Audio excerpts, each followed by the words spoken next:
This is it, isn't it? This is the big one. GRIDLIFE Midwest Festival in 2025. And with it comes an all-new festival layout, an all-new racing series, and the introduction of the GRIDLIFE RUSH Series to the paddock at Gingerman Raceway. Hi, everybody. It's year 12 of GRIDLIFE Midwest. My name is Kyle Heyer, joined by Ido Waxman all weekend long. We'll have Jamie Santos popping in for some TrackBattle Time Attack as well, Ido, but we're so excited. There's so much new. There's a buzz in this paddock this weekend. Yeah, I'm super excited to be here. We've got a brand new race series that's just about to go out on track. It's super exciting weekend for us, for sure. Yeah, certainly. GRIDLIFE GT, the introduction of an all-new wheel-to-wheel championship in 2025, taking the successes of Eibach GLTC, that 12.5 to 1 power-to-weight ratio, and just turning up the knob to a 9 to 1 power-to-weight ratio, and keeping what made Eibach GLTC great. We also are keeping that series. We're not getting rid of it. It's still going to maintain and continue to be the premier series here in GRIDLIFE, but Eibach GLTC's successes have prompted more power, more speed, more aerodynamics, and bringing in some cars that you might be familiar with from other series here in North America and globally. Yeah, we've created this series where these older homologation GT4 or TCR cars or whatever it is, they can be home built as well. And it gives them a place to go sprint racing, which is not a very common thing around here in the United States for other series. So I think it's going to be great. We've already got 15 people out on the entry list this year, and I think it's only going to go up from here. Yeah, a very diverse paddock as well for the GRIDLIFE GT Championship, and we're getting some initial looks at some of the cars that have joined us here for this opening weekend of competition, and we expect that it will continue to grow as more cars are built for the series.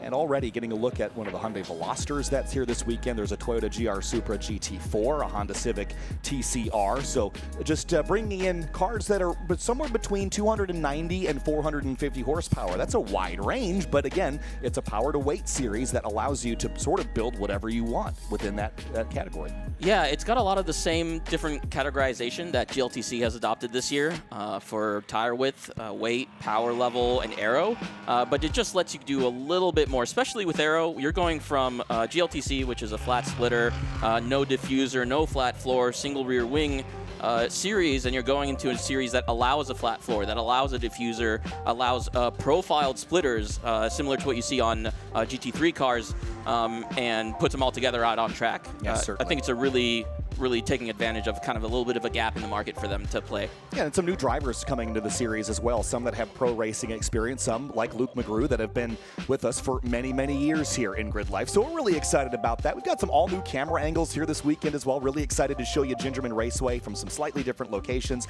And in the background of some of these shots, you can see the massive stage that has been assembled here on Spectator Hill, part of an all-new festival site map where we've kind of shifted things around. We've filled in what previously was the stage area with food vendors, and now all the stage is on Spectator Hill. It really gives some gravity to some of this festival and really changes it, makes it feel all new again. So we're really excited about things when the lights come down, the sun goes behind the horizon, and there is a look at the stage build out still happening right now. It's 100 feet wide, and it's going to be packed in with thousands and thousands of spectators over the course of this weekend. So part of all the new things that are happening here. This is our longest running festival, Ido. This is the big one, and as a driver or competitor in GRIDLIFE, or really in grassroots racing in general, this is like the equivalent of the amateur racing Le Mans this weekend. Yeah, or the amateur racing Indy 500. It's probably one of the biggest amateur motorsport events in the United States. Certainly from a spectator point of view, Gingerman is not a very big track. The runoffs, sometimes other series have their marquee event at places like Road America or Indy. And honestly, it seems Gingerman is a much, much smaller track than that, and we really pack it in with a bunch of spectators that are here to watch wheel-to-wheel racing, time attack, and also drifting. So it's a really cool place. I love the stage being moved to the middle of the track. It's going to give it a lot of gravitas, especially in afternoon sessions when the concerts start coming up and the drivers are still out there. It's going to give it a really different feel than what we've had in the past. Yeah, certainly. There's a great look at the number one. That's Luke McGrew. That's actually Gary Wimble's Eibach GLTC car running double duty here this weekend.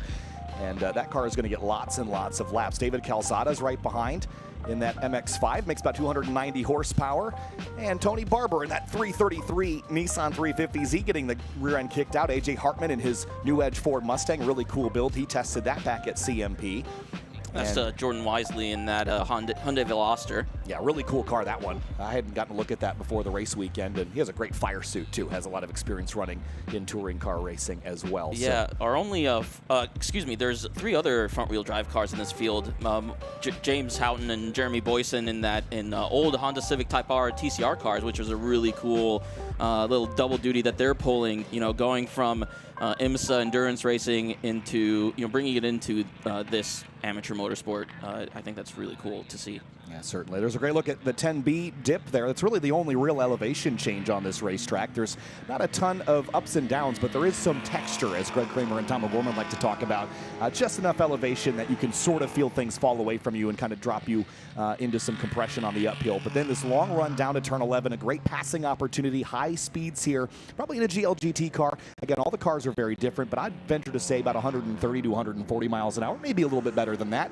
As we get rolling here with GLGT practice, you can see lap times on the board, and already, just for reference, the fastest Eibach GLTC time is a 137, but that was back on slicks a handful of years ago, and this is really only the first time these cars have had lap times this weekend, so still working up to pace. Yeah, so we expect our top GLTC competitors to be just under 140 in the best conditions. So that's, the morning sessions before some other rubber has been laid down where it's a little bit slicker. So, we expect these lap times to drop a little bit, and a lot of these drivers haven't necessarily been to this track before. A.J. Hartman, I'm pretty sure, hasn't been here. That's the Mustang. You just saw it there. He does a lot of aerodynamic development for a variety of different cars, and he's bringing his Mustang out here. He was running Unlimited with us at CMP, which didn't have a GLGT round, so it's really good to see him out here. And we see Luke McGrew and David Calzado there as they come through 8 and 9, which are the highest speed corners on this track, really sweeping back and forth, and that's where you're going to see the most kind of aero advantage from these GLGT cars versus the GLTC cars. They're going to be able to have a lot more min speed through those corners, but the car has to be well set up. You can't have it take a long time to transition from one side to the other. You have to have it really nice and sorted and well damped so that you can really go through those as quick as you can. I would just like to say, we're very early into practice here. This is the first time these cars have ever been on track together. These lap times are shockingly close. Yeah. The diversity in the cars. We've got Luke McGrew and David Calzada in wildly different cars, and here they are nose to tail, and all the lap times are within a couple of seconds. That's impressive to me for the debut of a new series where the rule book is so wide open. Yeah, absolutely. It's really good to see, and right now we're really only seeing the hand-built cars. We aren't seeing the older homologation GT4 TCR cars in this group yet. Hopefully we'll see once they're out on track all together in a race. We'll see how all of those lap times kind of stack together. I'm surprised we haven't seen James Houghton or Jeremy Boyson out there in the TCR cars. Hopefully the cars are working well, and we'll see them out later in the session. And then we got, this is turn 3 here, what you're seeing. This from the outside of turn 3. It's a little bit of a tight corner, but there's some nuance to it. Turn 3 has a change in elevation all through the turn. The entry is a little bit flat, and then there's this advantageously cambered profile from your turn-in point to the apex, and then the camber kind of falls away from you on exit. So it's kind of an earlier turn-in than you expect, given the shape of the corner and the straightaway behind it. But the fast line through there is you take a really early turn in, you take advantage of the camber, and then you let the car come out to that runoff that's on the outside of 3. Just also noticed that Alan Patton hadn't had a lap time. I saw that he completed a run around the scoring loop because he has a 5-minute, 28-second lap time. But this is an interesting story for the 606 Toyota GR Supra GT4. I haven't seen it on track yet. At least not for more than about a half a lap. But an interesting part about that car, it's actually a car that ran and won in the GT4 category at the Pikes Peak Hill Climb last year in the hands of Laura Hayes, his Thunder Bunny Racing teammate from the GT4 America series. So really cool to see Alan Patton bring that firepower here. I wonder if there's something up with it, just because I would have expected him to be on track very near the point at the end. I think it's pulling double duty in track mod or street mod in the hands of Christian Aranja, who's a GLTC regular for us. So I saw it in an earlier time attack session. Hopefully there's nothing wrong with it. GT4 cars are built to go endurance racing, so a few laps of time attack and then a sprint race should be nothing for it. We see our first a 35 now, so Alan is out there. He just set a 35.9, which is pretty rapid for compared to the rest of the field right now, but everybody's going to get up to pace. He's very familiar with this track. He ran here last year in his Street Mod Supra in Time Attack, and he's had plenty of practice in these last couple days, so that's a really good time for him. We'll see if anybody can kind of close that gap to him and make it a fight. Yeah, certainly. There's Jordan Wisely again in that number 7, the Hyundai. You mentioned Alan Patton jumped to the top of the 1:35.995. I'm not exactly sure what the quickest lap times we're going to see at this racetrack are going to be. I would venture to say that this is not the place where we're going to see the widest difference between this category and Eibach GLTC in lap times. This is much more of a handling racetrack. You're not going to see the VMAXs in the 150-mile-an-hour range, which we will likely see at Road America in our next event at Summer Apex, at least next event for the broadcast. So I don't know what lap times we're shooting for, but Patton is going to give us a pretty good idea. And again, you mentioned that we had not yet seen the TCR Civic of James Houghton. That car is still in the paddock, so not sure if they're chasing an issue with it. Yeah, or he could be sandbagging. You never know. James might be just trying to play some mind games with his fellow competitors, not trying to show all his cards. As Luke McGrew goes a 37.388, so that's just under 2 seconds slower than Alan in that C5, which he's very, very familiar with. Yeah, A.J. Hartman through turn 1. Now this is a new camera angle we have never had here before. I love this shot panning through turn 2. A corner that is sort of a double apex in some ways. You can tell me more about this, but I've always struggled with this corner on this racetrack. It's very flat, there's no camber to it, and it's tricky to get the car set up to handle. Well, as we see a car coming off track, a lot of Gingerman looks honestly relatively boring from a track map standpoint, but there are these nuance and this micro elevation changes that are happening mid-corner, entry to corners everywhere. So turn 2, for example, the lead up, the entry into turn 2 is uphill, so you actually carry more speed into it than you think you should, and the hill helps slow you down. You kind of stay maybe half a car width away from the apex in the beginning of 2, and then you hit that late apex to go from 2 to 3 and straighten it out, the mini straightaway between 2 and 3 as much as you can. It's a really tricky corner. You don't really have to set up too much for it because of the advantageous hill that helps slow you down. So you see a lot of newer drivers, they'll cut a lot of speed out of 1. They won't track out at the exit of 1 to set up all the way over the pit entry line to set up for 2, but you don't really need to do that. You can take as much track as you can on exit of 1 and kind of meander to the middle, or maybe a tire width over the pit line to then take turn 2. So it is a tricky corner. Gingerman is full of nuance, and you see a lot of tight lap times, but it takes a lot of effort and a lot of really thoughtful driving to really find that last couple percent here. A.J. Hartman still P3 in class at the moment, 137.803. Just about half a second behind Luke McGrew in that number 1 Chevrolet Corvette. I think that was also, maybe we could admit that might be part of the goal of the series, is to allow some of the cars that were detuning for Eibach GLTC to sort of have a better place to race without having to choke so much horsepower. This is the 606 Toyota GR Supra I mentioned before. This is Alan Patton, your current leader here in practice, and the Thunder Bunny Racing team runs over in the GT4 America series. This is not the same car that they run there. It's one of the older chassis that they have, and as I mentioned, it's still got some Pikes Peak Hill Climb logos on it because it ran and won in the GT4 category there last year with the hands of Laura Hayes. And Alan Patton, last year's Street Mod champion, perfect score in that category. Yep. And I expect him to be a real threat, but he is finding the limits very quickly here in practice. Yeah, so he just went through turn 6. The 5-6 complex is one of the trickiest corners here. It's a decreasing radius that's a pretty big sweeper on the entry of it, and the car has to be really well set up if you really want to trail brake into 6. Because it can be really difficult to keep the back end underneath you as you're trying to go through there. I love this new angle at 3. Our resident photographers, they love getting pictures of cars there because it falls away from you at the exit of 3, and that really kicks the back end of cars out, especially rear-wheel drive cars.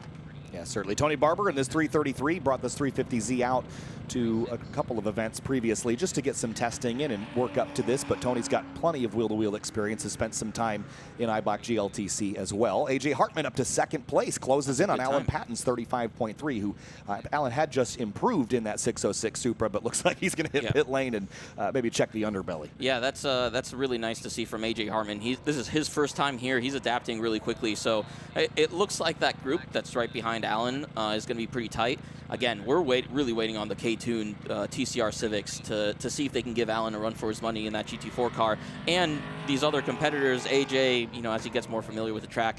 Luke is pretty familiar here, so I expect his times to drop as well. And then Tony Barber has been here a few times. So, again, those are both home-built cars. Tony's in a 350Z, which he has been running in GLTC. He's run it in Unlimited Track Mod and Time Attack, just getting it tuned. So this is his first competitive GLGT event with that car. And again, we have about double this number of cars on the entry list. There's still a handful of others. You mentioned the TCR Honda Civic of James Houghton. There's also a TC class Honda Civic Type R that's here in the hands of Jeremy Boysen. So I'm not sure if he's chasing some things. I see another car entering the pit lane that's about to join the racetrack. That is Hans Horpedal, who has bought a Chevrolet C5 Corvette to run in a couple of different racing series. But, you know, figured he might as well give this one a try. He was sort of joking with me that he expected to be nowhere near the top. But that's what I've heard everybody in GLGT tell me. And I said, you know, guys can't all be last. Some of you are going to be up the order a little ways. So, again, not a lot of confidence here because everyone is, this series is new. The cars are new. The drivers are new, not only to their cars, but to this championship and some to grid life. So there's a lot of learning. This is a brand new championship. It's going to take some time to work up to pace and really see what this class is capable of. But I do anticipate big fields by the end of the year and very competitive driving. From what I've seen in practice so far, the races this weekend are going to be a lot of fun too, even if their fields are maybe not quite as big as Eibach GLTC to start. Yeah, absolutely. I think people are really feeling out whether GT4 cars, TCR cars, or home-built cars are going to be kind of the meta. You know, we always GridLife designs the series so that there is no meta, but there always is some small advantage that some of the different car types do present. So I think there's a little bit of trepidation for maybe newer participants that, you know, they want to make sure that they've chosen the right tool for the job before they invest all, you know, their money and time into it. Yep, there's Hans Horpedal in that 77 getting up to speed there. That car is freshly painted. Got that car not too long ago, so just working up to pace again. He bought that car from Tony Marchev, I believe.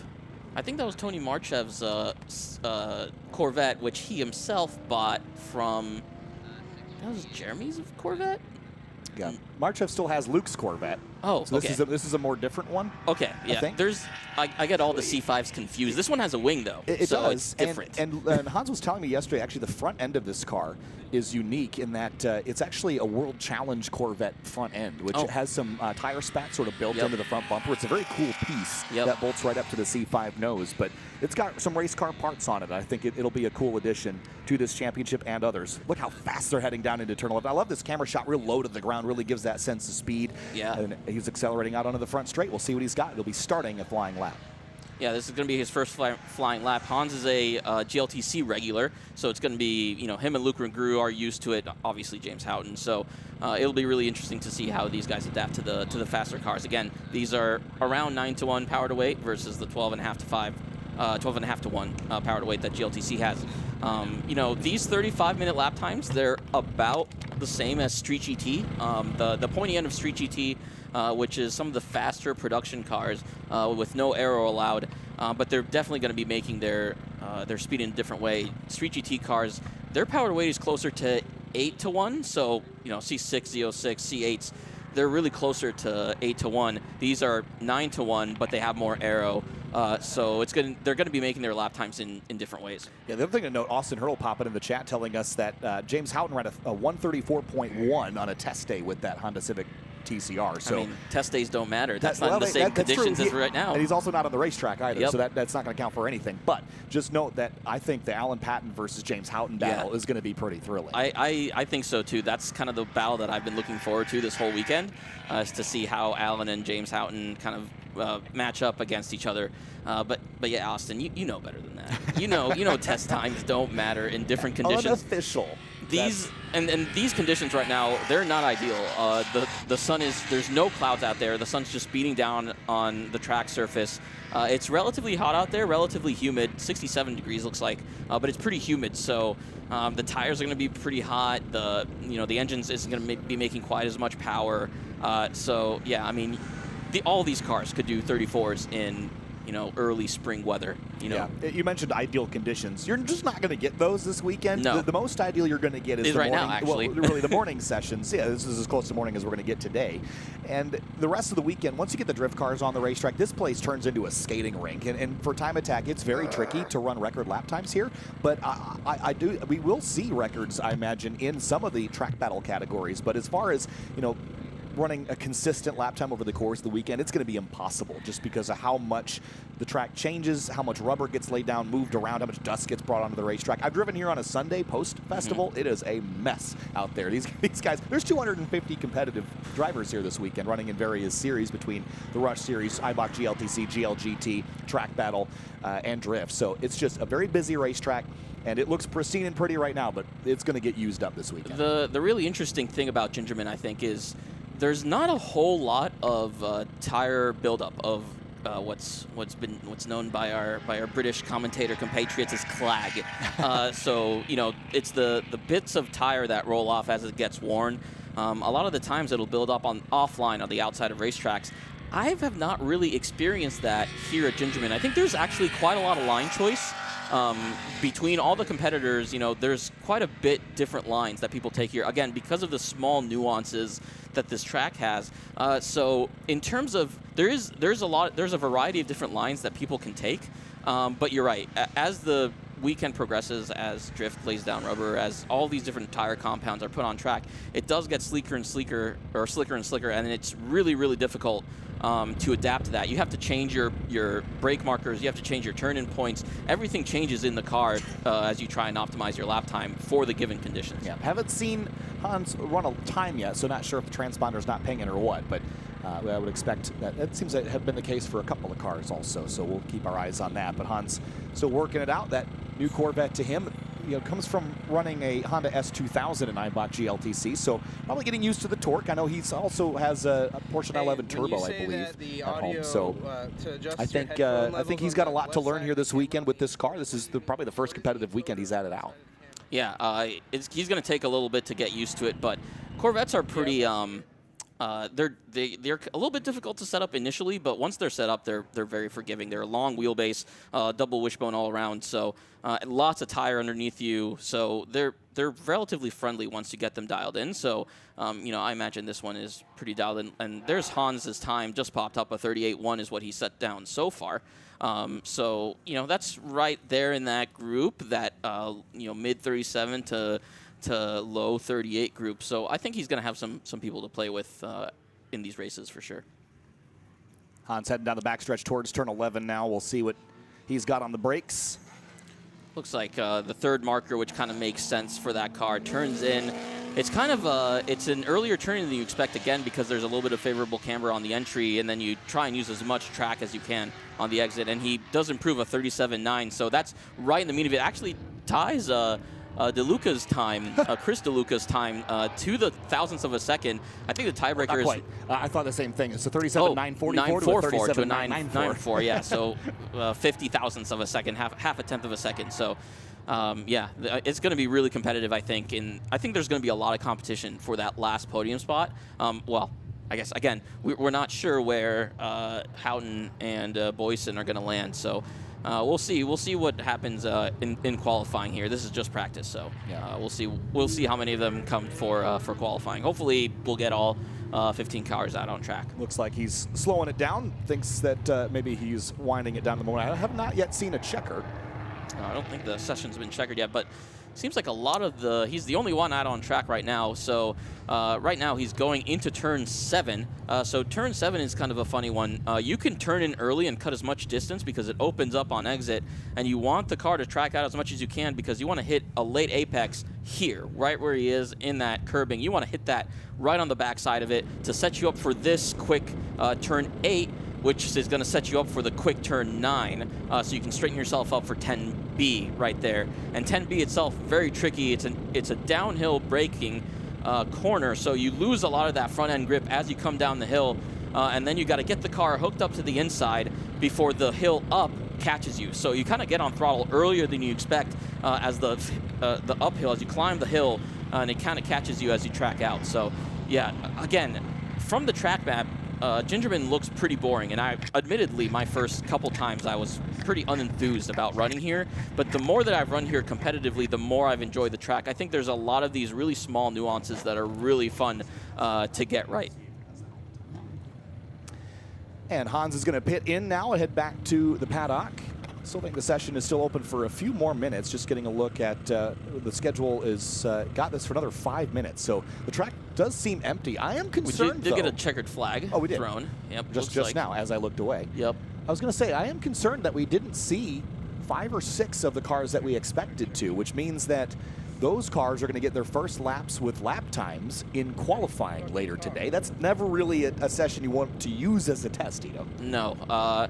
But again, we had a couple practice sessions yesterday, so it could be that they did run in yesterday's practice sessions and got some times down. So yeah, we'll see. I mean, James Houghton, Jeremy Boyson, they've both been here many times in a variety. Galsada, he's not on that leaderboard that you see there, but he was out there. So we've got at least 10 cars here this weekend.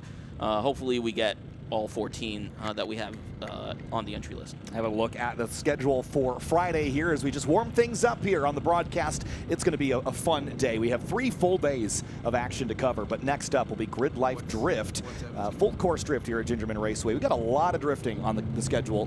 Not a ton today, but a boatload tomorrow. So we're going to make sure that we paint this track black with skid marks this weekend. And then, of course, I'll have a lunch break, which will be some content rolling here. And then we'll see the GRIDLIFE RUSH Series cars head out for practice 2 right after lunch. And then it'll be our TrackBattle Championship. We'll head on track for their second heat of the weekend at 1:15. Heat 1 was a little bit of a mess, Ito, on the racetrack, so hopefully everyone will keep it on the road and start running for some lap times and breaking some records. Yeah, as a TA mentor, I'm disappointed in Heat 8. Everyone was just really, really excited to get going. So yeah, I mean, in the time attack format, they know the first session is always the fastest of the day, so they were pushing it out there for sure.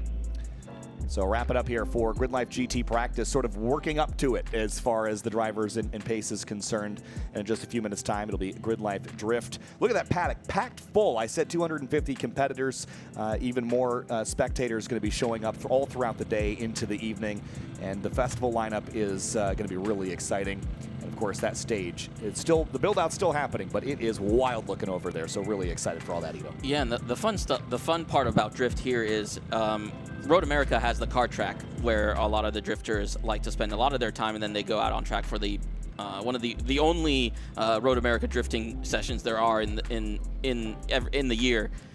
Same with CMP. CMP had a car track next to it. Here, it's just this track. This is what you get to drift, and it's a great track for drifting. There's a lot of these big loopy corners that really give you a lot of time to set up and do a really long drifts around.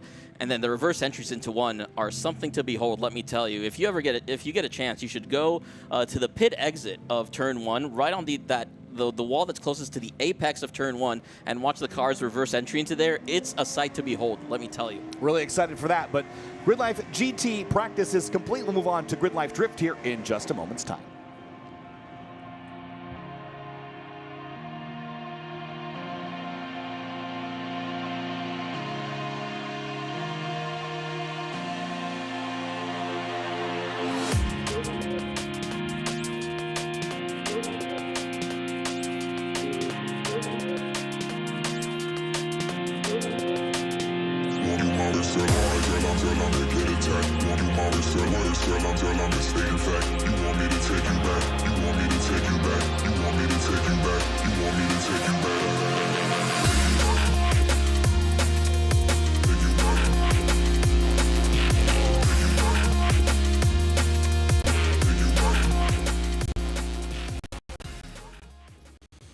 And welcome back to GRIDLIFE Midwest Festival, year number 12, I think.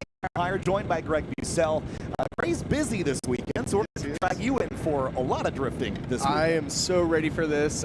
Year 12, GRIDLIFE. This event just keeps getting bigger and bigger and bigger. I've been here pretty much every year for the past 12 years, and it shocked me rolling in today and going, wow, it just keeps growing. The amount of cars out here, over 250 cars I heard. Yep. The new GLGT class as well. Yep. Those are real race cars. Yeah. The level they brought. And then all my drifting homies that are out there right now. We see some of the regulars, Dustin Pollock, Bogovich in the Falcon cars. Steve's out there in an all black BMW. So we have everything from pro drivers to street drivers, but the nice thing they all share, they're really good at driving. Their skill level at these GRIDLIFE events, if you ever want to come in and see some really talented drivers, a GRIDLIFE event is here to do it. Because again, pro drivers down to street drivers. We have a whole group of people out here. Bros and Bros. Bro-am, as Gray calls it. I love that. I love that term. But, you know, you mentioned all the new things, and I think also this is the first time you've seen the new festival layout as well. It just makes this whole place feel grander, bigger, more exciting. I mean, the festival up on the hillside, we can see it from the announce booth here. You know, it creates sort of an obelisk to drift around, right? It's this really, really cool vibe. And, you know, the drift drivers that are here, one in particular that I want to give a shout out to is our two-time iPoint. Oh, that's going to be exciting. I love seeing when some of your fastest grip drivers go out there and start drifting. We had one actually just recently come into Formula Drift. What is his name at the BMW? ASM driver. Oh, that would be Robert Thorne. Robert Thorne. And then also we had Ferris Khartoumi give it a go at Road Atlanta. That it was short-lived, but you know, he's working. I remember Ferris last year brought a Corvette to. I don't know if it was the same one, maybe it was, but he brought a Corvette to drift with here, and he showed up without a toolbox. And he goes, I don't need it. It's a Corvette. I go, do you know what drifting is? No, I was just giving him a little bit of hell for it. But it was really fun to watch to Ferris, you know, go at it. And really, the grip drivers in general giving it a go. We've seen drift drivers come over into the Rush Series paddock, like Nate Hamilton. TJ Hunt is also here this weekend competing alongside Nate with the Sunoco guys. So it's just a really exciting, you know, paddock swap. We're putting drivers in all sorts of seats. It's a lot of fun. On the walk over here, I saw Nate get out of a Rush car and straight into his drift car. Yeah. He's like, look at Greg, I still know how to drift. I could do this. And as far as grip driving, there is no more polar opposite from drifting than a downforce prototype kind of car. It's completely different. Correct. But he's good at both of them, and that just goes to show you the talents that are involved here. Really is, really is. Nate is one of those people in drifting. He's been around a long, long time. He's done Formula Drift. He's done everything Pro-Am all the way up, all the way to Pro. And now to see him in a Rush car and him crushing it in a Rush car, I'm so proud of him. Me and Accessible Drifters look good, actually. Justin Pollock's going to be leading this train here. Let's go. JTP and Bogovic. Yeah. This is a great way to start GridLife Drift down the front straight. These are some of the best cars that you're going to see out there, best built cars. That S13, the second car there, is actually an ex-pro race car. It's Dayoshi Hara's race car for Discount Tire. Justin Pollock just is one of the most stylish drivers. He's one of 2 drivers to ever get a 100-point qualifying run in Formula Drift, and he shows you why. The car is just full lock angle, full smoke throughout the entire track. I don't think that car will ever go straight. He'll manji every straightaway you put him on. Yeah, Gray was telling me about that S13 and how pretty it is and how long it's lived. And that was one of the things we talked about was, you know, what's the longest running drift car that hasn't been bashed up or sent into a wall? It's honestly this one. This S13, this Dayoshi Hara car. Yeah, it was used for Falcon Tires and Discount Tire to do demos, and they still use it every year at SEMA time. They do a ride-along program, and it does like 50 ride-alongs every SEMA, the scoring. And it's just it's a basic LS S13, but it's properly maintained. That's the biggest thing. It gets nut and bolt checked every single time. Same with Pollock's Mustang that you're seeing out there, just nut and bolt checked every single time, and that's what keeps it on track. Now, I'm not gonna say every drift car out here though has been nut and bolt checked before it goes out. You know. So we might see you know, some excitement on track with some car action. How many motors has that car been through? Which one? The Mustang. S13. S13. I would be shocked if it was more than one. Really? I would be shocked. It's a lower horsepower, it's like 550 horsepower, nothing insane. Again, Formula Drift back in the day when it came out, it was just proper built, and reliability was like one of the main key factors back in the day. And so this is 30 minutes long, and for a drift car to last 30 minutes, that's like a bold thing. It is. I will say, though, that this racetrack is relatively low grip in comparison to some others that we go to. You know, CMP was recently repaved, I think, in 2020, so that's a higher grip racetrack. And we saw by the time we got to Sunday, there was almost nobody on the full course because they had just chewed through all their tires. Also, Hot Lava 86. I own one. I'm a fan. That's it? That's your jam, huh? This is not my car. This car's certainly got more power than mine does. It's got a turbo on it, too. Nice little front mount. I love seeing stock body. That means no over fenders, no wide body or anything like that. This is just a basic, you know, he's got some side skirts. He's got a body kit on it, but it's not wide body. And steel fenders, I mean, I got a soft spot and drift roll. It's pretty. I love this color. Again, I own one just like this, and it's a very pretty color to look at. And again, I think, you know, we talk about style and drift and how important that is, and there's definitely like all full pro car, sticker everything up, you know, metallic chrome, you know, sparkles and whatnot. And there's also the super clean builds that are just, you know, body color and just all the details executed beautifully. That's the one nice thing about drift. It is very form and function, almost form over function in a lot of cases. You'll see people build their car around the ride height of the vehicle instead of setting the ride height for its optimal grip levels. A misconcept with drifting, a lot of people think that we're not looking for grip in our cars. We're not. Right. They want the car to slide around. No, that's exactly the opposite. We want the most mechanical grip that we could get out of a chassis to kind of control the car in that slide. Yeah, I mean, that's a great example. So, you know, Gray just bought, was S14? S14. And he was working on it with Creature, who also bought a very similar car. And he was working on it in the shop at GridLife right before he drove here. And, you know, his tire width, I don't remember exactly what he's got, but it is a good bit wider than the tires I have on my car, which I've taken on track and I use as a grip car. He's got more tire, more grip, and he also, you know, we talk about function over form, or form over function. He was cutting pieces off of it the night before he was going to road trip it here. So just because he put some spacers on and it wasn't clearing, and I was like, you're going to have to cut that off, and indeed he did. Had a little, you know, fun with the angle grinder. So it's just all part of it, which I think is great. Aesthetics first, and then figure out the rest later. Right. I mean, hey, it's got to look good. It's got to look good. Right here, we see two beautiful examples of that. Those are very Japanese-inspired liveries, except for the flames. The flames are, oh, that's America through and through. That second car, that S13, did you know it has an EcoBoost engine in it? No. That blue car has an EcoBoost engine in it, which I was talking to him in the pits. They make a full swap kit for this car. I think it's J-Speed. They make a full swap kit for the car, and you can make 600 horsepower for a fraction of the cost of what you're looking at other engine setups. I don't know that I've ever heard of that engine being used for this application, but if you can find a way to make something, you know, what's that motor possibly cost at a junkyard? Nothing. Nothing. Right. Nothing. And to away. be able to tow your drift car with your drift car, like, it makes 700 foot-pounds of torque. That's like, so cool. That's an amazing setup. And then here's the prime example of what we see as American drifting right now. This is your boy, isn't it? This is my boy. This is Jeremy Swenson, two-time Eibach GLTC champion. Went out on a high note after claiming the championship back in 2023. This has to be one of his first times drifting. I'm going to tell you that just by watching that initiation. I don't know that he's done a lot of full course drifting. He's done a lot of local stuff where he is you know, out in the Midwest. So, you know, I don't know that he's done a lot of full size track drifting, but you know, he's got a ton of car control. Yeah, you can see it. You can see he's not going as fast as some of the drivers into the turn. Yep. But how he set himself up. He is positioning the weight on the left rear and letting it kick out a little bit, doing a feint drift, which is where you kind of swing the car left to right or right to left, depending on which turn you're going into, and upset the weight balance of the car. And that's kind of a pro move. It takes a lot of confidence to be able to take your car and position the weight back and forth. It kind of feels like fuel sloshing around in your car, and you want to create that effect to make the car break loose. And usually that only comes with skill. Yeah, and Jeremy's a driver that has done basically everything there is to do in GridLife for a long time. He was a competitor in the GridLife TrackBattle Championship with, I think it was a ZR1 Corvette, and it got so fast that he was like, I don't know if I like going that fast. Like, he was like, I got kids. We don't need to be doing 168 miles an hour. Right? That's not a real problem. Well, so then he moved over to Eibach GLTC with a C5 Corvette that was wildly detuned, but he won the championship in 2021, won it again in 2023, did all that. He's got kids. He's like, I don't want to be away from home so much. I think we can all sort of understand that, right? So, you know, he's been doing a lot more local events and built this drift car still to have fun, but not have the commitment of traveling everywhere. So it'll be a rare occurrence to see Jeremy at GridLife's, but he was all smiles yesterday. It's so good to have him back in the It's paddock. hard to drift a car and not come out with a smile on your face.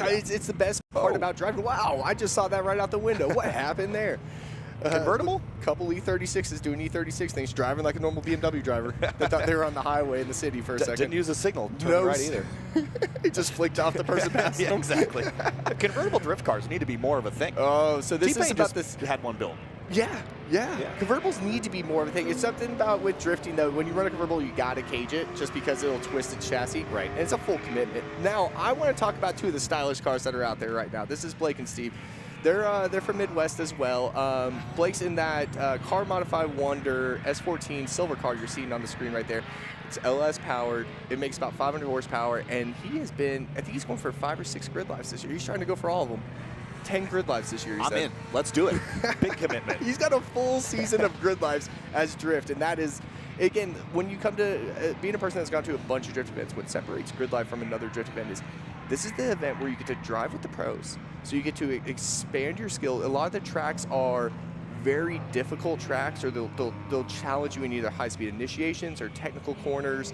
They are real race tracks. And again, with drifting, a lot of times we do skid pads, things like that. Right. And not only that, but you get to do it in front of thousands of people. I was saying earlier, it's like this is, you know, pulling it back into the grip world, this is like the grassroots Le Mans, right? This is where everyone like lines up on the fences, right? And drift in particular, for a long time, it's always really been the spectator thing here in GridLife. So people line the fences, it's in front of thousands of people. But you mentioned the, you know, quote unquote real racetracks.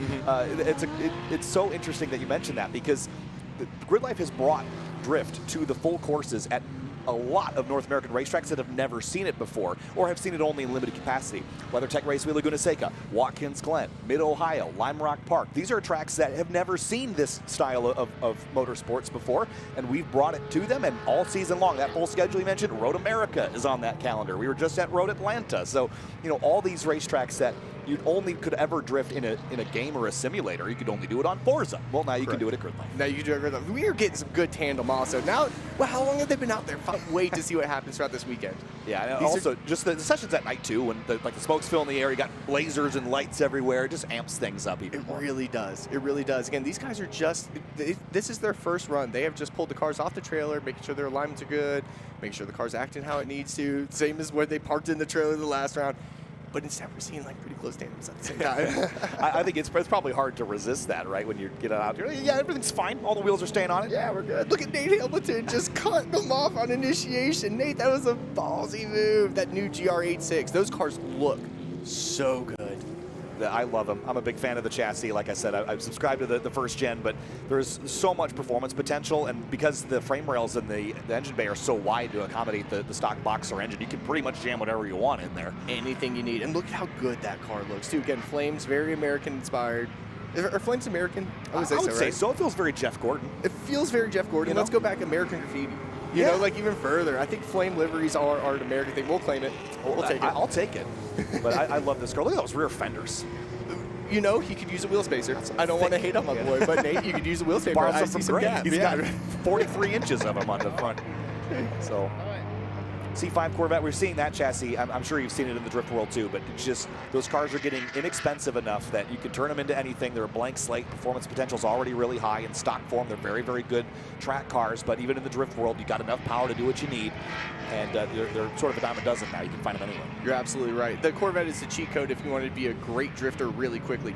Now, never see a Camaro. So the one thing I like about this Camaro, it's ride height. It's all the way on the ground. Yeah. It's got a kit on it. It's got Graham lights, which is a Japanese wheel, and it's very Japanese inspired. The pink roof, it has pink studded seats. You know what it reminds me of? You know those like milk breads? Oh, you know what I mean? Milk bread. It looks like a fluffy milk bread. I love milk bread. You know what I mean? Like just the pink and white. Like they have ones that like the sandwiches that are like have strawberries and cream. You know what I'm talking about? Oh, I know. Like Japanese gas station. I know exactly what you're talking about. It just reminds me of that. It kind of, or it looks like one of those, what do you call them, the shortbread cookies that are also delicious. Yeah. You know, real white cookies, and they got the pink frosting on top. That's exactly what his car looks like. That's so, I mean, looks great. It's a vibe. I dig it. It is. The side skirts are almost dragging the ground, just driving around. That's how you set your ride height. This is the form and function we were talking about. Yeah. Is that the best ride height for that car drifting? Absolutely not. Well, you know, Creature, our videographer and editor here at GRIDLIFE, he's responsible for all the reels and things that you see on the GRIDLIFE Instagram. He had a C5 Corvette for a long time that was just dragon frame everywhere, and he built that S14 drift car, or I don't know if he built it, he bought most of it and has been working on it, but it's actually higher than his C5 was, and I was like, I thought this is the kind of car that you got to slam to the ground. This is it. He couldn't even get his Corvette in the warehouse, so it's just silly.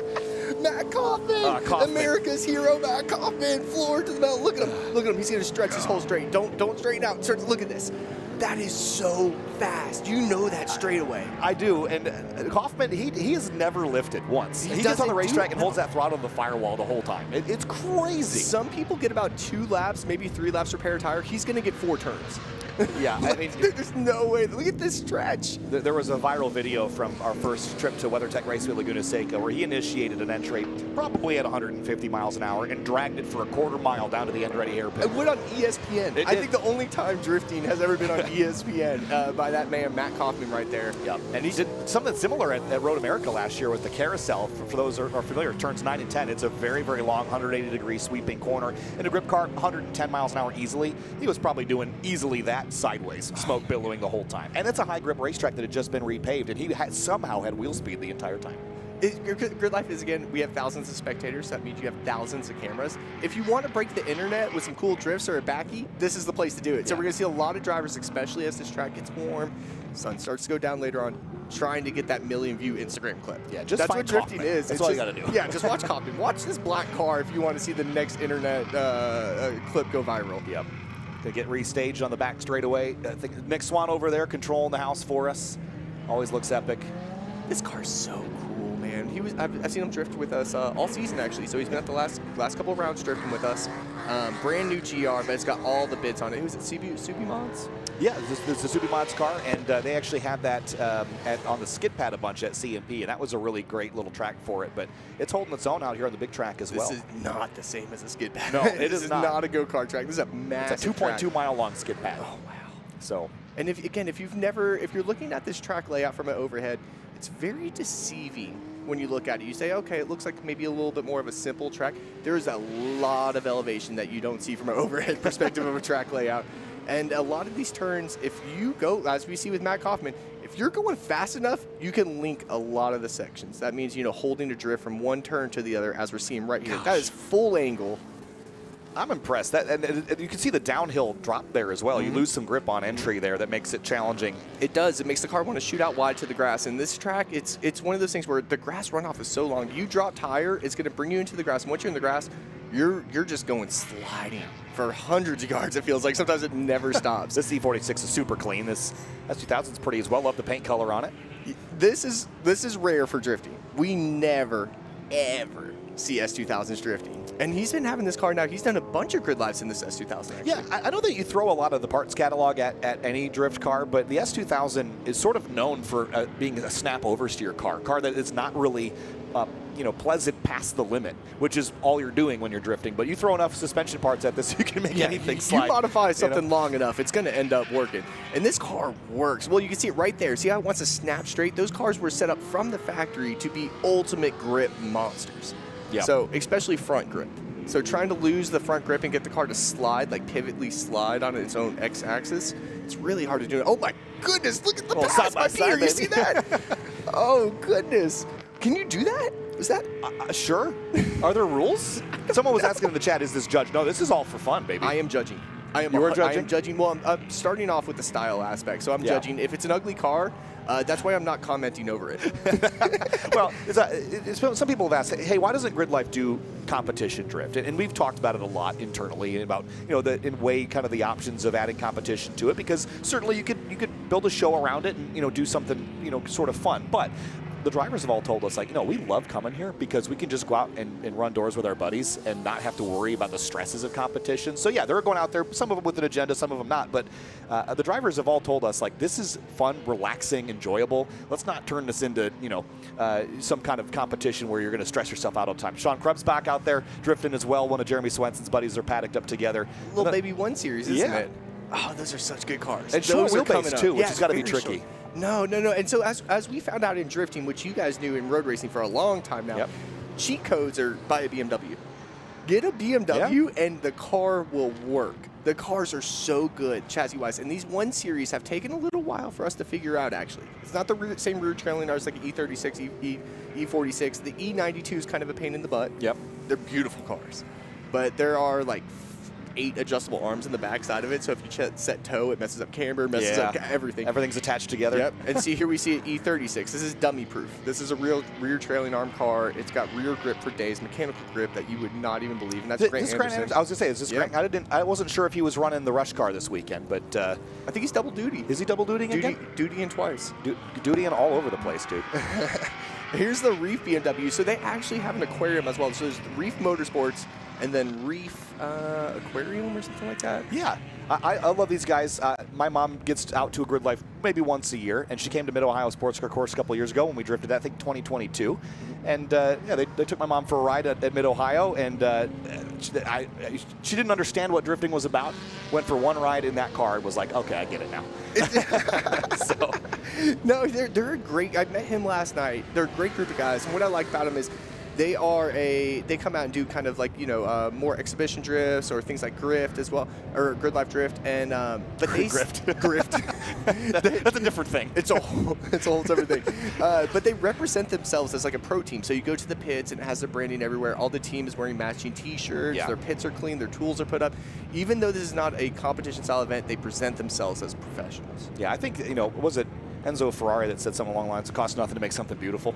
Oh, that is gorgeous. It's a great line. It says one of the richest men. I mean, that's a fair point. But I think just having a sense of pride in your program, I think, is important. We've seen that across the paddock in general, that when someone shows up you know, they're not necessarily spending a ton of money. They're just, you know, they clean their car up and they have their paddock set a certain way, and everyone around you sort of absorbs that energy and does the same. It does. It is, and it's a beautiful thing because like if you go from let's say drift paddock compared to you know, time attack paddock or something, you'll hear the time attack guys talking about track or, hey, did you feel it slippery over here, or, you know, kind of setups and stuff.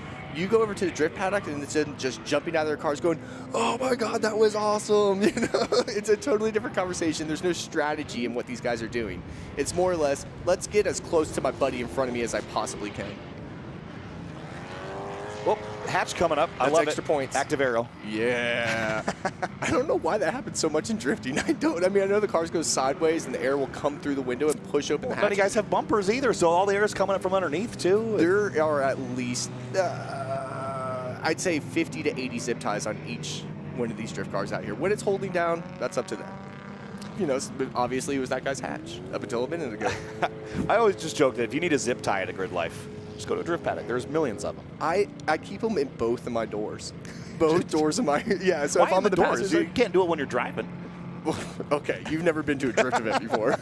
It's like the NASCAR Carl Edwards, like when they had the windshield fogging up, he had like a Swiffer in the Oh yeah, passenger just pulled seat. it out and wiped his windshield down. I'm a one-man show, you know. I watched the Dale Earnhardt documentary, just came out on Prime. Yeah, I haven't seen it yet. He was such a cowboy.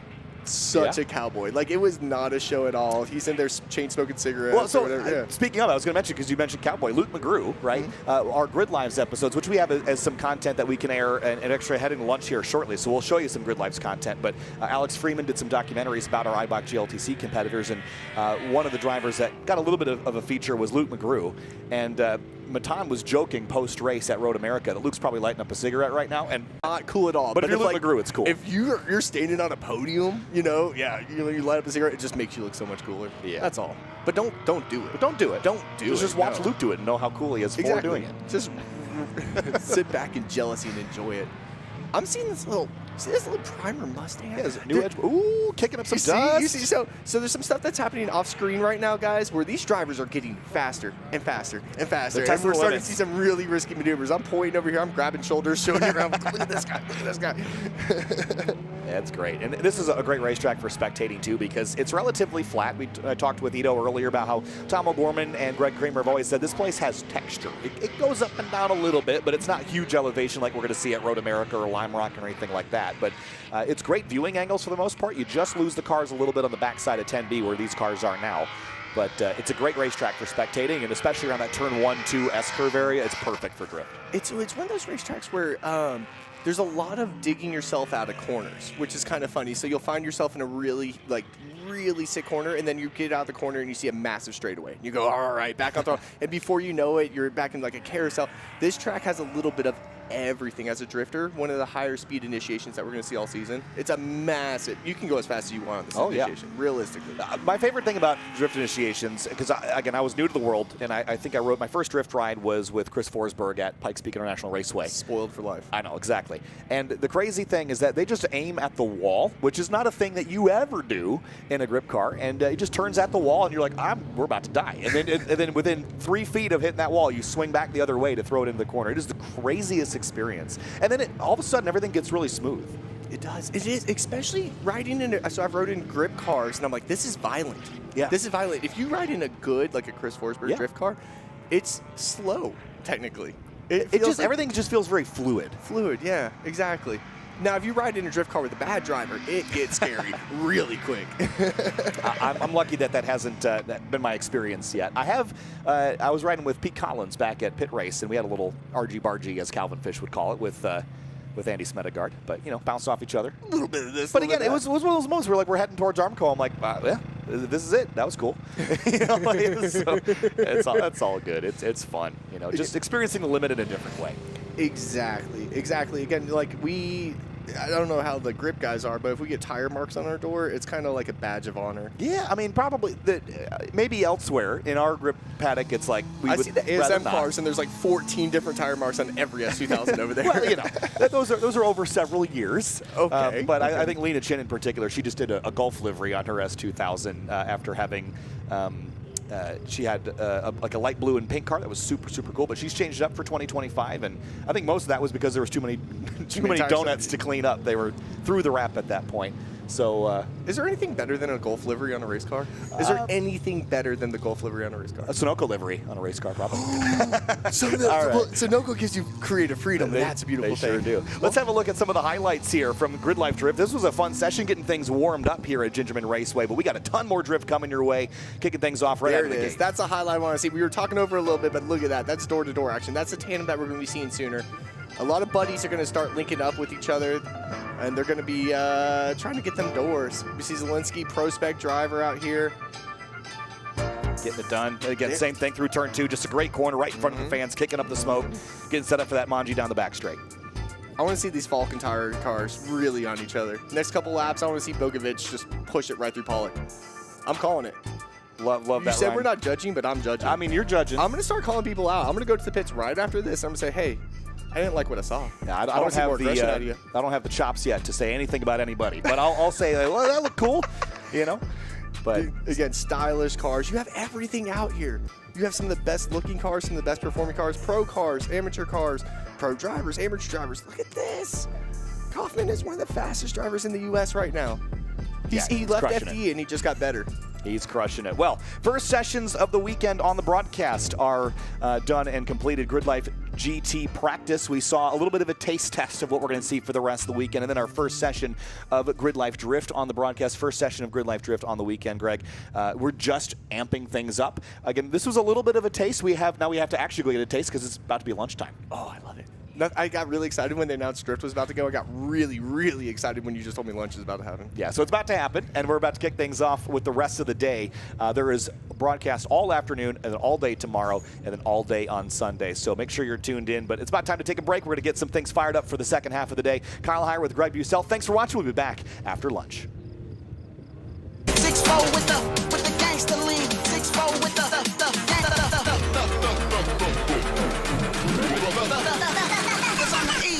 I don't slang up bang, I just smoke motherfuckers like it ain't no thing.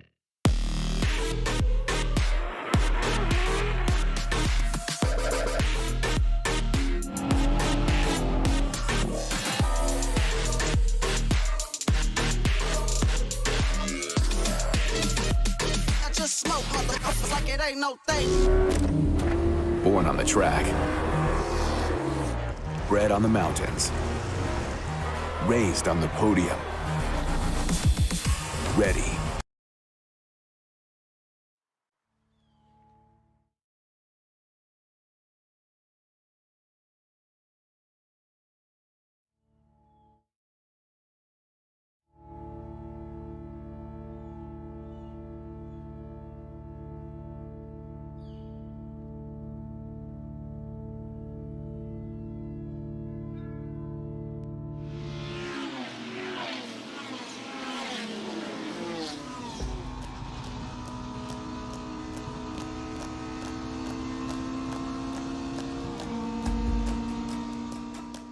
Have to be in a rhythm. You have to try to breathe a few times on the front straight, because if you're in a battle, you might be holding your breath 3/4 of that lap, not realizing it. Welcome to Lime Rock Park. Kyle Heyer joined by Greg Kramer. It's like flying fighter jets in a cereal bowl around here. It really is magic here. Some of the best door-to-door racing on the planet, in my opinion, with the GRIDLIFE Touring Cup.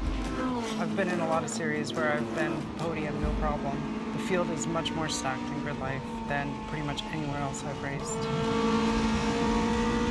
This is where I want to be. This is where some of the best racers are. A lot of drivers who come from other categories where they're absolute front runners have shown up here and said, wow, is this field tough? I mean, that's why I moved to GRIDLIFE. I was winning a lot in Florida, club racing, NASA, and I wanted more competition. I wanted to become faster. Top 10 is generally always my goal. It's definitely something I've been hoping to get to, because up to this point, I haven't really been there. If I can ever get there, first place for the weekend would be amazing.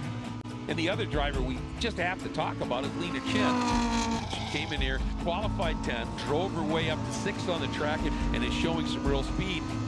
Every time I get out on the track, I feel like I can improve a little bit more, and just working toward that goal, climbing the mountain.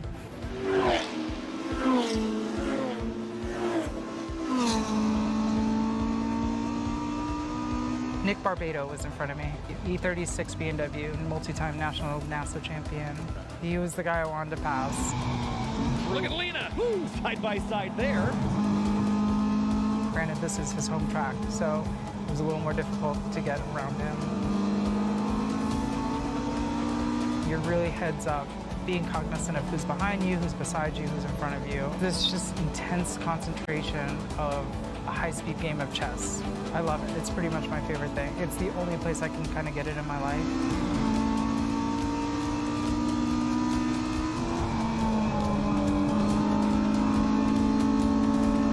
I'm always checking to see who's coming from behind. If I have a bigger gap from behind, I know I can take a little more battle to the person in front of me.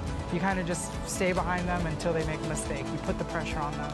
No, I don't want them to make a mistake, but I want them to know, hey, I'm right here, and if you do make a mistake, I'm probably going to take advantage. Big cloud of dust out of turn 7. But you're right about Lena closing in on Barbado there. This is a fantastic run for her. Last year was up in the front in the B races, but to race at the front of GLTC, it is so hard, Greg, and this is going to be a huge boost of confidence for her. And look at this, the pace that Lena was attacking so hard at Barbado, he went, I got to get by Zoo here and give me some breathing room here. White flag, last lap around Lime Rock Park in GRIDLIFE Touring Cup Race 1. I had one more dive in on Kevin Zhu. Yeah, coming out of Big Bend into the left-hander. I had actually gotten up on his rear quarter panel before he kind of came over, and I was like, oh, not, you know, probably could have forced the subject a little more. You have to make the best decision you can at the time. I didn't feel like I had enough overlap on him, and I didn't want to pit maneuver one of my friends, one of my competitors. We all want to have a good, clean race. That's really important in GLTC. Checkered flag, James Houghton for the first time since Midwest Festival in June, wins at Lime Rock Park. Lena, 6th place, is that her best finish, I think? That is her best finish. It was previously 10th, it is now 6th place. To do better than you've ever done, this pure excitement and just joy that you've worked so hard for this. If we had like 2 more laps, you probably would have gotten me. I was fading. And it's been great to see a lot of my competitors have risen with me, as we've now been able to have more and more great battles further up the field as we're progressing. Watching the B races from last year going, oh shit, she can get this done. And then you came out and just laid that down in the race. Yeah, it was a lot of fun. That was awesome. Thank you. That was awesome. Trying to do something. Yeah, yeah. Well, you're doing well. That was so cool.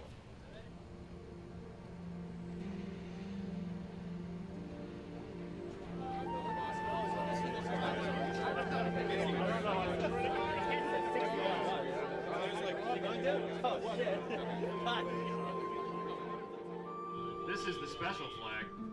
This is not a yellow flag, even though it is the color yellow.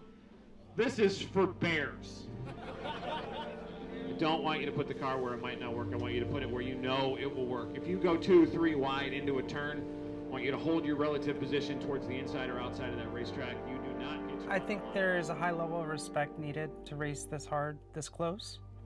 It does happen. We've all had incidents. We're all trying to improve. It's important to race your friends hard, but we don't want to put anyone, including ourselves, in danger while trying to do it right.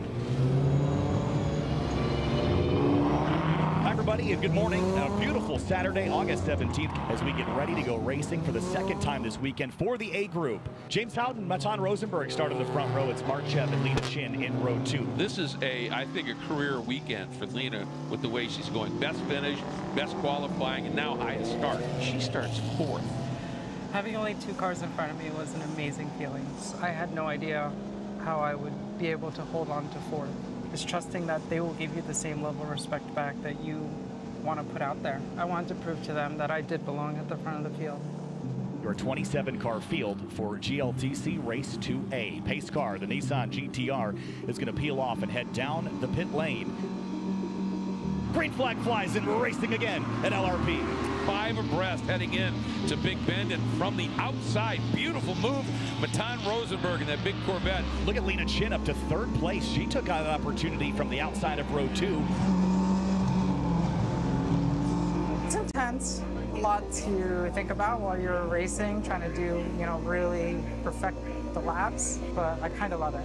In certain parts of the track, when you get a second, I might look in the rearview mirror to see if Tony had gained or fallen back from me, to see where I might be stronger or where he might be stronger. And Houghton just setting fast lap. Lena Chin, though, right on his 6th and bringing Marchev right along with her here. Tony had a couple good runs on me on the downhill. So as soon as we got on the straight, I took a defensive position on the inside of 1. If he wanted to get me, he would have to do the move that I do, which is take him on the outside. Marchev taking a look here. Lena Chin right down the middle of the track saying, if you're going to do it, go around the outside. And Marchev just could not quite make that work. Because it was super intense, having to defend almost every lap. Lena Chin is just having a career day here. Tony Marchev wants something to say about that, but then overshoots into Big Ben just a little bit and loses about 4 car lengths. It's this super fine line of being at the edge of grip and actually sliding. So slip angle is fastest. When the car is absolutely neutral through the corner, you almost free your hands a little bit in the turn versus having to do a correction. Once you start doing a correction, you're slower. It's almost like a ballet where you're just like right there. You have to be very smooth, but very, you know, specific about the moves that you're doing in the car. You know, here's the thing, comfort builds confidence, and confidence builds speed. When you're confident, you're gonna go fast. So right now, Lena is sticking right with 2 of the top points people and 2 of the fastest drivers in this series. Talk about, as we said, a career event. I saw the white and I was like, oh, thank goodness. I had enough gap to Tony, so I wasn't gonna push too hard on the last lap because I didn't want to make a mistake. Here they come, checkered flag. Baton Rosenberg wins at Lime Rock Park. I banged on my steering wheel, I was like, yeah! It felt really special because it's like, you know, I was there. For Lena Chin, her first podium ever in GRIDLIFE Touring Cup. Man, is she showing everybody that she is for real in GLTC at the sharp end. Fuck yeah! Fuck yeah! Fuck yeah! We're hanging it, dude. I was hanging. Dude, that was awesome. Oh, it was so much fun. That was like a good drive. You look like. I've been wanting to be there a long time. Since my first race in 2022, so. And I was like, oh, I'm gonna get you. Oh, I'm gonna try. I'm gonna try. And I was like, oh no, not gonna work out. Not gonna work out. So. But it was a really nice job. You know what you did with defense. So. I had the goal before this weekend, top 10. If I'm top 10, I'll be happy. Okay. Oh, I want to be here all the time. Right? It feels great. It feels good. Feels great. Feels great. And to note, for those that aren't familiar, GRIDLIFE Touring Cup is balanced with power, weight, and tire. And everyone is supposed to be at their power to weight. Going to the dyno for impound was a new thing for me. So every race they bring out the scales, and depending on that weight determines how much horsepower you're allowed to have for the race. We have a dynamometer down in the paddock that after the race, a couple of select cars, usually the podium, and then a couple other random cars are gone up and they're measured to see how much power they're making. If your engine makes too much horsepower, that car is going to get penalized. Dynamometer is a device used to measure the amount of horsepower in a car. It uses some math, a very large metal drum. You put the drive wheels on the drum, and as it spins, it calculates the amount of horsepower your car makes. And went in a little nervous, but last time I dynoed it, which was earlier this year, nothing in the car has really changed, that I'd be okay. And yeah, I kind of blew the dyno. A little upsetting. It wasn't by much. 2 of the runs were 3 horsepower over, and then 1 was 6 horsepower over. 6 horsepower is enough to DQ you. I don't think 6 horsepower is enough to really feel. Worked with dynos for years. I was a dyno operator for years. It can change from day to day. After that race, I talked to Andy and we decided to pull out some more power from the car just to make sure that I'm legal. I don't ever want to be illegal. I didn't think I was, so it's just sometimes the dyno gets you.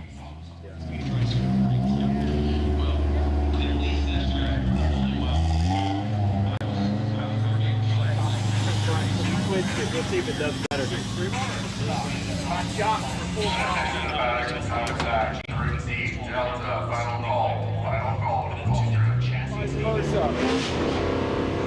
Predictability, okay? If you both are okay with racing that way, that's fine, but be sure that the drivers around you know what's coming, okay? Anything else? Race 3 is coming up. We know the statistics on race 3. Don't be a number on a spreadsheet. We know how GRIDLIFE spreadsheets works, okay? All right, let's keep it up this weekend. So far, this is our best festival weekend for incidents. Knock on every piece of wood. It's up to you, fuckers. All right. Thank you. To the battery GLTC drivers and cars for race 3, Group B, Bravo. Report to the pulse grid. GLTC drivers and cars for the pulse grid for Group B, Bravo. With our 60 field entrants this weekend, each of these 4 races is split into 2 components, a B race and an A race, with the B race being the slower 30 of the 60 and the A race being the faster group. And interestingly, you'll note the bright blue Honda S2000 leading us to the green flag.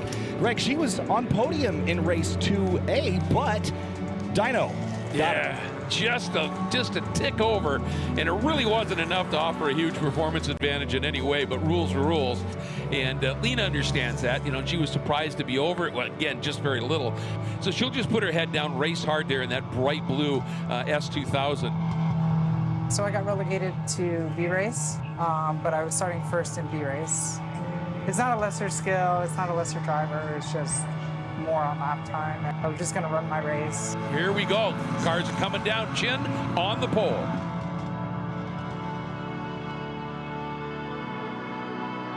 Green flag, and we're underway at Lime Rock Park.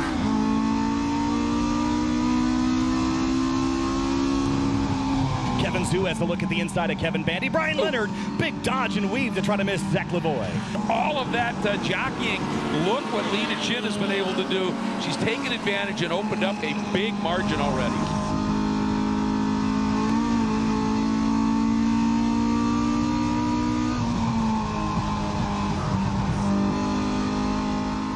Lena has just dropped everybody at this stage. And you can see catching almost a little air up and over that uphill turn. Thankfully, there were some battles happening behind me and checked out from the field a little bit. The course is very fast. It's less than a minute lap time. With it being so quick, it's easier for me to get into the flow of the track. You just kind of get into this mental headspace. Yeah, front stretch, you're on driver's left. Brake at the 2. Start turning in toward the middle of track to try to hit the first apex into Big Bend. Not too heavy on the brakes, but not too light either. Let the car drift out about a car length and a half for the left-hander. Brake until you can see the exit. Bring it onto the curb. Turn it back the other way for the next corner. Don't go over the curb because it is rough. Carry your speed out down the no-name straight. Get ready for the uphill. Expect a little bit of understeer, let the uphill grab you. Over the hill, enjoy the ride, go down to West Bend, hit the apex, go down the hill, breathe off the gas. Once you feel the compression, back on the gas, and then you're back on the front straight. Should only take 58 and some change seconds. I noticed my body's a lot more sore at this race than most races. Just the constant G-forces. You know, your body doesn't have a chance to kind of relax and chill. Like the amount of times we're under a G and a half, you know, maybe up to 1.75 Gs of cornering force is substantial here. Well, Lena Chin, after getting bumped to the B group after failing post-race tech last time out, she is going to go back to victory lane. GRIDLIFE Touring Cup Race 3B. Lena Chin wins it here at Lime Rock Park. Well, how was your little single session out there by yourself? It was a great laughing session. I really enjoyed it. My wife's rooting for you on the live stream. Oh, tell her thank you. It was nice to win race 3. But I love coming back to the paddock and just congratulating and hugging a competitor because we had such a good race, and that's really the fun part. It's more than the win. Yeah, it's about the good battles. It's about the good memories and pushing yourself to be better. Race 4 starting in the back of 8. I came from the mid-pack, so I'm no stranger to it. Just got to move up again. Sometimes you feel like a hero for a bit, and then all of a sudden people start getting faster and faster, and you're like, oh, it's not there anymore. And then that's when you get into a few more battles. And I've done these back races, you know, starting from the back. They're fun. They're a good time. It's party time. One last race for GLTC at GRIDLIFE Circuit Legends.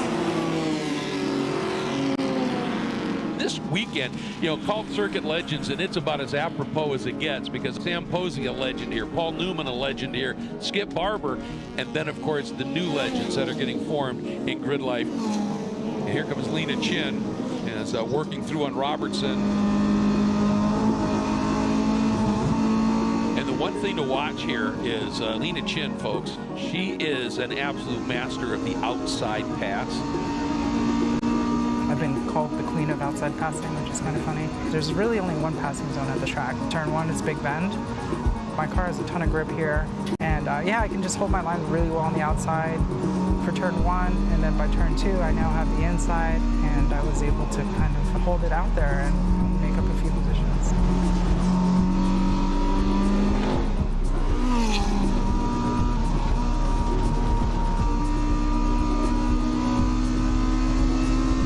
It's hard here at a track like Lime Rock to make progress when you get buried for a start. You know, that's part of the game here, is if you're under attack, put your car where you think you would want to make the pass.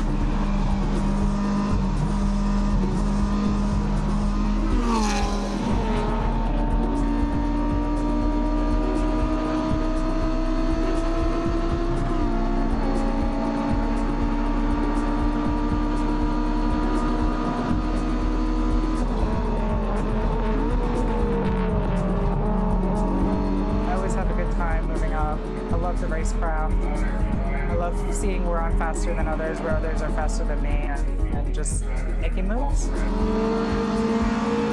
This track is just all about the flow. It has this sense of danger because of how close some of the guardrails are. The quick elevation changes of Lime Rock are really exciting. It's like a roller coaster you don't want to get off of.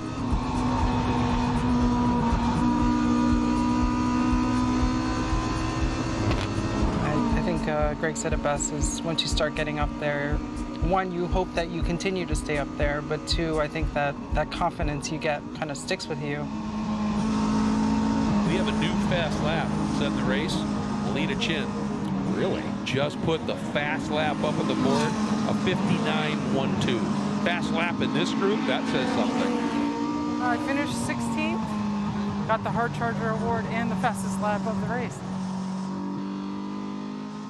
I think it's cool that I know it's possible. The art of possible is nice. You know, I started questioning how good I was.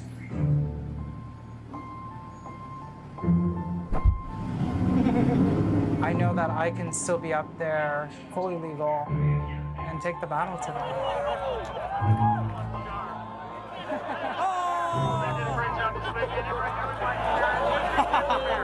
Some people get frustrated, they're like, oh, I should be up there, but I'm like, listen, like, the weekend happens, right? Like, I want to go out and have a good time.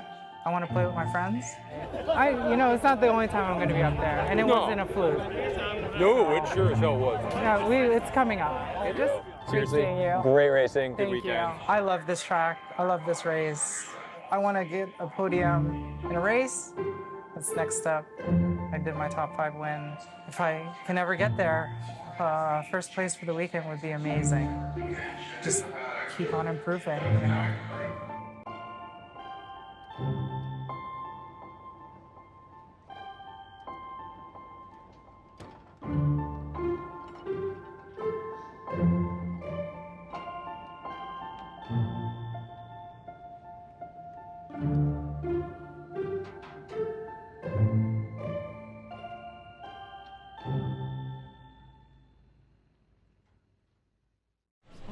She's a star. It's true. She is a star, bona fide.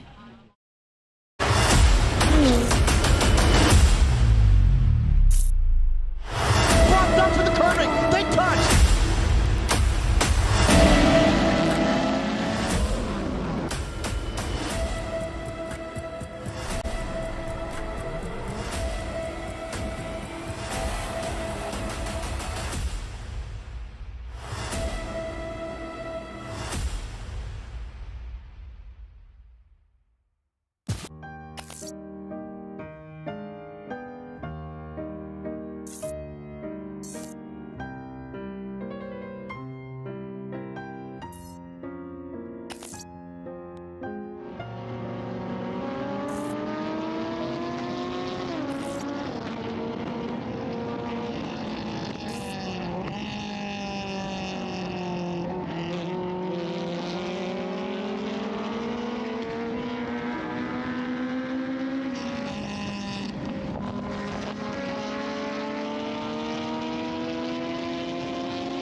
But if you guys are on a 10-10 lap, make your presence known in a turn. If you don't have a reasonable expectation of you being there, they might hit you. We don't want that to happen.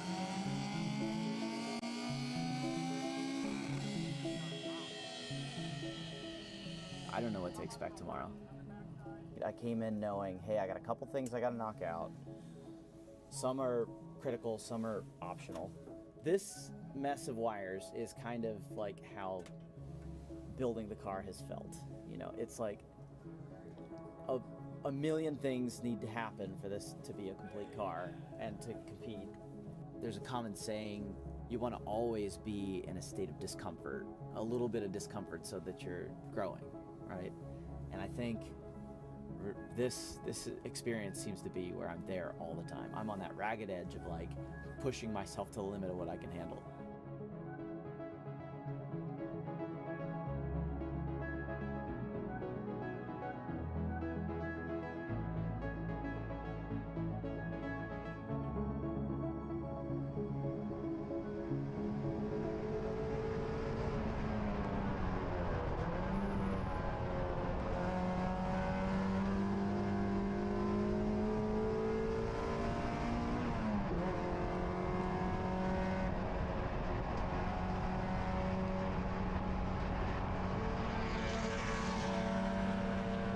Leading up to qualifying, I was just absolutely terrified. I mean, we're talking about 50 cars in the field, and it's a small track.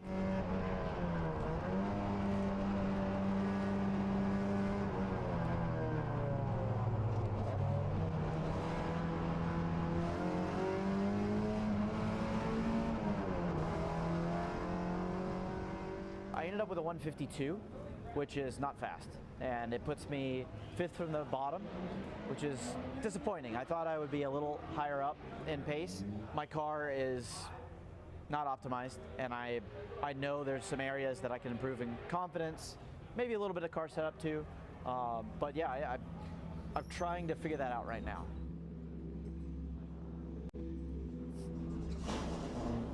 There's so much to do. There's always so much to do. And I think that's been the theme of the weekend, is figuring out what to prioritize. Because there's so much prep, and you feel like you've got so much time between these events, and it turns out one little thing happens differently, and you're scrambling. What can I skip, and what do I need to focus on? And I didn't charge my GoPro yet. I guess I should throw it on now. And then when do I put my suit on? So it's just overwhelming.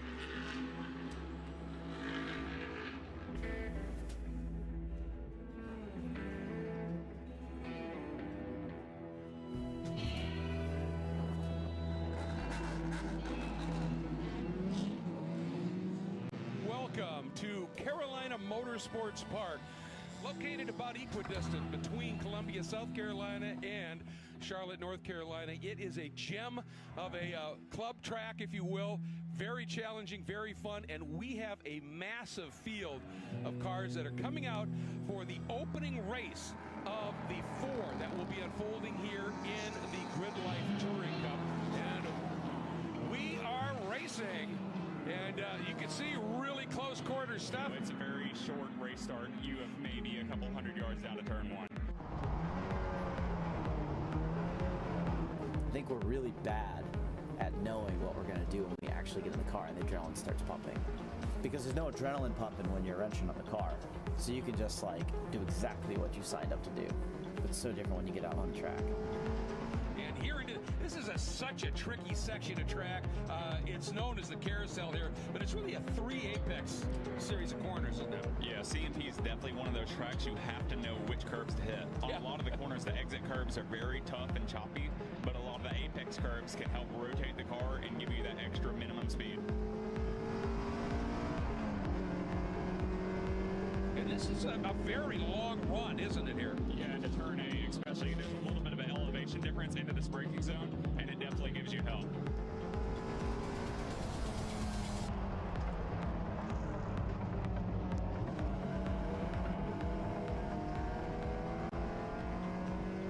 Then through 8 to that quick flick at 9, and now into this wickedly quick kink here.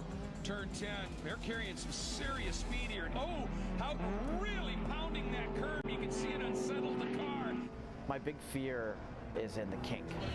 The kink is a really fast right-hander with a ton of curb that you can clobber. Going over that curb unsettles the car a little bit, so I had like a big lift from 110, let off, 103 through the kink.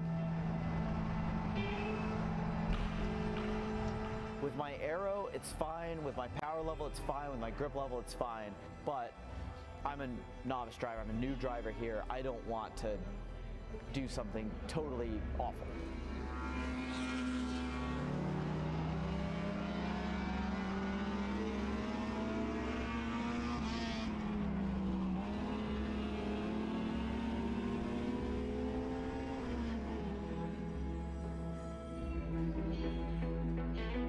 First of 4 races is in the books here, and this wind is absolutely unbelievable.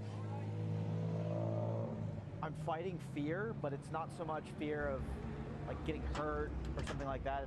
It's fear of embarrassment.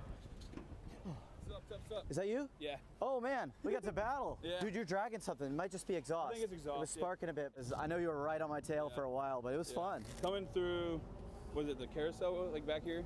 Yeah. Like I wasn't expecting to hit your brakes going in there. Figured like I'm more just a lift. Yeah. And like coast through.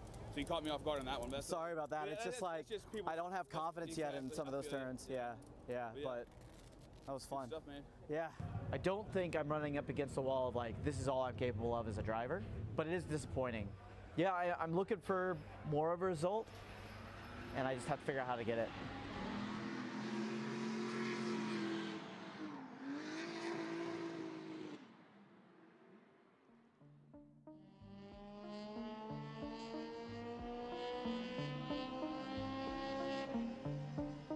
A little humbled, if I'm being honest, but Eric Jensen came by and took a look with me, and we looked at my data on the kink especially, and I'm just not anywhere near where I should be. I've been lifting pretty early and only carrying like 103 through the kink, and I keep hearing that it should be flat in my car, and we looked at the data and it verified it. So that's what I'm going to do in race 2. I'm just going to try to incrementally ratchet that up. I believe it can happen. Eric believes it can happen. Marcus believes it can happen. So I just have to prove it to myself.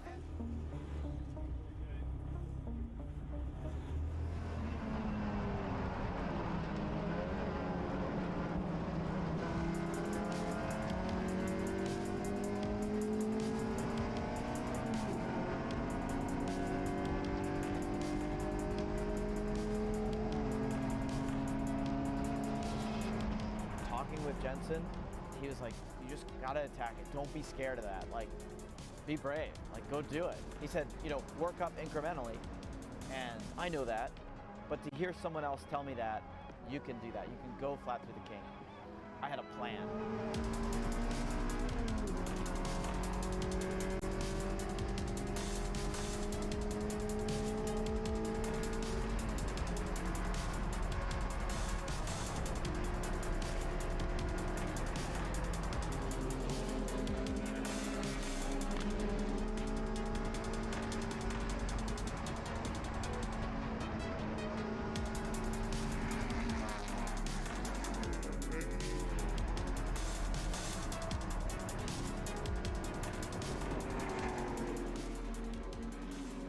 I went out, I built a little speed, and then somebody in front of me, I felt like I needed to catch them, and all of a sudden that little bit of fear that was left my mind, and I was like, I'm gonna catch this guy.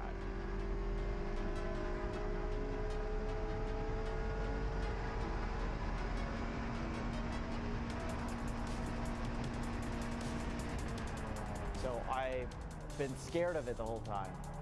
I finally got it. I finally was able to find that pace and go completely flat through there.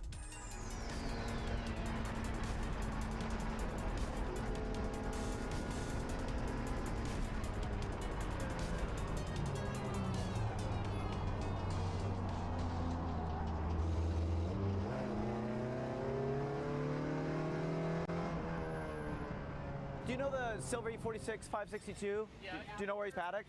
I gotta go apologize. I've dive bombed him. I'm still overdriving the car and not doing what I can out of it. Pick up time or? I did. I got a 149.5. So I broke under 150, and I'm very comfortable going flat through the kink now. So, Nice. Yeah. There you go. In fact, I'm looking for that guy. Have you seen a 562 silver E46?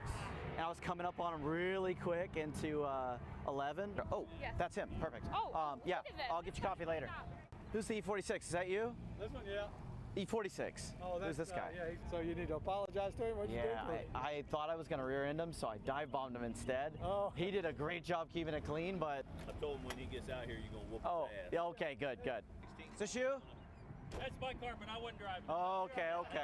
Kevin Bandy, I was in that white Miata. Oh, right, I thought I was going to rear end you, and so I just made a quick judgment and I dive bombed you there, but you gave me after so the- much. after the 11. kick?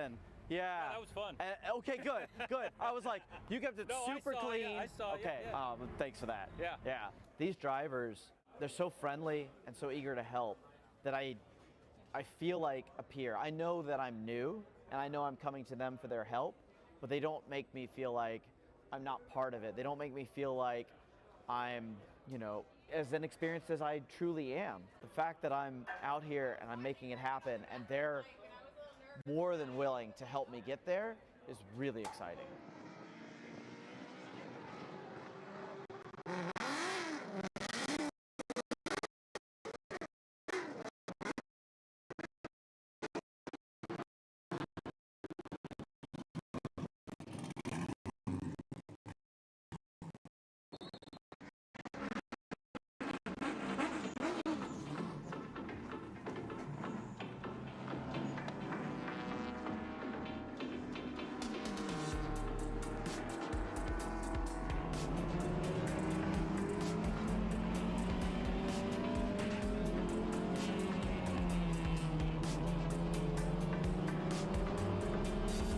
I've learned that mindset is like the biggest thing, at least coming from not having raced before.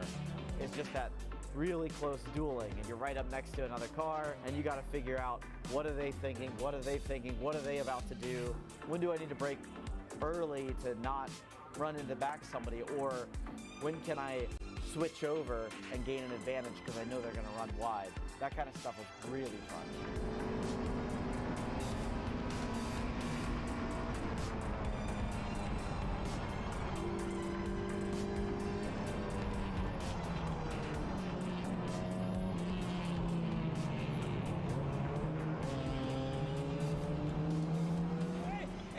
Eibach gets running, is thinking about going up and making it 3 abreast. That's really difficult, man. No. And there's the inevitable result. And then Wallbum just got clipped.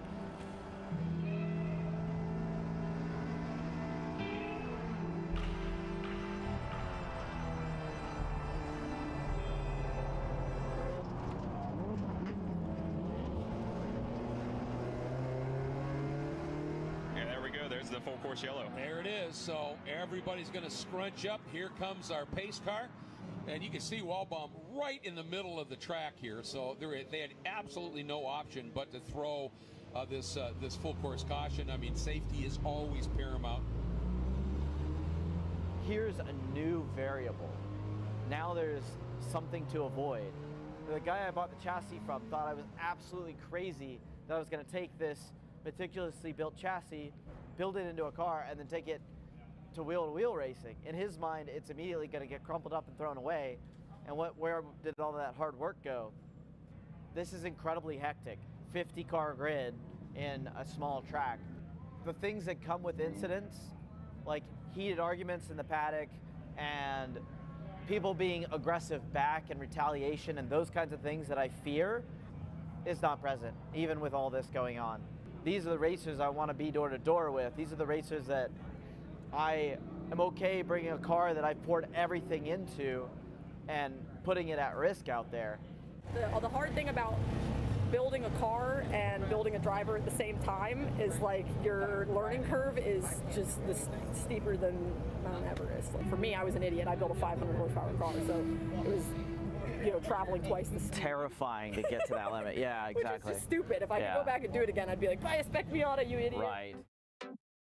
Going into race 4, I didn't have any specific strategy. Like, I know I picked up pace in race 3, so I really wanted to just see, could I move up? Can I race clean? Can I like improve my times, do better? And race 4, it all clicked.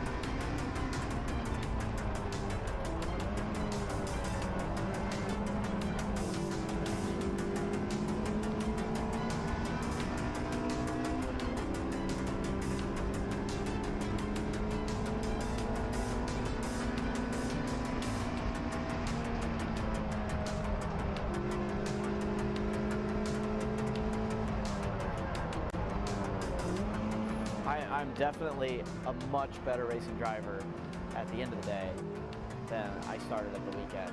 I went from, wow, I'm all the way at the back, to I am racing and I am improving by huge amounts, and I'm actually making positions up. I'm moving up.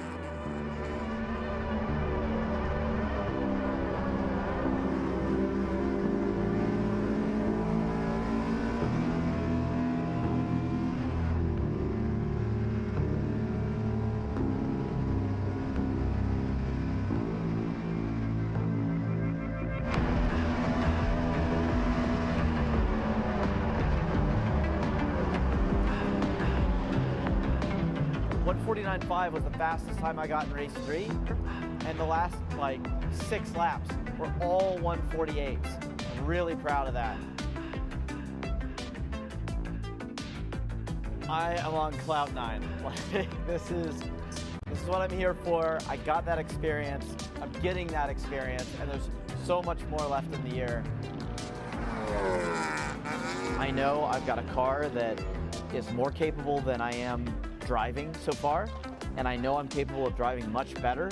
I still don't have my sights set necessarily on trying to be at the pointy end, but I'm really still excited about being in great mid-pack battles. These drivers are phenomenal, and these cars are dialed in. So as I develop the car, as I grow as a driver, it's going to be more and more rewarding. And yeah, probably way harder to say I'm going to do less of this next year.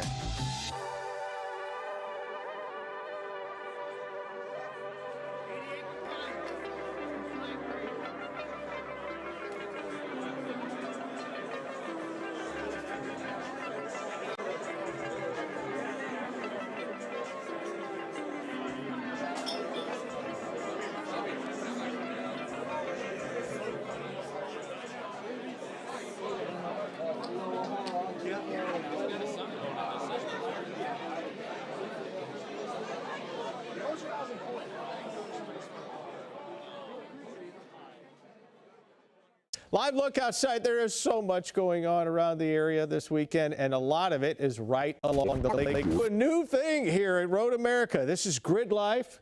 There's a whole thing going on this weekend. Big race there as well, but they got a nice, cool laser show. I've never seen that in this before.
Yeah, boy!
I'm Cody Smith, and this is my 85 Oldsmobile Cutlass that I've built for Time Attack and just largely playing around.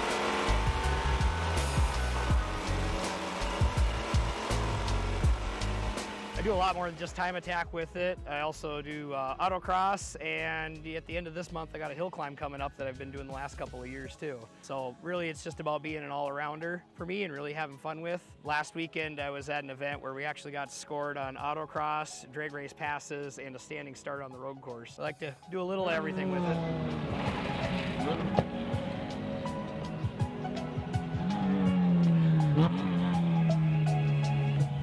To my first track day with this thing on completely stock suspension. I had a very mild build on the engine just to keep it from blowing up and making sure that it wasn't going to starve oil in the first corner. And from there it kind of evolved into every single event. I was changing things like what is the worst thing right now. So like early on it was it body rolled a lot, so I ended up with sway bars and then springs, and then I was doing ball joints to fix the camber curve, and it just kind of snowballed where I think I was 3.5 years into doing this stuff before I went to 2 events with the same setup. So it's really been an evolution of me learning, you know, the driving aspect as well as the building the car aspect together along the way. And I mean, I'm 6 years into it now, and I'm really kind of at the point where it's heavy. I need to figure out either how to make it quite a bit lighter, or I have another chassis just like this at home that I want to start with, like from scratch, trying to make it as light as possible.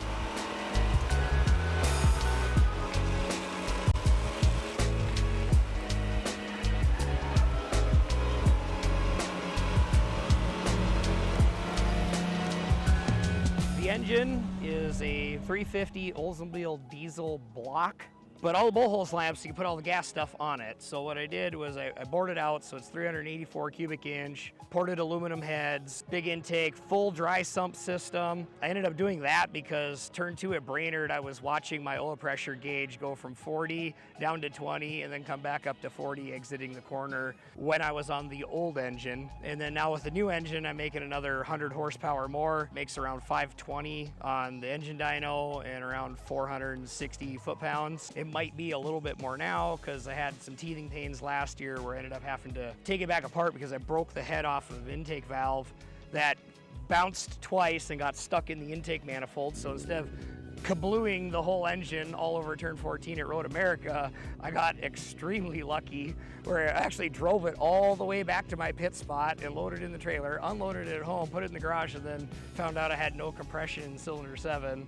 So now it's got bigger valves, a little bit better valve job on it. You know, then I'm going through a couple other things, like now I have a functional cowell induction set up on it. I just built that recently.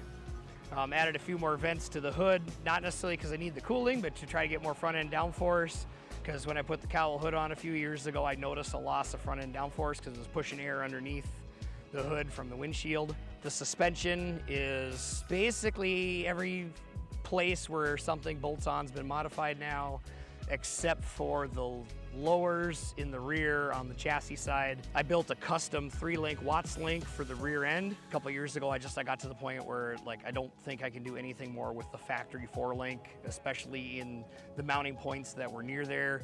Like I was still moving things around on the axle side, but I got to the point where I needed something different that was more tunable. Ended up chopping off quite a bit of the front, doing some tube frame stuff, took around 150 pounds off the nose of the car, and then made my own upper control arm mount points so that I could do caster and camber independently. And that was a big help because after I did that, I was able to get a good camber curve in there the way I actually wanted. And I basically doubled my tire life. But then after I did the 3-link in the back, then the front needed more grip, so then I changed spindles and some other things, and was playing with the lower control arms to get the roll centers. And like I said, this thing's been an ongoing process of learning all of this stuff, because 6 years ago when I started, I didn't know about any of this suspension.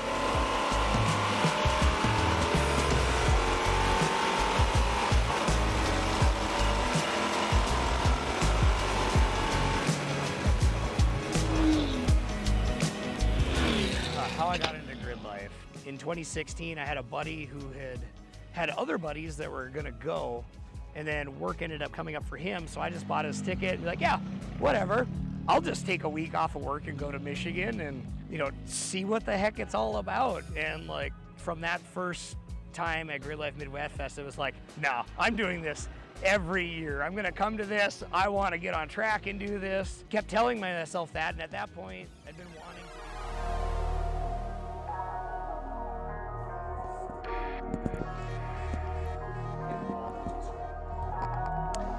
GRIDLIFE Midwest Festival year number 12. Cars on grid for Rush Practice, and Cerise Taylor's down on the grid. All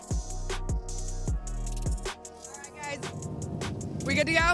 All right, we are year 2 with GRIDLIFE Rush. Now, this fleet has grown significantly over the last 2 years. I want to say when we first started this series, maybe half the fleet. If you're not familiar, Rush creates affordable, ready-to-drive cars. They create a phenomenal environment of support for the drivers.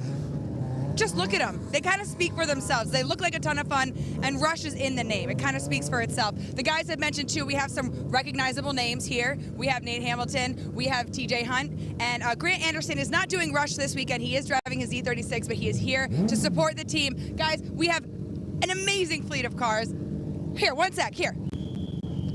What's your favorite thing about driving Rush? It's fun. It's fun. Rush is in the name. They're getting going here. Back to you guys. Series. It's fun. I mean, 2 words, keep it simple. Kyle Heyer joined by Ido Waxman for Rush Practice number 2. So just the SR category here for this round and for the rest of the year. Some things we're going to work on with the SRX, but it is a big full grid. 30-plus cars here, Ido. About 150 horsepower from these cars. They're chain-driven motorcycle engine cars, but they're extremely lightweight. They put on a great race, and this is the first time that this series has ever come to GRIDLIFE Midwest Festival. Yeah, it's great to welcome them here.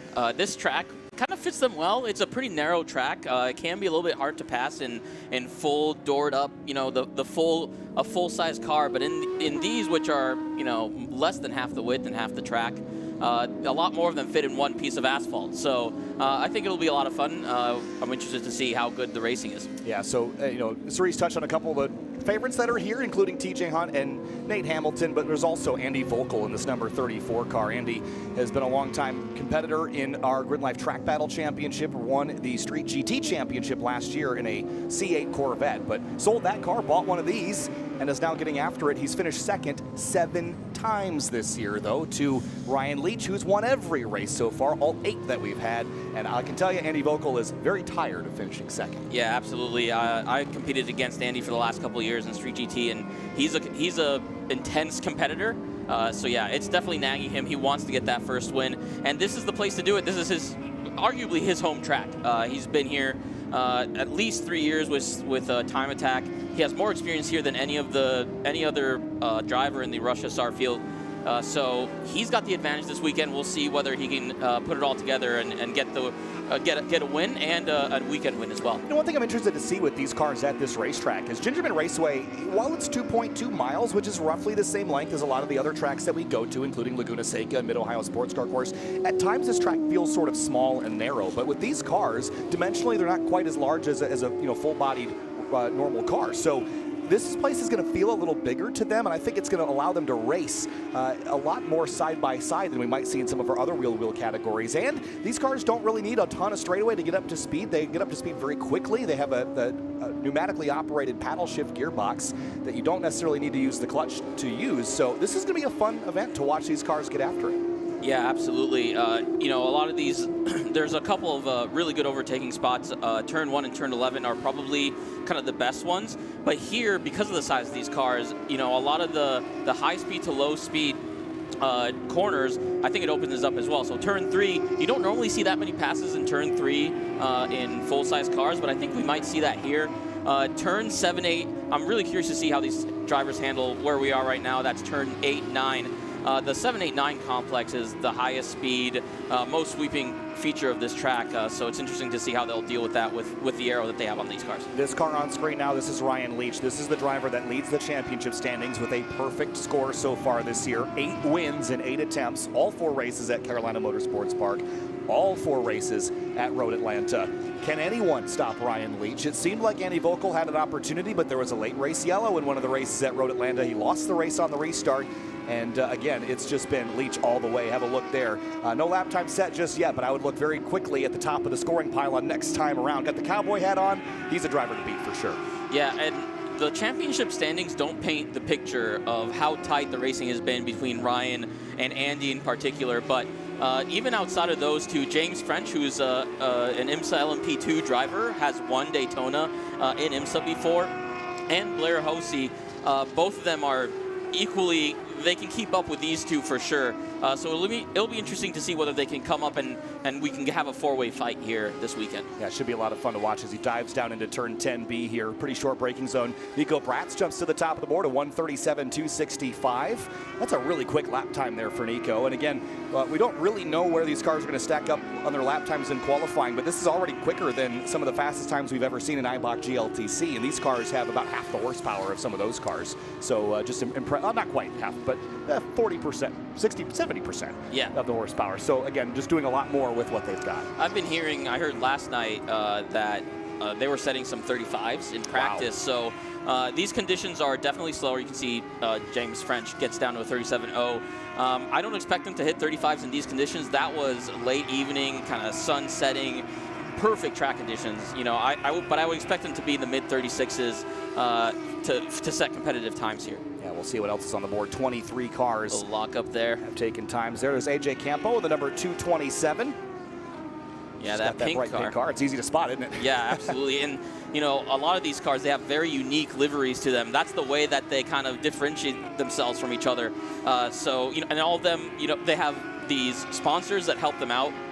TJ Hunt, Nate Hamilton, Blair Hosey, they all have Sonico as part of their sponsorship, and they all have different liveries that show the Sonico brand. So that's, I think, one of the cool parts is these are basically billboards for you to put whatever you want on them, to advertise whatever you want or show whatever you want. I think that's a really cool thing. Yeah, Nate Hamilton jumps up to 6th. TJ Hunt follows him into 7th place. And TJ up inside the top 10 in the championship standings. Again, coming over from the drift world, has now come on board with this Rush Series and has really acclimated nicely to this car. And at this point, he's got some more experience from, you know, some of the other competitors that are now joining. So he's got a leg up on them for sure. Yeah, and I've seen a couple of his videos about his time in Rush, in particular in Laguna, and it's definitely, you know, he talks about how much of a transition it is for him to go from a subjective sport like drifting is to this a very objective sport. It's all about lap time. It's all about position on track. And it's a different sport. As we see, as I was saying, James French and Ryan Leach both into the 36s, 36.4 for French and 36.5 for Leach, so only separated by a tenth of a second. Nico Bratz 36.7. Volkel hasn't set a time yet. I wonder if that's a practice, if that's a traffic thing, or he's kind of been known to leave his transponder off during practice sessions. He doesn't want to give away his ultimate pace, so that could be what's going on here as well. I'd be interested in that, if that's the strategy to pull. I mean, I guess I could see that. I can't imagine that race control would be stoked about that. They would like to know where you are for gridding purposes as well. But having competed against Andy, he loves to play these little, very small kind of mind games with his competitors. I think that's what he's trying to do here. That's such an interesting idea. Wow, this is fun to watch. 30 cars on track right now at the moment. There's a look at your leader in practice. That's James French. A little dust kicked up the road. Now, James French is a driver that we talked about at previous events, but he's got experience running in what was the WeatherTech Championship, has won, you know, a little 24-hour race at Daytona in the Prototype Challenge class a handful of years ago. But right now, a 1:36.418 is the quickest time we've seen so far from this car. But he and Leach and Bratz, and I imagine it'll be the 34 of Andy Volkel up there. Yeah. Those will be four drivers we'll have our eyes on all weekend. Yeah, I think it looks like we're setting up for a nice four-weight fight here for the weekend. So it's going to be really fun to watch. TJ Hunt's doing well, up in 8th, 38.7. Nate Hamilton, a 38.2. So, you know, they're both in a top 10 pace right now, which is an improvement for them. They've been kind of in the low teens. Most of the time, it seems like they're coming up into the top 10 here. So that's really great to see their progression as drivers as well. Yeah, certainly. And James working his way up towards turn 3 now. And the corner we talked about earlier in the GLGT practice session, how it sort of falls away, and there's a little bit of an uphill leaving it as well. And then turn 4. We don't talk about this corner a lot because for some cars, it's not really much of a corner at all.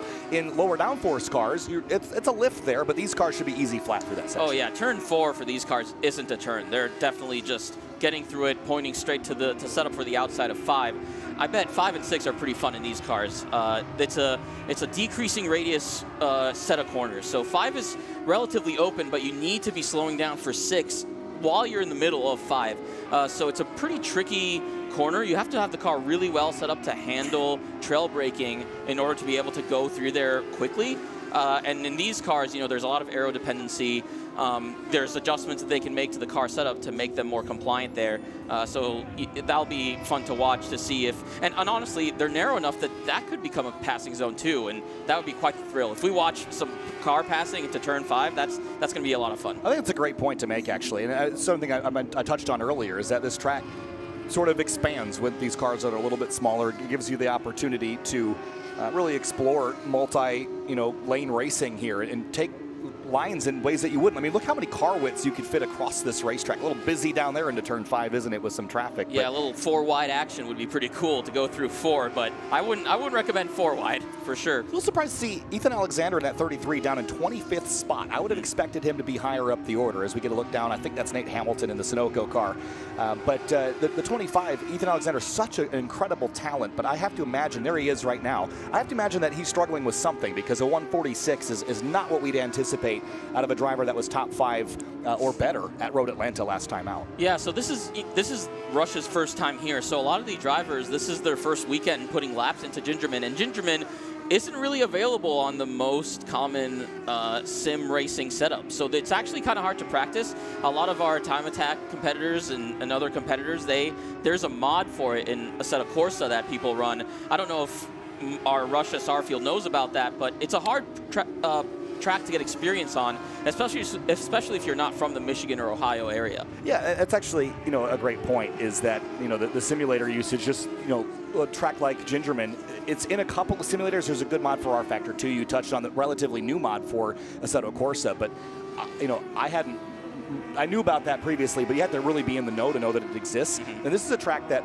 the first time I drove here, as you said earlier, it looks simple on a map, but there's actually a lot of nuance to it. And I had a much easier time getting used to Road America than I did to Gingerman, just because the place like Road America, I've done thousands of laps in a simulator. You know, there's not going to be a lot that surprises you, but here, those subtle textures, the way the camber of the corners are, it can catch you off guard as Ryan Leach goes to the top. Yeah, of the board. 35.8. So yeah, they're coming up to pace now, and exactly as you said, if you look at this track from a bird's eye view on a map, it looks really simple. It looks really boring, honestly.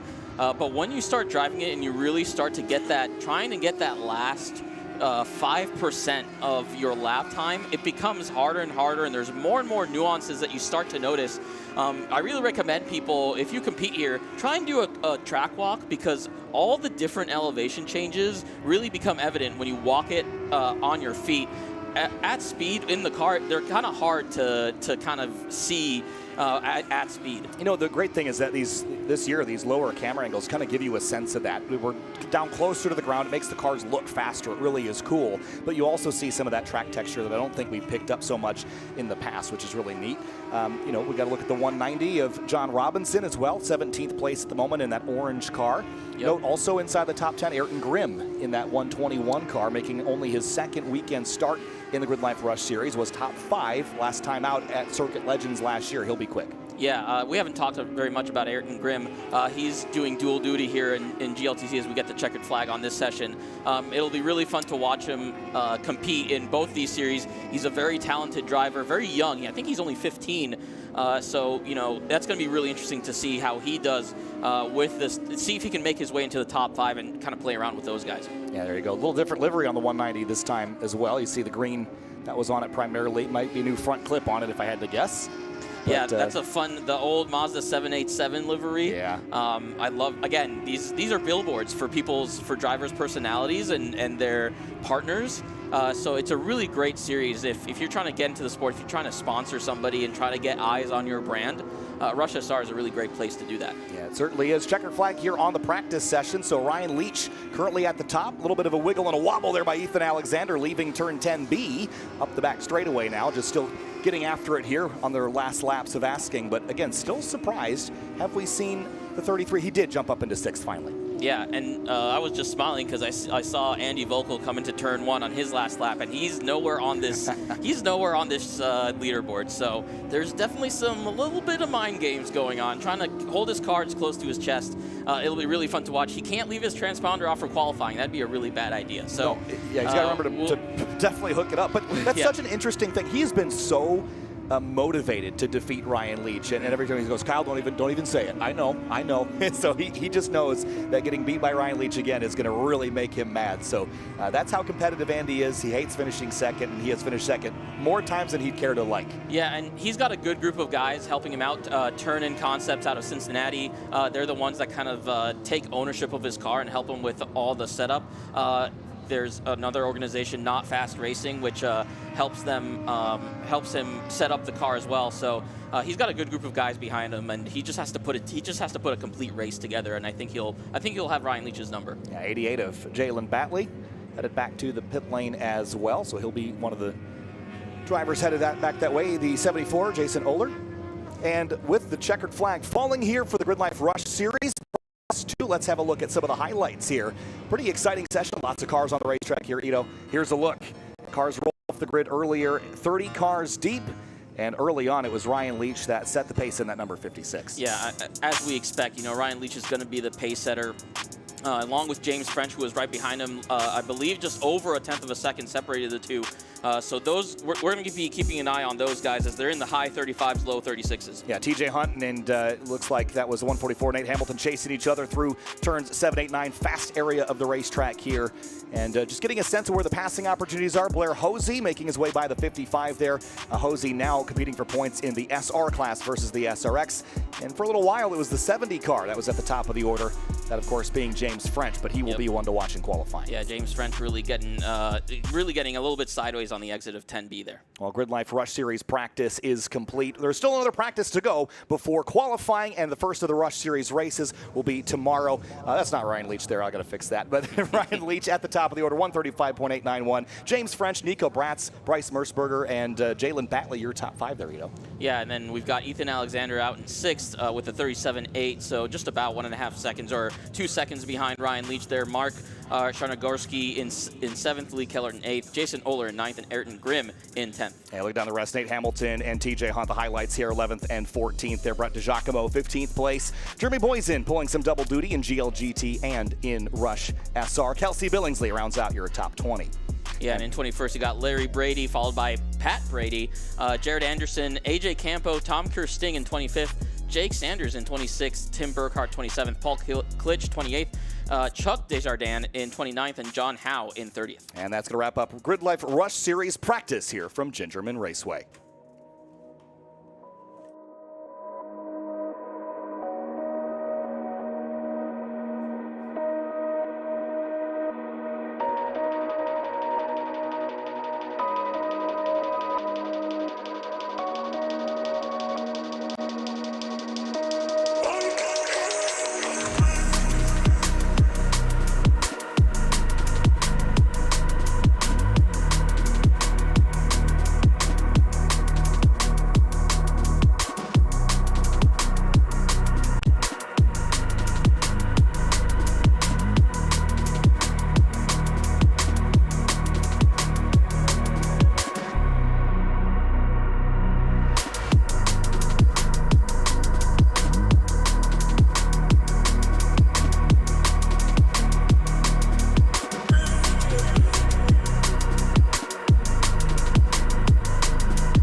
GRIDLIFE Midwest Festival is in its 12th year, this time out at Gingerman Raceway in South Haven, Michigan. Kyle Heyer now joined by Jamie Santos for the second of our 7 TrackBattle Time Attack heats here before we get to our podium sprint on Sunday afternoon. And TrackBattle Time Attack, the longest running form of competition in GRIDLIFE. And Jamie, you're a part of it in the street mod category. You've been up at the mix, you've won events, you've been in the podium. But this weekend, no car, so you're going to be in the booth with me. No car. I figured with this shirt, I'd be appropriate to bring. You know, my car's not ready, and would have loved to compete with all these guys in street mod and everyone else, but you know, you make the most of it, and you have a good time with, you know, a guy like you. Yeah, so this should be a lot of fun. And actually, you know, when you hit me up about this, you were on a podcast called Heat Exchanger. Yep. You know, the last couple of months, you kind of dabbled in there now and then. And Dewey DeWitt is one of the most passionate people in our Lifetime Attack community. He said, you know, I'd love for Kyle to have somebody that just really understands the sport of time attack. And Ito is one of those people, but I need Ito's help elsewhere this weekend, so we're going to kind of switch you guys in and out. But I think you're another one of those people that really understands the sport. You understand what it takes to go fast. And I think you understand this event and this racetrack, what this means to people in the GRIDLIFE community. So this is, as I said earlier, this is like the grassroots Le Mans. This is a big stage for time attack. This is, for us, our Super Bowl. This is the one we want to show out the most. This is the one we want to win the most, but that also means it's the one we're going to push the hardest. So, you know, we've already seen in like Group A, for example, a few mistakes here and there, guys wanting to go really fast, you know, having cold tires, cold track, and it's only going to get tougher from here. It's probably the most technical track we have in the entire field and the entire grid, and it's just it's a big exercise in patience. You have to be patient going into the entries of these corners. Be able to load the front end up, have the front grip. You know, if you're a little too, you gamble too much on entry, you're just going to understeer out and cause a lot of troubles on the exit. We were talking a little bit with Ito earlier about Gingerman Raceway and this particular racetrack, built in 1996. Again, this is a track that a lot of people have experience at. What makes this a great time attack track and a great place to have an event of this scale? I think it's, in a way, it's a bit of an equalizer. You need a bit of everything. You need a little bit of aero.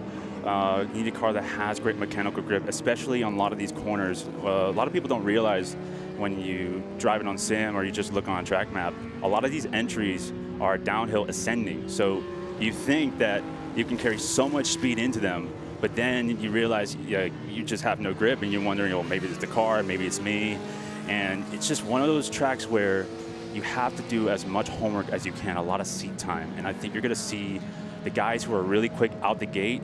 Those are the guys who have done their homework. They've been on the sim. They've worked with coaches. One of the big helps for me has been working with Scott Robertson, and it's been huge in making me more competitive. And I think you're going to see that with drivers this year who have really worked hard on their seat time, and you're going to see it on times this week. Yeah, so fair to say that the experience will probably pay off here. 100%, for having been here before. Juan Johnson, that 142 Falcon Club TR car, easy to spot. He's got a teal and pink fire suit to boot as well, so easy to see him from a mile away on the racetrack or off. But the Afro Speed S2000 with sort of that fastback style roof, really neat looking. But Falcon Club TR, I'll talk a little bit about that category, Jamie, because it's extremely competitive. A lot of K-swap cars here, but again, this is really about your track day builds. 100%. I would say it's probably the most competitive class in not just in GRIDLIFE for Time Attack, probably in all the country of any series, any organization you can think of. This week we have 20 cards deep. We're missing quite a few top-notch guys. Evan McLaren's not here this week, so you're going to see guys like Mario Moroni, who showed out really quick at CMP. Had P1 in qualifying. Had a bit of mechanical issues coming into podium sprint, so that's why he lost a bit of points there. Gained a little bit of momentum coming into Road Atlanta, getting P2, and he's already showing out with a 37 this week. Club TR record, and he's doing really good. He was working quite a bit with his ECU and some wiring, having some trouble overnight, working really hard on that, So it's one of those things where if he can get the car working for him, he's going to be really tough. But you also have Peter Granberg, who did really well at Road Atlanta. He was, runner-up last year in our class, and he's going to be a tough one to beat. They've so far split head-to-head 1-to-1 as it stands. So I think those are the two guys you're going to see, knock down those times. Kevin Wendt in the number 509 Falcon Club TR Honda CRX. Kevin, for a long time, would have been upstairs in the tower controlling the timing and scoring, but there's Kevin right now, P2 at the moment in class. 149.775. Now remember that we run our track battle time attack groups in heats. We have over 100 entries here this weekend in track battle, so it's not possible to put them all on the racetrack at the same time. So we organize them into groups by pace, so the groups are going to get progressively faster. It's a mix of all the categories, so we'll do our best to sort of follow along, but the positions are relative to your class in that session. And as the weekend goes on, basically the field will filter out, and then by the time we get to podium sprint, it's the top 5 from each category. Those top 5 get 3 laps to go fast, and whoever is the quickest gets the trophy. Yeah, it's to me, I love the format. It's so much fun. It really makes you, one, you have the pressure to put that lap down in qualifying, because you don't know when you have the chance to do it, and then you got to go the next day in Sunday, and then you got to show up there. You can't just in club weekends, you kind of just, most of us will just do the fast lap on that morning session and just be done for the rest of the week. But these guys, they still got to show out, still learn the track, and sometimes it's even more beneficial to go out in the hotter sessions because the podium sprint is in that hotter session. It's going to have less grip. You want to be acclimated to that and be comfortable, because by the time you get the podium sprint, you got to be on it right away. There's Tom Halka in the number 7, and he works his way down through 10B. That's a street class car that at Subaru. We're just also got to look at Conor Romaro's 2004 Volkswagen. That thing's rocks. That's a really cool car running in the Falcon Club TR category. I have a soft spot for any old school VW, any VW, Audi, Porsche, and it's cool to see something like that to, that's the beauty of Time Attack. You can see so many different builds, so many different personalities in the cars, and I think that's something that is so beautiful about it, that it's hard to see in like a spec series because they're all kind of the same car.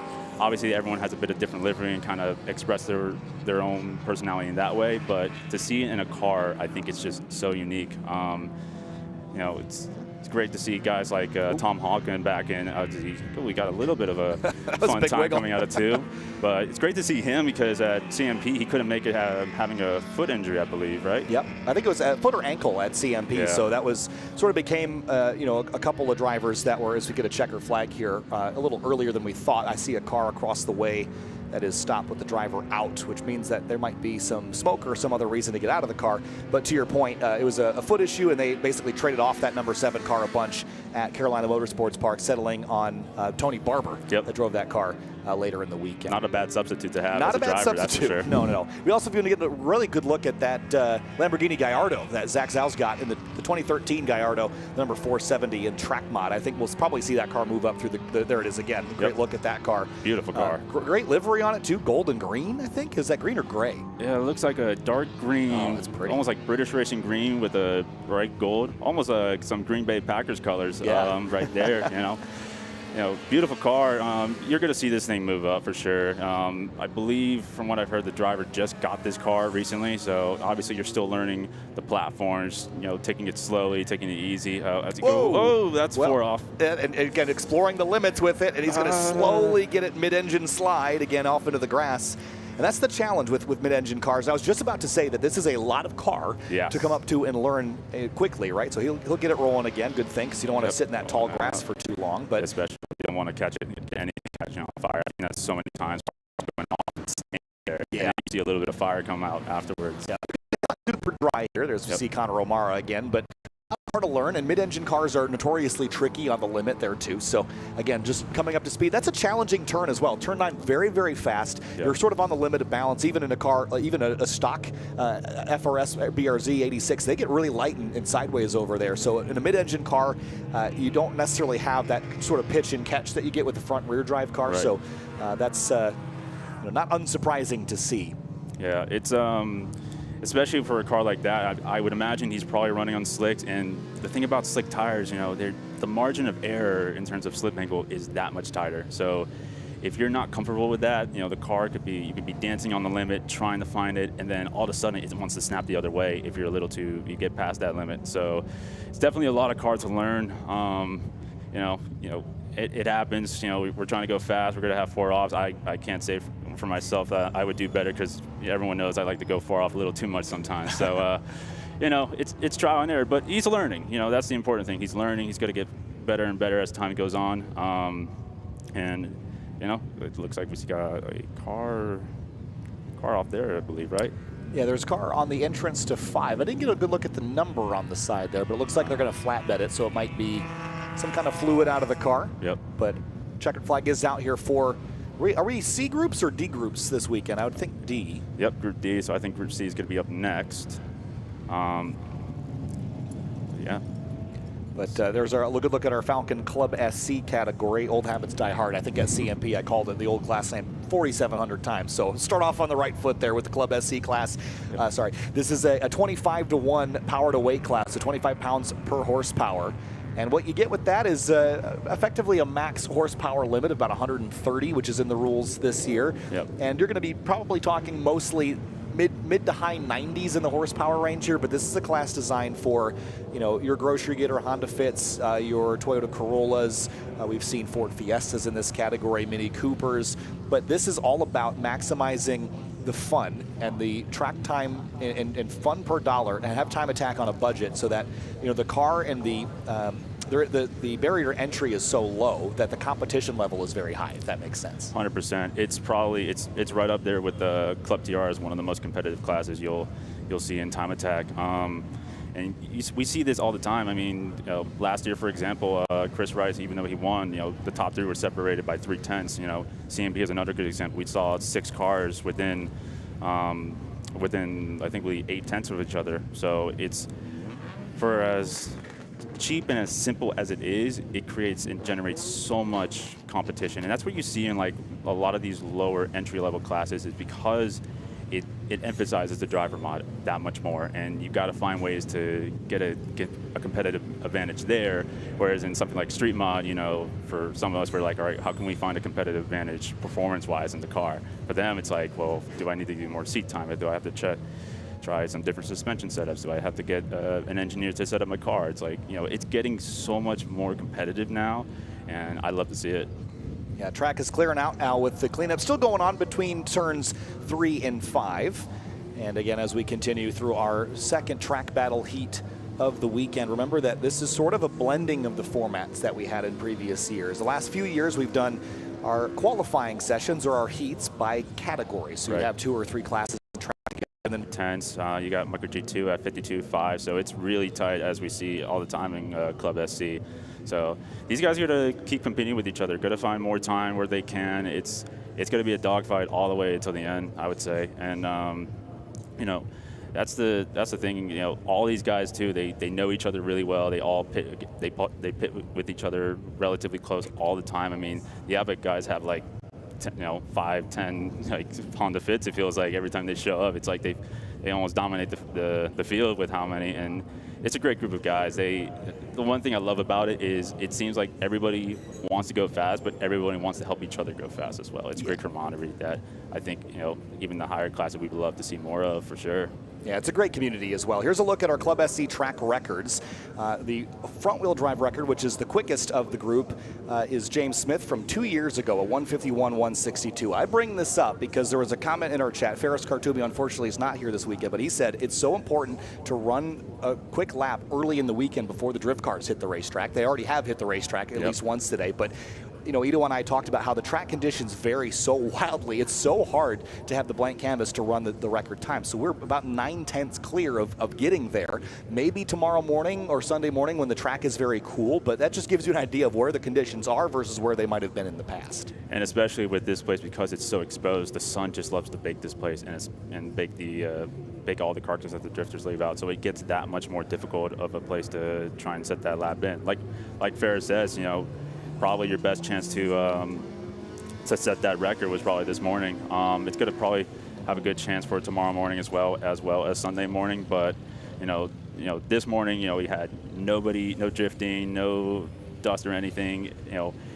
Anyone who has done testing has, like, for example, had done the rev up track day, had done any testing before then, they would have a huge advantage here because they would have been comfortable to set that lap right away and ready to go. So we'll see. The other thing too, it could be tires as well. Some of these guys might have kept the fresh tires for tomorrow morning and Sunday morning, so that'll be huge. I know for Street Mod, for example, I talked to a few of the guys. Some of the guys like DeWitt was running the fresh V-Tours.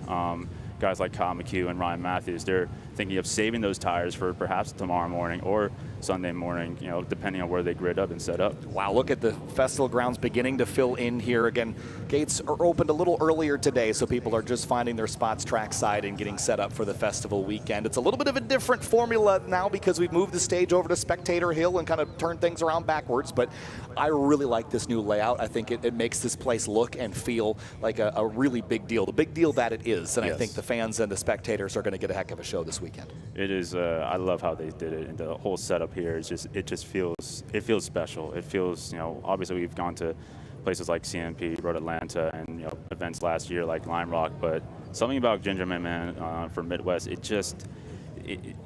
the passion is there. It goes beyond just showing up and having fun. It's the history. It's, for many people, this is where it started. This is where it got them into grid life. This is where, for many, they were like, I want to be a part of this. However I want to do it, do it.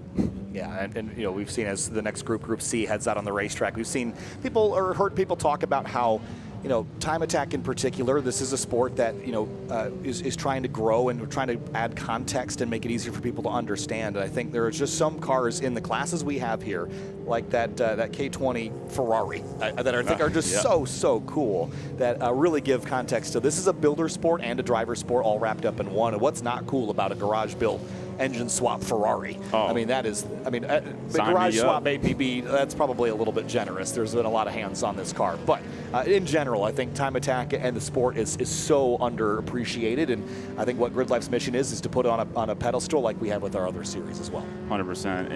It's a beautiful way to, like I said before, to express your personality, express this opportunity you have to be like, what is that car I've always wanted to build as a kid that maybe didn't make sense, maybe it doesn't make sense financially, but you just want to do it anyways just because you love it, you want to see it happen. And it goes both ways, because I think for some guys, they if they want to be competitive, they want to just find like the go-to chassis to do it. Some classes it might be a Corvette, some it might be a Honda S2000, but you know, there's something that needs to be said about seeing cars like this Ferrari 308 that it's just unique and it's beautiful. You know, there's a great appreciation of the engineering that went into it. There's a great appreciation to the passion that goes into a car like this. You know, it's one of those things where you don't see in many other motorsports, right? Because everything has to be cut to such a strict rule set, and you know, people end up building kind of pretty much the identical things, just slightly different here and there. Whereas in Time Attack, you see just so many different, you know, parts and forms of cars. So some slow outlaps here with some of these cars. Looks like there's a little bit of shifting and shuffling. Arthur Dvortson in the number 26. I love this NCMX5. Really cool paint colors on it as well. That sort of blaze orange. There's probably a name for it. That might be it, actually. But NCMX5s, we see these here and there. I don't think they're the most popular MX5 chassis to shoot for. Either you're going to go real light and old school at the NA or NB, or you're going to shoot for the ND, which is just a lot of performance per dollar and a lot of fun per dollar as well. But the NC was sort of the ugly duckling child of the group of MX5s. But I actually think, like Arthur's done it, they're actually really attractive cars and really high performance capability. They're not really fundamentally all that different from the other ones. 100%. And it's one of those things where it's like everyone kind of picks and chooses like what their favorite chassis are, what they're not. You know, like you take Nissan Skylines, for example. Everyone always says the R33 is the ugly duckling, but there's a lot of people who own all three, and it looks like we have a four off, or a car parked there, I think, between 8 and 9. Yeah, we saw that car sort of let Arthur Dvortson and then MX5 by, and then he pulled off to the side. I didn't get a look at the number on that car, but just interesting to note. So we get a look at the 240 Honda Civic. This looks like a very simple Club TR build. And again, I think there's a lot to learn about just going real simple. That's Eric Knurr in the 2000 Honda Civic.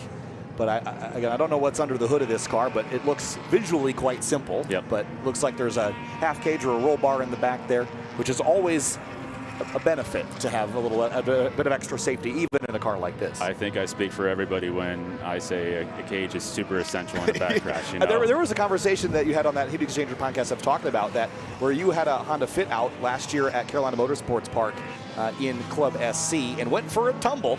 And it had a half for an cage, understatement, that's for sure. And it had a half cage or a roll bar in it, and I saw the pictures of it, and basically behind where the cage was, it just folded the whole thing in. Yeah. So yes, you in particular certainly have understood the value and importance of extra safety. 100%. You know, it's something where I started kind of reassessing what I thought was okay to bring out in the car. You know, like my BMW 1M, for example, for the longest time just had regular Recaro pole positions, you know, no halos or anything, sliders seats, and you know, for this season I upgraded to some sub halo seats because I just needed something that I felt comfortable with, you know, in case it rolls over. You know, when you go through something like that, everything happens so quick.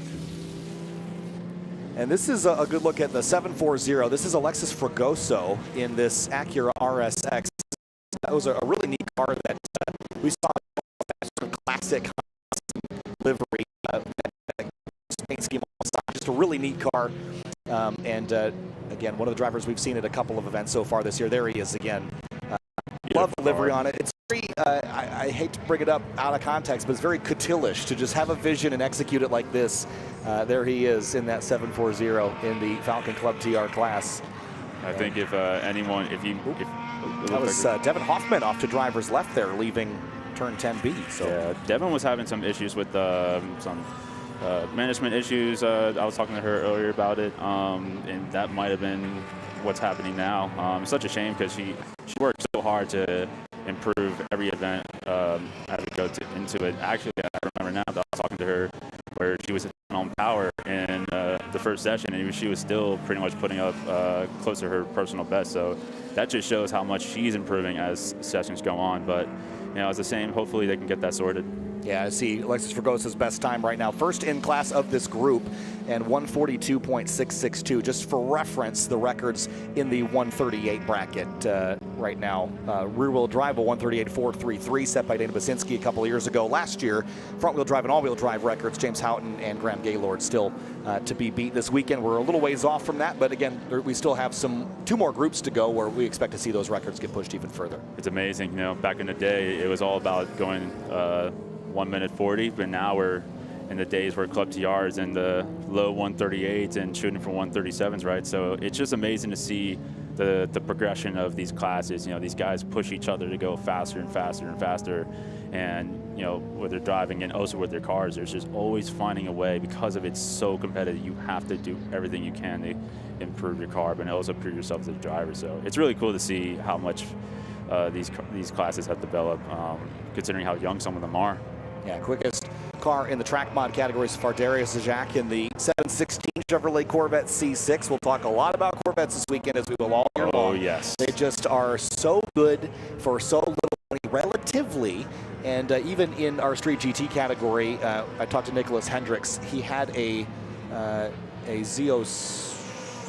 He had it was a Grand Sport C6. Now he has a Z06 C6. Okay. It looks the same. He had told me, because they look very similar, but the performance capability of some of these cars coming out of GM with the Corvette chassis are just so high. It shows what happens when a company is prioritizing motorsport, and you know, GM does that with the Corvette.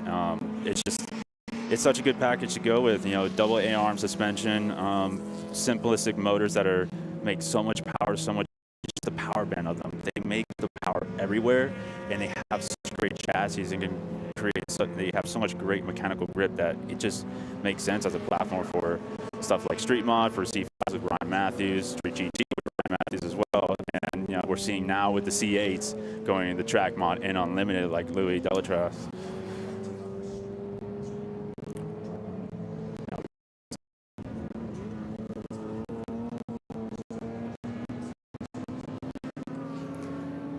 And a good look at a Porsche Cayman. I don't know that I've seen this number. Oh, that's a big spin going out there out of 6, I believe. No, that's 9. Ooh. And Alexis Fergosa is going to have to jump on the binders there. Again, another mid-engine slide. Yep, not looking good for the mid-engine cars at the moment, but oh my God, you hate to see that. It's a good thing that he was able to miss that car, because that can always get scary. Yeah, and actually, both those cars that we saw in that last camera shot, Fergoso and Ruben Manrique, are the leaders in their respective categories right now. You see in street class that number 718, which I have to say, if you're going to choose a number running a Porsche Cayman, 718 is a pretty good number to pick, as it's the model name of the car as well. So. Pretty appropriate of a choice. I've always wanted to see what these Caymans can do in street class, because there's so much potential. And like we talk about Corvettes, you know, Porsche, another manufacturer that makes immaculate chassis.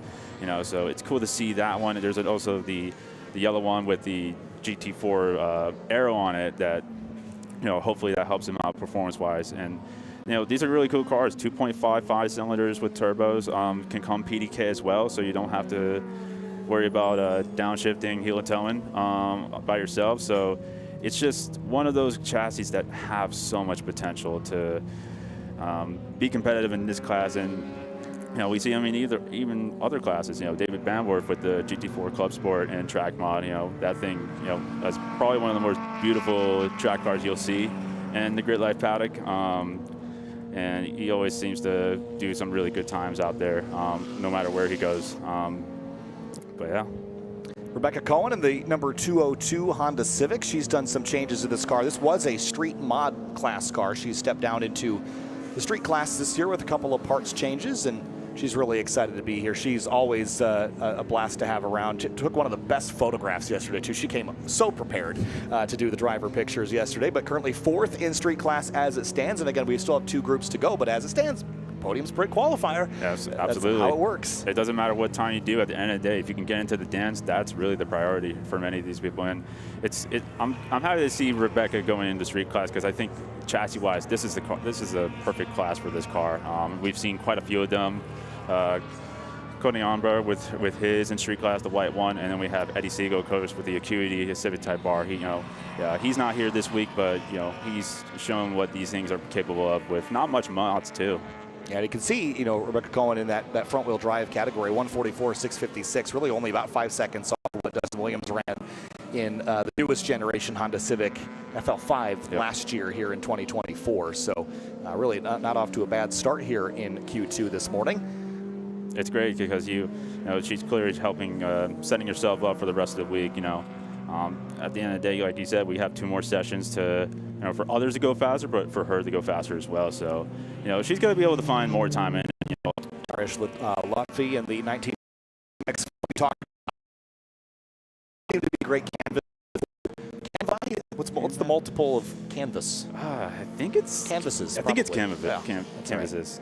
Can't win them all, but you know, I think NA and NB Miatas are just such a blank slate for basically anything. You just start with the lightest thing and throw gobs of power and arrow at it, and you end up with a pretty good race car. We see these just like Corvettes. We see them in almost every category in grid life over the years. Yeah, So. and they hold their own. I mean, even cars that you would, even in classes you would think they wouldn't, they do really good. You talk about another Stream On car, Dylan Dadenhouse, with his Focus RS swapped 2.3 ND. You know, he did incredible at CMP, 38.2, I believe, which with no aero, very little tire. You know, if I was talking to him, it's like if that car could have some aero and it can fit bigger tires, it's like you said, it's like a Corvette. They're just such a good chassis to start with, and you know, we're starting to see them more and more in classes like Club TR. You know, talking about the other one, and then Mike Bryant with his silver NC as well. So I think people are starting to figure out, it's like, yeah, these are a pretty good chassis to start with, right? So it's like, why not? I think the same is true also of the contemporary GR86 BRZ chassis as well, where they're just, you know, maybe the motor isn't what you need for your particular application, but they're just, again, a blank canvas that are very simple mechanically. Look at Lutfi charging through 11 there. I love this low shot into 11 because you can really see the car dancing, and there's a little bit of camber and a little bit of compression in that last corner, and the hill into 1. That's why I love being so low to the ground. You can really see the textural changes here as the checkered falls for Group C. It really shows that elevation change into all these corners where, like you said, coming out of 11, it climbs uphill, goes downhill on camber, and then it starts climbing back up.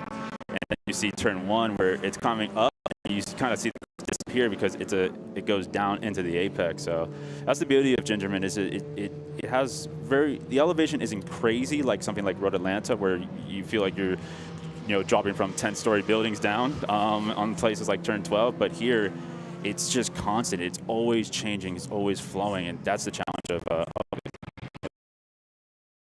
coming out of 10B. That's 7.5. She's off driver's leading 10.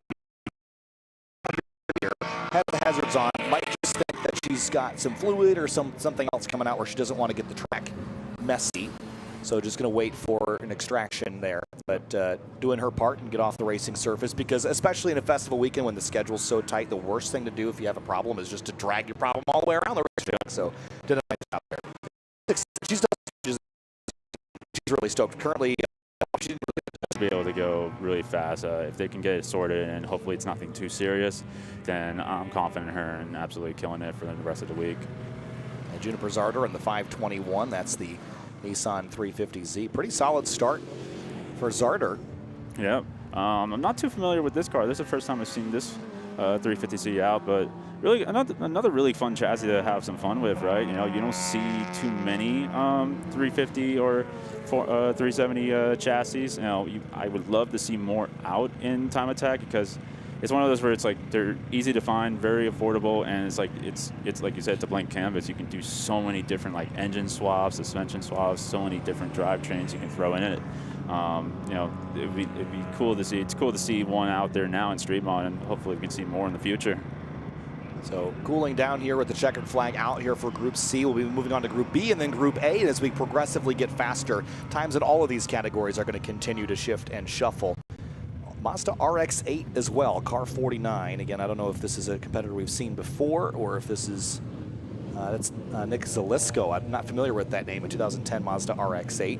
Rotary powered, likely, unless it's got a K-swap in it. I believe that one is rotary power. I believe it was either that one or there was another RX-8 that had a bit of issues coming out of turn 3. Was smoking up quite a bit out the back, coming out from 3 all the way to 6. So, you know, hopefully if it's that car, they got it all sorted. But yeah, another car, you don't see too many RX-8s out in Time Attack.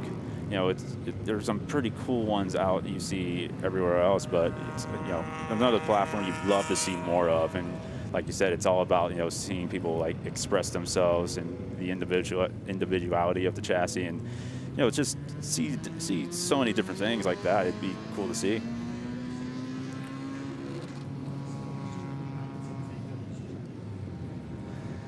So with the cleanup going on, there's Corey Gordonier heading back into the pit lane in his Mazda MX-5 as well. And again, with the cleanup happening on the backside of the racetrack, it'll probably be a few minutes before we see the green for Group B. Some heavy hitters lined up in this one, especially in our street class. See Mike Callaway there, Will Dries in the 466 Hyundai Elantra, and that's been a fun car to watch this season. Let's see a few others in that list going down the line. I see Chris Borsma just ahead of that of BRC as well, so he should be able to get some good laps in.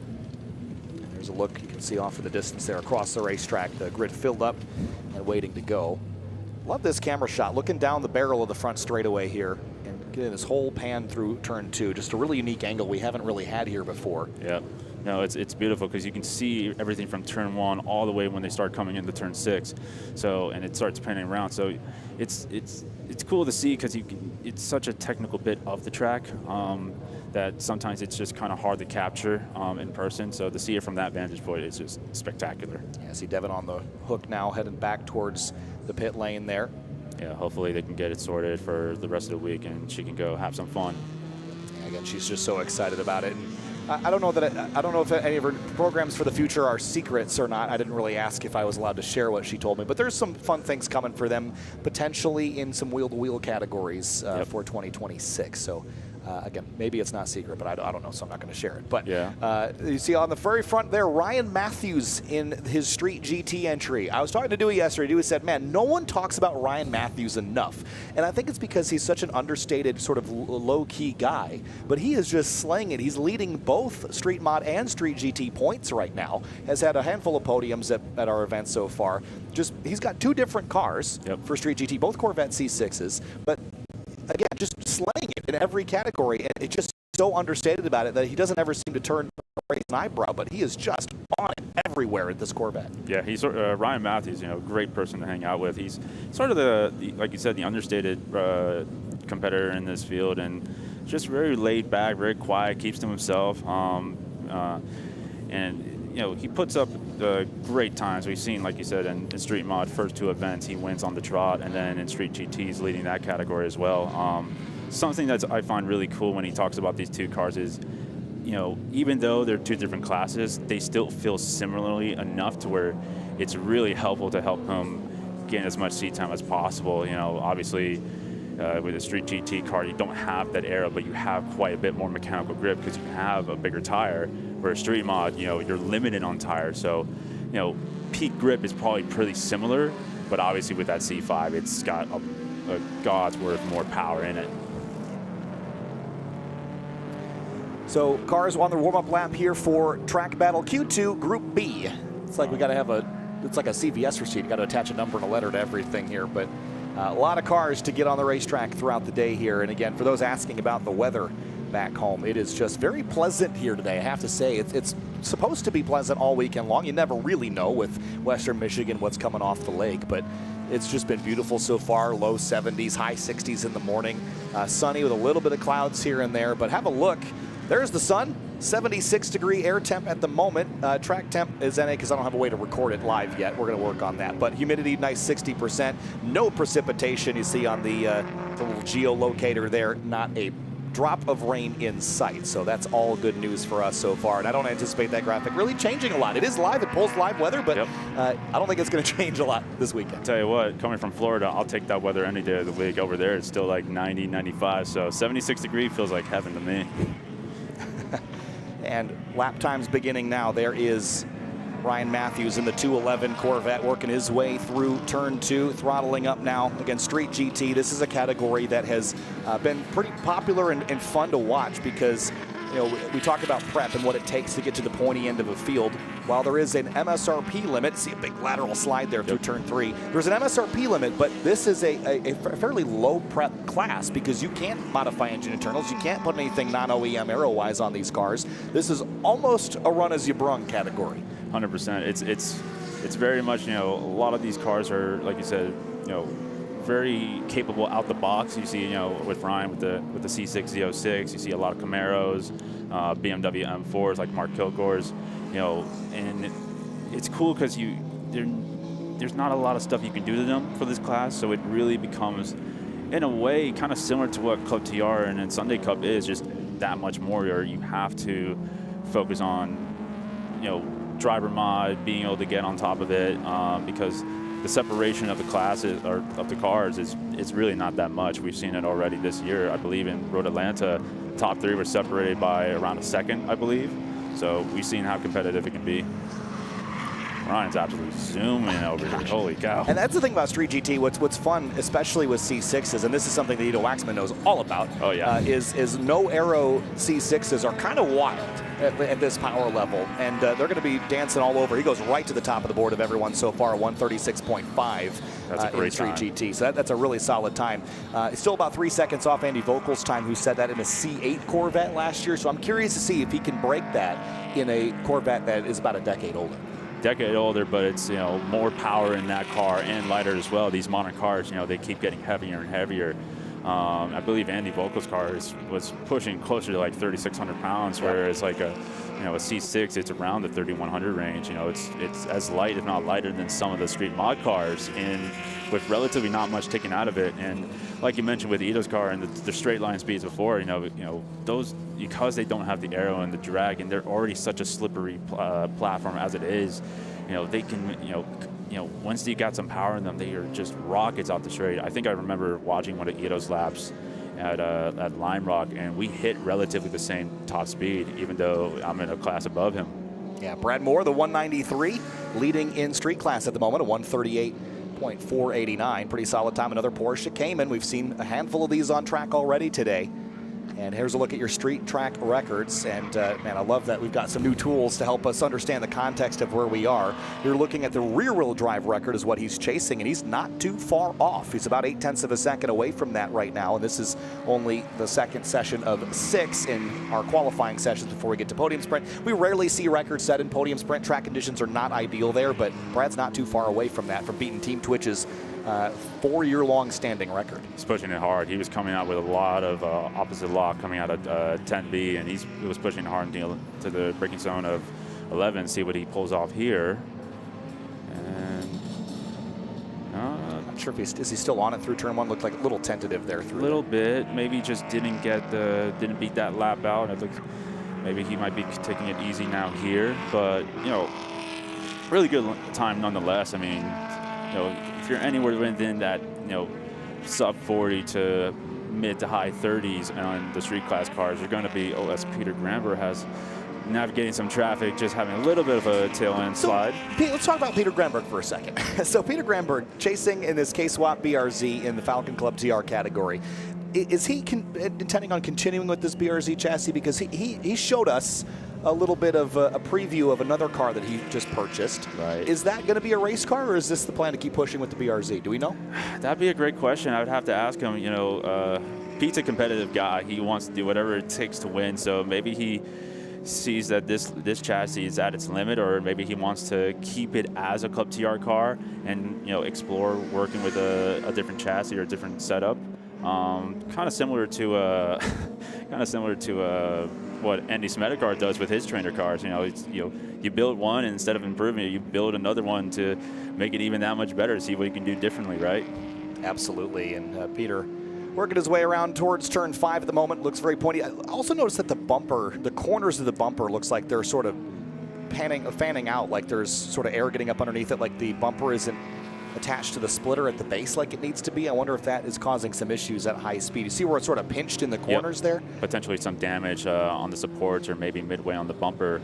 As the wind's hitting it, it's going to want to start collapsing and expanding. As you can see, I can see it on the front left side. It really is most noticeable, probably because of the wrap. It's able to notice it. As he's knowing Pete, he's always good at party and slide like that. He's really pushing to see if he can challenge Maroney for that top spot this week. Yeah, and again, Club TR. Are we gonna have any Club TR cars in Group A? We might. I don't know that we. Well, Jeremy Bailey's out there.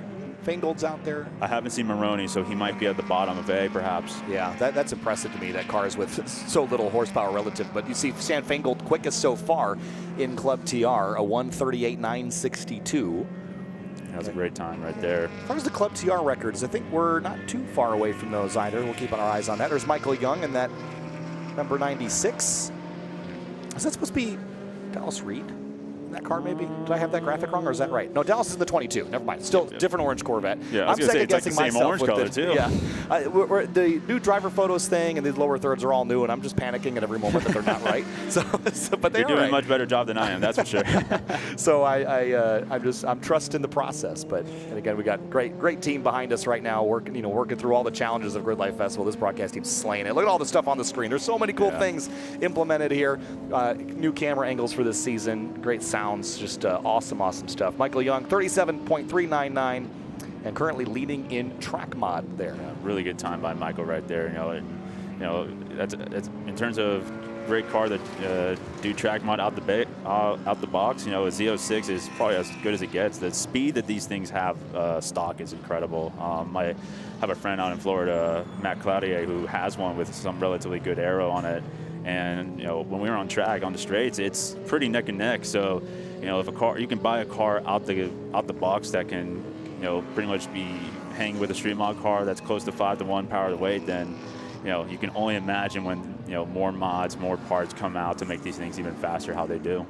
Ben Bolthus in the number 40 Toyota GR Supra. This is another street GT car. He's currently 5th in the class. I don't think he's gotten a real representative time, though. 48.6 seems a little off from where I'd anticipate this being. Possibly caught traffic on his way out, or I'm so glad we got to fly this graphic. Beautiful graphic. I had a choice of what picture to use of Ben, and I figured, you know what? He brought the dog in. Let's load that one in. How about a moment? I love that. Yeah, that's awesome. I got a lot of friends who have corgis, so they're going to be loving this. They're probably going to be going crazy when they see that picture. Yeah, I told people no props. I just wasn't sure if dogs counted as a prop or not. They're family. So we'll let it slide. We'll let it slide. That's too good Ben. of a picture not to let slide, Exactly. right? You got to have some fun with it. And Ben is definitely just I've had a chance to talk to him every so often. He always seems like just such a positive individual, and that's such a big thing. And when you're competing, it's so easy for us to get down on ourselves and get competitive and be negative. But it's like, if you can have that positive mindset, then it just makes the whole weekend fun. There's worse things to do, right? There's worse places to be, worse things to do for sure. Yeah. I mean, maybe there's hobbies that are cheaper, probably. Probably cheaper, but it's hard to find the smiles per dollar, right? Compared to doing this stuff, right? Well, at the end of the day, you have to remind yourself it's fun, right? Even on the hardest day, it's like, you know what? It's pretty cool what we're doing here, So here's Josh Halka out there in the number 777 Subaru Impreza, and this is always a car to watch in street class. I imagine we'll see him in podium sprint, just a consistent competitor, currently leading the street class championship points as well, so already off to a great start there. Yeah, Josh has probably started off as good as he could. Winning both the events and just really showing what he's capable of. He's always been a huge threat in street class, and he's probably the favorite this year to win championship. But street class is another one that gets so competitive, especially with these Subarus and these Evos. It's one of those classes where you got those two chassis, and it's like in motorsport, Subarus and Mitsubishi, they always just battle it out, and it seems like they've done it in WRC, they've done it in other series. Now they found that they're duking it out in GRIDLIFE, and you love to see it. So Halka right now P2 at that 39.3. We mentioned him leading the standings in street class, 52 points, and that's perfect scores at CMP and Road Atlanta so far. Now we've had drivers do perfect point seasons before. Alan Patton was one of them last year. Look at Josh hunting for the limit there at the exit 10B. What a great shot that was. But Willem Dries in the Hyundai Elantra N chasing him with 33 points. It was a 6th place at CMP and then a 3rd with the track record at Road Atlanta last time out. So that's interesting, that Elantra N being up in the mix. That's a relatively new chassis to be really competing at the very pointy end of street class, which is for a long time dominated by all-wheel drive turbocharged cars like Imprezas, like Evos, for example.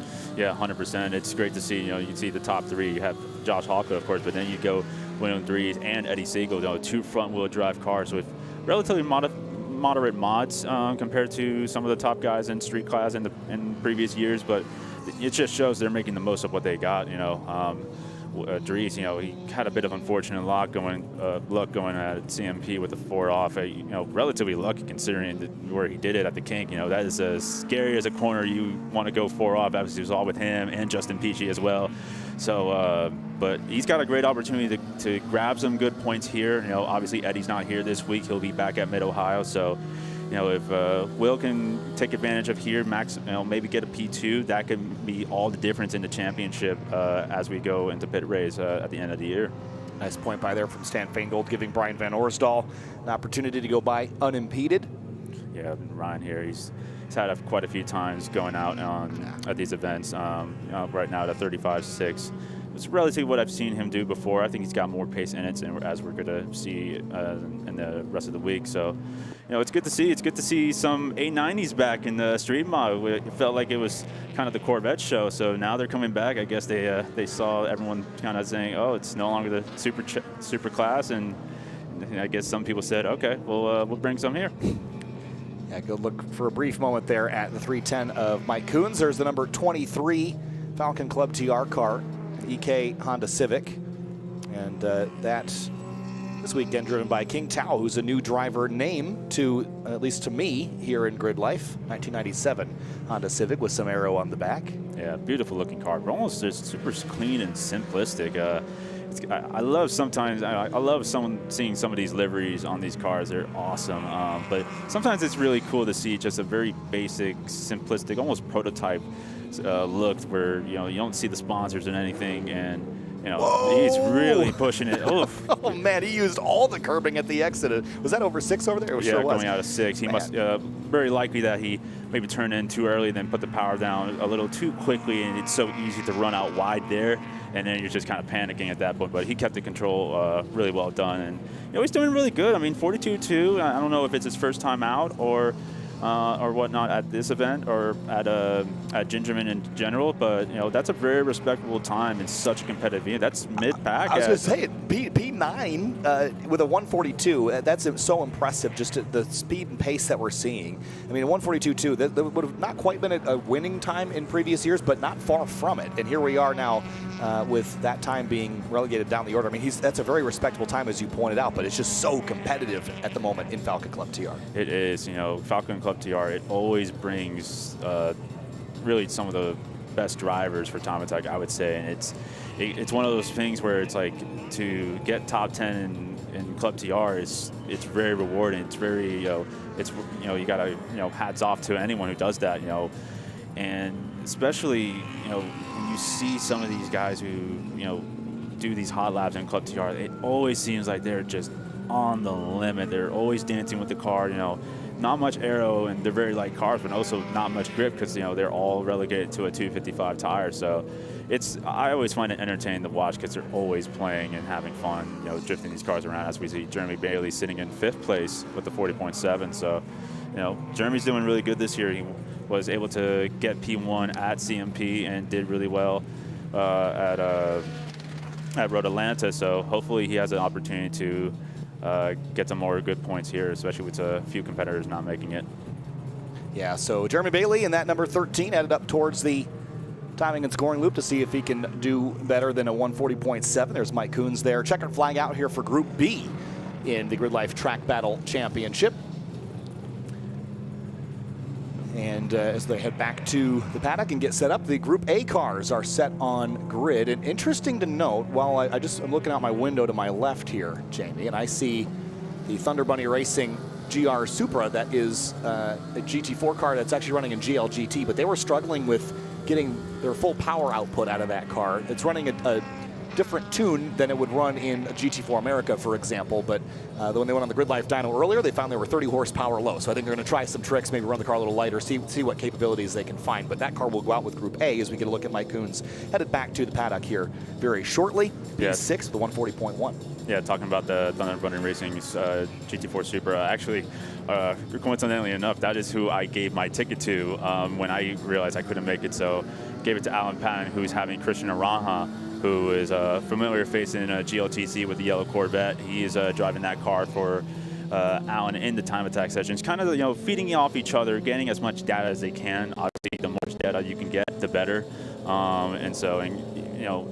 Christian's as good a driver as you can have, to give you feedback on how a chassis is. He's probably one of the best drivers you'll see in Time Attack, and even he's showing it in GLTC as well. He's had some really good performances, and he's shown great pace. So, I don't blame Alan at all. If you can do it, you might as well, right? Yeah, absolutely. Absolutely. Cars breaking their way around, just finishing out their laps here in Group B. And look there at Street GT, Street Club TR, and your Club SC class. Again, look at how close Club SC is. We didn't really get a chance to sort of digest down at the tail end of Group D, but Jansen, Dueling, David Best, Ryan Mukherjee, all in the same second, all in the same half second, effectively. That's really impressive, but that's what we see with Club SC and how competitive things are. And same story is true in the front couple in Street class. Same story there with Falcon Club TR. Just really intense competition as we are just getting started. There's so much left to go. Yeah, one of the big surprises I noticed there was Chris Rice sitting in P5. You know, he won this event last year. He's had a great start this year. So, you know, maybe he's had maybe he's struggling out there with the track and struggling to get the time down. But, you know, I think it just shows, you know, if you have maybe a little bit of an off day or maybe, you know, something's a little bit up with the car, you know, how in Club SC, how you can go from first to fifth real quickly. So as Josh Halka heads back to the pit lane here, we'll get ready for Group A here in just a moment. Jamie, these are the fastest cars we're expecting to see here this weekend. This is where the party starts for some people, right? You know, it's the fastest cars. It's some really great drivers. You know, you want to talk about some incredible cars. You know, I see Kyle McHugh at the top with his GR Supra. That's an absolute rocket ship we've seen in previous seasons as well. You know, defending track mod champion. He's running this car in street mod now full time. You know, not doing the split as he did last year, and obviously a bunch of other competitors as well. Well, we've got a moment here before Group A heads out on the racetrack. Cerise caught up with a drift piece here before we get out to Time Attack Group A. All right, guys, I am here with Dylan Hughes and the Permatex E36. Dylan, you're back here at GRIDLIFE. This is your first GRIDLIFE of the season. I know you're not going to miss Midwest. What's so great about GRIDLIFE? What is so great about GRIDLIFE? I think that honestly, it's just you get to come out here and we just get to drive. Gingerman track is absolutely legendary. I love coming here every single year. We get to just while out in my practice car and just have some fun, get some doors, and just learn and be able to come to the track and enjoy drifting without the pressure of Formula Drift, which is like kind of rare for me these days. Yeah, you get to shake things loose, get your nanas out. That's how I like to say it. Nanas, yeah. Your nanas I like that. Yeah, we're done with that. Okay, so we know that your pro car is obviously extremely impressive. How much horsepower are you running in Formula Drift versus with the E36? So the 2JZ that's in my competition E46 is 950 to 1,000 of the wheels, depending on the track. We can turn it up, we can turn it down, whatever we need to do, but right about that 1,000 of the wheel mark. This one, I really, really love this car, right about 515 to the wheels. Yeah. What motor? This is a 3-liter turbo M50, so BMW engine. Like a super, super simple setup. It's actually the stock engine harness, the OBD1 harness that came on this car with the Link ECU plug and play. So on the electronic side, it's about as simple as it gets. And it's been so reliable for us. I'm really impressed with it. But something about like having that little bit less power, the tires don't go away as fast. So we run the HPY, which is a GT Radial 300 treadwear tire.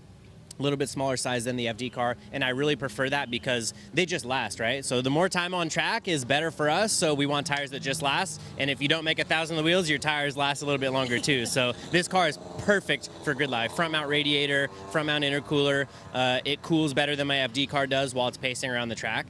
Ideal.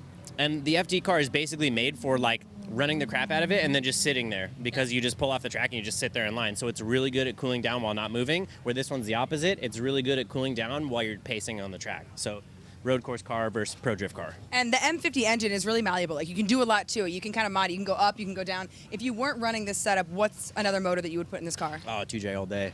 Yeah. I'm like, it was like almost pulling teeth leaving this motor in it. Yeah. But I had my buddy Sam 961 Motorsports. He's the one that convinced me to leave the motor in here. The only thing that I really don't like about the BMW engine is they're like this. They're like all leaned over sideways. So like the hot side, the manifold turbo side is like, it's just like a fiery... It's a love-hate relationship with an E36. Like, you love to drive them, they feel so good, but when it comes down to working on them, you kind of want to just go play in traffic. It's a little bit of facepalm, but it's been so great for us. But like I said, the only other thing I'd put in it is a 2J, maybe a 4-cylinder, just to like rewind way back, right? Do something different, but I'm a Turbo 6 guy for sure. So, well, we're glad that you're here. Thank you so much for the rundown, guys.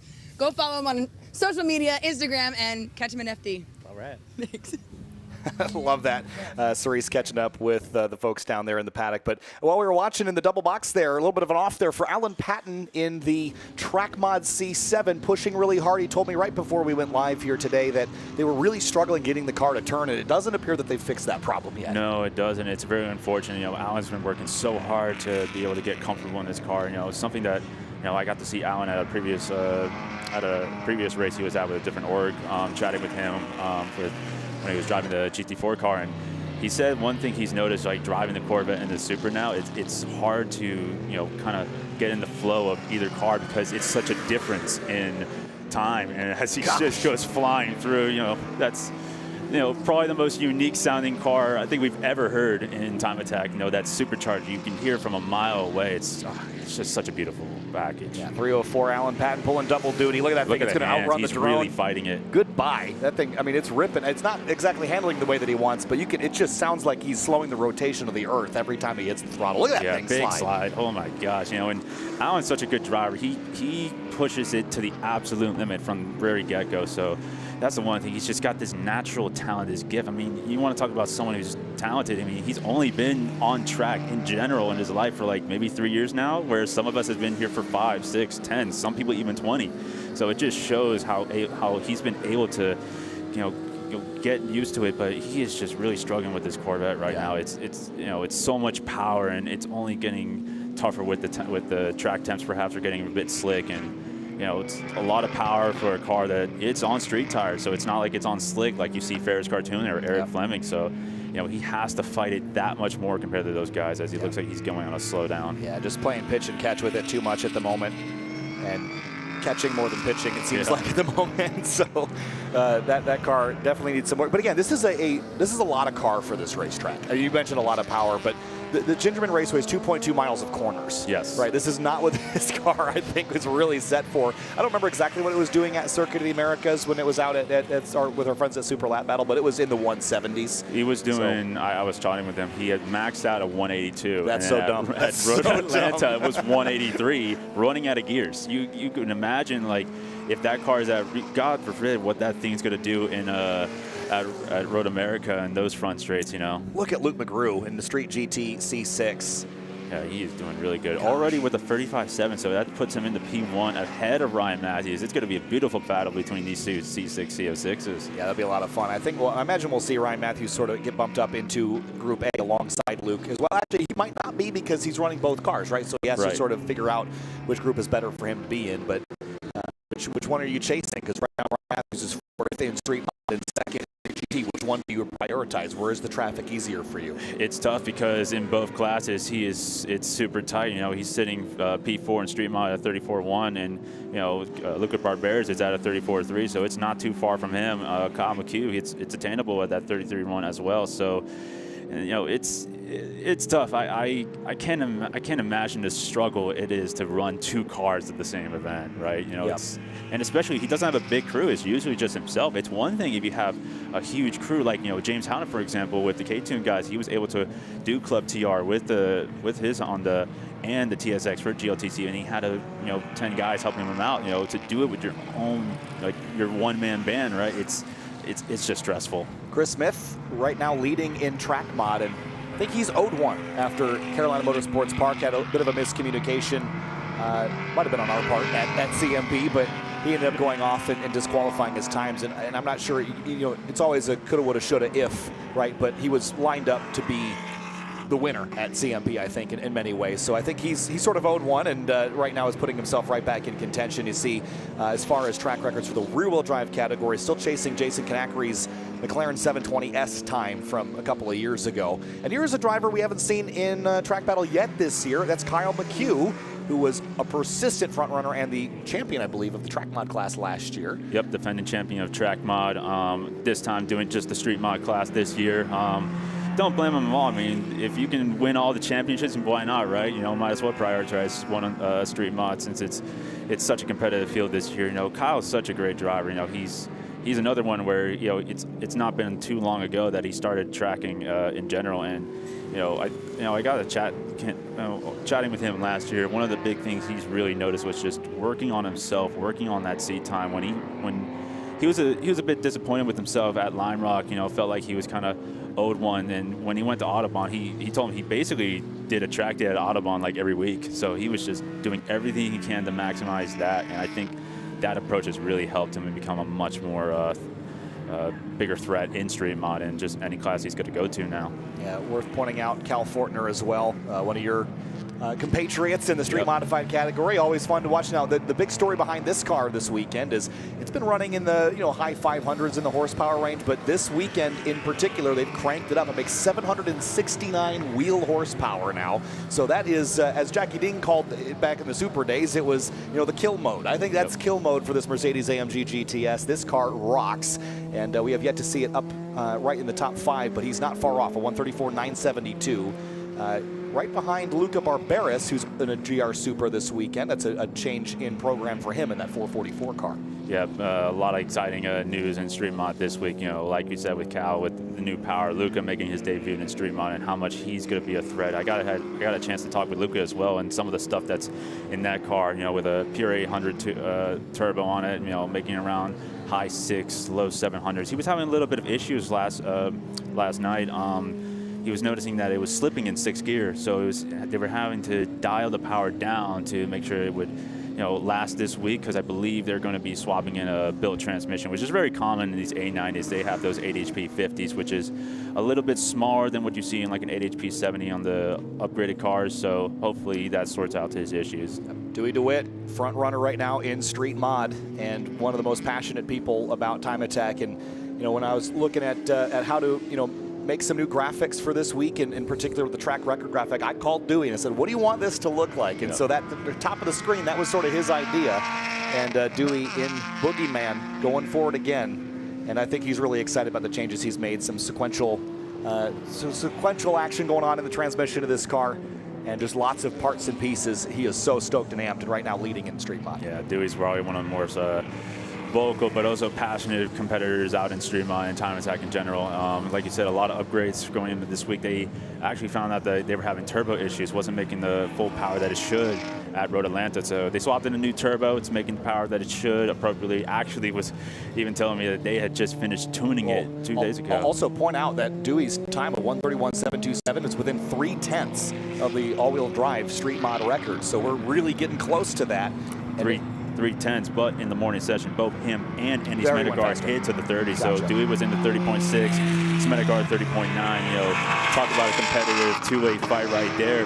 Those two guys are going to duke it out, and it's going to be quite the show. And even you got to be worried about even Kyle McHugh. He's going to still get comfortable in this car, get faster. Ryan Massey, Barbaric, Cal. I mean, this is probably the deepest I have seen Street Mod in a field in a long, long time since I've been a part of it. You have 6 cars that could really shoot for a podium. You're going to see a championship contender potentially get booted out, and when have we been able to say that in Street Mod, right? Yeah, I mean it's just been so fun to watch this class. And the other thing is that Dewey, his friend Graham Gaylord is here. 2017 championship winning car is back out, and that was sort of, as Dewey put it, the genesis of modern Street Mod, right? So that car, they've made some changes to it, but they didn't expect it to be at the pointy end. That's how far this class has progressed in the last few years. I mean, 2017 is what, 8 years ago now? Oh my gosh. Just to think about it like that. I mean, this class, just the bleeding edge of this category has come so far. I mean, these times we're running in Street Mod, it wasn't unbelievable that a couple of years ago those would be unlimited times. No, 100%. The idea of doing these times, like you said, 8 years ago and even 5 years ago, it just seems crazy to me. And we talk about, one of the big talks about this week is just the goal to reach sub 30. Who's going to be the first Street Mod car to do it, right? There was a lot of speculation that maybe someone had done it in testing. We don't know for sure, but if anyone's going to do it, it's going to probably be either DeWitt or Smedegar. Both these guys are hard competitors, super good drivers. Absolute rocket ships of both cars in 2 different ways too. Andy's lightweight, a lot of aero, super nimble in the corners. Dewey, it's kind of the last of the old breed of time attack cars, of a lot of power, very minimalistic on aero, but that gives them a lot of top end speed on these back straights. Justin Peachy in the 445 Track Mod Chevrolet Corvette. He went for a pretty wild slide at CMP that was caught on the live cast in a pretty spectacular way, but kept it out of the fence and went on to be up in the mix there all weekend long. Is currently the leader in Track Mod as well. I'll tell you what, Rob earned his paycheck taking the photos of those, because he got it to where it's like it almost looked like that car was like maybe 50 feet left close to him, and You know what they say, the cameraman never dies in the movie, but I think Rob was really testing that theory out, getting the photos of that car. You know, that's a scary corner to do it. This is a really cool car. You know, one could argue there could be a whole debate about whether this car counts for Time Attack, but this car is running super unlimited, so there's no trophies or anything on the line. But this is John Veloso, who's got this number 93 car that is an Acura NSX GT3 Evo, which is an FIA spec GT3 car. This car came from, I believe it was GT World Challenge America stable from Racer's Edge Motorsports, but the same car likely also ran in some WeatherTech championship stuff in the past. But, you know, mid 500 horsepower, you know, you're talking twin turbocharged V6 that, you know, the same engine that this car, you know, would run on the street, but without all the electronic components or the electric boost and all the hybrid components this car comes with. But this car, look how fast this thing rips. I mean, again, John is very excited about having a car like this to play with and run laps, but he's not interested in competition. He just wants to run this car and you know, have fun with it, demonstrate its capabilities. But again, he's not interested in messing up anyone's championship. So, could this car run in unlimited? Arguably, yes. It's again, that's a gray area that can be talked about another time. But yeah, it's running super unlimited, so no one has to panic about it this weekend. I'm one of those where it's like I say why not, right? You know, it's. You know, what's the point of calling it unlimited, right? You know, if we want to see the craziest builds in the whole world, you know, whether it's a factory-built race car, you take it to 11, or just a homegrown built grassroots car like Ferris Cartooning. I think there's really such a unique and cool factor about that, where you see cars, then the upbringings of them are so different. You know, factory car, you know, see guys bring that, and then, you know, you see some of these unlimited cars that are, you know, very much grassroots to the T, and they're able to keep up with them. It's just cool to see how they come from different worlds, but yet can do similar lap times. Yeah, really cool car though. It's just also neat just to, you know, sort of set a benchmark for others in the paddock, just to see like this is what Honda can build, you know, if they've got unlimited resources. So now, you know, can you match your unlimited build with something like this? The aero efficiency of cars like this, the amount of millions of dollars that went into developing cars like this, you know, maybe it's not necessarily ripe for competition within one of our categories, but I do think it's a great benchmark and an example to set of, you know, here's what's physically possible. Now let's see what is possible in a garage or, you know, with your team back at your shop. So great reference point, and John's got a great attitude about it. Is really excited about having this car here. So cool piece for sure. 100%. And you can always, like, one of the things I love doing when I go to like Rolex 24 is, you know, you see these cars there all the time, right? And you know, when they do, after they're done testing, you know, they take these cars apart and you see all the aero and the balance, and you just see like what it takes to make a package like this work. And it's one of those things that, you know, for me as a grassroots driver, I get a lot of inspiration. I take so many different pictures of them because I want to see what these things, I wonder if, like, can we put it on our own cars and would it make sense to? So, you know, it's really cool to just see these cars out because, you know, as competitors, as I guess you could say, all of us like to be our own little engineers. We want to see what we could do to make our cars faster. So it's always cool to see what a car like that, a factory style car, can do and just get some ideas. Well, that's going to wrap up our GRIDLIFE TrackBattle Qualifying 2. That was a fun one to watch. We've got some cars that we really have to keep our eyes on, and here's a look at your leaders in each of your respective categories. Take a quick look at results here before we head on to our next GRIDLIFE Drift session, because we've got more skids coming your way before we get into some more qualifying and competition for the rest of the afternoon here from Gingerman Raceway in the 12th Annual GRIDLIFE Midwest Festival from South Haven, Michigan. And John Veloso in Super Unlimited, the one and only 133,958. I have updated that graphic also to get rid of Jake Jornstad, so we'll fix that next. Andres Portulis and Luis Adejas, first and second in Unlimited, the only two cars in the Unlimited category so far. Track Mod, Justin Peachy, Chris Smith, Colt Drakowski in that Dodge Viper lead the way. Austin Barnes, Christian Aranja, your top five there. Alan Patton still working on moving his way up the order. Dewey DeWitt leads in Street Mod over Andy Smedegard, Kyle McHugh, Ryan Matthews, and Luca Barberis. Yeah. Shout out John Rowe for 34.6. He's not too far from the top five. And Luke McGrew, Ryan Matthews, Nicholas Hendricks, Dallas Reed, Brad Smith, your top five Street GT is going to be a battleground here this weekend.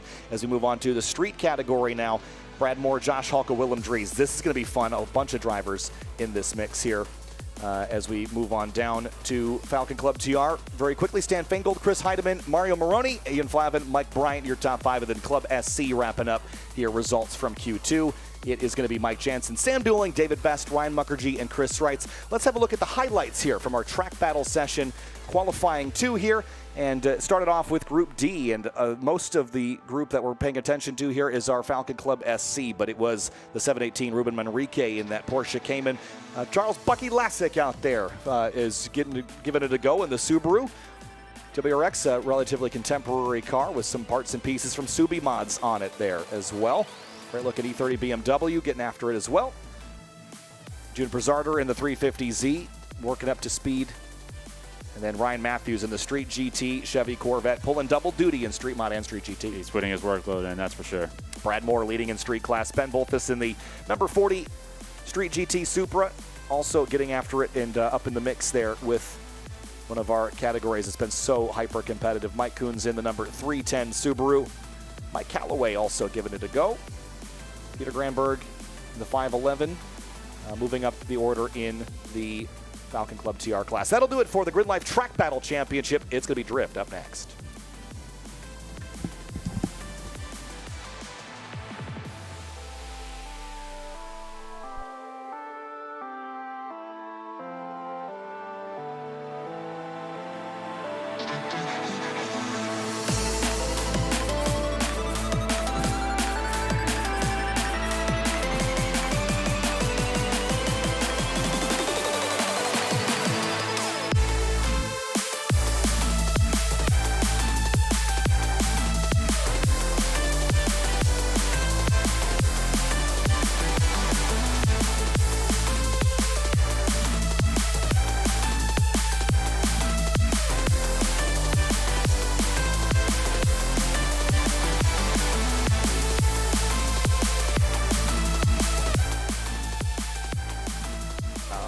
And GRIDLIFE Midwest Festival, year number 12 from Gingerman Raceway. Kyle Heyer alongside Greg Bucell. Greg, welcome back. Boogie boogie. Let's go It hasn't been so long, has it? It wasn't that long ago you were here, so we'll do it all over again. This is my favorite time of the day right here. We have up on the live stream already starting out. Grant Anderson right there. He just came right out of Hot Grid. Right out of Hot Grid, lit up the tires. So let's go drifting first lap.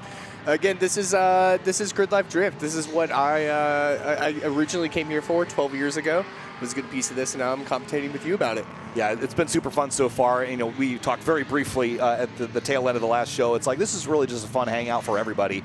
And we heard, from some of the people down in Grid that hangouts are what they come to GRIDLIFE for. And this is just a 50-car drift hangout on a hot racetrack in South Haven, Michigan. So no complaints here, as they really put on a show for all the fans here at trackside. Hope we don't run out of tires early in the weekend. There's a lot of drifting on the schedule this weekend. There's a lot of drifting, and these guys are going hot. This is a pretty big track. It's about a 2-mile track, you said, and there's a whole section over on the other side of Spectator Hill. So if you're here as a spectator, make your way out to where you see the main stage, and you're going to see a whole other section of track for the drifting over on that side as well. So yeah, some of the higher horsepower cars, 600 plus horsepower, they're only getting about 2 laps per pair of tires. So you do the math, it can get expensive real quick.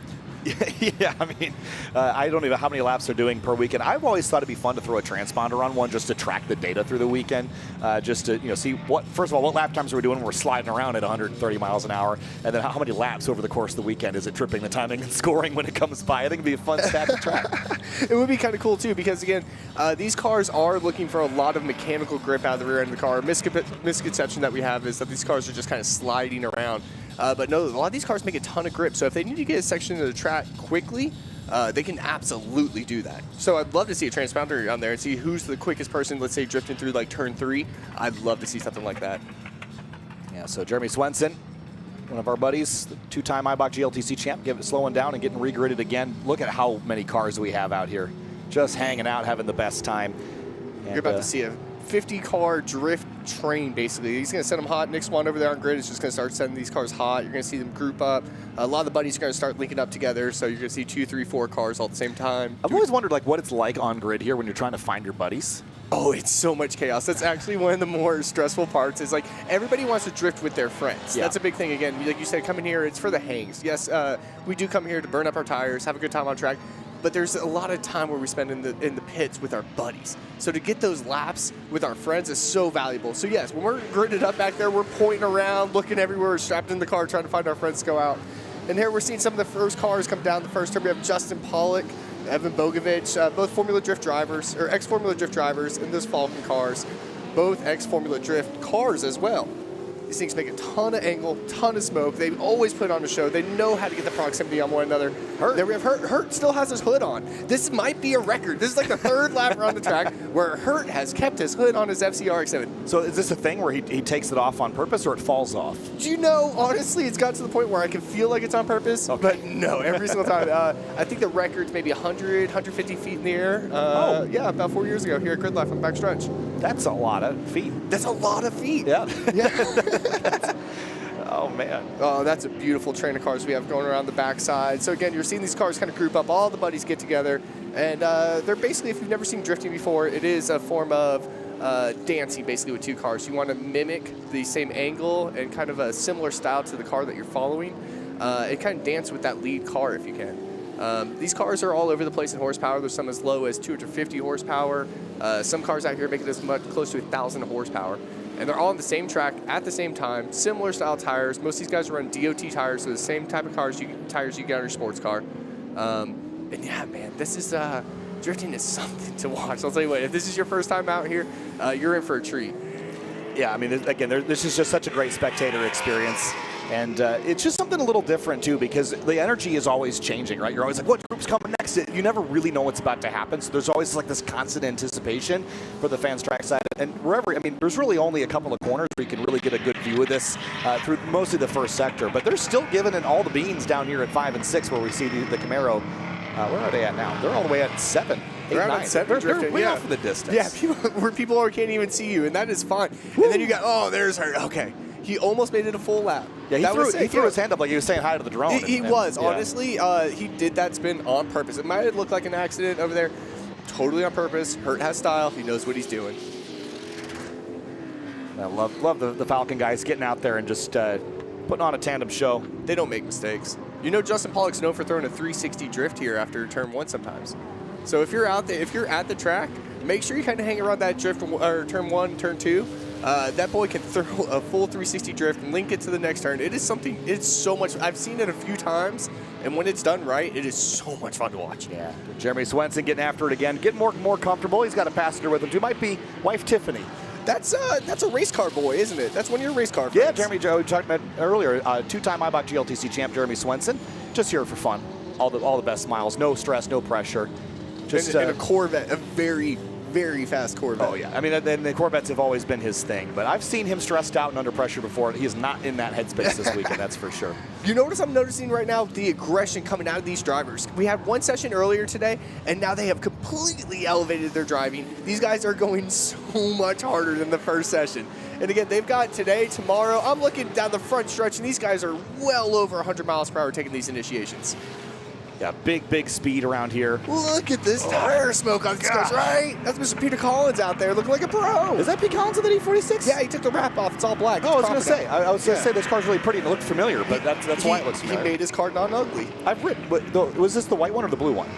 You know, because I rode when you the got white it, one. you got it. That's a. You know, he's got a couple things. He's got some toys. Yeah. You know, he's got the Gator. He's got this. I was going to say, he's got toys. I wouldn't be surprised if it was a third one. He's got all the BMW E46s out there. Because he had one that like was stickered up with ASM on the side. He had one that was like nice and clean and metallic. It's that I one. think it's that one. Well, maybe he'd also change it because I mentioned I rode with him at pit race last year and we had a little argy-bargy. That was the car that I was in. And it had some fenders and parts and pieces that might have been in less good condition at the end of the weekend than they were at the start, but. So again, we have drivers out here. We have professional drivers. Well, they're all professionals in some cases, but we have professional drivers, ex-professional drivers. We have grassroots drivers. Every type of skill range, every type of drift car out here, all at the track at the same time.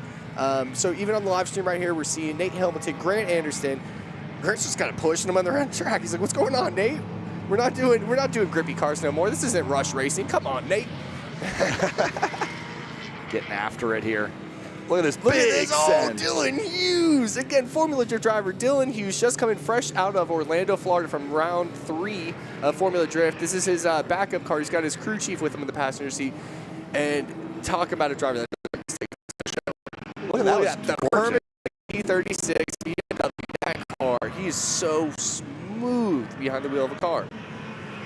He don't make mistakes. He's too good.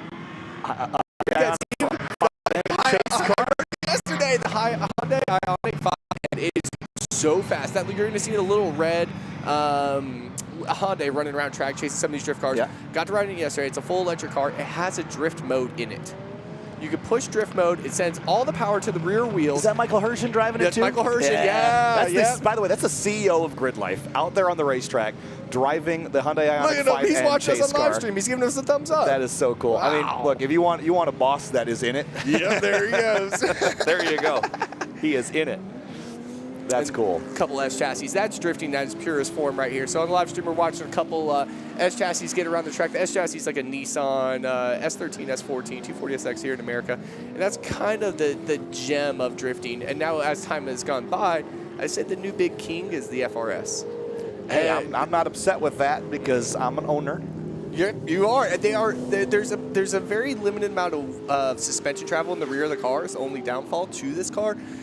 But it makes up with it being so balanced. Much like a Corvette that we also have on the live stream, the Corvette is a perfect drift car straight out the box. Yeah, the challenge with the 86 chassis is you can't get a super wide tire on there from factory, but when you're drifting it, all right, throw some over fenders on and cut them up. Done. No big deal. That's what drifting is. Standard. Yeah. Standard procedure. You just keep cutting until it fits the needs that you're trying to achieve. Yeah, pretty much. I mean, what's all the body work even for? Right? Prettiness. I want my car pretty. Well, you can make it pretty. You just got to fit a wider tire. So just, make the body work wider. There's that hot lava one behind. I dig that. I didn't know. You love that hot lava I do, car. because it was the launch color of the car when it came out in Japan. It was always the one that I wanted. That's such a nerd thing to say. But I know. What number is yours? What's your serial number? I don't know the serial number or the VIN off the top of my head. But that's a bold I do know the paint lie. code, though. H8R. H8R. Yeah, there you go. Lava red. Hot lava. Hot lava. Yeah. Dude, I know it's nerdy. It's like the Corvette people that are like, oh, it's the Sebring Orange. It was the only one in 2014 that had this package.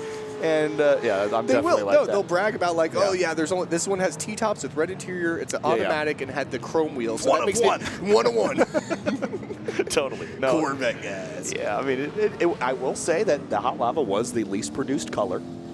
And in manual, even less. Oh, wow. So you're really, I got a rare piece. I'll take, if someone wants to come and offer me $50,000 for it, I'll take it. Hold out. Take it to Bear Jackson. Just hold out. Stay strong. Take it to Bear Jackson. Bear Jackson. Oh, man. This is just a firm 76,000 miles on it. Well, it's more than that now, but, it's a long mile. It's a Toyota, right? BMW's taking over GRIDLIFE Drift. I will say there's a lot of BMWs out here. 100%. There we see Cole Richards in the E92. That's a Formula Drift Pro driver right there. That light blue E92, that car gets down. So that's his party car. Still makes like 600-700 horsepower, and he can whip that car. His favorite thing to do, he says, is go backwards in the car. Big old back E-entries. Look at the proximity on turn 2. 3x3, baby. Let's go, big train. That BMW was not in the right place at the right time. No, they got into it and had to get out of it, but I love that they're getting after it 3 deep already. Oh, my goodness. That's what I'm saying, the elevation of the aggression from just one session this morning to right now. Yeah. Definitely the aggression level's up for sure, and it's just fun to watch people just, once they get comfortable, it's like, all right, full send now. 3 deep, 5 deep, 10 deep, let's do it. Then we got Travis Reeder on the live stream. Travis Reeder in that yellow BMW. Again, Formula Drift really brought him up through the ranks. He, I believe he was Rookie of the Year one year. Pro-Spec champion? It was either him or Dylan Hughes, one of the two. But they're both on track, so it doesn't matter. So right, there are Pro-Spec champions on track right blind now. squirrels and nuts, man. You know what they say. But yep, I love seeing it. I'm sorry, but there's this silver Nissan S14 running around track. It's on live stream right now here, but if you're a spectator, the silver S14 running on track, Blake Tomziak, one of the best looking cars out here. The wheels are too big, the car's too low, the body kit's very expensive, and the paint is perfect. Again, the amount of attention to detail on some of these builds. And again, you think about all the rubber and all the mess that you make, shredding tires all day, and how pristine some of these cars are in the paddock. I don't know what they got going on. Maybe they got those G-Technic, ceramic coatings and things, but I don't know how you're keeping these cars so clean. There's Cole Richards in that blue BMW. Again, it's like a powder blue BMW. He's someone to keep your eyes on all weekend. There's no sponsor decals on the car, even though I technically sponsor him, but we'll get a sticker on. What are we doing? Well, we're busy people. He is a driver, and he is someone to keep your eyes on. If you're here at the track, he is going to be throwing some backies all weekend. That's his goal, is to throw the fastest, biggest backy he can out here. Once that's done, he's going to park it, throw it on the trailer, back to Atlanta, Georgia he goes. I'm a little bit glad Gray's not here because he made a backy graphic for me to display if someone did a backy, and I have not yet had time to. We have a graphic? It exists. I haven't had time to put it in. What is the budget on this live stream?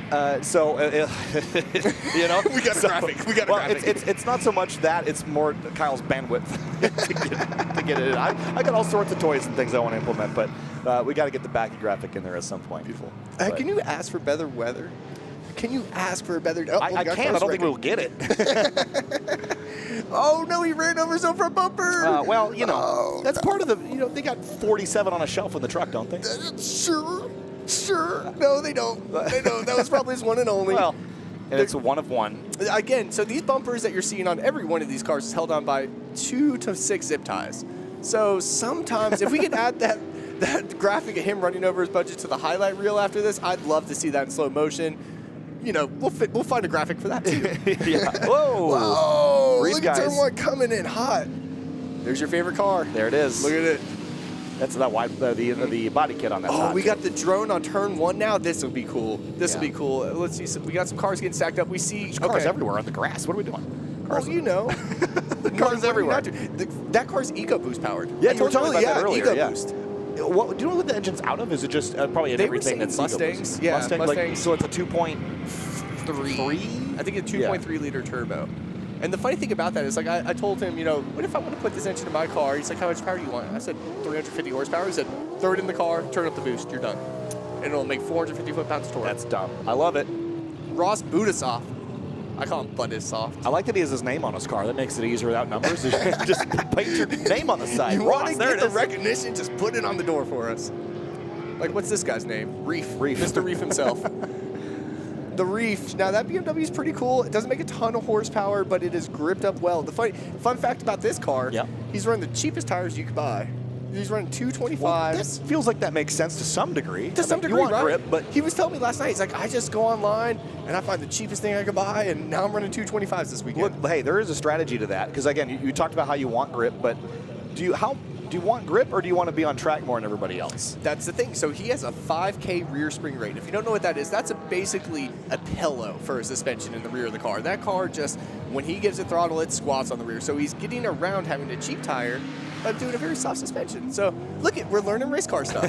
Learning race car stuff, baby.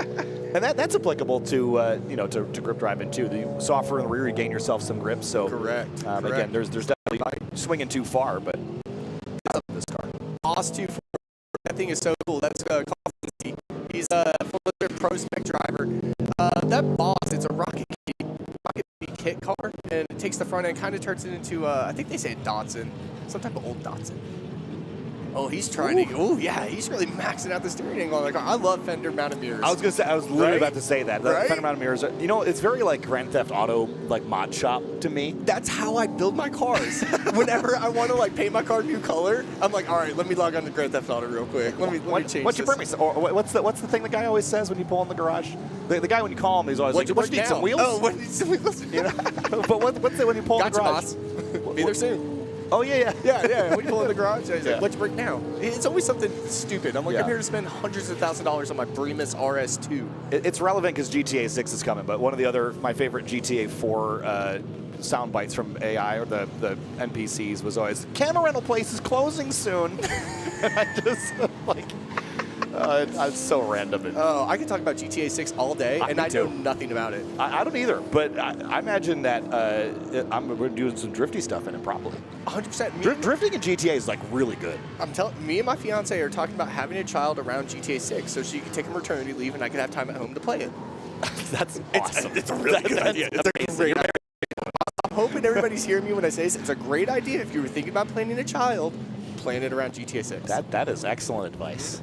I got to get moving. Well, maybe not. It's going to take another 3 years to launch. Yeah, I don't know. I'm Oh, trouble, turn 3, and fenders, cars, parts everywhere. How did it end up like that? That's a great question. Well, you got a front left lockup, so I think what happened is he broke a ball joint. Yeah, you see how the wheel don't look right? Yeah. Yeah, I see it's wrong because of the way that it is. It ain't got no gas in it. But that's unfortunate. That's a real drift car thing. We go out on track, we look great, and then all the cars come off missing bumpers. It's a real drift car move, guys. Look at her. Oh my goodness, gold-plated work VSKFs on the rear, Manjing everything he can. I'll tell you what, Hurt does it for the people. That's what it's all about. Who is it for if it's not for the people? He is the people's driver. Yeah. And you've talked to Hurt, right? Yeah. One of the nicest guys in the entire world. Super cool. Yeah. This is another great thing about GridLife. You can meet the people, go up and talk to them. They encourage you to, actually. We're all speaking the same language. We're all speaking the same language. So if you're here as a spectator, Sunoco, they're having a party over at Grant Anderson's booth with Nate Hamilton over Sunoco party later on today. One of our buddies, Seth Monteleone, said that's not how children work in reference to planning your maternity leave around GTA 6. Happy mistakes. Well, you always had to mess up on your first one, right? Isn't that how it goes? Something like that. Plus, like, you know. I got an older sister. They definitely made all the mistakes on her. I'm just kidding. But I can relate. I'm the better. You know, I've turned out good. So. Of course. Look at us talking about race cars. I like these new Mustangs, man. There's something about them. I know that there may be, you know, we talked about Miatas earlier, how the NZ was sort of the odd one out, and maybe that's the case with Mustangs, but I think these things are cool. Every time I see one, I feel like I'm not safe. I just feel like I'm not safe. Why is that? Because they're known for taking out crowds of people. Oh, I'm in the that's tower, the one. I thought it was and I can't get hired. the following model that. They all do it. I mean, they all do it. But. They all do it. A Kenny Bell Mustang is like the scariest thing I've ever seen in my life. Just don't go to any car show where there's a whole bunch of Mustangs, and definitely do not line up with a camera. Pull your camera phone record out. it because cameraman never dies. Viral. Instant viral. This car has a fun sponsor. Did you see who his sponsor is on it? Wait for it. Wait for it. Wait for it. Drift Nuggets. Can I get those at Buc-ee's? I don't know what a drift nugget is. I don't know, but I even bet know you they the sell them at Buc-ee's if I had to guess. Those beaver nuggets are the best food. Honestly, like, when we go to the hyper future, when everyone's like eating like soy bars as like their only sort of, or like bug bars. Jetsons. Like honestly, if we just had beaver nuggets as like the human sustenance, I'm good. Do you see how many calories are in beaver nuggets? By the No, way? I don't. Why would you look at that? That's so dumb. Because I was like, why am I putting on so much weight in between these beaver nugget sessions? Well, I'm just like beaver nugget sessions. It's like cereal with. We're actually just taking a break from eating beaver nuggets. That's what the stream is about. I'm so glad they branched out. It's not just a Texas thing. Bring the nuggets to us. Bring them to us. Grant Anderson, BMW, beautiful car. He's really tossing it around track too. I give him a hard time every time I see him. I'm like, you suck. You're no good at driving, and he's making me put my foot in my mouth right now. He's got it on the live screen. We see it. And he's just another guy that he seems like he's enjoying the track time. He's out there the whole time, no matter what, just taking advantage of it. Doing double duty in a rush car, too. So it sounds like he's not doing the rush car this weekend. I was asking about that. So he's found out this weekend he's not doing the rush car. I didn't see him on the entry list either. TJ Hunt is doing the rush car. I don't know that TJ Hunt is drifting, though, so they're sort of kind of taking opposite swings at it this weekend. You're taking our drifters from us. I You grid didn't take boys are anybody taking from our drifters from anyone. us. But took our jobs. Free will here in GridLife. You can do whatever you want. And you stole one of our Eibach GLTC champions. We did do that for one run. For one run. Okay, fine. And Sean Krutzbach, so there's a time attack guy in there too. And technically Ferris Kartoumi, who was watching earlier. Kartoumi? Yeah. I love Kartoumi. Yeah. What a great person. What a great name. Good guy. Raul Iriardi says, I've had gator nuggets. Okay, gator nuggets are delicious. That's a Florida thing. But is that like an actual gator nugget? Yeah, or is that like a thing they're like chicken nuggets, but they're gator bites. Florida will cook anything that was So why alive is a at one beaver time. nugget not beaver? Oh my God, this is $1 million idea. Oh I my win. God. I win. That's Florida food still. It's still Florida food, yes. 100%. All this stuff we're talking about, you can get in Florida. Right. Yeah, gator nuggets. It's a real thing. It's delicious. I've had chicken. gator before. It's pretty good. It's chicken. Yeah. It's a good time. It's chicken that'll bite you. Chicken with no soul. Right. For sure. Right. They are cute. Gators are cute. Well, if the face is cute, you can't eat it. That's the rule. Earlier this week, Dylan Hughes, he's out there in the Permatex BMW. He caught a gator, a wild gator, with his bare hands this week. So, just staying on topic. Gator wrestling. Well, all right. Wait, did you catch a gator? Boys in the production truck, cut back to the booth cam for me here. No, you did not. Yes, I did. Come here. There we go. So that is a gator. I don't know how well you can see that. Probably can't zoom too much. But this gator, I caught that. I didn't catch it myself, but I put hands on it. I put hands on it, baby. With my friends at GT World Challenge, they took us on a little gator tour. We're down there in New Orleans, and they go on a little airboat, and they go around. So the gator guy, of course, is his name. Of course, he probably had a name, but he's gator guy. Goes and dips his hands in the water, pulls this thing out, goes, I need some help getting this thing back in the boat. And all my lady friends were like, no, you. And yeah, there is a video of it somewhere. It's not very, it's not a lovely video, but it's. That's absurd. Why would you do that? I don't know. I didn't have to grab the face. New Orleans has no rules. New Orleans has no rules. We make fun of Florida a lot, and we just leave New Orleans alone because they got no rules. So I did, but yeah, I put hands on that gator, and I won. Good on you. Yeah, I mean, we put it back. Oh, well, yeah. It was alive. Yeah, I mean, we didn't make gator we have to nuggets end out a of good it. story. Oh, okay. So attention to the live stream, everybody. There's a 180 SX on track with an SR20. It's not drifting right now. It was. I just saw it drifting. But it's an SR20, and that's God's engine. Yeah, that is God's engine. It's an inline 4, 2-liter. Came in the Nissan Silvia and a couple other cars. We're not going to talk about those.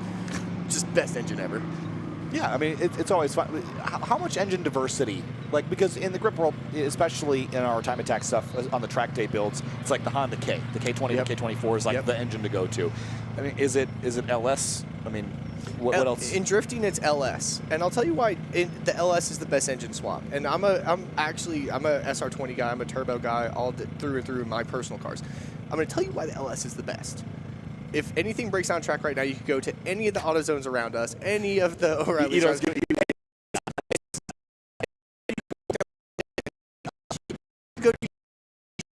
in the morning. Yeah, I mean, you can have of the earth too. LS is king. Going in mind. Well, we're going to wrap up Grid Life Drift here, session number 2 of the day. We're going to take a look at the highlights, though, before we do that. Here. Do you think they got the bumper? I hope they got the bumper, but here's a look at it. Highlights from Drift. Grant Anderson immediately out of the gate right in front of Nick Hamilton there and Justin Pollack. There's that Camaro again. We look like Japanese milk bread for whatever reason. Delicious. Delicious. And just leading the 3-car train all the way around. Grant's on the highlight reel multiple times. Good for him. Good for him. This is a great looking car, too. Yeah, E36 just... BMW takeover here at Grid Life. Ripping and digging. Look at that that's shot. highlight reel. Beautiful. Oh, my God. That is sick. Look at how that slow-mo is amazing. Look at the 3-car stack. This deserves a highlight reel for sure. Yeah, those guys were shooting for the highlight reel. Yeah, They got it. Shoot for the star. Look, this angle. Who is out there doing this? Sick. Bring it back. Let's do it. That's like as close as you're going to get to those like cameras in the ground that like NASCAR did. You know, oh, I like love put those them in the little track. rumbles. Oh, Yeah. that's so cool. This is a great shot here. Look at that. Dylan Hughes after Senior Mr. Hughes. Goodness. Putting a clinic on a turn 1. Put that tire right in the clipping point there. We got clipping points? Well, I mean, the curbs. Okay. The curbs are clipping point. Okay. Look, this angle. Travis Reeder. Jared Deanda calls him the Walmart greeter. Oh, man. Well, Grid Life Drift, wrap it up here. Final highlights. There's a piece in a fender. There it is, ripped off and gone and away. And Grid Life Drift session number 2 from Grid Life Midwest Festival is complete.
GRIDLIFE Midwest Festival in South Haven, Michigan. This is the first time that we've seen the GRIDLIFE Rush Series here at our biggest and most popular event. And GRIDLIFE Rush Series we've had in the GRIDLIFE paddock since the tail end of 2023 at WeatherTech Raceway, Laguna Seca.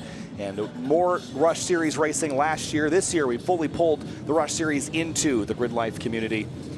And of course, it was a father-son operation at Rush Auto Works. David and Blair Hosey working together, always the life of the party here. But on May 19th, 2025, just a couple of weeks ago, David Hosey unexpectedly passed away. And of course, it was a big shock to the community. But David was a beloved presence in the GRIDLIFE paddock, an unforgettable character whose energy, humor, and passion left a lasting impression on everyone who had the chance to work alongside him, myself included. And his relentless vision and dedication were the driving force behind the development of the Rush Series into the vibrant category that it is today in the GRIDLIFE community and beyond. And beyond his remarkable talents as an engineer, designer, and builder, David brought joy and spirit to everything that he touched. A true original, always ready with a story, a laugh, and determination to keep moving things forward. And he loved entertaining the community that he helped build this series, this car, this manufacturer with. We're certainly going to feel the weight of his absence at GRIDLIFE race weekends, and it will not be the same without him. And while GRIDLIFE is proud to host the race series in which Rush cars compete, we are extremely committed to supporting the continued growth of the platform that David created and to honoring his legacy through the community and competition he helped shape. Of course, our condolences go out to Blair Hosey and the entire Hosey family. David will be missed in the paddock and beyond. You have a look there at Blair Hosey, the number 8 Rush SR. So in memory of David Hosey, of course, Rush Series practice number 3 is about to begin, but the car will head out on the racetrack and then we'll do a formation lap in his honor before continuing on to practice. And you know, it's been so much fun to watch the Rush Series grow and build, and the introduction of the SRX, which we got a little bit of a taste for at Road Atlanta a couple weeks ago. The series, the car, the vision that David Hosey built has certainly come to fruition. Yeah, I think he'd be proud of what this series is going to become. Hopefully, we'll see some really close racing here this weekend. I think based on the earlier practice times, I think there's going to be some really close competition in the top 4 or 5, and I think that would make him proud. Yeah, I think so too. And again, David Hosey, great, just had so much energy every time you walked up to him in the paddock, was always a friendly face. And again, there's so many things behind the scenes to, look at all these cars on the grid. Let's just take, for example, and note that, Rush Auto Works is a relatively new manufacturer, as far as providing these spec race cars to the community, and there's hundreds of them all over the country now. And what they've done over the last couple of years and bringing these to market as a reliable, safe, efficient race car, and what they're doing for the racing community in general cannot be overlooked. And David's involvement with that at the base ground level has been so critical. There's Blair Hosey, son of David, and Blair, absorbing a lot of the friendly spirit of his father, but again, is his own man in his own way, and I think he's been such a delight to talk to and be a part of this whole operation. And this will be emotional for him and for a lot of the people that knew David very well. He was so involved in the paddock, but this will be a touching moment for Blair and the entire Hosey family. And in just a minute, I think there's still a cleanup or a piece of debris that they're trying to snag off the racetrack before we go on the course. But again, this will be just a formation lap or two before we turn the cars loose for practice number 3. And again, the vision of David Hosey all in a line behind the safety car at the moment. All these cars, these drivers, able to race on a more affordable budget, able to transport and travel with these cars, work on them together, have an ecosystem where, parts are inexpensive and the data is usable, and these cars have impressive data systems on them. Their safety is unparalleled for a car that's designed like this, which is a small, inexpensive sports racer. Just a true visionary in David Hosey. So look at the it really is a big deal, I think, to have the Rush Series here. And I know he'd be so stoked to see this paddock so full and have 30+ Rush SR cars racing here this weekend. Yeah, I mean, look at the whole field is stretching all the way to the tower where we're located. That's more than halfway down the front straight. That's how many cars there are here today. And he really found a gap in the market for a fast yet affordable wheel-to-wheel car, and that was a very innovative idea that he had and that he executed, and we're reaping the rewards from that. I think it's going to keep growing. I think it's going to become, it's already a staple of our wheel-to-wheel broadcast, and it's only going to keep growing from here with the introduction of the Rush SRX. Yeah, it's really cool to see it grow from just a few cars to 30+, 40 cars like we had at Road Atlanta. Right, and certainly just from engineering and design and also the business side and all the effort that David and Blair and family put in to make this a success, it takes a lot. I mean, we're building cars. This is not like you're building a product that you put on a car. This is an entire product from cradle to grave, right? So there's so much going on behind the scenes in development and understanding what the customers need for reliability, what they need for pace, and what they need for support at the racetrack and beyond. And also note that the Rush Series has a whole hospitality set up here as well, sort of bringing a different kind of experience to paddocks around the country. So, again, these cars, you can run them for a couple $100 an hour, which, if you've ever put it in a spreadsheet, you'll know that that's actually pretty inexpensive, all things considered. And there's a lot to be said about, how simple these cars are mechanically, but how advanced they are in performance. For the SR, about $45,000 is your base price for these, but what you get is a race car. Yeah, and as somebody that has a lot of experience in production car manufacturing and race car manufacturing, I can tell you it's really, really difficult to build cars from scratch. There's a lot of, you have to account for a lot of different things. There's a lot of moving systems. There's a lot of mechanical components that mix with electronic components. And, you have to think a lot about the safety of your customers, the safety of those around you, of the track, everything like that. And to basically build cars from the ground up is a huge accomplishment. Yeah, certainly. And then to continue pushing forward, of course, the Rush SRX debuted in competition at Road Atlanta a couple of weeks ago. Of course, We won't see a lot more of those cars here this year. There's still some things to work out and dial in before it really is ready to be presented on such a large scale. But that's because they're of course they're so involved with the process of making these things perfect for the customers, making them presentable and exciting to watch. And I was really excited about the SRX, but again, I think with everything going on with David's unexpected passing, I think it makes sense to focus on delivering products to their customers and also just taking some time for themselves, also the family, to consider.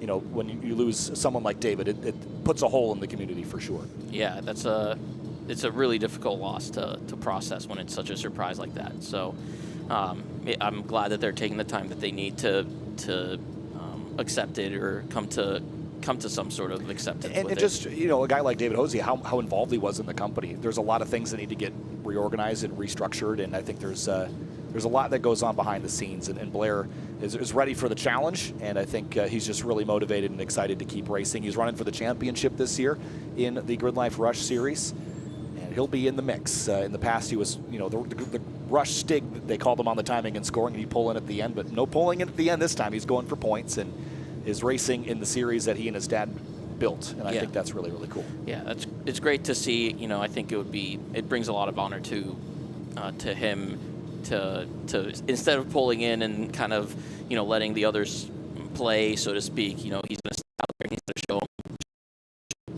the real pace is. And drivers coming on board these cars, we've seen already drivers like Nate Hamilton, Chris Forsberg, Jenks have jumped on board these cars. Andy Volkel has subscribed to this ideology. They're bringing in drivers. We talked about James French and Ethan Alexander, young talent and experienced talent from all over the country that have jumped on board this chassis to learn it, to race in it, because the competition level is very high. And again, the presentation of this series, the way that the series handles itself, the way that they set up their hospitality, the way that they bring everyone together effectively under one tent, I think is commendable. And it really is an exciting time, right? And so I think David Hosey, no longer with us, but I think very proud of what he built. Yeah, you can see Blair really going through some emotions there. Yeah, again, this will be, when we get on the racetrack and they've got a missing man formation planned here. We'll turn them loose for a couple minutes of practice after that. I think they were just still working on getting a car cleared somewhere else on the course, but I think that is almost ready to go. So in a moment's time, we'll send cars out, and we will stay silent during that formation lap. And when the cars get the green flag, we'll bring you coverage of the GRIDLIFE Rush Series here from Midwest Festival. Just so cool to see all these cars lined up on grid, though. It's just 30 cars deep. Just really, really cool to see. And again, spec racing isn't something, again, wheel racing to GRIDLIFE isn't really all that old. Again, we're about 6-7 years into Eibach GLTC, but spec racing is something that we've really never done before. You could sort of count what was at one point spec fit, but that's more of a time attack category than it was wheel to wheel. And so bringing all these cars together that are identically, built and configured, and it just comes down to the driver. And I think that's a cool, unique experience in the GRIDLIFE paddock, at least for now. Yeah, GRIDLIFE is very much a builder's organization. All the cars are builder. All the classes are builders classes. So for Rush to be part of it, which is very much a single manufacturer spec class, that definitely kind of speaks to how much we value that race series and those cars in our entire lineup. Yeah, there was a car. I see a car on a rollback now headed back around. So the track's about to be cleared. We're in a slight delay here because of that cleanup process. But there is now the release of the GRIDLIFE Rush Series cars. And while they head out on the racetrack to begin their formation,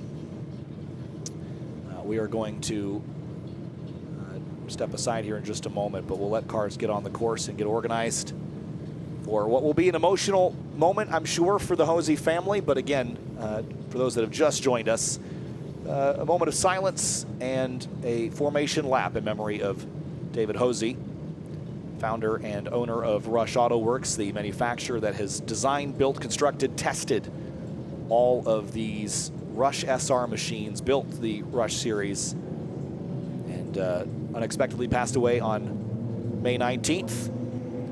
With the cars headed out on the racetrack now, we will take a few moments of silence while the cars grid up and get ready. Blair Hosey out on point.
And practice 3 will now begin after an emotional lap in memory of David Hosey, founder and creator of Rush Auto Works. And now we go right from that into practice here, Ito. So spooling up the engines, 30 Rush SR machines out on course. Yeah, they're going to have to, it was a really touching tribute to David Hosey, but now they're going to have to kind of sort themselves out in the traffic. Normally they kind of let themselves out in a gapped form. So we'll see how they kind of figure that out between each other, and then we'll take a look at times. Yeah, certainly. And again, as you mentioned, it's a little bit traffic busy out there, but it's probably not a bad thing to get some traffic management in right now, because the next session they're going to have will be at 5:40 today. That will be the Rush Series qualifying. We don't race yet today. We're going to race tomorrow morning, actually tomorrow afternoon at 1:25. So it's almost a full 24 hours until we race with this series. But qualifying is really important here to get good track position, because this is not the easiest track on the calendar to pass at. So I think you're going to want to spend a lot of time traffic management getting dialed in for qualifying later. Yeah, in big closed cockpit cars, it's a difficult track to pass on, but I have a feeling we might have a little bit more ease with these cars. So here's hoping for a little bit more passing from this series that we're used to with some other cars. Yeah, it's a difficult schedule to get used to. You have all day to do 2 practices and then qualifying, and then you have quite a long time to kind of either psych yourself up or calm yourself down to try and get to the emotional, mental state you need to be in to be at your best. So, and you know, all of my sympathy to Blair here. It's really, really hard to go from that emotional tribute where you clearly saw his emotions when he was sitting in the pits to trying to set fast times and flip that switch and set his best times that he can and practice on driving. That's so hard. That's so much to ask for that. Yeah, you know, honestly, I spoke to Blair earlier in the weekend, and he was just, you know, the typical Blair Hosey Stoke. And I think, you know, that was great to see that even with all this going on, and I can only imagine the amount of distractions that he's got going on, but when he gets to the racetrack, that's where he's happy. And I think he's going to be, you know, it was an emotional moment, but he's going to get right back to work and get after it here. So, again, Rush Series practice. They have 3 practices, which is actually quite a lot compared to a typical race weekend for these guys. So it should help them really get set up for that qualifying later today. I am curious as to how much you're going to be tweaking on setup and things here, how much you're going to be adjusting on these cars at this point in the weekend, because you're chasing conditions more than you are anything else at this stage. Yeah, absolutely. And these are, well, this is going to be probably somewhat close to their race conditions. Qualifying will be the closest, since they're going to be racing, well, excuse me, they're going to be racing around this time tomorrow. So this is probably the closest to racing conditions, I bet.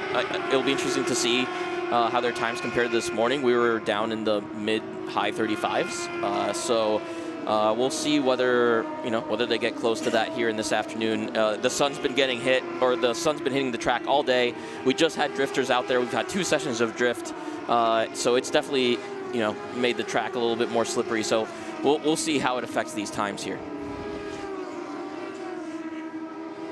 As we see that beautiful multicolored livery from John Howe, very unique livery here. Kind of this different changes with the light.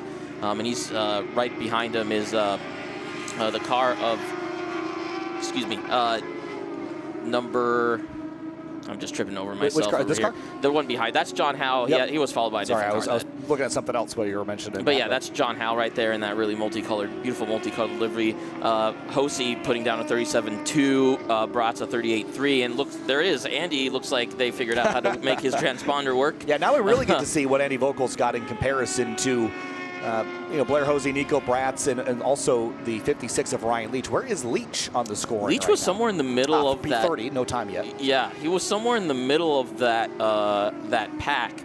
So he probably needs to take some time to figure out the gapping so he can try and set a time out there. Or here's a suggestion.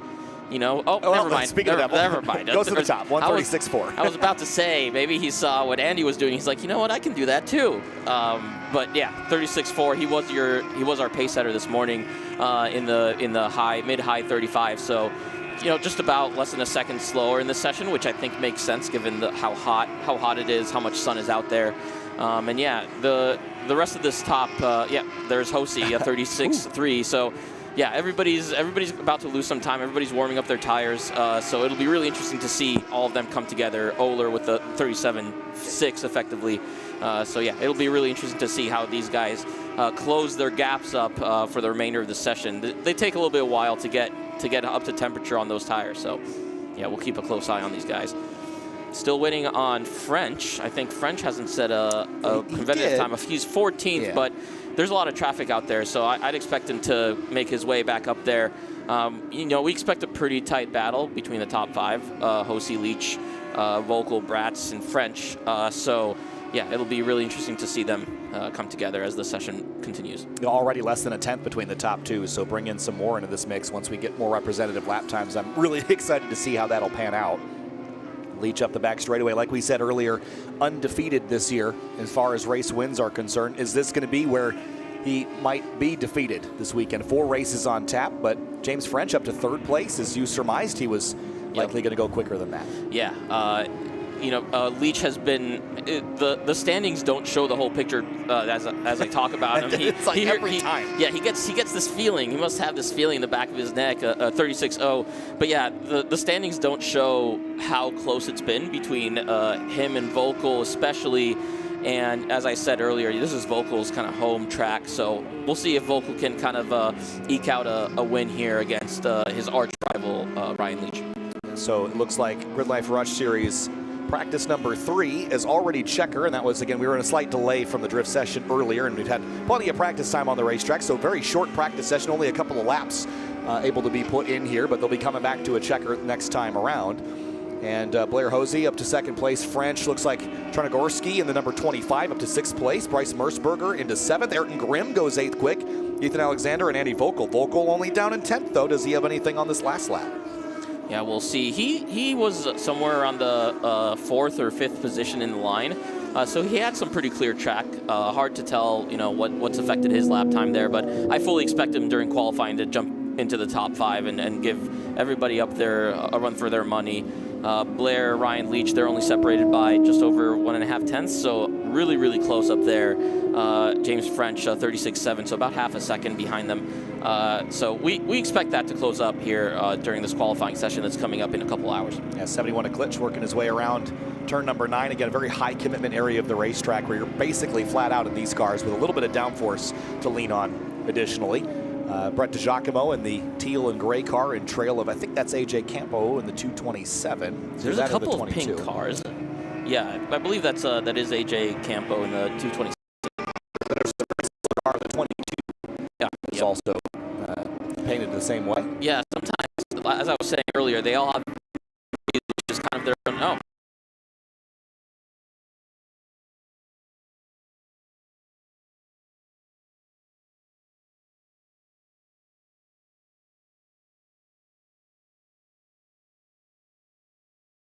For their weight and not that much power, so you know they accelerate pretty quickly, but then in a pack down a long straightaway, it's very much a game of drafting. So you know they punch a big hole for each other. Their rear wing angles are pretty high, so they punch a pretty big hole in the air for their size. So I think that makes drafting in these pretty important. Yeah, busy on pit lane, and there's a couple of cars that were slow on entry that sort of stacked everybody up there. But that's it for the GRIDLIFE Rush Series practice. And again, it was a short one here, Ito, but again, that's the last opportunity. We'll see them on track with the exception of qualifying later today. So all those sessions didn't really matter for a whole lot other than shaking things down, but it's qualifying time at 5:40. Yeah. It's, again, that's in a couple hours. The track is probably going to get even worse. So, you know, we expect times to drop a little bit or to come up a little bit more. They lost about half a second in pace compared to their morning session, so could be expecting another half second. And now we have GLGT out on track for their qualifying session. Only a couple cars so far. Looks like Alan Patton and I think that's James Houghton in that TCR car, which we didn't see in the practice session this morning. So finally we have probably, I would say, our top 2 competitors in GLGT out there setting qualifying times. It's a surprise I don't see anybody else, but it is a half-hour qualifying, so This is a long qualifying session for the field size that we have. So I'm really curious to see these two cars on track. Why wasn't James Houghton on track earlier, Ito? Because he was chasing down some things for us. He was doing some great work with us behind the scenes. James has taken, he actually helped park cars in the paddock. That's how involved James Houghton is in the success of GridLife. So didn't get a lot of track time earlier, but excited to see what he can run. I had Tom O'Gorman shoot me a message earlier who was watching practice, and he said during the TCR showcase in 2019, they were doing about mid-134s on old slicks. And he suggested that the optimized GLGT car should be within a second of that, which stacks up because we've heard about the 35-1 that this car did in testing a couple of weeks ago. So we'll see how it pans out. But I'm really curious to see Houghton's TCR and Patton's GT4 because those are cars that run in different categories in other championships. But in this series, they're all in one. Well, what's funny is I think sometimes they share the same track in IMSA races, endurance races. This is uniquely a sprint car race, so it's a different dynamic for sure. And something kind of interesting about Alan's car, the GT4 Supra, they're apparently not making their power to weight. They're making 30 less horsepower than they expected on this dyno, and they can't make any more power. They have the flash drive that gives them the most power that they're allowed for this car by the other race series, and he can't make any more power. So he said he was down 30 horsepower from his power to weight. That's true, but he was also in the 35s, a little lockout there for AJ Hartman, but he was down in the 35s, a little hot there into turn 3. So I don't know that that he might need all of it here. And the other thing to consider is that you always need power. Well, yes, but I think this is a handling track. If this was Road America, I think we'd be telling a different story. But I'm not sure that it's going to hurt him. And I think he seemed a little. That's not insignificant. Yeah, he'd much rather have it, but I don't know that it's going to be, he'll be run from first to last. I don't think he'll do that. Yeah, but I know Alan, and that little bit of deficit is itching away inside of his brain. Yeah. Also, we should mention that his Time Attack car is making, what, 800 north of that, probably? That's what he says that he makes. Right, this is going to be less than half that. So it's going to feel like he's driving a Fit out there, probably. Yeah, but he's used to it. He drives a newer one in SRO and GT4 Americas. And what's kind of interesting is AJ Hartman's car, that's probably the car that has the most downforce out of any of these GLGT builds. GLGT allows more aero modifications than GLTC, so when we get a look at that, I can kind of go through it and kind of explain how that car is unique. But yeah, we'll see what kind of times James and Alan put down here as they come through their first time lap.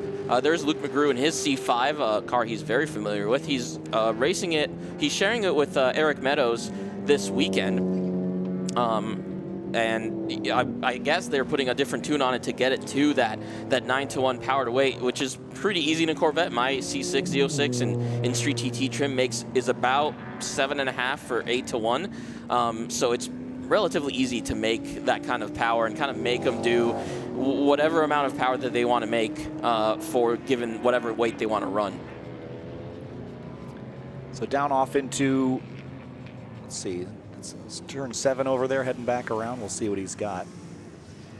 Yeah, he's coming around at turn 7 into turn 8 and 9. Locks up. Oh, that's more than a lockup. Looks like he might have just had. Oh, and Houghton's off in the background, so there might be some fluid over there. Yeah, there's definitely going to be some fluid down. Looks like Alan got through. No, Alan spun as well. Yes, there's definitely fluid down. It looks like he just might have had a mechanical issue. Oh, and Hartman's off too. Oh, that was close. Well, thankfully everybody avoided each other. That's a really scary situation with a car putting down fluid like that. He's gonna try and limp it around offline. Luke knows better, so he's going to be definitely offline as soon as he detects there's an issue. But he lost it right on the racing line of 7, 8, 9, which is a really treacherous place to all of a sudden have no grip. You know what that reminded me a lot of is I'm thinking way back pre-live stream June events, 2020. When we were here during the pandemic, as we now have a black flag for that fluid on the racetrack. There was Eric Meadows had one of those Duratec Swap MX-5s, and he blew up going down into turn 5, and the same thing happened where it was just cars just littering everywhere. That's a really unexpected situation. Looks like that's Jeremy Boyson in another Civic Type R. But yeah, there's when a car in front of you puts down either coolant or oil, and you're directly behind them. You have no time to react to that. Here we go, man. another car. Unfortunate. There's just nothing they can do about that. If they don't know that there's fluid out there. Yeah, I was wondering, do they have a slippery surface flag? Because yes, that would give they an absolutely indication. should be indicating that.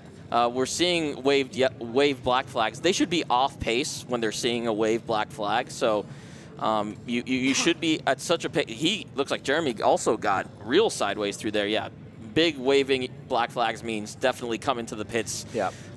We did get some time, so it looks like Houghton a 35.7 and then Patton a 36.5. But I'm sure he didn't feel like he got warmed up to it. No. So he ran faster than that earlier too. Yeah, absolutely. It is definitely hotter conditions, so I expect him to be in the 35s. But yeah, definitely a little bit slower, but didn't really get time to get up to speed here. Hopefully none of these cars got damaged from going off track. Yeah, it looked like maybe DeLucia in the number 40, that's that E36 BMW, looked like he might have lost a fender liner or something like that. But again, that's a high-speed area. You're transitioning the weight, so if the grip level over there is already sort of low, so when you wheel it down, it really makes a mess. So unfortunately for Luke McGrew, that also means that if that's I imagine that's got to be some sort of catastrophic failure just by all the fluid on the course. Yeah. That also means that Gary Wimble's weekend in GLTC might be over as well, unfortunately. But that's the challenge of double dutying cars when you've got them back to back and you're changing tunes. They're not necessarily. That car should be capable of making the power it needs, but it just puts a little extra stress on stuff. You never know. There's LSs also have kind of a propensity to lose oil pressure. Some people in the chat that know Corvettes quite well, so it could be differential as well. And then they said that that's happened before to that car, and they didn't seem like it was enough smoke to be the engine, so that's possible. Possibly. I think Corvettes have they have like an overfill hole in the differential that if it gets too hot, it can blow out that hole and onto the exhaust, which is what the smoke that you see. So, hopefully it's not something catastrophic. Hopefully they can get that car back running again. Luke is one of our fastest drivers here, so it was going to be really fun to see him fight against James Houghton and Alan Patton and AJ Harmon, everybody in GLGT. Someone said throw a transponder on the tractor. Yeah. I've watched the Gingerman crew. They really push their big old semi-flatbeds to the limit. Sometimes I watch them and they're going pretty aggressively out there. It's kind of impressive. They do a good job, and the team's going to go to work, try to get this cleaned up as quickly as possible.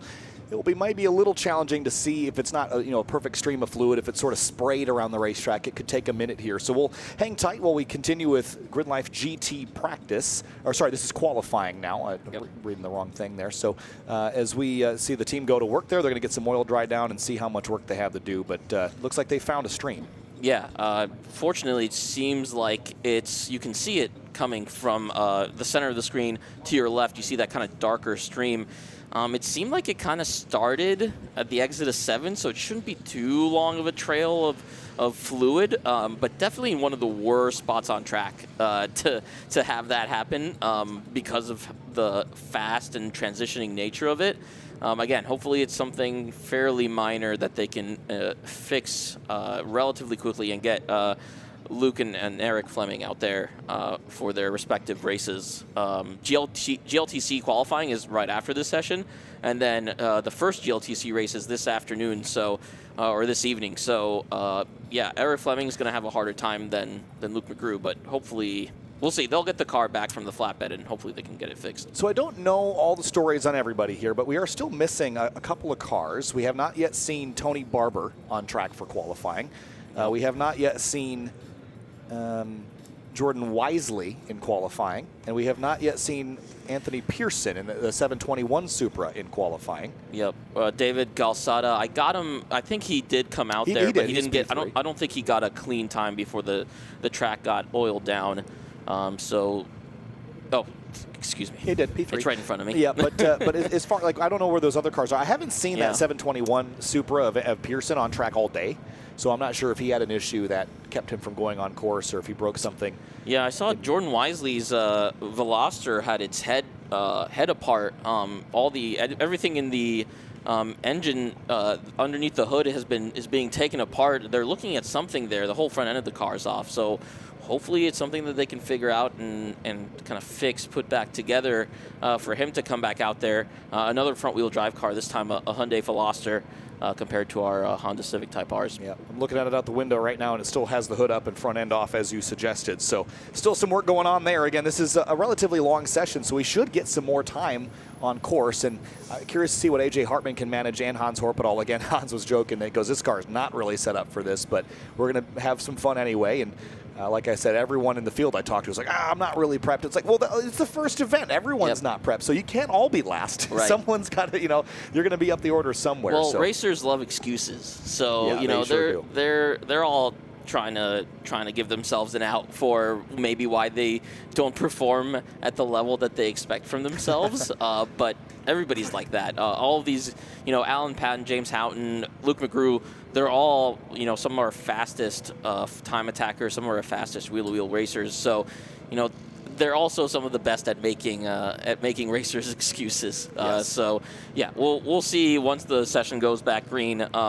Shouldn't be too much longer of a cleanup. They've got a lot of sweeping, a lot of cat litter to use. Interestingly enough, cat litters are really good oil drying material. It likes to absorb liquid really well. So that's sometimes that's what they use. I'm not sure if that's what they're using here, but there are some tracks that use literal cat litter to clean up oil. Yep, they're hard at work out there. It's going to be a few minutes, and again, GLGT qualifying. We have until, let me take a look at the schedule here again. We have until 3:50, which is 10 minutes from now. So they might at least get another lap or two, as you see McGrew's car going up on the rollback there. And I'm not sure that you'd be able to tell anything else. As John Raymond just texted me from right behind me, about 6 to 7 minutes at best. So maybe a lap. Yep. But, we're going to toss the break real quick. We'll be right back with the continuation of GRIDLIFE GT qualifying, and we'll see you back in a few minutes.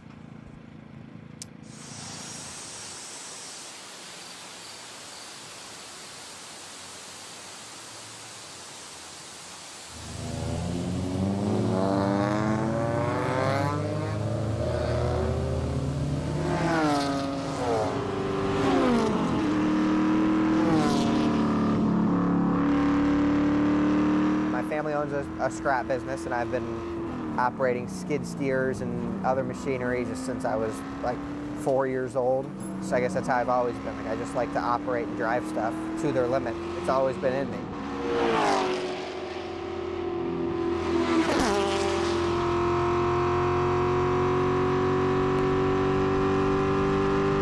Luke's cool as a cucumber on track and in the paddock, right, Luke? I mean, me and Luke are technically teammates. We're in the same garage. We talk to each other all the time, at the track, at home. I live like 4 hours from him, but we'll talk on the phone all the time. He's definitely slightly faster than me.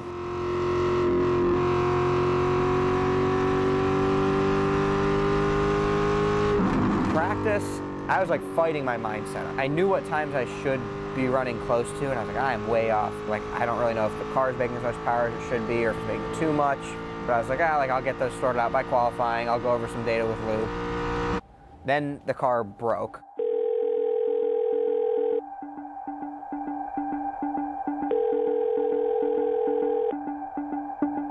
Okay, got a problem here. Road America, cool down lap, car shuts down, doesn't really have any faults, oil pressure looks fine. And then back in the garage, again, nothing really looks wrong with the car. And you crank it, it pukes oil out of the catch can. The fuel pressure's fine. The spark, we checked one spark plug was okay. So why would that happen exactly? Eric Magnuson, he has an LS in his car. Luke, Adam Ulrich, like all of them have LSs with dry sump systems. It's like, oh, have you ever seen this? Like, is this something you've ever dealt with? Okay, let's pull this apart and watch this while it cranks. Let's pull this apart and watch this while it cranks. No, I know, but can you see a rocker arm to see if like a timing chain broke or something? Does that all look like it's still plugged in? The stress was definitely building a lot because at that point I still felt like I could make qualifying and I still felt like my race weekend was salvageable. I just like didn't want to believe it was like a mechanical problem that was going to stop my weekend. Okay, all right, we're going to try to pull the crank sensor out. I think my crank sensor failed. I'm going to fix this and I'm racing this weekend. Like that was determined. Get nervous, like, oh, like, is this going to be it? Should I go put my race suit on while Joey buttons this up and like maybe I can like go make it out right as they're rolling? All right, go ahead, crank it.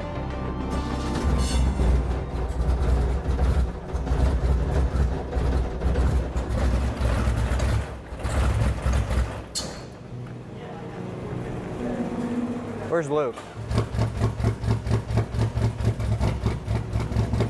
What the heck is going on?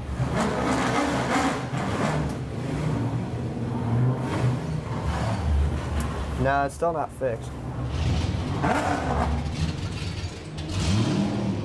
We've got cars on course right now for GRIDLIFE Touring Cup qualifying. Missing from the top 20 is the runner-up in the championship right now. That's Matan Rosenberg. And I don't see him. I don't know if I saw him. I don't think I've seen him come across us either. And as far as I knew, everything was running well for him. Yeah. But he does not appear to have made a lap so far.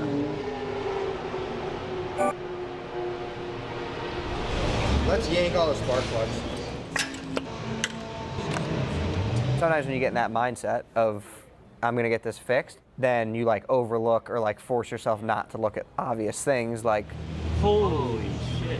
Number 7 spark plug is crushed. Oh, that's a problem. Valve. Ooh. Or piston. Or both.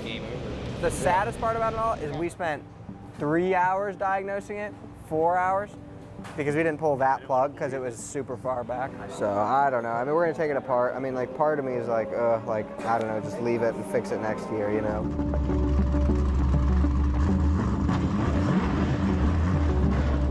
It is what it is. Like being upset about it doesn't help. So like you're like fighting, am I gonna go like mope around the track or like, you know, pack up all my stuff and just go home and be upset about it? You can't let yourself go down that road.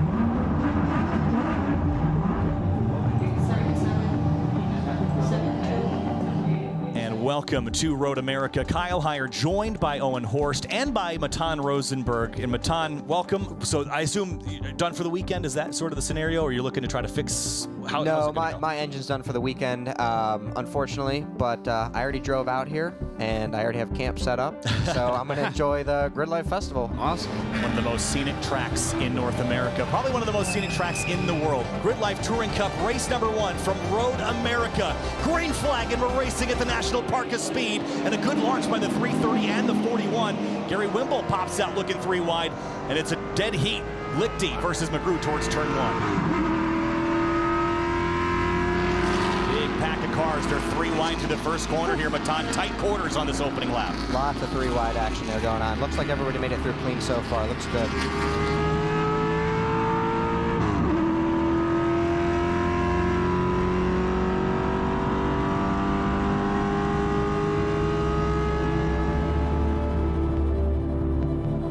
It was difficult watching there. Like you kind of have to think to yourself, like, man, like, could I have been challenging that guy right now? You know, like, could I have been fighting for that spot?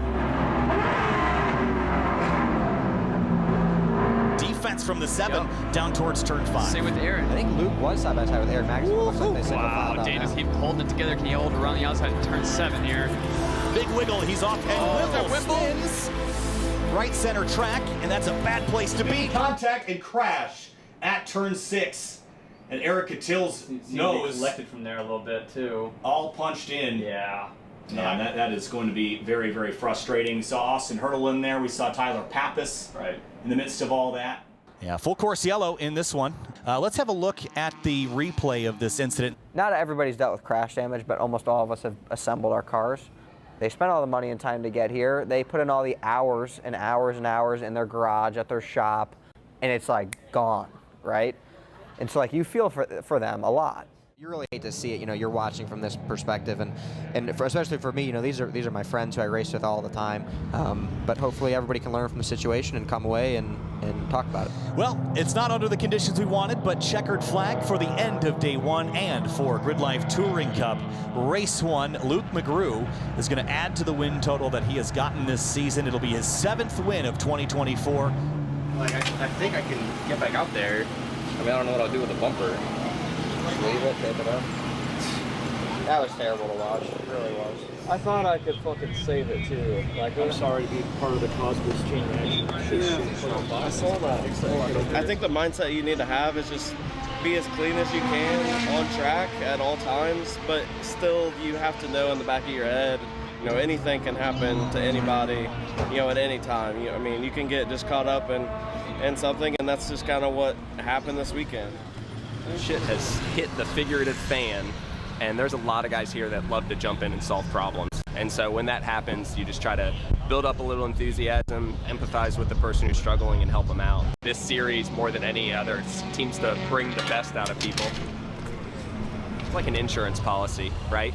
Like knowing that the collective will come to support you when you have an individual, you know, bad day or bad experience. So I want to pitch in with the guys, and you know, part of that's because I enjoy the challenge, and another part of it is because I know they do the same for me.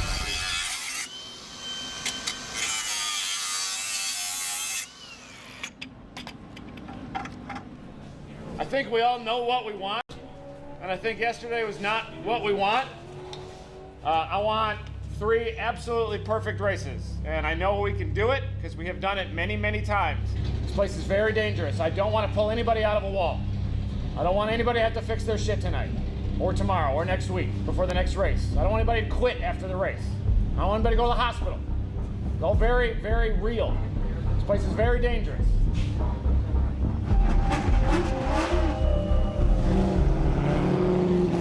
Yesterday, we didn't get the race that we were hoping for, Matan. An early accident at turn 7 after a spin. Unfortunately, Austin Hurdle's weekend looks to be over and done with. The car should be repairable. Eric Catil, though, he got his car repaired, and I saw that car out here this morning. He looks good to go. Yeah, it looked like a bunch of guys got together and helped Eric get that thing knocked back into shape a little bit, good enough to race today. So I think as long as we can get some green racing, I think it's going to be a great race here. We'll try this again. GRIDLIFE Touring Cup at Road America.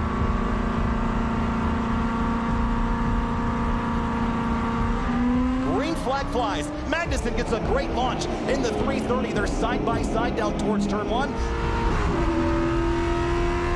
Look at that. Is that James Howden helping Eric Magnussen push by Luke? For the first corner. Eric Magnussen pulled a little bit ahead of Luke McGrew there. Luke's car is going to be real strong on this middle straight, so it'll be interesting to see how he closes the gap here. You know, you, in your own car, you only have control of what you are doing. You make the decision of how much room you leave and how close to the limit you're going to push it. And it is only amplified and more obvious when you're in a car racing, doing 100 through the kink next to somebody, right? Everybody has to be precise, everybody has to be on their game, everybody has to be in the right mindset of, you know, I'm not going to make a move when it really isn't there. Now coming up through Billy Mitchell Bend, turn 13, Magnussen with the 7 trailing hot on his heels.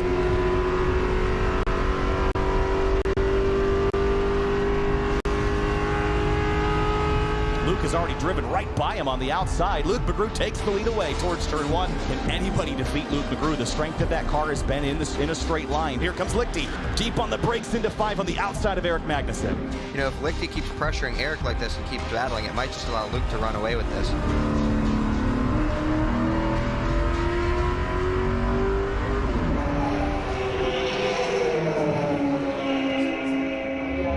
Looks like the pace car is coming out here, Kyle. And looks like we do have a safety car, and it will slow the field down here as they work their way by the main flag stand. And this time,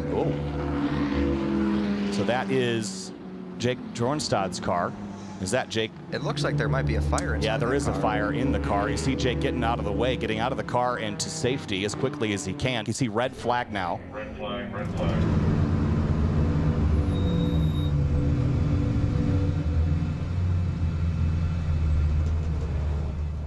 A fire is, that's like probably one of the scarier things to see in a race car. You get burned pretty quick. Road America safety team immediately on scene, and they're going to go to work. And this is one of the most professional crews in all of motorsports, Matan. Absolutely, Kyle. And I mean, that's something where, again, you can only control what you do. That was something completely out of anybody's control. After another shortened race here for GRIDLIFE Touring Cup because of a fire on course, drivers okay, and we just got to get some green flag laps, Matan. We got to get the momentum rolling. It was going so well the first handful of laps. Yeah, we had some good battles forming there, and just never got to really see them work their way out. So I hope for race 3 and 4 we get some more green laps here.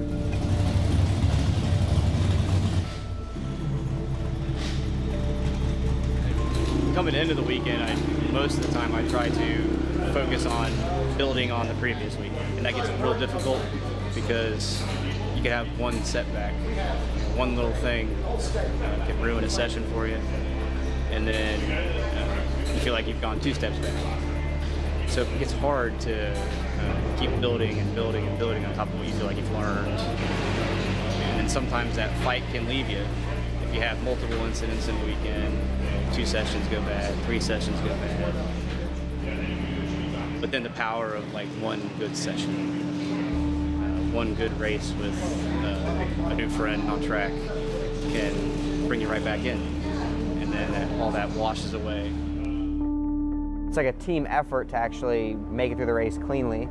Like, we need to work together, and you're syncing up 58 people on a racetrack who don't have any communication with each other than like car language or body language, you know. So far this weekend, trouble in race 1 and a red flag in race 2, but it's time to go racing in race 3. Here we go. GLTC 3 wide as Aaron Lichty finds a hole next to Eric Meadows, and they storm down towards turn 1 0.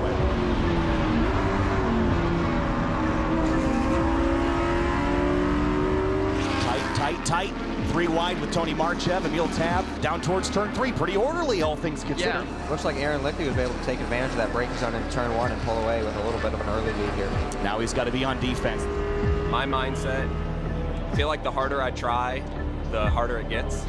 So I try to relax, and I try to let things come to me naturally. Don't force anything. The second I start forcing things or trying to make things happen, it's desperate. I always keep the word desperate in the back of my mind. Don't be desperate, Aaron. Don't hope, right? Just drive what you know, take what comes to you. Just always keep in the back of my mind that I want to load a shiny car on the trailer at the end of the day, and I want to have as many friends or maybe a few more than I showed up to the weekend with. That's my mindset. Lichty leads. Powers up. Oh yeah, but not for long. Here comes the 7.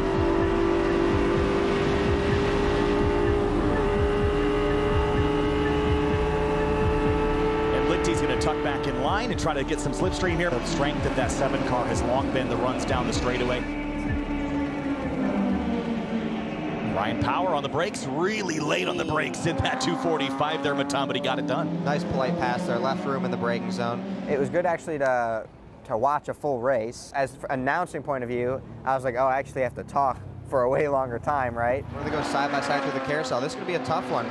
You're basically going to be compromising both their lines and exits there onto the back straight, Kyle. Up the front straightaway, checkered flag is in the air, and Luke McGrew's powerhouse of a Corvette will win again at Road America. Race 3 is McGrew, then it's Lichty, Meadows, Magnussen, and Power, the rest of your top 5. And there we go, we got one all the way through with a little bit of a delayed start, Matan. If I had to guess right about now, Luke's probably lighting up a cigarette.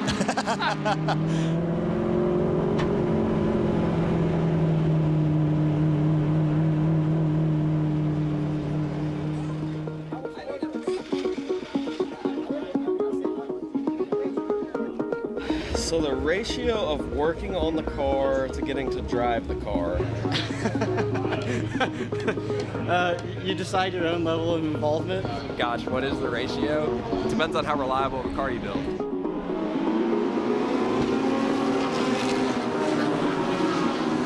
What do we get in a week? An hour and a half of track time?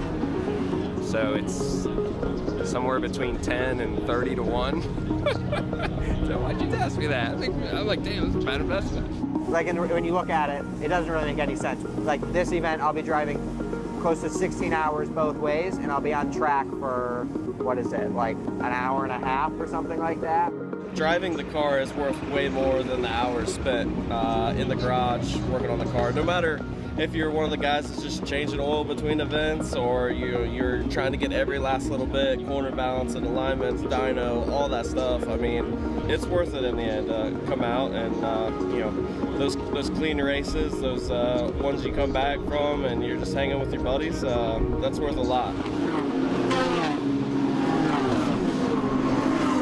I try to act like the car is the person, so it's not that I'm racing at S2000, you know, I'm racing Lena.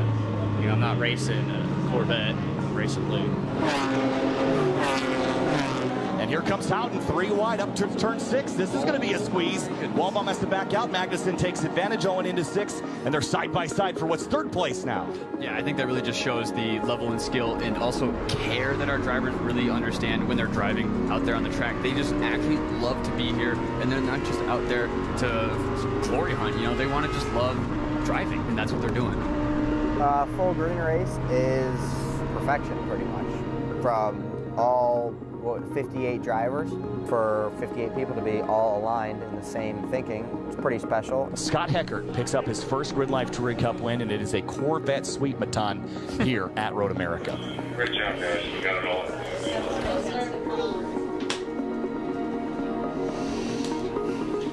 Good. It sucks that I can watch you race this weekend, but yeah, seriously. The next best thing is having people in the booth. It's fun. So Watching a GLTC race is pretty special and pretty amazing, especially when you compete with those people.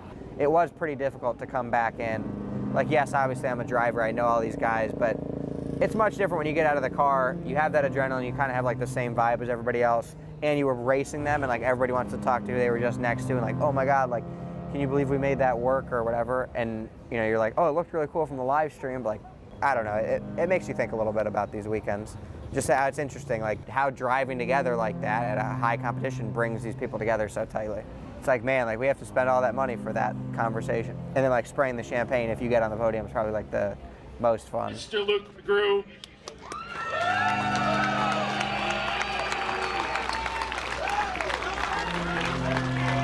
Nice family we ever could ask. We never ever imagined this series being this way. And we thank you all so much for being GridLife. You guys are GridLife. We're just here to help. Have the best night. For the past 4 years, like this is what I do, which is like close to a quarter of my life. There's times where you're like just really drained and you're like, yeah, I kind of wish I could quit, but you have all these people who support you. Like you can't let all these other people down. I've put in the effort to get here, and I have the capability, I think, to do well and potentially, you know, win or do well in a season championship. And so it's like, wow, I kind of want to.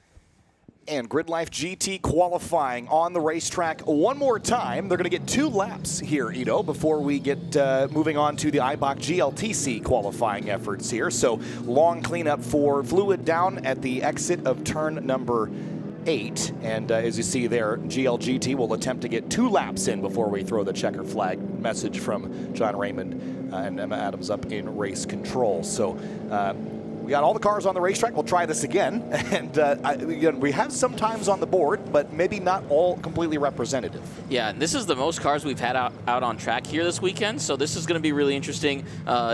It's going to be A.J. Hartman who's kind of leading the pack with James Houghton right behind him. 2 very different approaches to GLGT. A.J. Hartman with all aero, that's an EcoBoost swapped new edge, Mustang. I think that has an S550 independent rear end. So that's an independent rear end from a newer Mustang grafted onto a new edge, older Mustang body with as much aero as you can legally run. And that's just, I thought for a second we were going to get some deja vu, but that's just the speedy dry. My heart skipped a beat there, but they're just, you know, that car's aero is picking up all that dust from the cleanup of that liquid. They're definitely going to be avoiding that line. Even that dust is grippier than the liquid that's put down, but it's not as grippy as the track surface. So they're definitely going to be adjusting their line through 7, 8, 9, which is going to be a different feeling for all of them. There's Hans Orbital in that C5.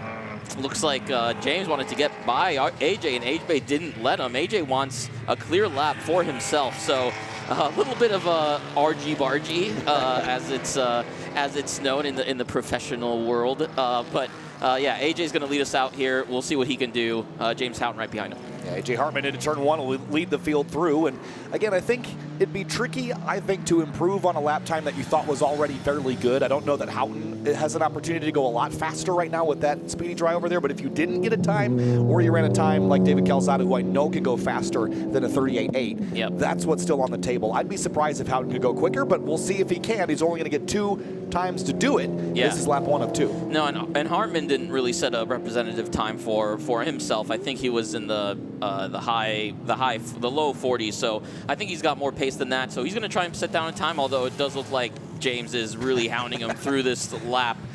This is more of a time attack session here than a qualifying session. These guys have to figure out how to get their gaps right so that they can get clear laps, and you know, they should have some idea of how to do that. AJ with a really wide entry into 7. The 7, 8, 9 is really hard to get right. It's one of the parts of the track that you kind of get the most comfortable with kind of last.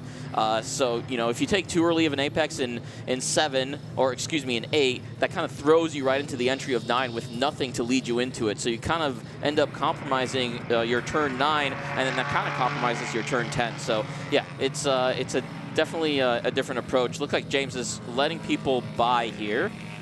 And then Alan Patton's going to take his spot right behind AJ Hartman. Let's see what those guys can do. Looks like James is gapping himself, so James is going to hop right back in behind Alan and try and set a fast time here. So let's see what these guys come through with their times now.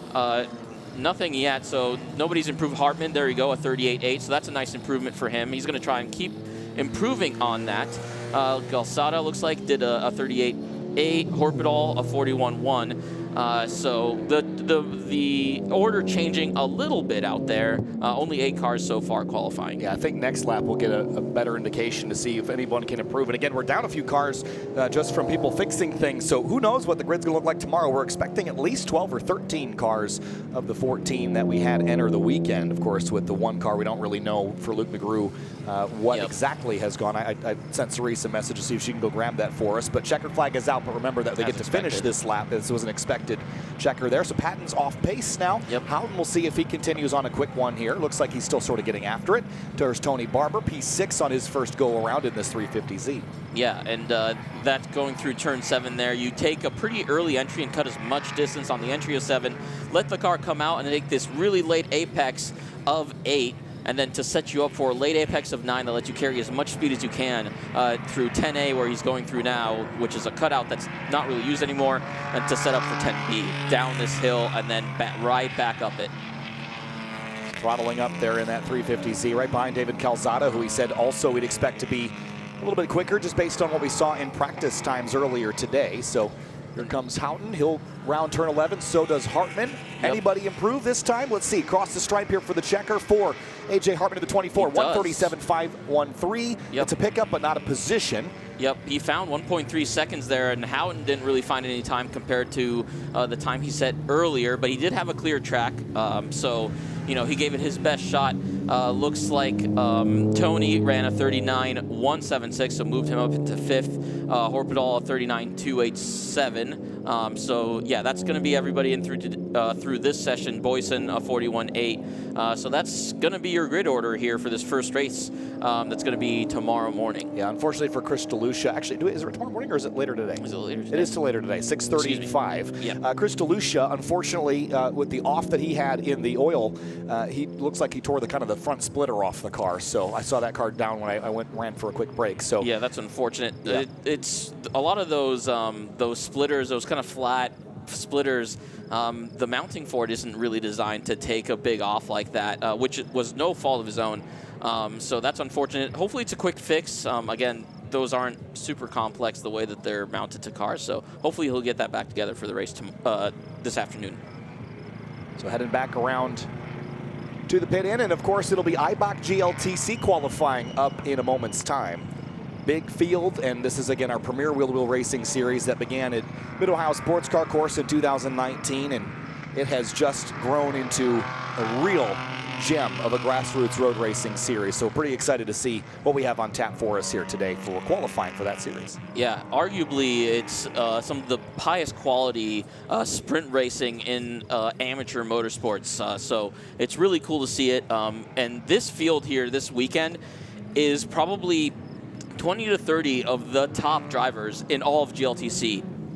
There is no filler in this lineup or in this grid. It's all the best, all the regulars, all our most talented drivers in GLTC. So this qualifying is going to be super fun to watch. It's going to be really fun to follow everybody and see where everybody ends up here. A lot of cars on this racetrack. We went from having, you know, under a dozen cars on the road where you could get plenty of space if you had time to get space at least, to a track that is going to be, it's going to feel full no matter what. So, you know, again, qualifying is so important. I talked to some drivers earlier in the weekend and just reiterate the importance of how important this session is, because, you know, making up ground in a GLTC race is possible. It's just so hard with how close everyone is. And then you throw the challenge of Gingerman, which is mostly corners, and you run into a real problem of if you qualify 20th, 30th, you're not going to get a great points weekend. It's just going to be very, very difficult to claw your way forward. Yeah, so a lot of the time what makes a really good overtaking track is big velocity changes as you're into these corners. So it's a long straight into a tight corner, and that makes a huge velocity delta as these cars slow down. Gingerman doesn't really have that. Turn 11 and turn 1 are the best examples of that. And then once you get past turn 1, 2, and 3, the rest of the track is very, very technical. So all the way 4, 5, all the way through to 11, there's not really a good place to pass. It's very technical through the rest of that. So that's kind of where the difficulty comes from. But we've seen some amazing passes all through the 7, 8, 9 complex, through 10B as well. So yeah, it's going to be a good time, I think, either way. Jack Wishmeyer, all the way from California, competed in the FCP Euro Pacific Championship last year at WeatherTech Raceway Laguna Seca, Thunder Hill. As well, I think he might have been at Willow Springs as well. Yeah, he's one of I believe 3 different drivers that came all the way from California, including Michael Hilo in the 350Z and Jonathan Lugod, who, if there's any autocrossers listening, he's very well known in the autocross community. I think throw Daniel Giraldo in that mix as well in the Lexus. That's right. The Yep. 440. Yeah, that convertible IS something 300. It's a hardtop. I think it's a hardtop. If you look at it, the shape of it. I'll go look at it later and I'll confirm, but I'm pretty sure that's a hardtop IS. Those were, I believe, those were hardtop convertibles at some point. Jackie being out here in the Eibach AE86 as well. He's made some changes to this car. Talked about him to him this morning, and you know, I said I love how this car slides around and how he's so active behind the wheel with it. Watching his onboard footage from Circuit Legends last year, just a gem to watch. But he said they've done a lot to it to make it not do that. It's maybe less fun, but it is faster now. So he's hoping top 20, top 15. That's really his target for this car. But it is a gorgeous example of having a vision and executing it, which is what Eibach GLTC is all about. Yeah, and you know, his car is one of the few examples of the kind of the older cars that have all that character and the open rule set, the builder rule set that really just is making you aim for a power to weight with different modifiers depending on your weight, your power, your tire choice, your aero. It really lets cars like this exist and be competitive against some of the more contemporary cars like the newer Corvettes, S2000s, newer Miatas, and things like that. Really, really cool car. Again, just vision executed. I actually made a post on the Eibach GLTC Facebook page a couple of weeks ago. I was like, you know what, guys? It's just so cool that you guys can build what you want to build. And maybe it's not pointy and competitive all the time, but you can take a vision, you can race it, you can be competitive in the top 10. This is a race-winning car in a B race at Lime Rock last year, so really cool. Dragging some tire through the dirt. We'll see what Jackie's got. First time across the lines here for Eric Magnussen, 139.1. Tony Marchev goes second quick, and now comes the revolving door at the top of the pylon. Eric Dalla Riva is stuck trackside on the front straightaway, and that's not the best place ever to be. So I see cars popping out of line already. So it is out of the way. I don't see a standing yellow at 11, so cars are being allowed to finish their lap at pace. I do see a yellow there. I just saw it there now.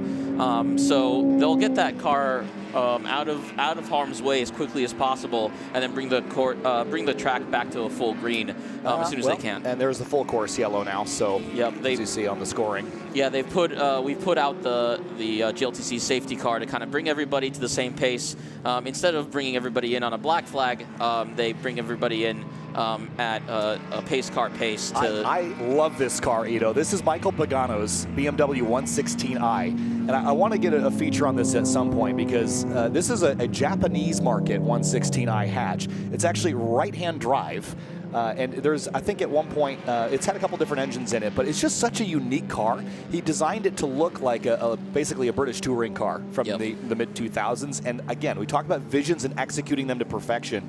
This is a great example of how to take something all the way. Yeah, he's absolutely succeeded. That is probably one of the most unique looking cars here, and he's got this big wide body kit on it, which is kind of a way of taking advantage of the way the rules are written, which kind of don't limit how wide you make a car, and the wider you make it, the more mechanical grip you have. So a lot of competitors take advantage of that, and he did a really good job of taking advantage of it, but also making it this really cool kind of build visually. Yeah, super cool car. And also, you know, while we're doing this, I was just looking at the lap times that we've seen so far. Eric Magnuson set the pace at 1:39.1. How about Jackie Ding, P5 behind Smedegard, Catil, Walbaum, and Ding. By the way, Andy Smedegard is running his FA24 swap, Scion FRS. So that's a unique car in that case. It's one of the only boxers in the field. So happy to have him bring that. It's kind of funny because I was talking to him earlier, and he said it used to be, I believe, a K-swapped dual clutch car that they converted back to an FA24 with the stock manual transmission in it,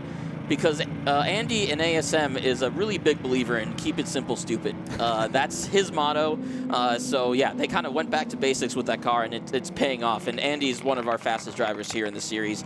We haven't seen him very much this year. We didn't see him very much last year. You know, he maintains a lot of our different competitors' cars here, so it's really cool to see him out.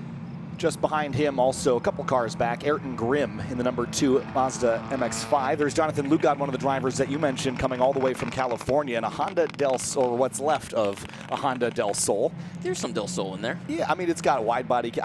It's the soul of a Del Sol. Yes. With a wide body kit on these cars, though, I think this thing looks great. It's certainly a choice for a chassis, but it looks awesome. No, it's a beautiful car. It looks really cool. It's got a wide body kit on it, which is really well done. A wing on it. I thought I heard a little turbo whoosh in that car, but I'm not 100% sure. I'll have to go talk to him and make sure what the drivetrain in it is. But yeah, these California competitors, you know, they wanted to come out here into the Midwest where the majority of the GLTC competitors are. So it's really cool to see him drive all the way out here. Yep. So there's the safety car out on course right now while we get Eric Dalla Riva off the course. And Eric Jensen, how about this story? The 184 Scion FRS right behind the pace car. Eric Jensen crashed this car heavily at Road Atlanta in the rain in race number 4 after starting on pole. And he went to work, put it on the frame shop, and it's back together only a couple of weeks later. Very impressed with his efforts. And again, he's got different taillights again because he had to, you know, put half the back end of this car back together. But he's been with us now since 2021 and just loves this so much. And you know, my heart broke when I saw that car crash because it hit concrete at about 80 miles an hour. It kind of hit both front and rear corners. And I thought for a moment that car was going to be written off. But you know, he loaded it up on the trailer and you know, put a Facebook post before he went home and said, "I think it's fixable." And lo and behold, here he is. That car looks incredibly clean for having just hit both walls, and not just any walls. This is turn 12 at Road Atlanta, so you come bombing down the hill, going over 100 miles an hour. It was in the wet, so he wasn't going that fast, but I saw the onboard, and it was just a super fast snap that he just wasn't quite quick enough to catch. The car right behind him is a Honda S2000 that many folks that have watched on Eibach GLTC for several years. This is Trainer 3, maybe the most feared car in the history of this series. It was the car that took Tom O'Gorman to his 2022 championship where he won 20 of 40 races. 50% win ratio, unbelievable. It's got a new number adorned on the side this weekend, number 80, and behind the wheel of that car is another driver that everyone should be fearful of. That's Robert Thorne. Yeah, Robert Thorne is a former Pirelli World Challenge driver with, I think he was with Flying Lizard, if I remember correctly, and he's kind of been in drift the last couple years in the Pro Series, and now he's making his way back into GLTC. He's run with GLTC before in an E36, if I remember correctly, with ASM, so it'll be fun to see how he does here this weekend. LFX MX-5 that he ran for a race or maybe a couple of sessions. It ended up in the wall with a mechanical failure at Heartland Motorsports Park a couple of years ago, but he's been at a couple goes at Eibach GLTC. Super talented driver, doing really, really well so far. Again, just kind of warming up to this car. It's been a little while since we've seen him here in the series, but Trainer 3, he's currently 25th, but Tomo said that this car drove in some ways better than the Acura NSX GT3 that he drove a couple of years ago. So it's just really dialed now, and that's just probably the shining example of what ASM is capable of, you know, when they go all out on a build. Yeah, and Lena Chin and Matt Walbaum, I think that car kind of inspired their own builds, and ASM used that car as a blueprint for the other S2000s that they run with Lena and Matt. Yeah, it's a really cool car, and looks like they've just pulled the double yellows in. So we'll be going back green. Brief note on the Jonathan Lugod car. It's Road Trek supercharged by Jackson Racing. There was some sort of forced induction there. I was close. Road Treks are pretty much turbo. It's the same thing. Green flag back in the air here for Eibach GLTC qualifying, and we'll keep going here. Again, we're a little bit behind schedule. This was supposed to end in about 2 minutes, but we're probably going to get it closer to 7 because of the overage we have on this schedule. Good planning there by the GridLife crew to have a little bit extra baked in. But another great car, Ryan Power there with a Toyota GR86. Beautiful car. I didn't even know that was what he brought. He had an ND MX-5 he had for a little while, but brand new car entered here this weekend in that number 865. Great looking purple car. Yeah, very unique livery. The similar livery to that he ran on his ND. I'm not sure if it's an FA24 car. Probably is. They should make enough power for GLTC powered weight. But yeah, really cool to see him out there as well. 41 cars have trip timing and scoring. You see Donald Reeve at the bottom of the order here. New livery for Lena Chin. Yep. For a long time ran light blue and pink, but has switched over to these familiar colors for any fans of racing. The orange and light blue.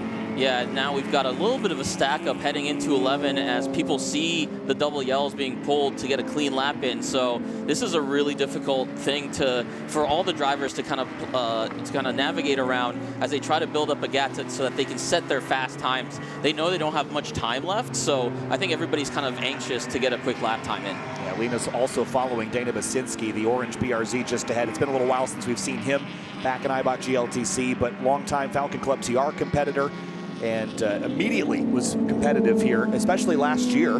Was up in the top 10 for a lot of the weekend. Dana was very impressive in his first year in GLTC last year. I remember talking with him when he was in Club TR, and he always had GLTC as the benchmark, you know, because they're very similar cars. GLTC cars should actually be slower than Club TR cars, so that was always the benchmark, is the GLTC time. So I'm still impressed to see Jackie Ding hanging on to 6th for now. I know we're going to see some lap times come across the board here. Yeah. Asmath Muhammad in the number 50, chasing Natalie Latos, and Kyle Hale going for a ride. Where's that at? That's exit of 6 right there. Yep. Yep, as he's coming back onto the track, nice and safely away from the racing line, so good rejoin from him. Yeah, a 40.7 from Jackie Ding is a really good time, I think, given these conditions. I don't think we'll see too many 38s or low 39s like Eric Magnussen ran. So, yeah, I think that'll hold up. Carlos Mendez in the 83, the Condor Speed Shop car. He's got teammate Thomas Lathrop here with him again as well. Sort of a two-driver duo from Florida. Yep, another unique build. The E90 BMWs, they're very aerodynamic cars, and that generation of inline 6s can make enough power to be competitive. Two different generations of MX-5 on display. Kerry James in the ND, and Sam Scott in the number 85 NC right behind him. Yeah, Sam was excited to swap an NC3 front bumper onto his NC1 car. Interestingly enough, they never changed the headlights on those cars. They just changed the bumper shape around the headlights, so it looks a little bit more aggressive. Love Kerry James's ND, though. This is not a car that you see in wheel-to-wheel racing a lot outside of the Spec 1 Make series that you might be familiar with, but built like this, I think it looks mean. And look at these front engine rear drive cars, 2 MX-5s and a GR86 in tow up the back straight. Yeah, and that's the really cool thing about GLTC is that you have all of these unique builds and totally different cars that make very, very similar speed. And that's the really cool thing. We see a very unique builds that kind of bring a lot of interest and a lot of different perspective into wheel-to-wheel racing. Also note Paul Darling up to 3rd place in that 55 BMW. He's a Michigander, was out here a couple weeks ago testing, was very happy with the results of that testing. Last time out at Lime Rock Park for him was up in second place when he lost some drive and chased some issues for a long time, but he's got it reliable and he's got it up in the mix. Matan Rosenberg, though, up to second place. We talked about our championship battle. Yep. He's winning over Catil right now in qualifying. Blake Korth, new to Eibach GLTC this weekend, running out with the CRP Racing folks. They right alongside Eric and Grimm. But Blake Korth comes from a karting background. This is Aaron Lichty's old Porsche Cayman. Yeah, a lot of people saw that and thought Aaron was here, but looks like Blake is the pilot of that car. That's a really cool build as well. At one point, it was thought to be the meta in GLTC until kind of the Corvettes kind of came along. There's Matan Rosenberg in the number 484 Corvette. That picture's a couple of years old now. I updated it, but I had some issues updating some of the ones I had His in hair is so much cooler now. Yeah, it's way cooler now. But there's Matan up the back straightaway now. P2 in the championship standings, right behind Eric Catil, which is where he is on the racetrack right now because Eric Catil just went to second place on the timing and score. Yeah, and Eric improved his time. Eric Magnuson improved his time to a 38.9, so he's got 3/10 on Eric Catil here, who's in second place. So let's see if Eric can find a little bit more pace, and Matan as he spits flames shifting down the front straight. And there's Eric Meadows in the number 3 working by Julio Crispin. Good to have Julio back in Eibach GLTC after a short foray into the Track Battle Time Attack Championship. Yeah, again, another unique car, 350Z. Austin Hurdle at Road Atlanta is in a 370Z, which used to run in Time Attack. So again, seeing the big variety in cars here. And Zach Lavoie back in the paddock again. So happy to see a smiling face in Zach Lavoie back. People's champion. And again, rated the bestest GLTC driver back in 2022. Carried in on the shoulders of all of his compatriots in Eibach GLTC. Just a fan favorite, driver favorite. Zach is back with his BMW M3. We've seen this car out a couple of times, but just getting back into the swing of things. Yeah, and the M3 has really gained popularity in the GLTC series. It makes just enough, it makes more than enough power to meet the power to weight. You can detune it to make it a more flat power band. And they're cars that have really good suspension geometry. They're really good cars that really fit the GLTC sort of meta really well. Yeah, looking good. The Lewis Chatroop right behind him, the bright yellow car as well. Good to have him back. K-swap. Yep. E36 M3. Yeah, that's kind of a unique swap for this chassis. A lot of times they'll swap in other M motors like S54, S52s, which is what that car came with. That's a K24 car that K-Power has swapped for them. And checkered flag is out, so they got a couple extra minutes. Julio Crispin's got some issues, so and actually is that? Yeah, that's Matt Walbaum in the Waldegard car, as we've called it before. He looks like he pulled off on the exit of 2 to 3. Slippery surface flag at turn 1 as well, so I wonder if there was fluid out of this car too. And Julio as well. Yeah, he's ready to jump out of that car because it is smoking, so I think he was thinking he might have needed to hit the eject button, so to speak, but good thing this is right as the checkered fell instead of before that, but there must be some fluid over there. After the start finish, so people can set their fast times and then slow it way down. Looks like Asmuth is still pushing on his final lap in that another unique build in MR2, which it's got a K24 in it, and because it's mid-engine, it's a little bit less of a power loss from the crank to the wheels because it's a more direct connection. So really cool car to see, again, prepared by Turn-In Concepts. So he'll be coming back to the checkers as well. There's Asmuth in that number 50. Love the MR2. It's such a unique car to have in a series like this. As you talked about the engine swap. And just very small, lightweight, easy to dart through traffic. Yeah, it looks like Matan, I think, improved to a 39.0. And Eric Catil. Yeah. They have just, last year, bare knuckle brawl between them in a couple of races. Last year, it was Catil that lost the weekend to Matan by a point. They come in this weekend with Catil leading by a point in the championship standings. They are just nose to nose in a fight where one car is 1,000 pounds heavier than the other. It is the best example of battles in this series where you have two completely different formulas, two drivers that are extremely dedicated in their own right. I think it's so cool. Yeah, and they're on the opposite spectrum of the rule set. So Eric is in the lightest category in terms of power, in terms of total car weight and total car power, average horsepower. I think it's average horsepower. And Matan is on the opposite end of the spectrum. He's 1,000 pounds heavier. He's making I believe it's something like 60 more horsepower and running about 60 more millimeters average tire size as well.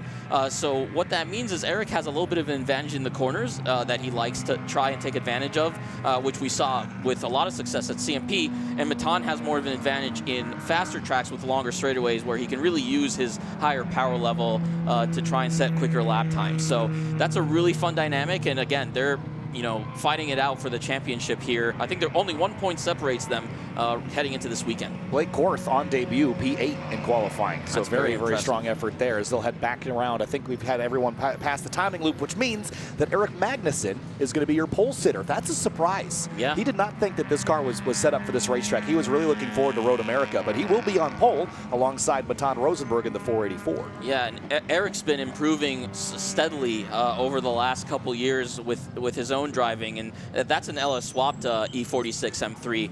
Again, it's an E46 chassis with a wide body kit on it, and then an LS3, I think, swapped into it. So again, a very unique build to this series, and it's really cool to see him put it out on pole position. He had a couple poles last year at Road America and some faster tracks, so it'll be interesting to see how he does with Matan right behind him, Eric right behind him. Yeah, that'll be a really fun race to watch here in a couple of hours.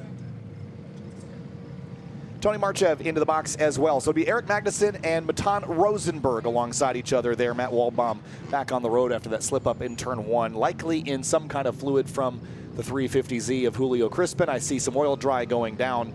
And once again, we are making a mess of this racetrack. Didn't we talk about this earlier in the day where we were like, man, you get your good sessions early on, and then by the end of the weekend, this track is a mess. And just lots of debut programs here this weekend and just shakedowns in live sessions. I don't think I've been at a Midwest Fest with two oil dry. Oh, I have been. In a single day. Oh, sure. There's always like an Armageddon day at GRIDLIFE Midwest where there's always one. Well, we're getting it out of the way early, so hopefully, that means we'll be a little bit cleaner the rest of the weekend. Let's have a look at some highlights from Eibach GLTC qualifying. It was wild out there. And it all began with GLGT a little earlier in the day. They got only a couple of laps in before AJ Hartman went through some speedy dry there after it was the one of Luke McGrew that had an issue that caused a session shortage. Once they got back out on track, there was 2 laps to complete. And then it was Eibach GLTC qualifying time. We sent them out for about 20 minutes at a time. There's Ayrton Grimm letting Joel Morrison on by. But lots of traffic. Jackie Ding getting after it, though. The old ding fling, as we like to call it. Yeah, really getting after it in turn 11 there. Eric Dalla Riva, mechanical issue. Kyle Hale, grip issue over at turn 6. He got back on course. Then a couple of MX-5s and a GR86. 2 walk into a bar. What's one say to the other? Kerry James right ahead of Sam Scott. There goes Hale back by Thomas Lathrop on the run down to turn 3. At the end of the session, likely some oil down there at turn 1. Julio Crispin off the driver's What left. 2 Miatas and a GR86 say to each other is, man, we wish we had more power. Maybe. And there's a look at coming across the checkers there. Eibach GLTC qualifying is complete. NOS Track Battle up next.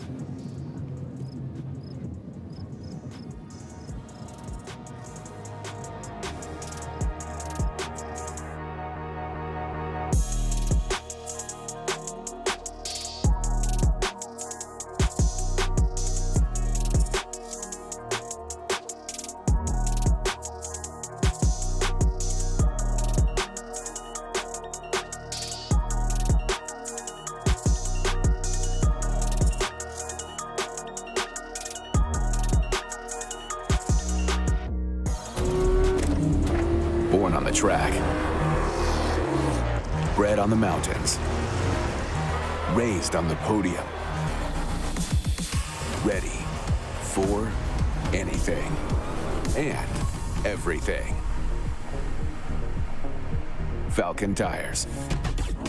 Race tested, road ready. Learn more about our entire line at falcontire.com.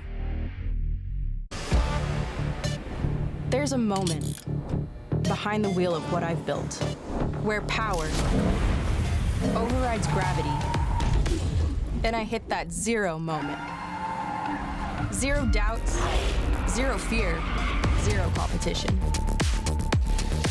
No rule or mold I can't break. And limits, absolutely zero. And there's a NOS Zero sugar to get me there.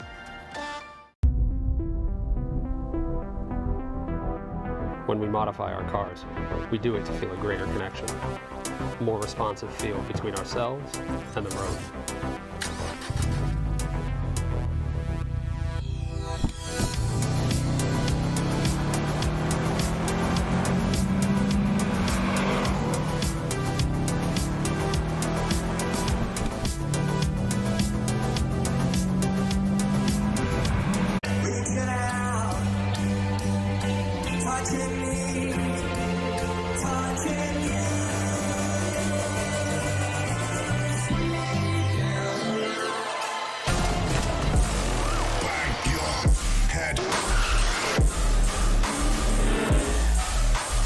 Barely live.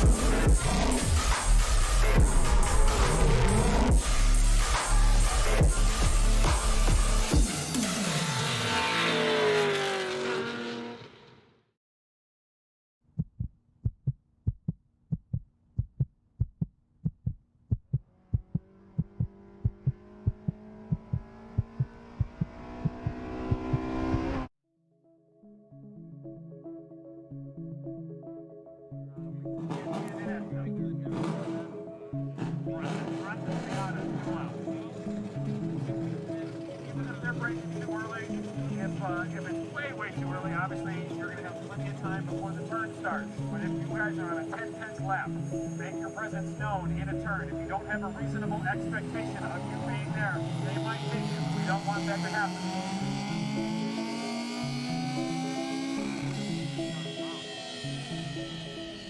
I don't know what to expect tomorrow. I came in knowing, hey, I got a couple things I got to knock out. Some are critical, some are optional. This mess of wires is kind of like how building the car has felt. You know, it's like a million things need to happen for this to be a complete car and to compete. There's a common saying, you want to always be in a state of discomfort, a little bit of discomfort so that you're growing, right? And I think this experience seems to be where I'm there all the time. I'm on that ragged edge of like pushing myself to the limit of what I can handle.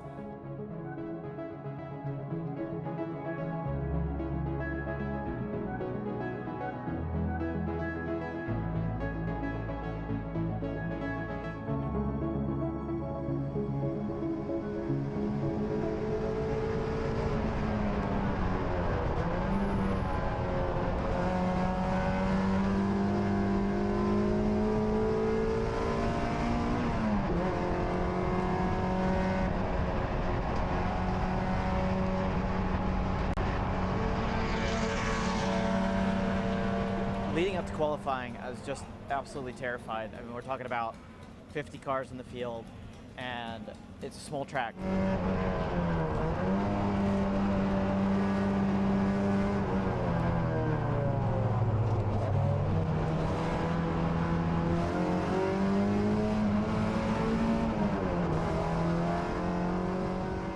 I ended up with a 152, which is not fast, and it puts me 5th from the bottom, which is disappointing. I thought I would be a little higher up in pace. My car is not optimized, and I know there's some areas that I can improve in confidence, maybe a little bit of car setup too, but yeah, I'm trying to figure that out right now.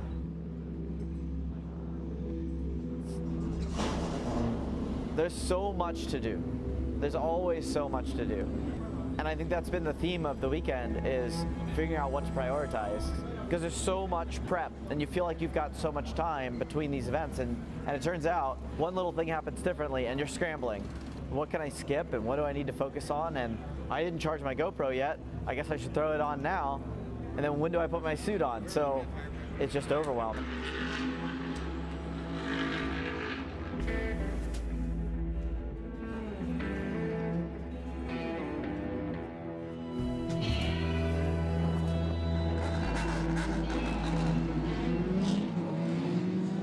Welcome to Carolina Motorsports Park. Located about equidistant between Columbia, South Carolina and Charlotte, North Carolina. It is a gem of a club track, if you will. Very challenging, very fun, and we have a massive field of cars that are coming out for the opening race of the 4 that will be unfolding here in the GRIDLIFE Touring Cup. And we are racing. And you can see really close quarter stuff. It's a very short race start. You have maybe a couple hundred yards down to turn 1. I think we're really bad at knowing what we're going to do when we actually get in the car and the adrenaline starts pumping. Because there's no adrenaline pumping when you're wrenching on the car. So you can just like do exactly what you signed up to do. But it's so different when you get out on the track. And here this is such a tricky section of track. It's known as the carousel here, but it's really a 3 apex series of corners, isn't it? Yeah, C&P is definitely one of those tracks you have to know which curves to hit. On a lot of the corners, the exit curves are very tough and choppy, but a lot of the apex curves can help rotate the car and give you that extra minimum speed. And this is a very long run, isn't it, here? Yeah, into turn A, especially, there's a little bit of an elevation difference into this braking zone, and it definitely gives you help.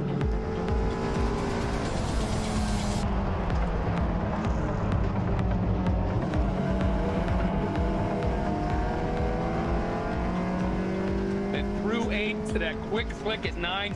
And now into this wickedly quick kink here, turn 10. They're carrying some serious speed here. Oh, how really pounding that curb. You can see it unsettled the car. My big fear is in the kink. The kink is a really fast right-hander with a ton of curb that you can clobber. Going over that curb unsettles the car a little bit, so I had like a big lift from 110, let off, 103 through the kink. With my aero, it's fine. With my power level, it's fine. With my grip level, it's fine. But I'm a novice driver. I'm a new driver here. I don't want to do something totally awful.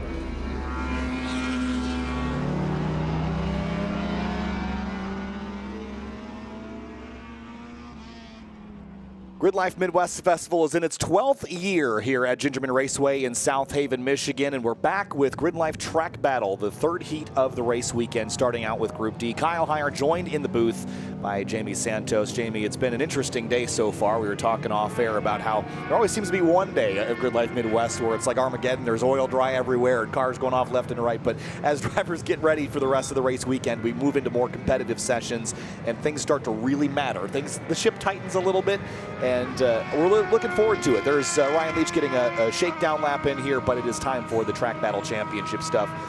I don't know that conditions will be quite as optimal, but there's still a lot of people coming up to speed. So what are we expecting here in this next session? Yeah, we're going to see a lot of guys trying to get acclimated to this type of weather and the track conditions as well. And you know, as you mentioned, a lot of you know, chaos already happening. We, you know, right before this, GLTC qualifying, having, as you can see, the car having an oil spill and leaving it on the racing line. So for a lot of these competitors, you know, they might get word of it before they go up, might not, and so it's going to be a really big challenge to get that dialed down, that turn 1 braking zone. But you know, it's only going to get tougher from here. You know, track's only going to get hotter. You know, we have the drifting, we have the racing going on. So it's just a matter of, can you, if you have time that you can find regardless of the conditions, you might as well go out. But there's probably going to be maybe some competitors that don't go out and save the fresh tires for the morning session tomorrow.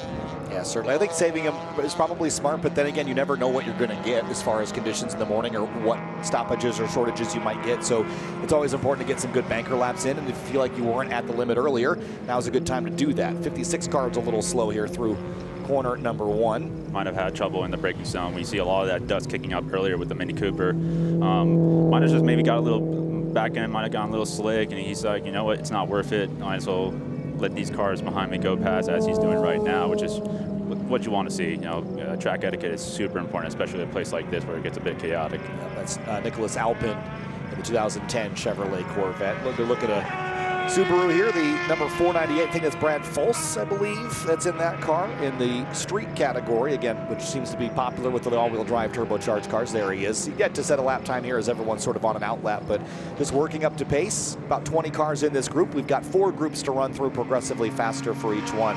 This is the third timed opportunity this weekend to qualify yourself into the podium sprint tomorrow. But remember, if you set a track record at any point this race weekend, it will count for an extra point and it will go in the record book, but it won't win you the trophy. That comes in podium sprint on Sunday. It won't win you the trophy, but you want those bragging rights. You want, it's like in Formula One, it's like you don't just want to win, you want pole position, fastest lap, you want that Grand Slam. And for many of us, it's like if we can have fastest lap and the win, that's for us our Grand Slam, our double-double. So as a time attacker yourself, in this current format, would you place more emphasis for yourself on a record that lasts, or are you going for the trophy that goes on the shelf? I think it depends on the mentality. I think a lot of guys, they would prioritize the record because for some guys, I guess in a way, more of a traditionalist mentality of they want the record and everything else doesn't matter. But at the same time, winning is winning. You can do it when the conditions are great, but can you do it when the conditions are tough and when you have that pressure? And there's something that needs to be said about that. We see pro drivers in higher categories that they're not just fast, they can just do it right away. And there's just something that needs to be said about that, and I think you're going to see a lot of competitors, prioritize the podium sprint so much more because they want to, that's where it matters, and it elevates the championship as well. It makes the championship that much more valuable.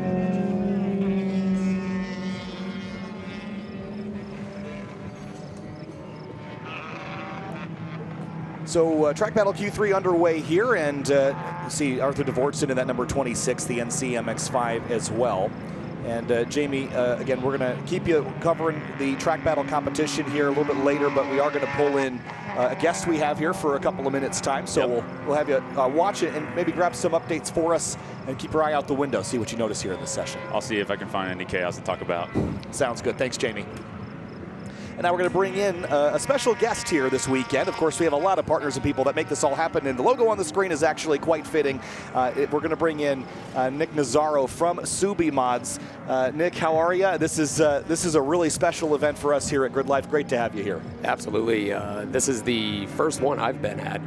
The company, full partner for the year, but I've actually never had the pleasure of being out at Midwest, and it's a trip for sure. It's a huge event for us. I said it's sort of like grassroots Le Mans, but it's all about championing the homebrew race cars that people are building in their garage. Of course, Subi Mods, you mentioned a seasoned partner. We're super excited about it. Subi Mods has been bringing out some cars to our events, but give us a rundown on Subi Mods, what it is and what you have going on this weekend in competition. Yeah, so like the name implies, right, we sell Subaru parts.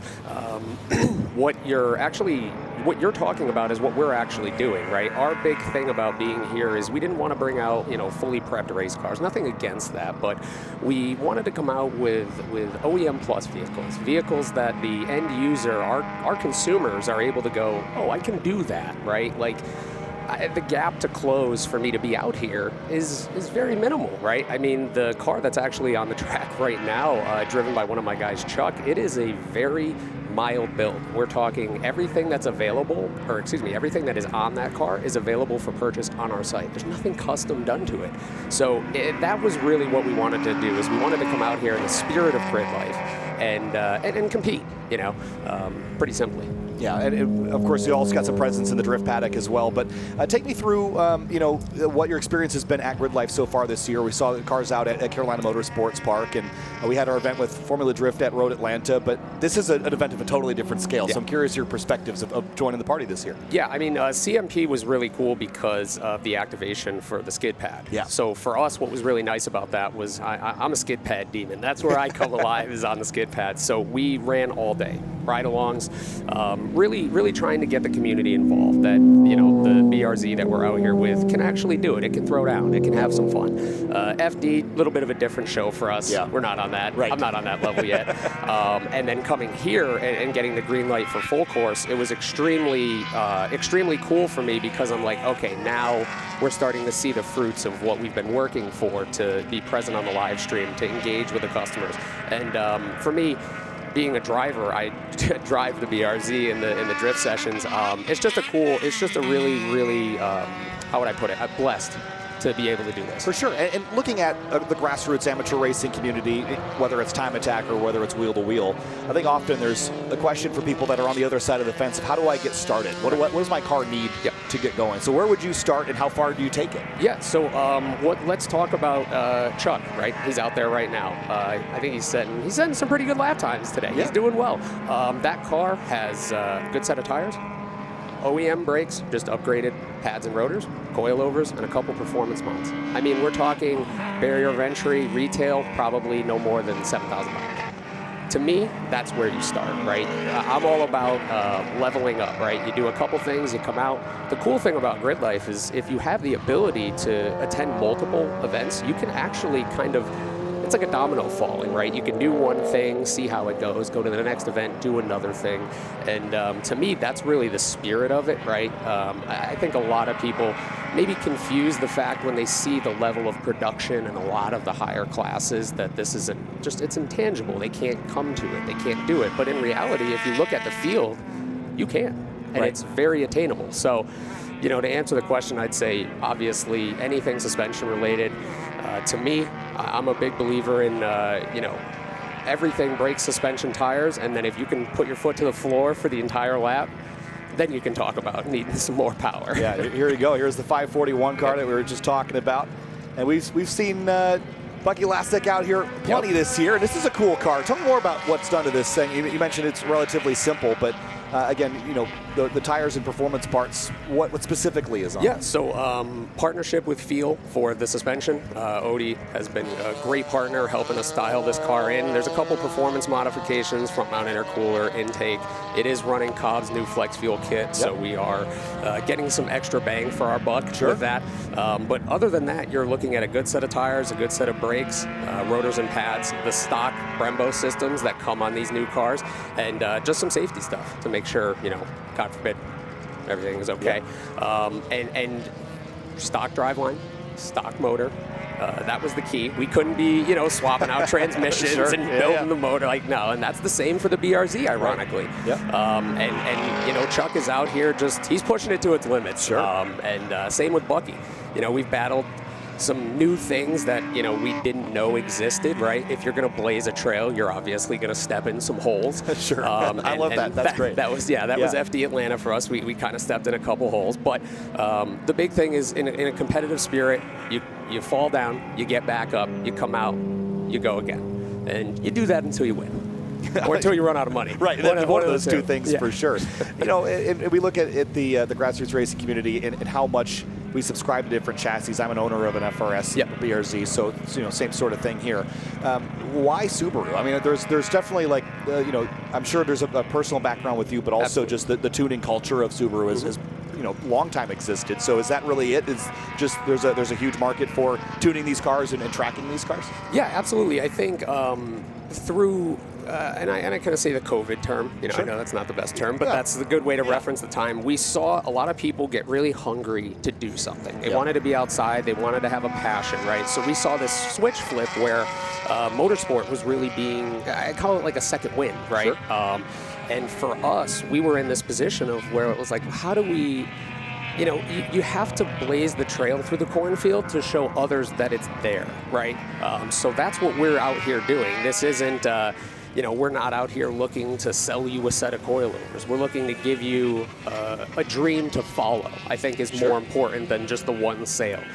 Why Subaru? Subi mods, right? I'm a little boxed in there. Yeah, it'd be a little weird if I came out here in a 350Z and, you know, a Corvette. But, you know, at the end of the day, we do believe that this community, I mean, let's just put it honestly, this community has given me a career. It's given 22 people back in Connecticut sustainable employment that they can enjoy and be a part of. So again, I use the term blessed because that is what I truly believe. I'm blessed to be able to do this. And again, you know, that's really a credit to our customers. Yeah, and really cool story, I think, also. And really pleasure to have you here. And again, it's been so cool to see the cars in the paddock on track as well. And I think maybe I'm biased because I work in the world of motorsports. I don't think there's any better billboard than one that drives 130 miles an hour, No, right? That's exactly it. That's the beauty of it. Or one that goes sideways down the front stretch. Absolutely. So I got to get a little better before before we get on the big billboard, but Sure. we can Photoshop it for now. Well, we got a live rotating billboard on the top right of the screen all weekend as well. All we need. I want to ask one more question too. As far as you know, coming up through and building a business as well, and learning what the community do. What's the most important thing you've learned? Whether it's about the product you're providing to the customer, whether it's about the advertising, you know, and moving up in the market. Like, I'd love to hear your opinion on what you've learned and taken away from this process the most. I think the big thing is to be unequivocally okay with failure as long as it propels change, right? So in business, customers sometimes have this misconception, and it's completely justified, that we're perfect, right? That's far from the truth. No human is, no business is. We fall, we get back up, we adjust, we move forward. That's why I think, you know, and this is a really big statement, so I'll be quick with you, but, you know, for me, why this is important to our customers, number one, is how you compete here, how we show up, how our team works together, the cohesiveness, the stress that goes on in racing is as high as it can be. If we can be cohesive, can communicate well, work together as a team, we can bring that back to our day job. We can bring that back to the office and customer support in warehouse. The team takes pride in what we're doing. So driving at GridLife probably doesn't have as much of an effect on the end user as someone would think.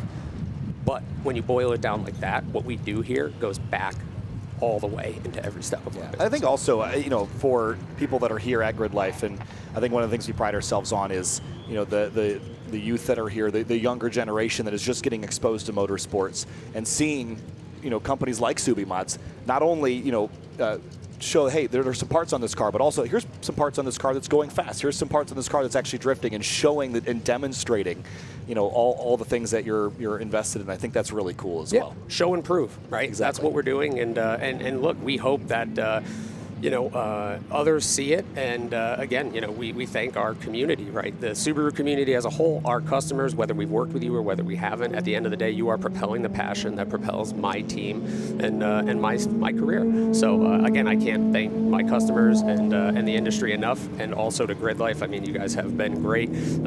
I hear no very infrequently, I guess I could say, for good or bad. Sorry, Michael, on that one. But that opens some rabbit holes. Yeah, exactly. No, but I gotta start learning how that works. I don't know. Right. I can know a lot. So I'm kidding. No, exactly. But you gotta have fun with it. You gotta come out here. And for anyone listening who's watching and who's in this area, come out. We got 2 more days left. Yeah, we're just getting started. We were just streaming practice half the day. We're not even into qualifying yet for most things. So, Nick Dazar from Subimods, thanks so much for joining me. Appreciate your time. Thank you. Thank you. Enjoy the rest of your weekend. For sure. And it looks like Track Battle Q3 will continue now with Group C, moving up now into Gingerman Raceway as we continue. Arthur Dvortson, top of the board now in the Falcon Club TR category. And looks like we're going to get number 15 on track here as well. I just sent Jamie a text because we're ready to have him back. It is Group C for TrackBattle Time Attack. And Jamie, good to have you back in here. And we're just keeping an eye on track records and things, not expecting to light the world on fire here this afternoon with where the track is. But we've got 21 cars that have run times. We've got another 20 that are about to run more. There's Juan Johnson in the 142. And we continue. Time Attack. It looks like there was a black flag I just noticed waving out there, so there could be something wrong with either Juan Johnson's car or the Spectre Mustang GT, but hopefully it's nothing too serious. Yeah, still a lot of that oil dry on the racing line into turn 1. The drivers have been sort of avoiding that a little bit.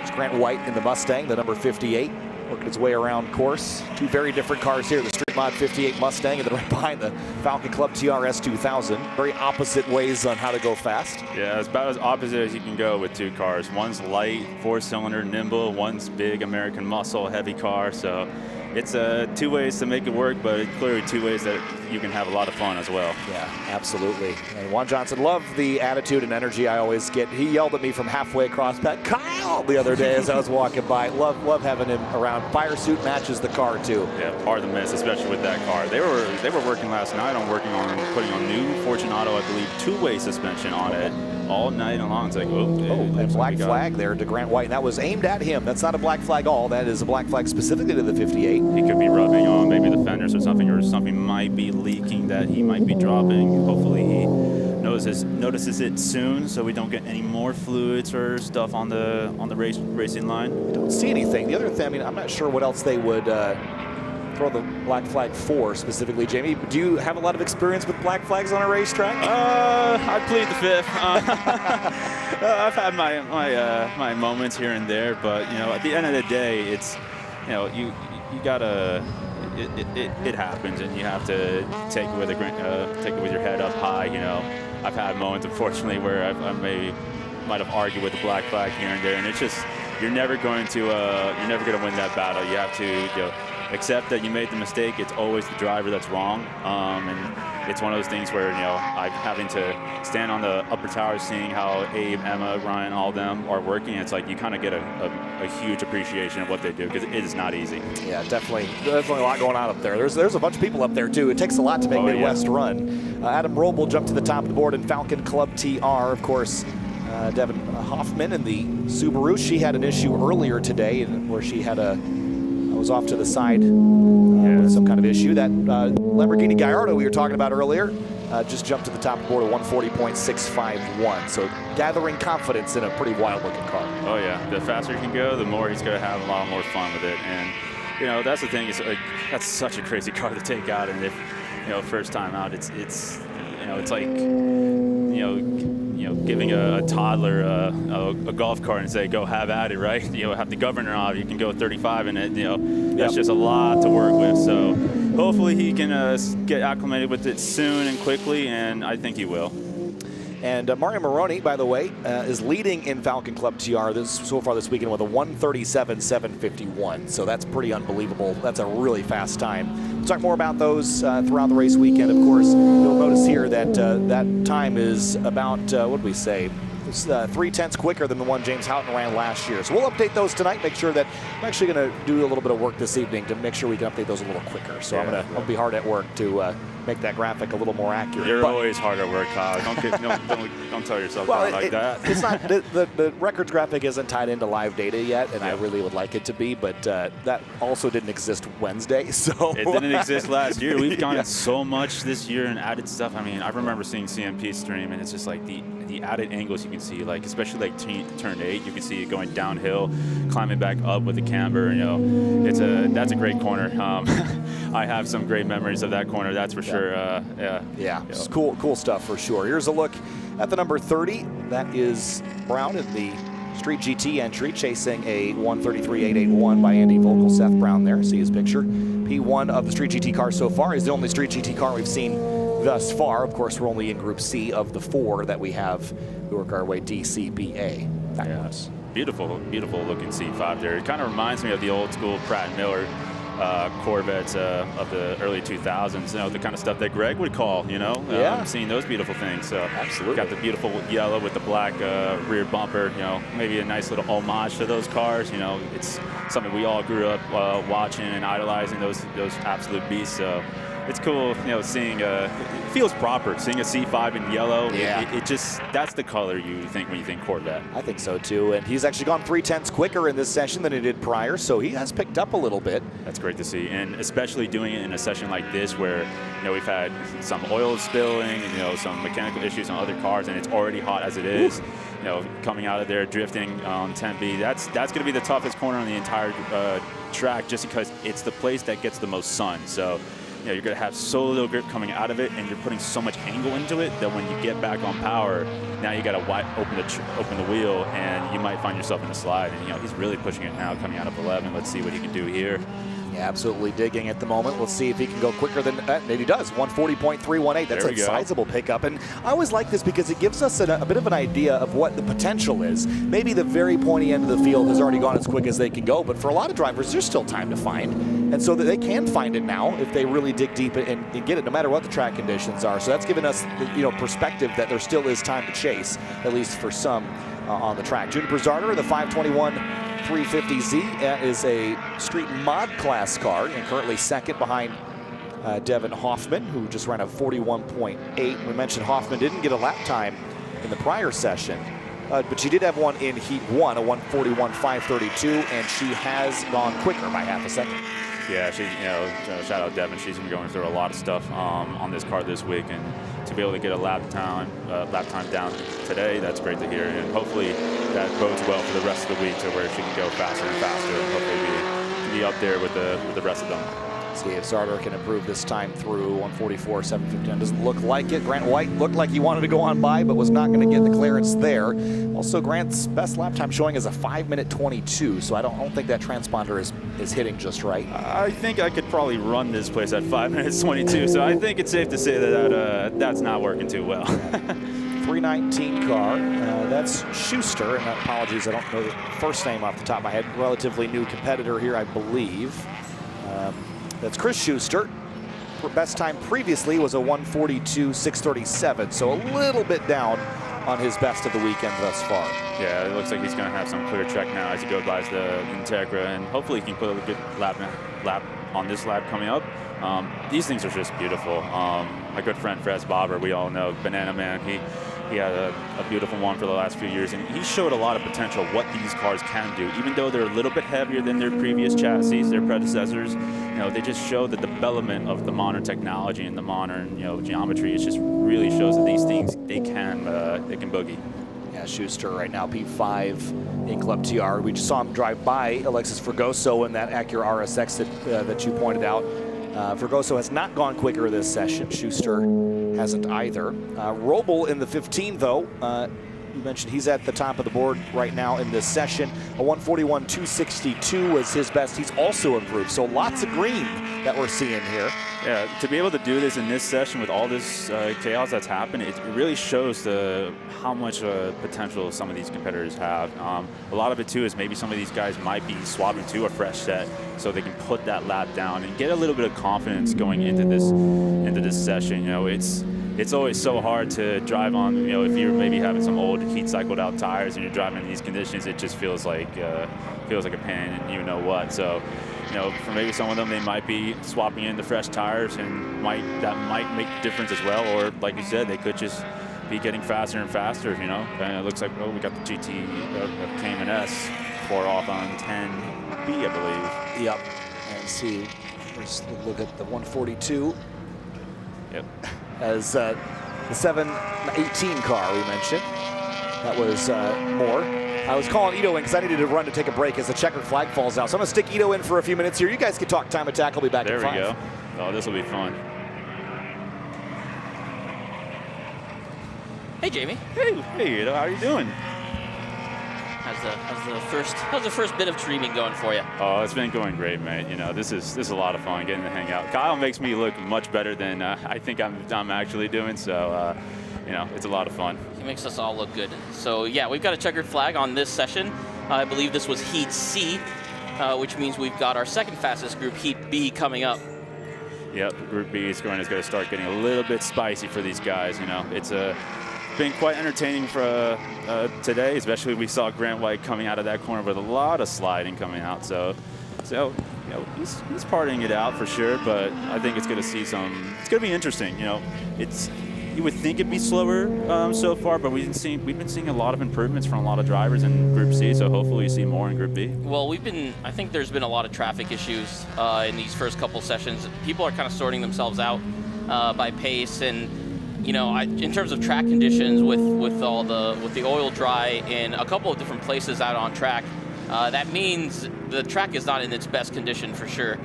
So yeah, it'll be interesting to see how this next group does. We're going to have people fighting for the win in Club TR and Street coming up. So that's going to be really interesting to watch as the last of the cars get their last checkered flag. So these cars are going to come in, and then we're going to get Heat B underway here.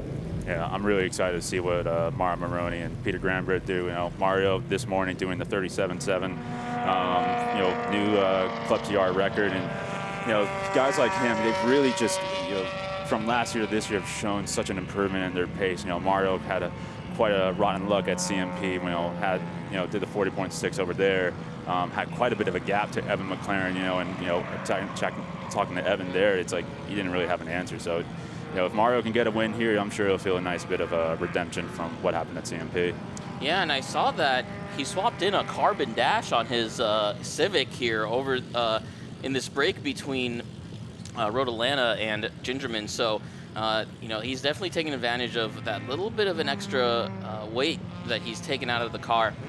So yeah, it'll be interesting to see. We're going to have Mario Moroni, as you mentioned, Stan Feingold in an FRS, and Mike Bryant. Those are your top 3 in Club TR that we're going to be watching for in this next session. Yeah, I'll be curious to see what Peter Granberg is doing. It seems like he's a little bit off pace from what he's capable of. We know how fast he can be, so you know, hopefully if he can get a good lap in maybe now or tomorrow morning, if he's got some fresh tires, then you know, I'd expect him to be kind of at least in that 3/10 range with Mario. Yeah, I think we're going to see it all shake out here tomorrow morning, and fortunately, most of our Club TR top 5 is here in this heat all together. So it's going to be really interesting to watch them kind of work together dynamically. And another one to watch out for is Chris Heidemann, who was actually on pace to win Road Atlanta if it wasn't for a missed double yellow that he got on his fastest time of the weekend. But he had the fastest time for Club TR if it wasn't for his time being disqualified for not respecting yellow flags. So I'll be watching for him. He's also local. He's here from Michigan. So yeah, it'll be really interesting to watch him as well. I'm sure the next time he sees a double yellow, he's gonna remember what happened last time, you know. And that's the thing. It's like, I'm sure for for a bunch of competitors, you never want to win that way, but at the same time, it's like you gotta, you know, everyone's under the same rules. You know, you have to respect those flags, not only for the corner workers' safety and your safety, but for other competitors' safety. You know, you're going at that level of speed. It's, you know, things can happen super quickly. Appreciate Ito hopping in there for me for a minute. We'll have Ito back. I need to save his voice as well, because if I lose mine and he loses his, we're both screwed. So. Where's with me leading up? Oh boy.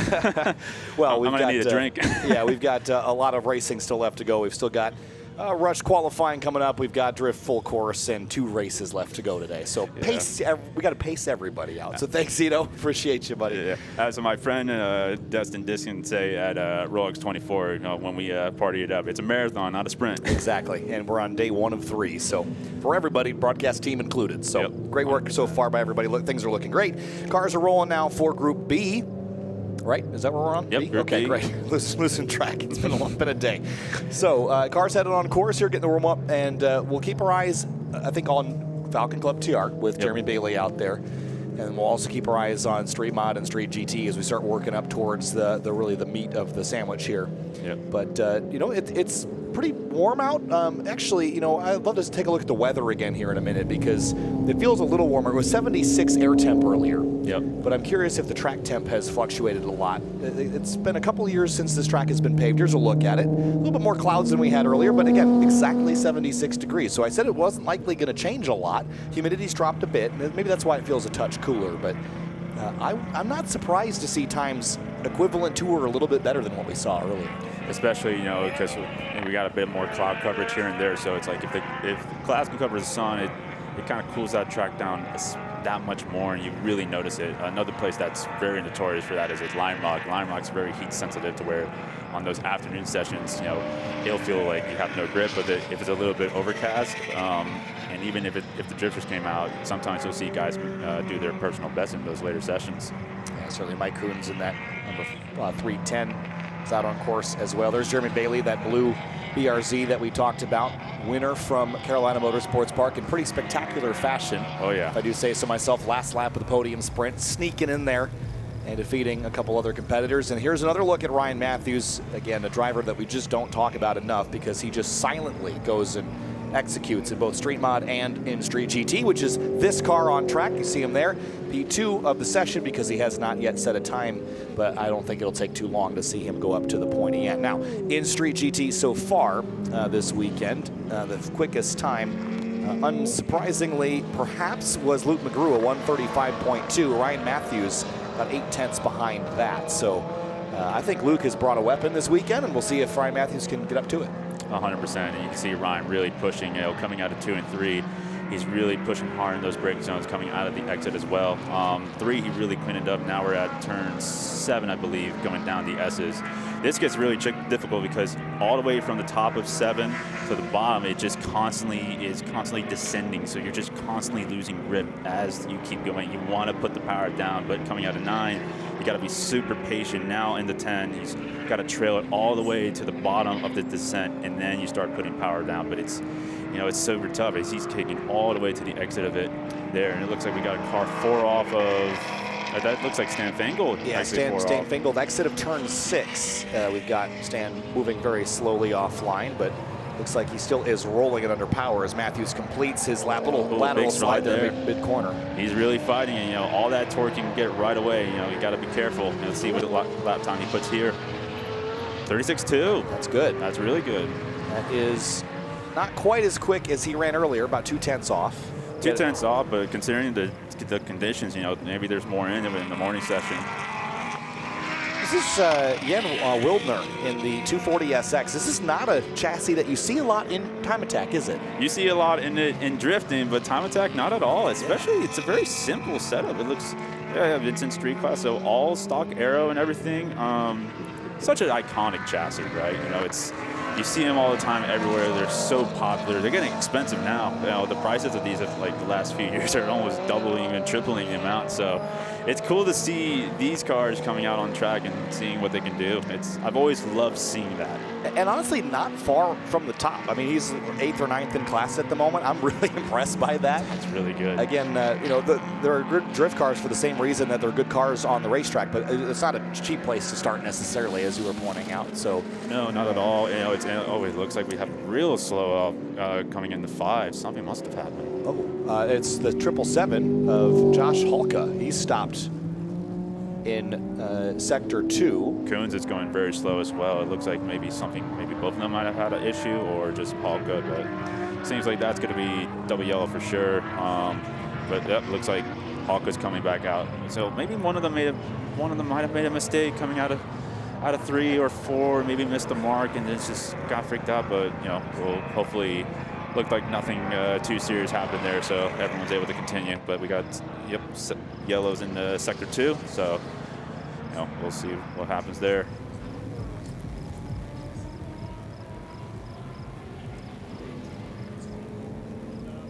So just a brief moment for a yellow, and again, that was kind of a strange one there, wasn't it? With Halka and Coons both slow, and Halka off to the side to a little Control-Alt-Delete and going again, but it could just be Subarus doing Subaru things. You never know. You know, they always, you know, the Subarus always make it entertaining. You know, we love them, but they always like to make it interesting for all of us, for sure. So it looks like he's back up to speed, no problem. So we'll see what, I mean, he just ran a 138.9, and again, I don't think is that quite where he was before? Not too sure. He did a 138 flat earlier, so not quite, but not terribly far off. Yeah, he might be on the same tires as well, so he might be saving some fresh jet for tomorrow, because 9/10, that's not too far. Maybe he might have made a mistake here and there to where he might have more time to push in. I was like, ooh, that was a little twitchy from the Civic right there, yeah. Coming out of 5. Oh my goodness. It's a 128 car. Haven't really talked. We've seen it on screen a little bit, but we haven't talked about it a lot. Yeah, you want to talk about a fun-looking build right there. You know, probably weighs as much as a flea, and it probably goes like a flea with how much power he probably has for a track mod car. Yeah, these cars, there's definitely a passionate following for these. If I had to list someone that would be in that category, it would be GridLife founder Chris Stewart. He's a big fan of these cars, and he's also a big fan of the CRX. But you know, and Adam Jabay also, just you know, big fan of Civics and CRXs of this era. Kyle, are you insisting that GridLife likes their Hondas? I would say, I mean, look, it had to start somewhere, right? Of course. I mean, there's a little event in July that I won't name that that will happen at this racetrack that is all about Hondas. Oh, of course. So I feel like all of us at one point had a Honda. That was my first car, was a Honda Civic Si. I haven't owned a Honda yet. And you know what? I'm kind of sad because I am pretty comfortable working on cars. The one thing I'm not comfortable doing is opening up a motor, and I would really love to have a car that has an engine where you can just get a standard tool set and pull it apart.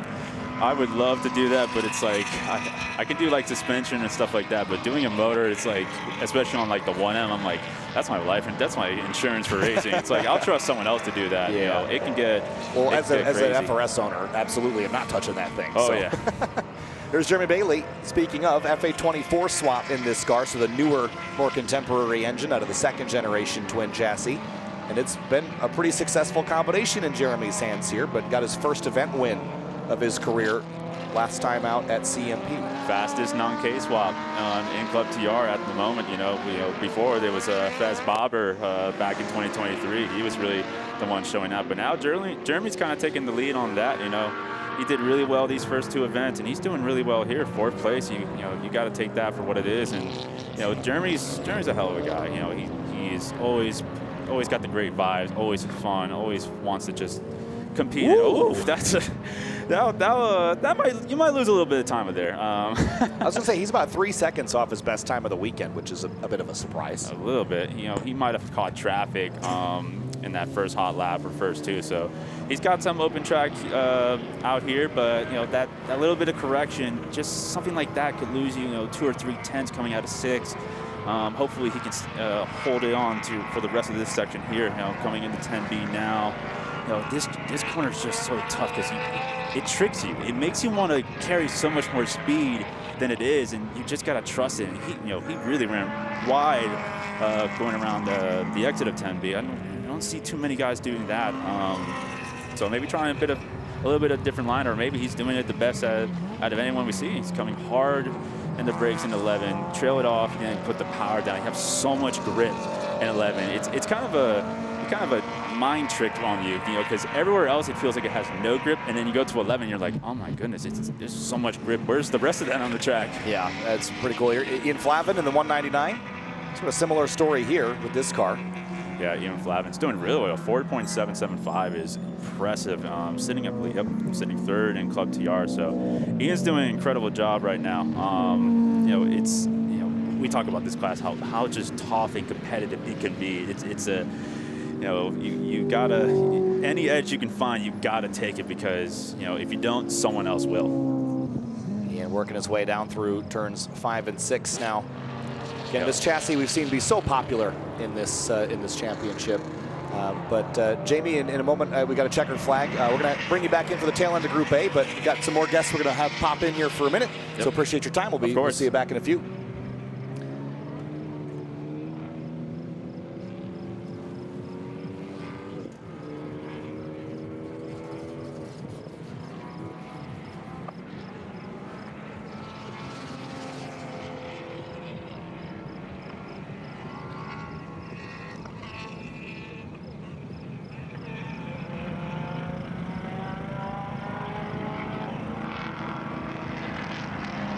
All right, so back here live in the GRIDLIFE booth, we're going to be joined now by Carl from Toyo. And Carl, great to have you here. It's been a fun weekend so far for us, year 12 of GRIDLIFE Midwest Festival. So glad to have you on board. Welcome. How has it been so far for you? Oh, it's been great. We always love coming out to GRIDLIFE, especially Midwest. It's always a party. There's always a ton of people, and it's just, good hangs. Yeah, certainly. And there's so many people already filtering in through the gates, getting set up for the race weekend. And, we saw Toyo at the top right. They're a big partner this year joining on board. I wanted to talk a little bit. We've got some other guests coming in just a moment's time.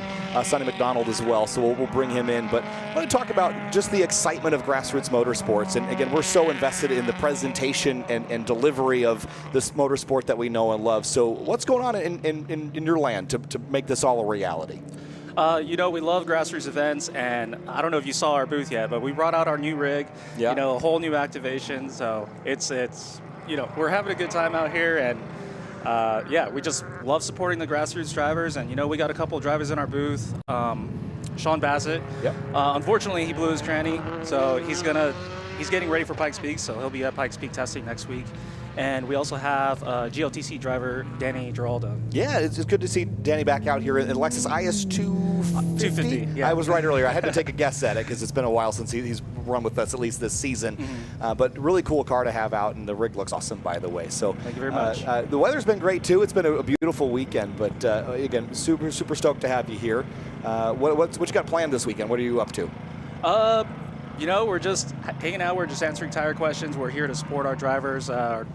Hopefully, you know, Danny's going to go out again, race 1, and we'll be out there helping him with tire support and monitoring his tires and making sure he does a good job. Yeah, well, I would love to know what goes into that during a race weekend. A lot of our categories here in GridLife, whether it be Eibach GLTC or whether it be the new GLGT category, they have open 200 treadwear categories. Time Attack, you know, depends on the category, but you know, there's some that are sort of open tire categories. You know, for a brand like Toyo, you know, what's sort of involved in bringing a tire that's competitive to the market in a way that's going to be super attractive to the track day heroes that we're watching on screen? Well, you know, we've always been involved with the grassroots, and I think the biggest thing about our tires that everyone loves is how affordable they are, but at the same time being really durable and really consistent throughout their life. So these drivers can go out there and have a lot of runs on their tires and, you know, just enjoy driving. Yeah, absolutely. I think I think it's also neat too to have a little bit of tire selection here and there to kind of see drivers go head to head, see which ones they pick, and I think it's really fun to watch it all kind of go down. And you know, what are some of the challenges also of bringing a tire to a grassroots series like this, where you know there's tires that seem to be popular for autocross and tires that are popular for endurance racing, but we're doing sprint racing and time attack, so there's a lot of temperature and a lot of heat getting built and dissipated very quickly. Yeah, so we offer a variety of tires that are available for you know, time attack and wheel to wheel. So for the GLTC and GLGT classes, we have the R888R, and you know, we've just been monitoring our drivers that are running those tires, you know, helping them maximize the performance out of that tire.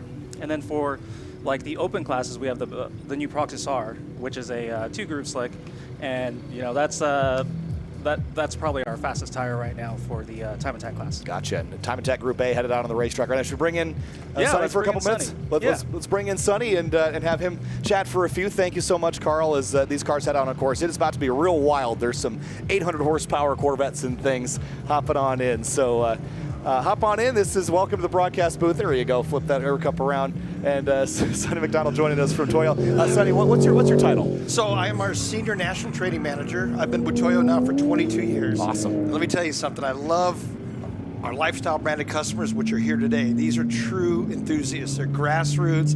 They love racing. They love motorsports. And there's no better event than the GridLife event. You'd have to agree with that as well, too. Absolutely, yeah. It's so cool. You know, the GridLife Midwest Festival, it's our longest running festival, 12 years running now. And, you know, one of the things that we've always done is bring in, you know, young people into motorsports, and sort of, for a lot of them, it actually carves and paves their path into their motorsports fandom, right? So how important is it to have a brand like Toyo be represented here, where there's people that are making their decisions for a long time, whether it be tires, whether it be fuel, whether it be anything? Yeah, it's all about the branding. And as long as, like, you know, we started with that generation, obviously we go all the way back to the Fast and Furious when I started. This is how old I am with 22 years with the Proxys. But we keep that generation, that excitement going with the brand, not only with our UHP enthusiasts and everything else we're doing, but also our grassroots through overlanding and some of the off-road racing that we do.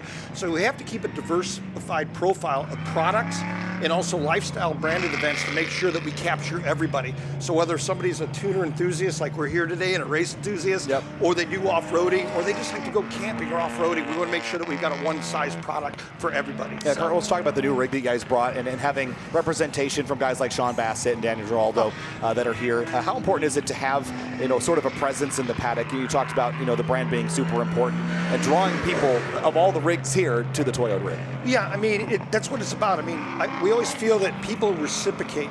So if we're here supporting an event that they like, then they were going to support us because they like seeing us, and we bring that excitement and that branding to that. So it's reciprocating for everybody. So, and this is what keeps it going. So, and I'm born and raised in South Bend, Indiana, so I'm Midwestern. And events like this is what drives the market here, you know. Yeah. So it's great. So is this your first Midwest Festival? No, I've been coming here. This is my fourth one so far this year. So, and it's great because I used to come here. I'm a Tire Rack alumni. I worked for Tire Rack for many years before my career at Toyo. So we've always had sponsorship at this track, and it's always been a great event for everybody. Absolutely. So. What do you think of the new festival layout? The stage across the way? Oh my gosh, it's big. It's sick. I'm going to tell you right now. Every time I'm here, I love it. You know, I love this part of it, but then the afterlife or the nightlife has always been great here. And again, it's just an appreciation of everybody coming out here and supporting each other. We're here to support them. They're here to support us, and that's what GridLife's all about, right? It's about building that relationship with everybody. Yeah, absolutely. I think we're really excited. We're early days here this weekend. Again, we have 3 full days of broadcast, 3 full days of on track. It's the best. Well, what's your plan? So as Carl, just kind of hanging out, supporting the drivers.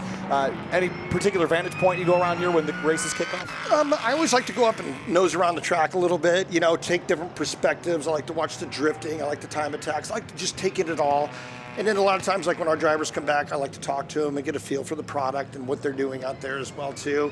But mostly it's about the fans. I always ask, they come to our booth, we get them a lanyard, we give them some good stuff, and we always say, hey, listen, how's it going out there? What do you like? And then they're so excited to tell you about everything that they've seen. And the younger kids, that's what I like, when the parents bring the kids, and they're like, oh my gosh, so it's just like they love this stuff, and we're building that next generation and the future generations of motorsports. How important is it for the brand? GridLife is super competitive. We always pride ourselves on the vibe that we have here, but also Eibach GLTC, for example, incredibly competitive. Our Track Battle Championship, so competitive. How important is it for Toyota to be involved in the most competitive version of grassroots racing? I think it's extremely important because it's all about, we like to talk about the product, but then we're like, okay, you're telling us what it can do, now show us what it can do. So that's where you get the bragging rights when you come back in and goes, yeah, that's right, Toyo did this and Toyo did that. It did exactly what you said it was going to do. Like Carl said, with the heat cycling and the consistency and longevity and the quality of the product, that's what keeps the customers coming back. And not only that, if they love your motorsport products, well, a lot of them are coming in with what? Trucks. And they're bringing it, and they'll put their products on that. So it's a continuation. So, So we try to get the whole family included on Toyo products. Oh, really, really cool. And so thanks for being here, and thanks for the time. Thank you for the time. I mean, this is the greatest event right here. So if you're not out here this weekend, you better be out here. So. I love it. I love the enthusiasm. Thanks so much. I appreciate your time. You're the best. Thank you. enjoy your weekend and the rest of your day. Thank you. Thank you. All right, thank you so much to Toyo for being here and supporting GridLife.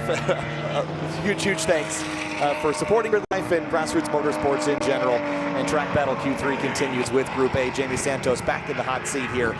There's lots of fast laps as the 444 of Luca Barberis comes around. Yeah, Luca is doing really hard, getting some more time out of that. Took a lot of the inside apex there. Might have turned a little too early. Which would, catch a little bit of dirt there. Won't help him out for sure, but, he's really trying. I mean, 33.9, he's 3/10 right behind Ryan Matthews in this session. And, John Road, 33.5 as well. Street Rod is separated from second to fourth right now. That's 4/10. That you don't see that gap in Street Mod usually. You see maybe like a second and a half, but to see it tight as much as it is. Well, Luke McGrew's on the racetrack right now in his 717 Street GT car, but earlier had some issues in GridLife GT, so he's caught up with him. Luke, I've had a pretty successful career in GLTC. This weekend we have GT, and you have the Corvette. You were in first place for a long time, and then you were in that last heat. What was going on? I'm in Gary Wimble's car this weekend. He was nice enough to let me drive it. And we've had some little problems throughout all the practices, and we're getting them sorted out. We got new tires. And I went out and literally made it to turn 8 and the diff blew up. And I oiled down the track. I'm sorry for the competitors that probably went off in the oil. But yeah, that happens sometimes. It does. And you're still here. You're still laughing and having a good time. As we were waiting, you were just messing around with your buddies, making sure that the morale stays up. You're not down and out at all. You're also still driving in Time Attack, so you still have that going for you. I do, yeah. Yeah, I'm just here to have fun and support my buddies. I got my Rosenberg racing team. Yeah, this is like Rosenberg's second dad. Yeah, and then Delta is on track now. My buddy Eric Meadows is qualified 5th, which is good. So yeah, we're just here to have a good time and for a long time. Are you gonna start drinking soon or what? No, I don't drink that much. So I'm getting old and I get tired after I drink. So you can party with it without in the morning, and as the day goes on, it's like my energy just drops like a rock.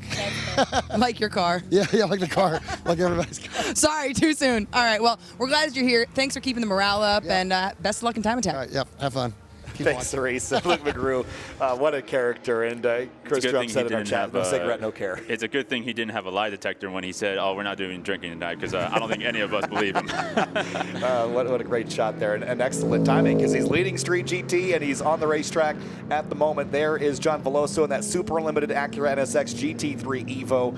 Again, really cool car, just benchmarking, showing what you know, this is what manufacturers do when they have millions of dollars in a couple of years and a rule book to develop to. This is what they'll build with a 134-752. But again, John will self-admit that he's not going to take this car to the fastest it's possible of going, but it's just fun. It's a cool demonstration. We talked about billboards on race cars. Not a bad one here with John Veloso. Oh, not at all. And it's a beautiful livery. I mean, that bright red, day-glow red on that Acura NSX, it just really pops. It stands out. And it's like, what makes these cars super impressive is like they're able to do these fast times just over and over and over again. You know, most of our time attack cars, you have maybe 1 lap, 2 laps at best, you know, but these guys, they can do it for 20 if they wanted to. Or 24 hours. Oh, yeah. I mean, these are the kinds of cars that would race for, you know, they're built for endurance. They're built to go a long, long time.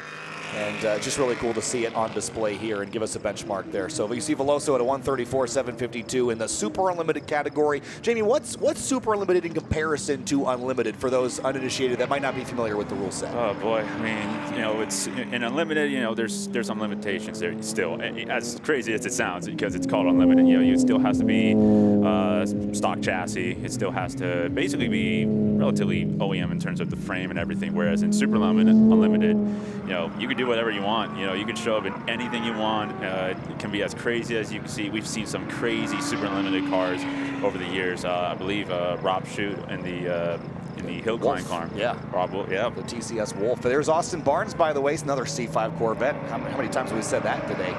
Big arrow on this car in the track mod category. It's pretty tight for P2 and 3 right now, isn't it? Alan Patton leading the way at the 31.3 despite the handling issues they've had on that car. Colton Druskowski in the Viper, and then Austin Barnes in the Corvette P3. Yeah, that's the thing about track mod is, you know, when you look down past Alan Patton, it gets very tight. I mean, we saw how competitive it was at CMP. Same case at Road Atlanta. So, you know, it's a much more competitive field than people give it credit for. I think it's just when you see Patton's, I say car, it's more like an F-22 fighter jet. You know, you think, oh my goodness, what's everyone else doing? Kyle McHugh is within 1/10 of the best time that he's run so far this weekend, by the way. Yeah, looks like Luis Zendejas is a little slow, it looked like for a minute. Well, maybe not. Just maybe the angle will be caught on that. But checkered flag here on Group A, it seems. Yep, checkers flying out on the front straight, and we see California go in, and so it seems like everyone's finishing up their laps here and coming in.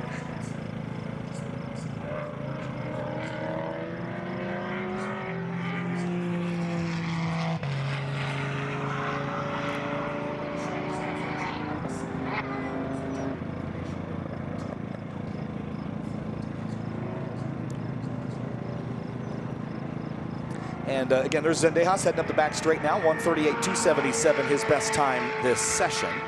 Yeah, really good job by Luis right there. And I mean, you want to talk about some of the best sounding cars. That Z06 it's pretty high up there. Yeah, really cool car in that Corvette. Yeah, it looks like he's going to finish this lap right now, see what he does. There's the 93. Again, John Veloso heading down towards turn 3. I think he's already picked up the checkered flag this time. But yep.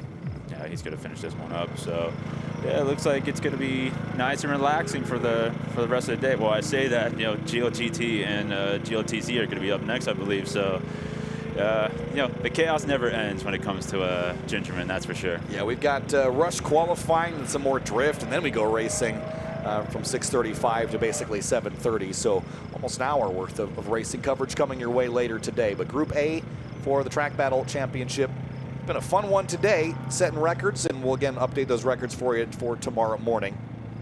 As we'll have a look here at the results. John Veloso in Super Limited all by his lonesome, but that's all right, putting on a show. Ran a quicker time that last time around, 34.752. In the Unlimited category, Luis Zendejas in the 138.277. Didn't see Ernie Pazzelis out there this session. They might be saving some of the tires for tomorrow morning and the next morning. Yeah, there's your track mod group at the moment. Alan Patton, Colton Druskowski, Austin Barnes, Justin Peachy, Christian Aranja, your top 5. I think Alan Patton is looking for a lot more out of this car, but they have just been struggling to really find the pace in it to go beyond 130.317, which is what they ran earlier, so a little slower than that.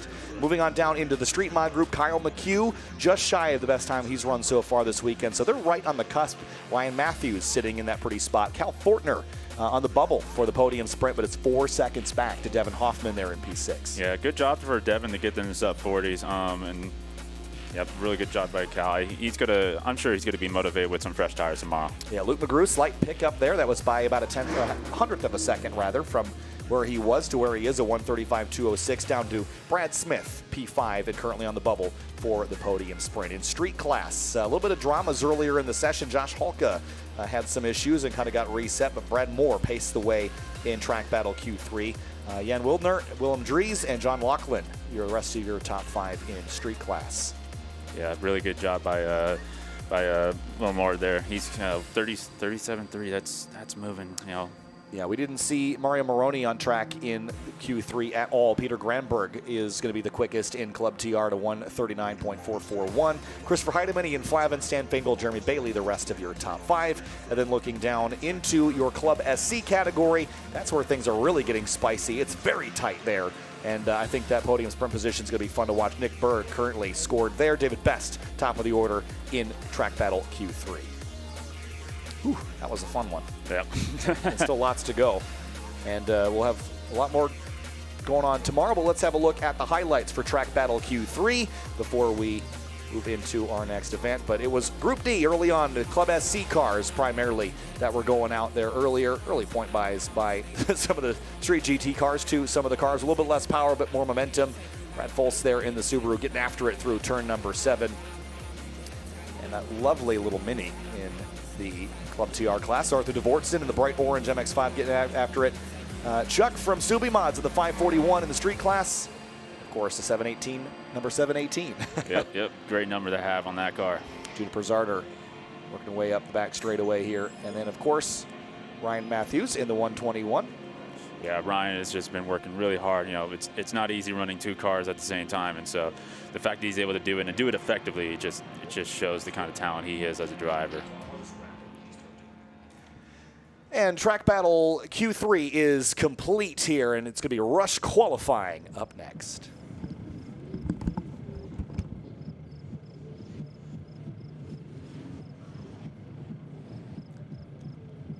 And Cerise caught up. There's a cool after party happening just after Grid goes cold here today. Cerise caught up with him. I'm here with Nate Hamilton. Nate, we are at the Sunoco 144 Print House activation, and what are you doing later? All right, we're having a party. So whether you're going to the festival or whatever, pre-drink, whatever you want, come by, say what up, cornhole, Yeah. Trying to win. All right, full disclosure, we had to retake this, and I totally won last time. And this time, you are losing. I am losing. Yeah, but it should be a good time. We got some Boca Lights, little lounge area. Come hang out, It's going to be music. We're going to have a good time. It's going to be a little decompression session after a good day of racing. She did way better the first session. All right, guys, come and check it out. Having way too much fun down there. By the way, their whole paddock area is got palm trees. It's the coolest paddock I've ever seen at Midwest Festito, so if you haven't seen it yet, you'll have to check that out. Sounds very chill, very, very different from what's going on track here this afternoon. We've had, the action keeps coming fast and furious at us as we're lining up for Rush Qualifying now. Yeah, so GRIDLIFE Rush Series qualifying, a field of 30-plus cars that are going to go set the grid for their first race of the weekend, the GRIDLIFE Rush Series, fully under the GRIDLIFE wing here in 2025. This is round 3 of 9 in the 2025 championship. Nico Bratz is on the pointy end there in that red number 7. And looking down the order, I see a couple other cars we wanted to look at. Ethan Alexander, Ryan Leach, Andy Vogel. And of course, you can never count out other drivers like James French in that 070. So it's going to be a fun one here. This is where mission critical performance starts to really matter. Practices, we had 3 of them. Lots of track time. This is go time. Yeah, I think they're going to put a lot more effort into finding open track to set their fastest times at. We don't really have a good idea of Andy Vogel's ultimate pace. He wasn't running a transponder in the first practice session today, and in the second practice session he was kind of caught up in traffic a lot. But we did see Blair Hosey and Ryan Leach and James French, all of them in the top 4. It's going to be a really tight battle, I think, in the top 5.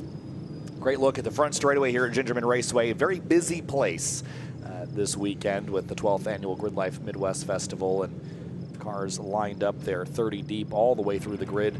An emotional practice session earlier with that formation lap with the missing man for David Hosey, the founder and owner of Rush Auto Works, who suddenly passed away at the tail end of last month. But with That practice session completed. We only got a couple of laps in. We were in a slight delay from some issues earlier in the afternoon, but we're back on schedule for the rest of the afternoon. And again, times in the what, 1:35, 6s we were seeing. So yeah, in the morning we were seeing low 35s or mid 35s, and then we were up in the higher 35s in this afternoon. So we'll see whether they can get into the 35s in this session. We've had several sessions since their last practice, including one drift session. So there's going to be, the conditions have definitely worsened, but these drivers have become more familiar with the track. So we'll see whether they break into the 35s here. I expect the top 5 to be within a quarter second of each other. So tense moments here while the engines are fired at the GRIDLIFE Rush Series paddock, and there is the denotation of the go time, and Nico Bratz rolls out, slips the clutch, and off and away he goes. These cars do have a foot-activated clutch pedal, but once you're moving, it's all pneumatically operated paddle shift gearboxes. Yeah, here they go. Yeah, they're motorcycle engines with the same transmission. So it is kind of interesting because on motorcycles the clutch is a hand operated on the handlebars, and these are foot operated. But they only really use it to get going from a stop, and then from there they're just shifting with no clutch. So that's kind of an advantage of using an entire motorcycle drivetrain in them. So cars are going to head out very slow departure from the pit lane, I have to say.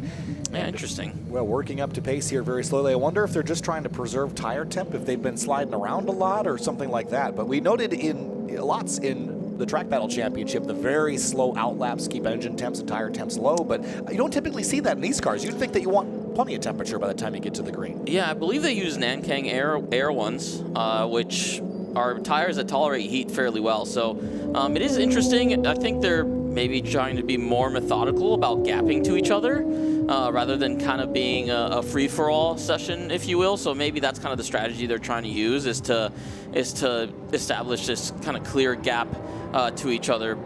So yeah, we'll see how it shakes out. They're going to get three or four flyers at least, so it'll be really interesting to watch. We'll see how everybody does, and the people who lined up in the start of the group, they're the expected top 5 really. So you know, I saw Nico Bratz up there, I think Ryan Leach, and I saw Andy Vogel all in that kind of beginning 5. So yeah, there's Ryan Leach, there's Nico Bratz.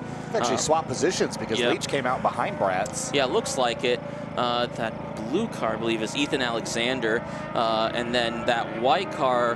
Didn't get to see who that was. Yeah, can't quite see the numbers on that, but I think Andy Vogel is right behind them. So, yeah, I wonder what the sort of drafting methodology is with these cars. These straightaways aren't very long, so I don't imagine it's a big enough lap time benefit. But yeah, maybe that's kind of what they're playing at. But Andy clearly wants a bigger gap than the top 4 to each other, and I believe that's. That wasn't that's Brett DiGiacomo, the gray and teal car. Yeah, I saw him back there. So I didn't see James French in that lead group, so that'll be interesting to watch. Ooh, real sideways as they come onto the front straight. A couple of other cars getting released right ahead of this lead pack here. So Leach had clear track, but only for a moment. So here they come through turn 2, first flying lap for the GRIDLIFE Rush Series in qualifying in anger. And those cars will stay offline nice there. I think was at the 190 of John Robinson. Nicely obeys the blend line there. That's a very important rule to stay to drivers left of that line. Up close and personal here with Ryan Leach as he's getting through turn 3, and he's going to hit that traffic. I think that's the Rapscallion Racing squad that pulled out ahead of him. So hopefully they kind of get out of his way so he can set his fast time, but it's not going to benefit anybody if everybody's in each other's way here. That's Nico Bratz coming into 5. Now Andy Vogel's got a nice clear track ahead of him, so he's going to benefit from those guys getting released in front of the front pack. Yeah, Jalen Batley in the 88 there, making his way through turn 6 and up towards turn 7. And again, I think the 789 complex, I'd love to see the data on these cars and how flat they can stay through there. It's always a big challenge in any lightweight car to stay as flat as you can and carry as much speed as you can. But these cars build downforce. The faster you go, the more downforce you have. And so Greg Creamer's always called it sort of false grip, because you have to drive in harder to get the advantage of that aerodynamic. A little bit of a tight squeeze down there. Yeah, you don't want to be doing wheel-to-wheel passing during a qualifying session. It's going to slow you up and everybody else up. So hopefully these guys are sorting it out here. Oh, a little bit of a balk there on AJ Campo. as she was trying to make her way through that car into 8. So, yeah, a little bit of chaos here. We'll see how the top 5 are doing once they cross the start-finish line. Yeah, it's just tough out there for the moment to get a clear road, but Ryan Leach sets the pace early, a 136.110. Nico Bratz, Andy Volkel jumps to 2nd place. Bryce Mersberger, Jalen Batley, and again, revolving door here. Jason Oler in the 74, up close and personal with Nate Hamilton. How tight do you want it, folks? Yeah, he's coming into turn 3 now, brakes, tosses it in an early turn and lets the camber keep you into the corner. Then you get on throttle earlier than you expect on the exit of 3. Looks like he's dragging it around like it's attached by a string. Yeah. I mean, that's impressive flying, I have to say. Yeah, these drones are pretty fast nowadays, so it's kind of cool to see it, see this perspective from them. Cool turnaround coming out through the exit of 6. Lots of exit curbing there as he's coming into turn 7 now. Late brake, early turn, and then you open it up. You get on throttle as early as possible, track out as much as you can in 7, and set up the late apex in 8. He started the turn pretty early, so he kind of apexed early there. That pushed him into the entry of 9 and really pinched him up there. Yeah, making his way now through turn 9 and into 10B. Jump on the brakes. He's got TJ Hunt in behind him. Trouble for the 17, John Howe. Yep. Off that exit of turn 1 on the inside. Yeah, that's an interesting place to end up in 1. Hopefully he can get it back going again. Waving yellow there. So the people, they're going to be able to finish their lap, but then they're going to have to shut it down right away. We'll see if he gets cleared. They already cleared the yellow, so looks like he did get going again, so that's great. Interesting how much of a gap Leach had. Oh, Leach, a 34.866, wow. So there was a lot of sandbagging in practice sessions. We didn't see anything close to a 35 this morning or this afternoon, and Ryan Leach sits down to 34.866. And then behind him is Blair Hosey, 35.6. So that's almost a second difference right there. That's a surprise. James French, a 36.7. That's another second behind Blair Hosey. And then Andy Volkel's right there with them, a 37.073. That's a really surprising gap in the top 5. And Andy's really pushing it. He's trying to get by. I think that's Ethan Alexander. Yeah, he's trying to get by Ethan Alexander to try and set a clean lap. He's running into a little bit of traffic here. So now he's got to have to decide, is he going to sit back, let everybody pass him and try and find a gap, or is he going to try and pass him on track so that he can get clear track ahead of him? They're both coming to 7. Whoa! That was Ethan Alexander getting super loose into 7 on the entry, but keeps it together. Andy Volkel's right behind him on track. That's hard to see when you're right in front of him. You don't know where he's going to end up. He could keep sliding. He could grip up, so that definitely slowed him down. Yeah, so we'll see what he's got. Again, Andy Volkel, 2nd place 7 times this year to Ryan Leach. He is so tired of coming up short. He's going to give everything he's got in this qualifying session. You got time. You got another 10, 12 minutes to get this done, but again, I think he got some space up to the 33 of Ethan Alexander. I think he was trying to see if Ethan would give him the spot, but Ethan is not slow right now, so we'll see what he can do. Actually, I don't see him in the top 10, do I? No. I thought we did, but he's actually going to pit in. He's going to go for try a gap. to get some gap. Yeah, that's what he's going to try and do here, which I think is the right call. Try and make a gap in the pits as we see, I think that's TJ Hunt right behind Nico Bratz here, so... For TJ, he's going to learn a lot by following this number 7 for Nico Bratz, who has been up in the mix there. But TJ, again, longtime competitor, sort of competitor, drifter in our GridLife Drift paddock, but he moved over to this GridLife Rush platform a little while ago, and he's been so fun to watch. Here he is in that great-looking Sunoco fire suit, I have to say. It's really cool. But as he heads down towards turn 5, he's chasing one of the fastest in the series, a little bit of a stack up there into 5, and he's got Ethan Alexander right behind him. The best way to learn, Ito, is to have someone ahead of you can chase and someone behind you to run from. Yeah, absolutely. And he's only about 0.8 of a second behind Nico Bratz in terms of overall pace. So, he's not that far behind, and it looks like now it's Ethan Alexander is looking to try and get past TJ Hunt. He's trying to find the inside of 7, and now he's trying to stay close to him through 9. We'll see if he sets up a pass to try and get clear. He needs his own clear track. He was a little bit holding up Andy, but he needs his own clear track. So, yeah, this is going to be really interesting to watch. Yeah, and you see if Ethan can tuck up underneath him. TJ Looks like he's going to give him some space to get alongside. Will he lift? He will not. Oh, he just took a wider line in 10B, which is not always the best. But it gave him momentum. And remember that he's top 10 in the championship standings. There's no reason why he has to pull over. Maybe there's a gentlemanly agreement to do that on occasion, but he'll tuck in behind the 33 and carry on. Yeah, a little late break from Ethan Alexander there to get a spot ahead of him so he can get that clear track through the start-finish. No one has even come close to Ryan Leach's lap time. That's such an impressive lap time in these conditions. I think Blair Hosey did actually gain or cut some time out of it. He cut the gap down to about 0.8 of a second or 0.7 of a second. So we'll see how, as the session progresses, whether somebody can catch Ryan Leach. Yeah, and again, Blair Hosey, P2, James French, P3, Bryce Merceberger. There's the 70, by the way. That's James French in the blue and black, who's up to P3. Bryce Merceberger new to this championship here this weekend. Little tight quarters off into turn 3. Yeah, no quarter given, honestly. Lee Keller in the 13. For a qualifying session, there's a lot of wheel-to-wheel passing happening here as people are trying to establish their order so that they can get clean lap times themselves. Yeah, 33 cars have taken times thus far. And some more traffic to contend with. 74 Jason Oler. Oops, spin for the 13 of Lee Keller at the exit of turn 6. Yeah, hopefully he's not beached there. Okay, good. There's a little bit of a drop up there. I was a little bit worried he wouldn't be able. He was a little bit beached there, but he gets going right away.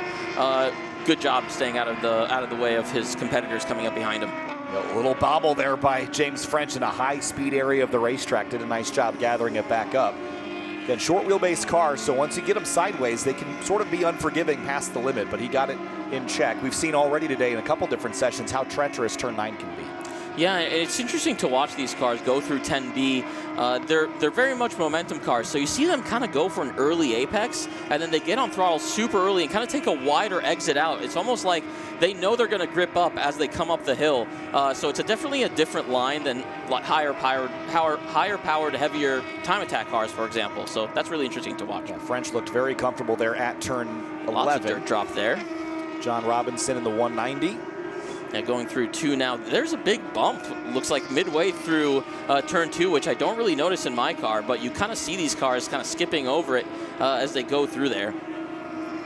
Coming to turn 3. 113 car, I believe. Tim Burkhardt going into, looks like 10B now, yep. Coming out through the exit again. They get real wide midway through the turn and then track out on the exit. Tim Burkhardt currently sitting in 30th place, so we'll see if he can find some more time there himself. We're keeping an eye on Andy Vogel. He didn't seem to have a clear lap, so hopefully his pace comes up as he finds some open track to try and make his way back up into the top 5. So qualifying continuing here, probably 5 or so minutes left, so give that maybe 2 or 3 laps to get some time in. As, again, we'll keep an eye on the 113 to see if he can improve at all. Still P30 at a 144.5. Huge lateral slide for the 51. I think that's Gage Hughes. That went for a big moment. Change inside the top 5. I saw it move. I didn't see who.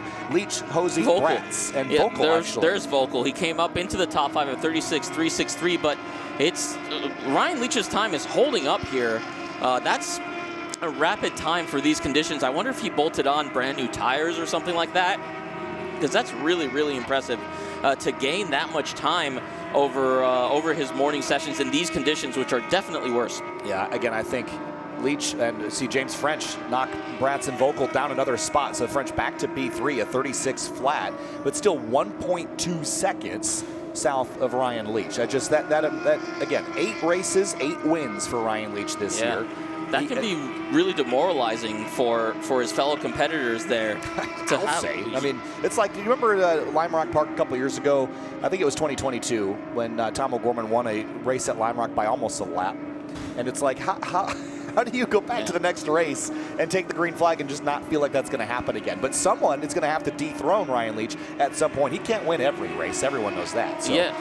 And, Blair Hosey could be one of them. He's known to pull into the pits midway through a race because he doesn't want to take the glory away from some of these other drivers in Rush. But as you said earlier, now with the unfortunate passing of his father, he wants to be, he wants to compete seriously in this championship. So it's really interesting to watch the Stig. Whoa! Trouble. Gets really close into the gravel trap fortunately, nothing more than that. That's Bryce Merceberger, and I think he was chasing, I think that was TJ Hunt Looked there. like TJ Hunt. And got balked a little bit in the braking zone, just got caught off guard and had to sort of take the escape route into the grass. But shoveled some dirt up into the nose, and beyond that, he's good to go. And he a little bit bulked up James French on his exit of 10B. And you could see French kind of move his head as he was watching him go by. So hopefully that didn't affect his lap time too much. Yeah, love to see the stage in the background here. This is just, you know, we talk about the stage being big, literally and I think emotionally. The stage is physically bigger this year, but this is a big stage for these drivers in the GRIDLIFE Rush Series. I think also a lot of these teams and drivers have learned that this is such a great place to demonstrate your skill in a spec series when you're going up some of the best. You know, guys like Ryan Leach are setting the benchmark for even people like James French, who we talked about earlier, has a long pedigree racing prototype style cars. And you know, if you can perform and be top 10 in this series, you're going to be in the mix in pretty much anything else. Yeah, and we haven't had a chance to talk about Ayrton Grimm as well. He's in the low teens currently qualifying, so he has a lot of experience with Spec MX-5. So it's really interesting to watch him. He's currently sitting 15th here. I didn't see what he qualified in GLTC with in that NC, but yeah, he's doing a really great job as well. Yeah, again, and you know, I think this racetrack maybe for Ayrton doesn't, you know, at Lime Rock he was right up in the mix, top 5. I think maybe a bit more of a struggle here this weekend, but checkered flag is out, and that means that anyone that has just started a lap will get to finish it, but everyone else is coming back to complete their qualifying efforts here. Andy Vogel included. Does he go up any more? He does not. Stays P5. He'll be disappointed with that. Yeah, it's really interesting. I wonder if this track is almost, it's an AJ Campo, unfortunately, looks like... That's the 22. I think that's 22. Boyson. Yeah, excuse me. Jeremy Boyson, who's currently sitting on in the outside of 10B, looks like. Is it Boyson? I don't even have him on the, was it Boyson? The registration. It should, I mean, he rented that car last time out. I don't remember if that's still him, if he was still... oh, it is Boyson. Yep, I see it on the timing and scoring now, so issue for him.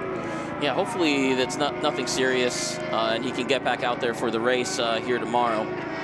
There's Matt Wilson in the 188. Love the livery on this car. It's a really neat looking machine. It looks really cool with the gold the gold main color and the red and black accents. Looks really nice. Only 26th quick though, so I think he'll want a little bit more out of this come race time tomorrow. But very striking car, especially when there's a lot of cars that still have primarily white backgrounds, having some different colors. Certainly makes it easy to spot from a distance. Yeah, there's a pretty tight group here from 10 to about 20 that are all in that low 38-second range of lap time, high 37s, low 38. So that's going to be a really fun battle to watch here in the midfield.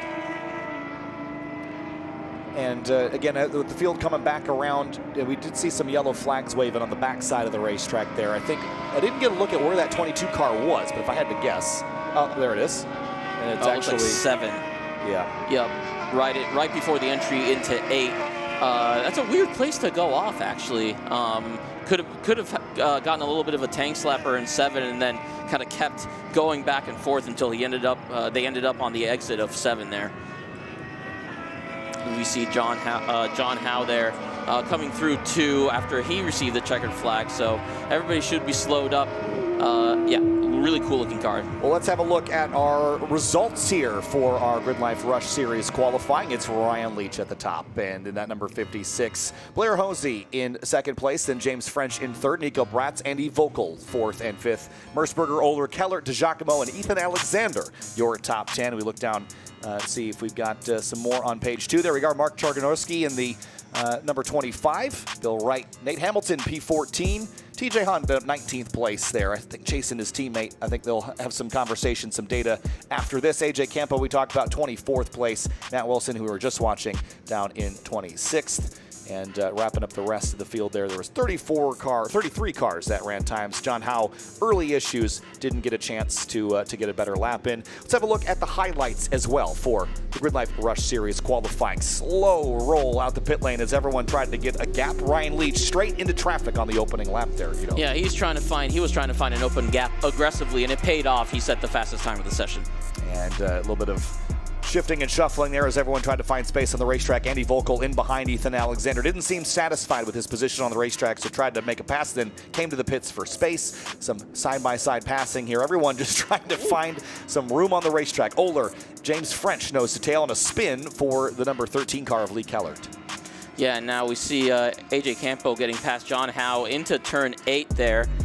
Again, everybody's trying to find space, and as we see that car coming up into the braking zone, seemed like a little bit surprised and went off at the exit of 10B, as we got the checkered flag on John Howe to round out the session.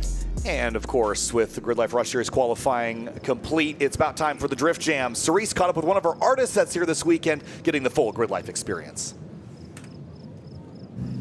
All right, ladies and gentlemen, I am here with Tony, a.k.a. Dr. Fresh. How we doing, Cerise? We're on GRIDLIFE now. We are. We're on GRIDLIFE time. And real quick, because you're about to get into a race car, so I got to get this done. Who are you going out today with? I'm collabing with Grant Anderson from the paddock to the decks. You know what it is.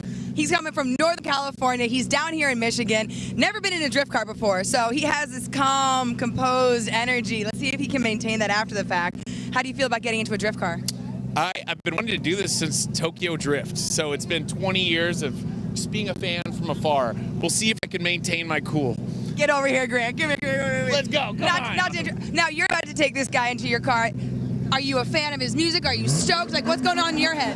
I love all kind of music, and I know everybody says that, but I listen to country, EDM, hardcore. It's true. I listen to literally everything, so any artist is cool in my book, and I'm fired up to show him, as corny as it sounds, my art, right? So this is what I like doing, man. Because GRIDLIFE has this combination of motorsports and music, and now we're interjecting both of these gentlemen into each other's world. You get to appreciate motorsports. You, of course, already appreciate music, and now we're doing this collab of the century. I'm thrilled. We're gonna see what's gonna happen. You're gonna have to pull me out of that car. You can be my new best friend after this. All right, guys, we're going. Oh man, that was a fun one. Cerise having too much fun down there. Kyle Heyer joined by Ido Waxman, at least in the short term here, for the beginning of our GRIDLIFE Drift session. This is our last broadcast drift session of the day, and we've seen drivers throwing down here, Ido, but in that Hyundai Ioniq 5N is GRIDLIFE CEO Michael Hergen. Yeah, that car I think has a drift mode, so it actually lets you put more power to the rear wheels or the rear axle versus the front axle, so you can get real drifty with that car. We'll see if he can execute it here. And yeah, I've never commentated on drift, but I'm ready. I think Greg Busel's on his way, so you won't have to do it for too long. Well, that's a bummer. I was ready. I was ready to light up the mic. Yeah, I just need the car recognition is really all it is. I don't get numbers to look on a nice Google sheet this time. So cars getting ready to roll here in just a moment's time. It's just been vibey all weekend long, and they've been throwing down, burning up some tires here. We got, looks like the Falcon boys are on the pointy end of this again. I see my boy Swenson, by the way, two-time Eibach GLTC champ in the background there. He's got Sean Krebs back with them, paddocked up. So they've been having some fun here. And Busel, just in time, is going to hop on in here and relinquish Ido's responsibilities of calling drift. So as the cars roll, let's bring in Greg Busel, still with a helmet on, by the way, which is hilarious. So we'll give him a second. He just ran from a car. So he's jumping in, and we'll throw the headset on Greg Busel. I would like to know what car you were just in. I was going to drive my buddy's car. I was on grid, and they called me like, no, you're going to announce this. And I said, okay. So I left the car on grid, and I'm up here now. Oh, okay. Well, you'll get to drive the next one, because this is our last broadcast. I'm sorry to rip out your fun, but I need you to tell me who's who. Oh, no, this is fantastic. Honestly, this is a little bit more fun than being out there, because I just get to talk about it. You know? Yeah, well... And I'll get to, try and show off and look bad for the crowd. Well, I think the energy ramps up, so you're going to be in the best session of the day. This is, without a doubt, the best session of the day. Everybody's already got their practice runs in. They're feeling confident. They put their stickier tires on, their better tires, and they're really going to put on a show for you guys. They're trying to get all those media points right now. Well, and media points being, you've also got Michael Hergen driving the Hyundai Ioniq 5N again, which I think is super cool. That CEO walks the walk and talks the talk, doesn't he? So it really is. Yeah, that little it's all electric Hyundai, and it is one of the fastest cars out here. It makes like 700 horsepower. Absurd. Got to ride in it. It's a fantastic camera car for out here for these drifters. Look at that thing. It's kind of cute. It is. It's cool. It's the performance level's super high too, so it can kind of outrun what it needs to outrun. It has a full drift mode. You hold like 15 buttons down or something, toggle a switch. You got to do a lot. Couple control all escapes, and then you have a drift mode on this thing. And we might be able to see him get a little sideways out there if he gets, you know, a little confidence in the car. That's got to be a cool shot. They're shooting. They got cameras attached to the rear glass, so they're shooting out the back, which is always a cool shot. You see it mounted there? Oh, there it is. Yeah. So if you see that little, it's like an orange color. What's your lava orange? Hot lava. That's not hot lava though. It's pretty I mean, close. Hyundai's got some cool colors. I always really like that sort of lavendery blue. There should be a name in Hyundai. I should know this. You should know this. But I don't. Oh, you're talking about, I've seen it on some BN cars, yeah. I want to know what it's called. Blue Onyx Metallic. It looks like a blue Onyx. Yeah. Yeah. What is that? A blue, like a blue Onyx? Yeah, what is that? Is it a bird? Is it? No, I believe it's like a big steer. Or is that ox? That's an ox. That's I don't know. Is an onyx an animal? What is an onyx? What is an onyx? Definition. Is it? It's a made-up word. It's a rock. Oh, it does. It looks like a blue rock. Speaking of blue onyx, there's Cole Richards. This was the car that I was in. Well, sorry. This is it. Yeah, no. Cole took over. He promised us a backy coming out. What is this? The front stretch onto turn 1. He said, "I'm going to throw a backy for you guys." So whoever's got the cameras out there, if you do hear us, that is one of those cars to watch. He's going to try and break the car. He's going to try to break it? He's going to try and break it. That car's not meant to go backwards. Break my cars. So, okay, tell me about the mechanics of doing a backy, because, you know, rear-wheel drive cars, you're going to stall it, so you got to have your clutch in. So tell me about what's going on in the footwell. Here's a great example for like Justin Pollock. See, he's got a good amount of angle, and you see right there, right behind Bogovic, got too much angle. A backy is when you carry too much angle where your front wheels are completely basically not doing anything. The car's floating in its own midair, and it comes back around, snaps around, and you're able to hammer down the throttle at the exact time. It looks very impressive, extremely hard to do. Yeah, I think I would love to have a pedal cam and see pedal cams again, just because there's so much going on in the footwells of these cars. And just the coordination that it also takes. I mean, it's like, you know, patting your head and rubbing your tummy at the same time. but like with three limbs doing that. It really is. I love watching some foot cams. If you ever put a camera on my feet, it's not a good time. It's more of a tap dance. It's more of a tap dance. Yeah. No, like people out here, we have Hurt as well. I've seen Hurt throw up some foot cams, and it's just the right foot all the way down the whole time. I mean, that's the way I think I can figure it out. You know, you just keep something constant. You know how they say, like, if you're changing something, like, only change one thing at a time. So the first thing you do, you throttle down, get some wheel speed, and then you just everything else you're just tweaking until you figure out how to hold the slide. Now you should do this in a really big Walmart parking lot or a skid pad or something. You would be a great drifter. A Walmart parking lot. That's how we all started. Yeah, because if you can keep the throttle constant, you know, the rest is just steering. The rest, yeah. I'm oversimplifying the heck out of it. The rest is just as long as you hold the throttle down. Just left turns. No, I'm just kidding. Please don't eat me. Oh, I'm watching some people go on this front straight. We got Hurt hitting the front straight, coming around into turn 2 right now. Throw a big angle out there for everybody. Grant Anderson getting after it. Oh, Grant Anderson, beautiful BMW. Now, I got to talk to him after the last session. He's like, "Did you guys see me?" And I said, "You made 2 of our highlight reel clips." You did amazing, brother. So that gave him a little bit of confidence out here for this session as well. Yeah, look at these 2 race car guys. Jeremy Swenson, that's Pete Collins you were telling me. Pete Collins actually installed air jacks on the rear of his car to make changing the rear tires easier. Dope. It's so dope. It's like the dumbest mod I've ever seen, and I'm so happy for him. That's just a very Pete Collins thing to do. It also. really is. And also just the rear. Like, if you're going to do it. It's just the rear. He only showed off the rear, so I think it's only the rear. Yeah. Now, we're going to have front stretch. We do have, I see Cole Richards, the man who promised us a backy. Let's hope he is coming on track or off track. Either way. I've got my eyes on this car, this little blue car. I want to get a backy on this camera for everybody. Well, we'll keep an eye on that front straight camera because we're expecting a backy at some point, but the boys in the truck are going to be keeping an eye on the multi-view for us. They'll know when it's coming. Let's go, production crew. They are on it today. There's a lot to chase here. And well, we have no a backy gift, sessions. and I've been wanting to use it all day. Well, I told you we have a backy gift that's not ready to go. Oh, yeah. That's why I told you in my disappointment, like, Gray, we can't have a backy be successful yet because I want the graphic ready. And Gray was like, it's got to be ready. It's got to be ready. Get it ready. We've got to get the ready. I was too busy like putting track records on the screen and other stuff like that. So he's gonna be so sad. So I just need people to be unsuccessful in the backing, so we don't have to throw. So we don't have. I don't want to waste it. Right. You know, we don't want to waste it. Just fail boldly. You know. I had teachers tell me that all the time. Really? Yeah. Great teachers. Oh, trouble. Oh, the reef is down. And there's another reef car. down. That's the Subi Mods BRZ in there as well. That's not what Subi's meant for. No, they were kind of together. I wonder if they tangled or if they just went off trying to avoid each other or something, but they're stuck. That's exit of 3, I think. It does look like about 3, doesn't it? So it's a hot turn. You could have a little boop in there. That's a boopable area. We don't even want any boops. Look at the festival over there, by the way. You see the people lined up by the fence? That's so cool. They came around that turn. They saw the new stage, the biggest stage in GRIDLIFE history, and we're just like, so you got to stop and take a look. Yeah, let's stop, take and then a little boop. Little boops. No, that stage is so impressive. Yeah, it's really cool, and there's lots of people over there already getting some great views of the action. And looks like the reef car pulled away, but looks like reef car's out. Subi Mods BRZ is stranded over there for the time being. Look at Brian Wagner. He's got that gold convertible. Man, we, like you said, we need more convertibles in drifting. Nothing, I feel like that would be the most thing to drift in. You just feel open air all around you, cruising with your boys, having a grand old time. And look how stylish that car is. Look at it shining in the sunlight. Right? It's gorgeous. His bumper's falling off. He's going to regret that for the photos. Yeah, -5 points for the bumper. Yeah, look at that thing twisting in the air. He's not going to be happy about that picture. More zip ties. That's it. You just cinch it down till it will not that's move. Like one zip tie away from being perfect. You know, there's an interesting crossover between engineering and hacking that happens in the drift world, and I think it's beautiful.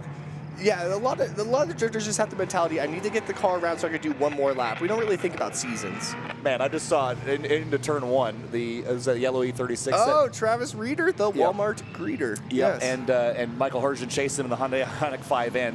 And I did not know that car could go as fast as it did. Oh, it doesn't. It's not supposed to go this fast, actually. This is awesome. Look at this. So that is his newest build. The car makes about 400, 500 horse. Oh my goodness! Someone what just was that? two-stepped underneath us. What is that so cool.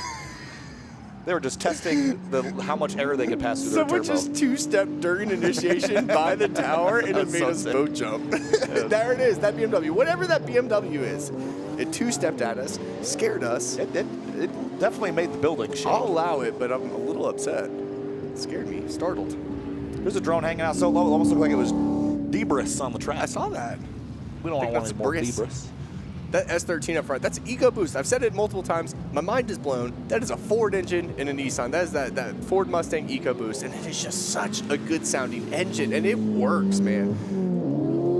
Again, Travis Reeder on the live stream. He's got that like 450 horsepower E36, but he is a professional driver. And we talked to Dr. Fresh before his experience on the racetrack. Let's check in with Cerise, see how he enjoyed it. All right, he just finished with his like, get over here, Tony. All right, how was it? I'm hooked. I want to do it again. You might see me next year on the entire circuit. I've got to go back to Vancouver and practice. How was his initiation, this first turn right here? Oh my God, it's jarring, but also seamless. Like, you know, it felt silky smooth, like when you're surfing a wave or snowboarding. This is, yeah, give me more. Hurt life, ladies and gentlemen, on his RX-7. All right, well, this was fantastic. We're so glad that you had the experience firsthand. Now we give you a little bit of energy and you can take that right on stage. Yeah, I'm gonna go right there to the decks and rip it up. You know what it is. GRIDLIFE, this is Dr. Fresh. Thank you, baby, let's go. Let's go. As we just figured out who two-stepped. That was Hurt. That was Hurt. Typical Hurt fashion. I was putting the puzzle pieces together because I was like, how could we not have heard that? They're shooting that by the tower, but Hurt is the people's driver. He does the thing for the people. Yes, and there's no reason to hit two-step or limiter on initiation, but he did it, and I don't mind it. Yeah. Oh no, see me down. Yeah, he's been stuck over there for a while. That's one of the prettiest new. That's a new car. Yeah, we had Nick up here a little while ago talking about Subi Mods, and they were just, he's so stoked, and I think just telling us about how exciting it is to have Subi Mods here, and they've also got a car in the TrackBattle Time Attack Championship. He was, driving the car in the skid pad at CMP, and there's, just simple mods that just get you into the sports that you're trying to enjoy, and you don't have to go all the way, to the fence with it and swing for the fences right out of the gate. You can start simple, and as he was saying, even the Time Attack car, it's like $7,000 in parts. You've got a very reliable, consistent, quick race car, and I'm sure something similar here. Story with the BRZ. It looks very, very stock. It does honestly, and in this, I would say in this era right now of drifting, always start out with the newest car that you can. If you're just getting into drifting, buy the newer of the chassis, so you're doing a little bit less more maintenance and more modifications. The S13s, S14s, those older Nissans and stuff, they might not be the best car to really start out with because you're almost doing a restoration project at times while trying to modify your car. So something like this, like the BRZ, hit up Subi Mods, get a couple parts, slap it out there. You don't need much to get a lot of these rear-wheel drive cars.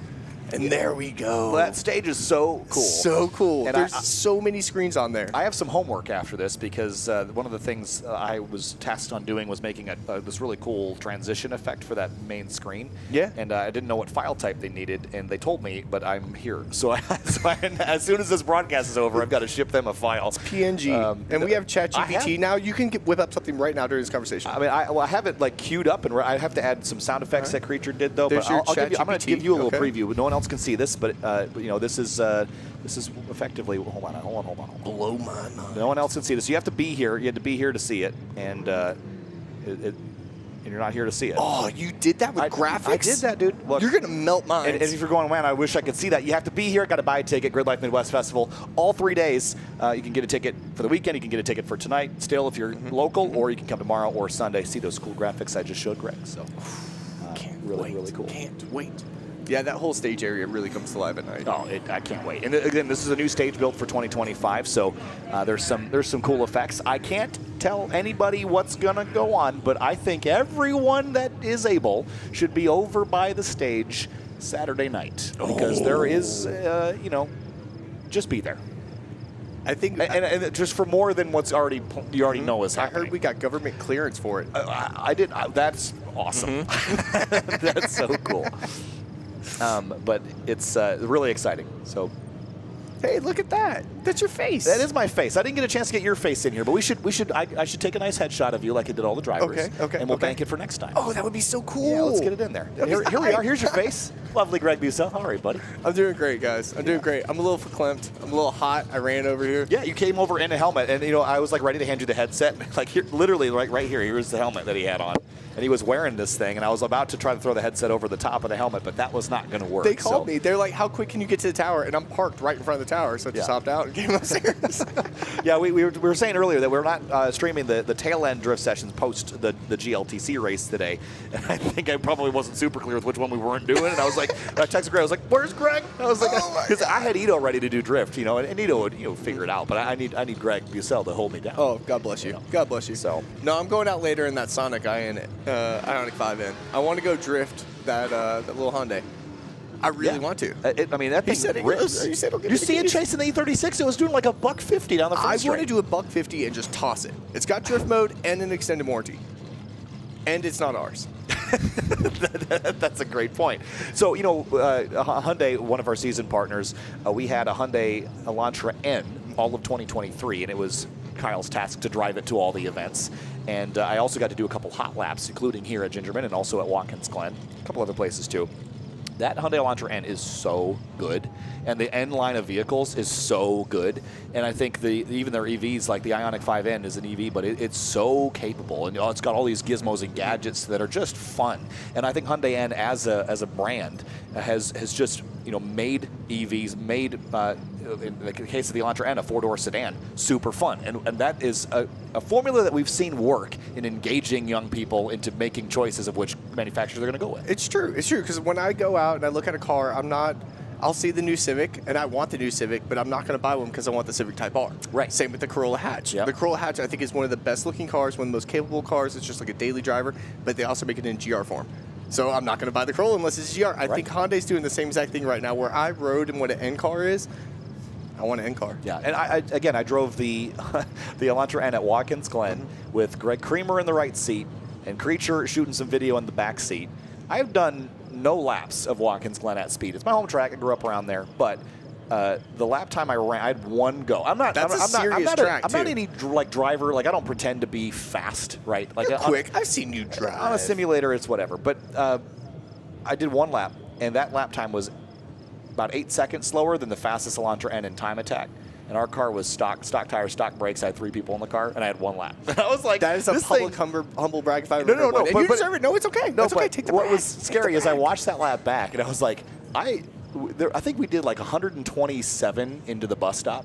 Oh my. And I was like, I don't know that I am capable enough or have enough experience that I should have been doing that. You know what I mean? Like, it was just one of those things I look back later, I was like, that was so dumb. 127 is fast. It was quick with 3 people in the car. Yeah, that's really fast. It was awesome. Good and then on you. I just realized that, like, I think the Hyundai Elantra N, like, kept me from putting it into the blue bushes, as they call it. Have great brakes. They I'll do. say, yeah. Stock brakes, stock tires. I was on stock everything. It's good brakes, It good was, tires. it was awesome. Yeah. So I have to. I mean, again, commendable for the performance fun that they've got, and that Ioniq 5N. You know, Michael, we're talking about camera cars and things. Michael's like, why don't we just use the Hyundai Ioniq 5N? And here he is, helmet on, walking the walk. You know.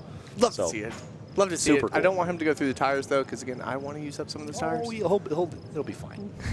I see him parked up over there. He's going to go back He's like at it in again. grid with everybody, like just chilling.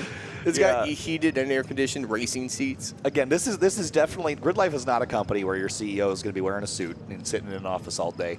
He has his dog on the calls with him, and he's behind the wheel of the chase car and drift. Like, everyone's involved, right? And Adam Jabay is he's probably walking around with a broom somewhere, cleaning off the racetrack, making sure everything goes smooth. Chris Stewart is absolutely making sure that every part of this comes together to meet his vision. And I think there's a lot of excitement and energy around Midwest this year. There's a lot of changes, but from when we loaded in on Wednesday, or I loaded in on Wednesday night, a lot of the team's been here all week. James Harvey's been hard at work. Hunter Svek has been really hard at work on the operations team, making sure this event happens. But the vibes have just been amazing all week. It is. It is. That's the one thing I've noticed. I walked into immediately when I came in this year. It feels different this year. It feels like young year one GridLife, and everybody's smiling, cheering, and clapping. I love the vibes here. Again, if you haven't been to a GridLife yet, you need to come to a GridLife. If you haven't been to GridLife Midwest yet, I think this is the GridLife to come to. Yeah, I just can't wait because when the sun goes down, the competition on the racetrack ends, but everything just amps up in the paddock and beyond. And there's so much life over in the festival grounds, over by the vendors. But I always do a couple loops around. There's little pods of the drivers that all start hanging out, and it's just like the place I want to be. You know. And I think with everyone, with how much work goes into these events, it's really easy to lose sight of sometimes making fun isn't fun. But this year, there's lots to look forward to. We've had fun making fun, and I think that's it. Like, That's all you gotta if do. we're all miserable making this cool thing, is it worth it? But we're not. It's just going so well. So we're really, really stoked and excited about the future of GridLife and what's to come this year. The Farouk Korgay's car from Ineos, a freaking killer car, man. I'm looking at the cars right now going down the live stream. Bump hood, not enough. Got to cut a hole in your bump hood. You got to cut a hole in. Full HDK kit on that car. He really crushed the refresh on it. Justin Pollock, again, we're walking down the pit road on the live stream. Justin Pollock's car, timeless car, competition car, now turned demo car. I mean, he's got it all. And passengers Oh, loaded and up. passenger, look at that. That's a ride-along with a big old smile. Was that Dr. Fresh again? It might be double ride-alongs? I don't have the facial recognition skills to pull that one off, but... And that's not a drift car. What's going on here? That car's been out all year long, just out there ripping, following things out. Sort of like we've got some drift, we call them grip lift sessions, grip taxi, we call them, and sometimes we start mixing in some of the Time Attack and GLTC cars just to give some reference and let the drivers have some fun out there and bring the community together. It's really all about merging the communities. You go back and ask Chris Stewart, what was the goal of this? It's like, well, I had friends in music, and I had friends in racing, and I had friends, track day car show people, and it was like, let's just build a thing where everyone can all hang out in one place. Love it. Love every second of it. Justin, look at that car. S2000, phenomenal car, sponsored by Link ECU. He actually works with Link ECU as well. It's very rare to see an S2000 drifting. And there you got Cole Richards. I got your helmet, buddy.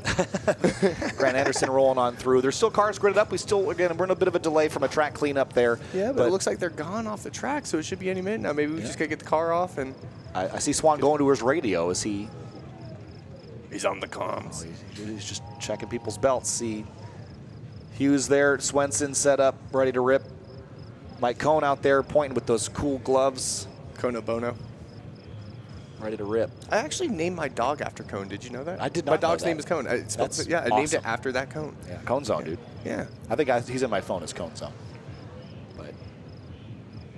And engines firing. I'm seeing signals, everybody. So if you're up on the fence line, get your camera phones ready. We're about to send them from pit road. I think some of the cars are going to come out pit, and then some of the cars are coming off the backside. Yeah, there they go. All right, let's rip. Here we go. Can you say like boogity, boogity, boogity? Is that just like Ready? taken 3, from 2, 1. Boogity, boogity, boogity. Let's go racing, boys. I've always wanted to do that. I've always wanted to do that. I was like, can you do that? Yeah, I mean, This is look, okay. look, that's Darrell Waltrip's thing, but I have also at times taken the word argy bargy from Calvin Fish, who has also taken that from somebody else. So, you know, nothing, you know, what's the best form of flattery, imitation? Knocking it off, yeah, every time. There you go. Was that a camera shot? Oh, I was going to say, what was that? That was so smoky, I couldn't see what was going on. Car's rolling. Oh, we're coming cars hot down the front straight, ready for back. You got Dylan Hughes, breaking the speed barrier. Did you see that? Just ripping, dude. Flying past Tower. He got clean air in front of him and said, yeah, hey, y'all, watch this. Laying it down. Dylan Hughes right there through the big sweeper. Billowing smoke in the demo car. That thing is so sweet. That's a brand new wrap on too. The Permatex wrap, brand new color for him. It looks good. Again, Formula Dirt drivers have a unique line to get around the track. You kind of see it a little bit. It's smooth. It's less chaotic a little bit. A lot less risky at the same time. Yeah, and the turn 3s, that's a fun corner. Kind of drops away. You climb up out of it just a little bit. Charge into 1 here. We got some cars coming into 1 really hot now, man. They just get so brave, and they just point it at the fence. They know they have a limited period of time for drifting right now. They know the track just went cold, went back hot, so they know it took a little bit of track time out, so now they're just going to throw as hard as they can. Yep. Tires have had time to cool off. They're ready to go. I actually thought that we had a drift session after Eibach GLTC, but we don't. We don't. So This is it. This is it. You guys might see some carnage here in a little bit. This is the go time here. We have one tomorrow night after the GLTC races, which is why I got confused and why Greg got confused and why you got confused. I'm just running out of cars. It's all my fault, Greg. Listen, I don't know. I'm not avoiding you. I'm just No. I'm I'm just a confused boy with a lot in the brain, you know, and not a lot of useful stuff in the brain, probably. So. We got some cars coming back out. Justin Pollock, I see Hurt coming back out. Yeah. We got Hurt blasting the tower, about to hit the first turn. Yellow flag right there on turn 1 as well. So a couple cars slowing down and a couple cars ignoring that. Ain't nothing wrong with that. Okay, just sent a great message, let him know why I was confused. There's Pete Collins going off into turn 3. You know what I miss? Tell me what you miss. What do you miss? Remember the Scion FR45? What was that called? From it was the. What was it? It was like the 458 powered FRS. Wait, Ryan Turek's car. Ryan Turek's car. Yeah, the Ferrari powered thing. Yeah. He's got it sitting in his barn back at home. It just sits there. What was that called? It was called like FR4 G58 or something. Oh man. Whatever you call a Ferrari FRS. I mean, it was ridiculous though, and it sounded phenomenal. It's like breeding a greyhound with a chihuahua. That's a great analogy. That's a like, I didn't know it was possible. And we could do it. There's so many jokes, Greg, I cannot say. We have the technology. I will not say them, but oh man, every event this year I've been like, I probably should not have said that, so I'm trying to back myself down 10%. But listen, I got all my everything I know on this mic right now. Shout out to my boy Jared DeAnda. He's here right now. I'm keeping the seat warm for you. I just gotta. You know, I get a lot of leeway. You can't burn it up, so can't burn it up. Can't burn it up. That's it. You got about 3 minutes still checker here for the GRIDLIFE Drift. Only 3 minutes left. Hurry up, boys. Get to the line. We're running out of time to use up them tires. Looks like the grid on the backstretch is sort of clearing out as well, so I think they're running through. I keep peering around the last turn to see who's the next car trying to hit this turn 1. I'm waiting for that heater. See if anyone throws down one more time here. Looks like Pollock's heading back in. There's about a dozen cars just in Sector 2 right now. Michael Hirsch's back out there in the Ioniq 5-inch chase car. This is a big track. It is. Put a lot of cars a lot of places. Whoop. Smoke out the rear glass. That's Farouk. He does that sometimes. Okay. Yeah, don't worry about that. I won't. Yeah. No, Farouk's car is gorgeous. I was talking to him. That's a whole new paint livery scheme for him. He said, my daughter, her favorite color is purple, so I changed my whole car over to purple. That's Hurt stuck over there at 10B. Oh, there goes Hurt. Can we get a zoom in on the orange car in the pasture? You know what was funny? So a couple years ago in Eibach GLTC, we had that big minivan. You ever see that car? Oh, yeah. That was Carl Hurdle's minivan. He had an issue and went straight off at 10B and just plowed just like combined a path through the grass with that massive minivan. It was so cool looking on the broadcast. It was like, it was sunk in, like the grass was as tall as the car. Where's Hurt? So what turn was he in? 10B, all the way on the other side of and he's out in the field. Oh, yeah. So that car was on Forza, and he parked it in a field. Yeah, he's sure. It's barn find now. Oh, no. He's got to build a barn around it. That's a BN kit. He can't do that. Wait, let's see, are we passing him? Right there. There he is. Yep. Spotted in the field. Spotted. Imagine getting drifted by in your It's like you need to get like helicopter rescued from out there. There's like no way to get to it from. We need to send the drones. He even needs a bottle of water. How long has he been back there? I mean, probably a couple minutes. I saw a safety truck drive up there a minute ago. Poor guy. That's what you get for scaring us. You see the karma? The karma? What goes around comes around. Absolutely. Mm-hmm. Made us jump out our britches. Dude, that the whole building shook. Every 5 seconds, I remind myself, I'm like, don't curse, don't curse, don't curse. The walls in here are corrugated aluminum, and so it just like reverberates everything. Shakes. And for those that don't understand the layout of Gingerman Raceway, like we're in the timing tower, the big blue tower, and the top floor is race control and timing. The middle floor is where we are. The bottom floor is tech, and you can roll through on the scales. There's a lot of things going on in a small amount of space. Yeah, this is there it is. So I don't know if you can see us at all guys? because there's a background there, but you can see timing scoring up top. You can see the pull through the garage underneath. We're right in the middle of it there. So there's just a lot vertically in this airspace. You're absolutely right. So, and so we're surrounded by 250 track cars. Oh, can you see? Let's see. There we go. There we're waving. Beautiful shot there. Go. And there's Ito on the right side of your screen waving. So yeah. Oh man, that's cool. I love you know the peer inside the box Super from Pro. outside. I see you. He's looking at us, and I see him. Oh, that's look. We see it. Hi, buddy. Hi, wave back. I hope we don't need to use the bathroom ever up there. It's been a long day. There's a porta potty down there, but you got to bring the scissor lift down for us. He's in a scissor lift way up there. So what they got to do is put the porta potty on the scissor lift. Oh, bold. And bold. that'll help. You ain't never come down. So as we've got a couple minutes left here, we're going to probably wrap things up here with GRIDLIFE Drift and get set for GRIDLIFE GT Race 1 here in just a couple minutes' time. So you think we got a highlight reel? I hope so. I think that'd be sick. That would be sick. And then let's have a look. Highlight reel. Yeah, we got highlight reel. There you go. Car's rolling. There's Hurt. Okay, so he was on track for a minute. Yeah, he got out there. He was out there for a bit. I think just didn't make it back one time. So a great little slow-mo shot there from turn 1. Excellent shot. Another trio up to turn 3. Look at that. Look at that plume of smoke. That's what you get when you're a pro. Years and years of experience there. People right up against the fence there watching. Yeah, early faint initiation. This is it. That turn 1 is so exciting to watch. Those two cars are actually the same color, too. That's fun. That's extra super points. fun. In the world of drifting, that's like extra points. Yep. Then the rest of the session there, the beautiful gold car, and then the Falcon Boys, they've really been getting at it, haven't they, The Greg? Falcon Boys are probably two of the hardest go-getters right now. Bogovic and JTP, there's definitely somebody to keep eyes on. Greg Bucell, Kyle Heyer with GRIDLIFE Drift. It's going to be GRIDLIFE GT Race 1 upcoming shortly.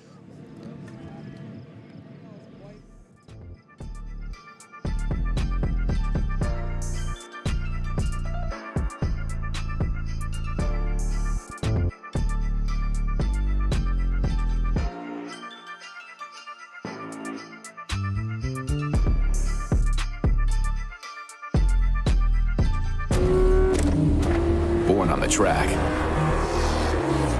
bred on the mountains, raised on the podium, ready for anything and everything. Falcon tires, race tested, road ready. Learn more about our entire line at falcontire.com. There's a moment behind the wheel of what I've built, where power overrides gravity, and I hit that zero moment. Zero doubts, zero fear, zero competition. No rule or mold I can't break. And limits, absolutely zero. And there's a NOS zero sugar to get me there.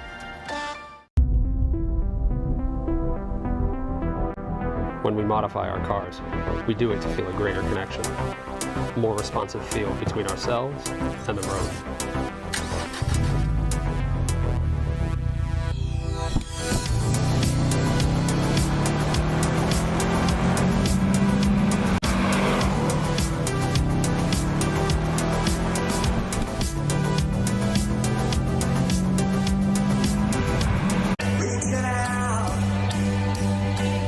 You're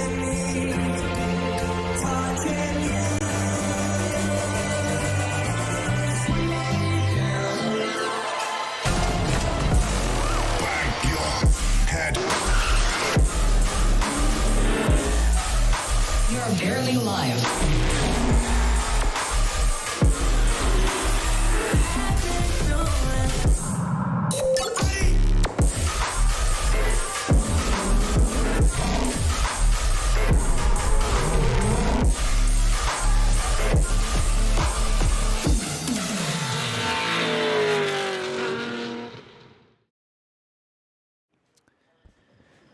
GRIDLIFE Midwest Festival, year number 12. This is it. This is the big one. Well, the one everyone's waiting for all year long, every year. South Haven, Michigan, and Gingerman Raceway, built in 1996. And, of course, the first GRIDLIFE Midwest Festival held in 2014. And there's so much new this season between new stage layouts, new festival layouts, and new racing series. And welcome back, Kyle Heyer, joined by Ido Waxman. We're so excited to debut a brand new championship for 2025 and beyond, GRIDLIFE GT. Ido, this is all the successes of Eibach GLTC, but everything, all the knobs have been turned up a notch. Instead of 12.5 to 1 power to weight ratio, this is 8.9 to 1 power to weight ratio. Again, the field isn't quite as big as we saw on the entry list because there were some mechanical issues and things early in the weekend with some new builds, but we are expecting that the series will continue to grow. But we're really excited and stoked, and actually not exactly sure who's going to come out on top here because there was a lot of issues in qualifying and practice, so who knows what we're going to see. Yeah, I expect a tight battle here with James Houghton and Alan Patton here, who both qualified. They're the top two. James Houghton ahead of Alan Patton, so they're going to be fighting each other from the front row. And then you've got AJ Hartman and Tony Barber on the second row with very different cars. AJ Hartman, probably the car that's running the most aero of anybody here, which this series allows for more aero than GLTC. And yeah, that'll be really interesting to watch that dynamic kind of change between these cars. Yeah, last minute additions here with cars slotting into grid. We're just a moment away from turning them loose here for a pace lap before they go for about a 15-minute race. Same race distance, same format for the weekend as we have with the Eibach GLTC series. But James Houghton out in the front. Past competitor, many-time race winner in Eibach GLTC, jumping into this Honda Civic TCR. Was really excited about bringing a car like this to the paddock, but of course Alan Patton and the Thunder Bunny Racing 606 right behind him. That car has a lot of history in motorsports. It's won a lot of endurance racing, but it also has won its category in the Pikes Peak International Hill Climb last year at the hands of Laura Hayes. So really cool story there. Alan Patton pulling double duty in the Track Battle Championship and GRIDLIFE GT here this weekend. They've been fighting some issues, but I'm not sure how much it will affect the results of this race. Given the times we've seen this weekend, I think Houghton and Patton are going to be on a pretty level playing field. Yeah, absolutely. And it's interesting the dynamic that Alan is going through. He's going from an 800 horsepower, around 3,000 pound car with more downforce than the GT4 car to a slower car in the GT4 car. So it's a different dynamic for him. James is kind of used to pulling double duty, but he's always kind of done it in a front wheel drive car. He's not pulling double duty this weekend. He's only running in GLGT in that Civic TCR car. So that's kind of a cool addition to our lineup. Those are really cool cars. They run in IMSA endurance series. That car famously piloted not that specific car, but Civic Type R. Tom O'Gorman piloted those in his days in the GT4 category. So, and they do run alongside GT4 cars, the TCR cars in IMSA. So that's kind of an interesting dynamic. In this case, they're ballasted or the power is increased to match the same power to weight. So yeah, that'll be a really interesting dynamic to watch. James in a front wheel drive car, Alan in a rear wheel drive car. Yeah, we're really excited about this. A couple homebrew cars and a couple of cars from homologations. We talked about Jeremy Boysen's TC class Honda Civic Type R, and James Houghton actually sort of explained a little bit of a nuance to the Honda Civics that we see, that the TC Honda Civic that we see with Jeremy Boysen, that is actually a Type R chassis, but the Civic that is the TCR car is not, because there's enough different, the way that the suspension is built, the chassis that it's on, it's not technically a Type R Honda Civic, though it has a Type R badge on the nose. The car in the rear of the field is, but of course they're built for 2 very different categories. Yeah, that's a really interesting nuance that I didn't know that actually. So yeah, really cool to see. I wonder how Jeremy Boysen's car, I guess it's probably just a caged Civic, FK8 Civic Type R versus the TCR car, which is kind of bespoke, a little bit more bespoke parts on it than a production Civic Type R. So, and you can kind of tell a little bit by the front bumper. The front bumper of the TCR car is a little bit smoother, looks kind of more blunt than the Civic Type R car. It looks like a 2-minute call there from the grid workers. We're just cleaning up some cars on course after the last drift session, but also have to note, I do giggle a little bit. The intention of the GRIDLIFE Wheel-to-Wheel series has always been to cast a very wide net for what you can build and what you can bring, right? And the GLGT category was sort of aimed at more, hence the name, at more GT-style cars. But it is interesting how Eibach GLTC has sort of accumulated a lot of the sort of GT-style Grand Touring cars, and now in GRIDLIFE GT, one of our front-running cars is what you would consider to be a touring car, a 4-door sedan. So it is kind of funny, but that's because the rules are wide enough that you can really run what you brung in both of the categories. Yeah, and that's the beauty of GRIDLIFE Wheel-to-Wheel series, other than Rush SR, which is uniquely a spec series. GLTC and GLGT really give you as much freedom as you want, so to speak, a noose long enough to hang yourself with, in terms of, you can, it's really up to you to mess up a build and make it not as competitive as it should be. But on the other hand, you end up with some really, really unique builds. Even in this 10-car field, we have, I think it's 8 different cars. There's 2 Civic Type Rs, which themselves are different Civics. And then you've got 1 Corvette, you've got a Mustang, you've got a Supra, you've got a BMW, you've got a Miata, you've got a Hyundai. Yeah, it's a really cool example of kind of the uniqueness of GRIDLIFE wheel-to-wheel racing. As we're waiting on, looks like they got the 1-minute call here for 4 competitors to leave the pits right now. They're going to be led by the safety car out on their parade lap. So it looks like they're just about to be released. Yeah, the question is, again, new cars to a lot of these drivers, will they all fire up and start exactly as expected? Because the pace car is gone, and you'd expect that James Houghton, well, I think they're going to wait for the safety truck here. Maybe that's what they're waiting on. But pulling back in there.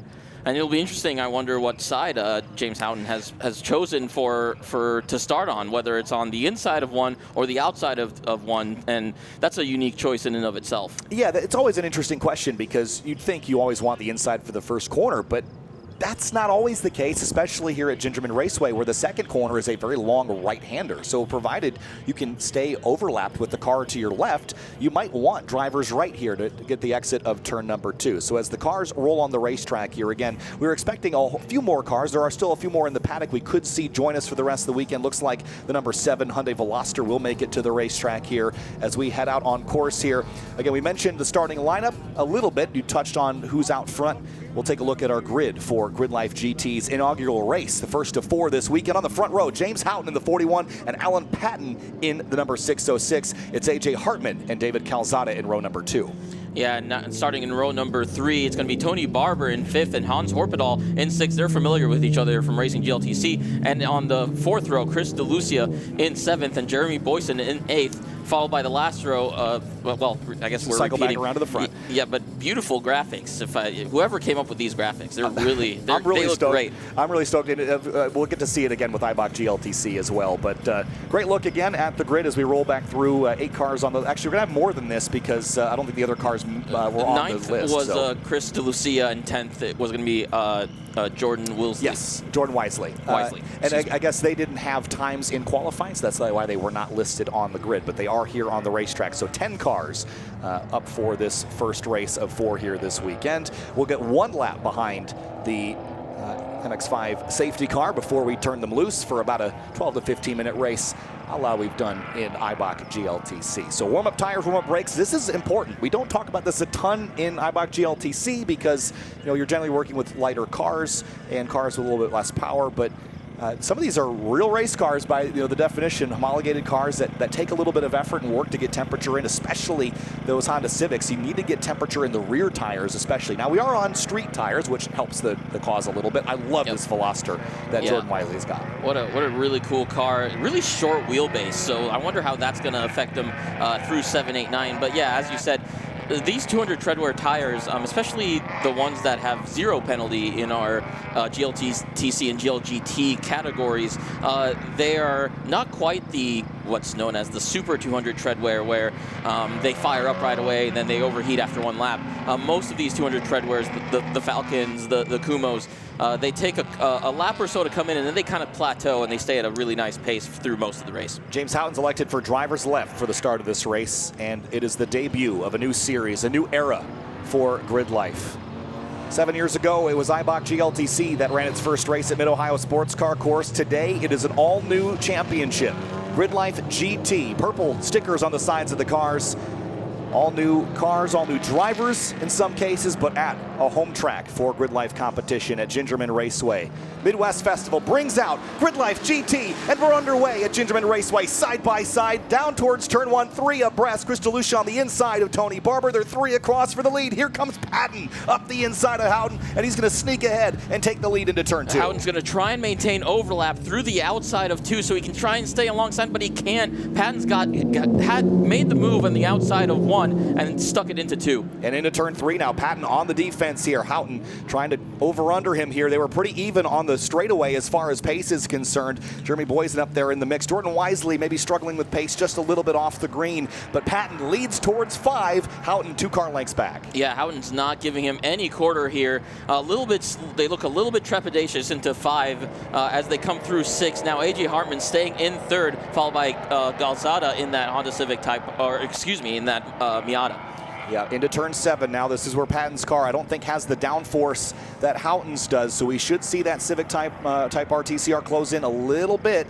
But there's AJ Hartman, David Calzada. This is for 3rd place now, and again, very different builds between these two as well. Yeah, and that's where the downforce is really going to come in handy through this section. But honestly, both of these cars, Calzada with a little bit less downforce than AJ does. As we see a pass here, Jeremy Boysen on Jordan Wisely. Yeah, so Boysen and Wisely, they were swapping. I think Wisely actually got by Boysen and they swapped back again. Look at this battle. Hans Horpedal, Tony Barber, and Chris DeLucia. This is for 5th place at the moment, heading up towards 11. Little puff of smoke out the tailpipe of the 77. Yeah, he caught a little bit of grass on the inside setting up, or on the outside setting up for turn 11. So that group of 3 is kind of in their own battle, while these 2 out front battle for the lead. Yeah, Patton lap 1 by 0.2 of a second over James Houghton. AJ Hartman 3.4 back here, but pretty even footing, I have to say. It looks like leg up on the Supra just a touch, but very different lines here through turn 2. Yeah, absolutely. They're going to drive turn 2 differently, being different drivetrain layouts. So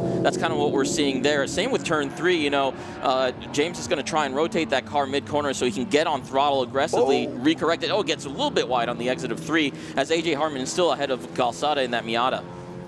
Yeah, good battles here. The P5 battle is going to be really fun between Hans and Tony Barber in the 333. Chris DeLucia also in the mix as well. But it's the 2 factory-built cars out on point at the moment, with Houghton losing a little bit of ground with that tire drop at the exit of turn 3. The drive wheels momentarily suspended over the edge of the curbing.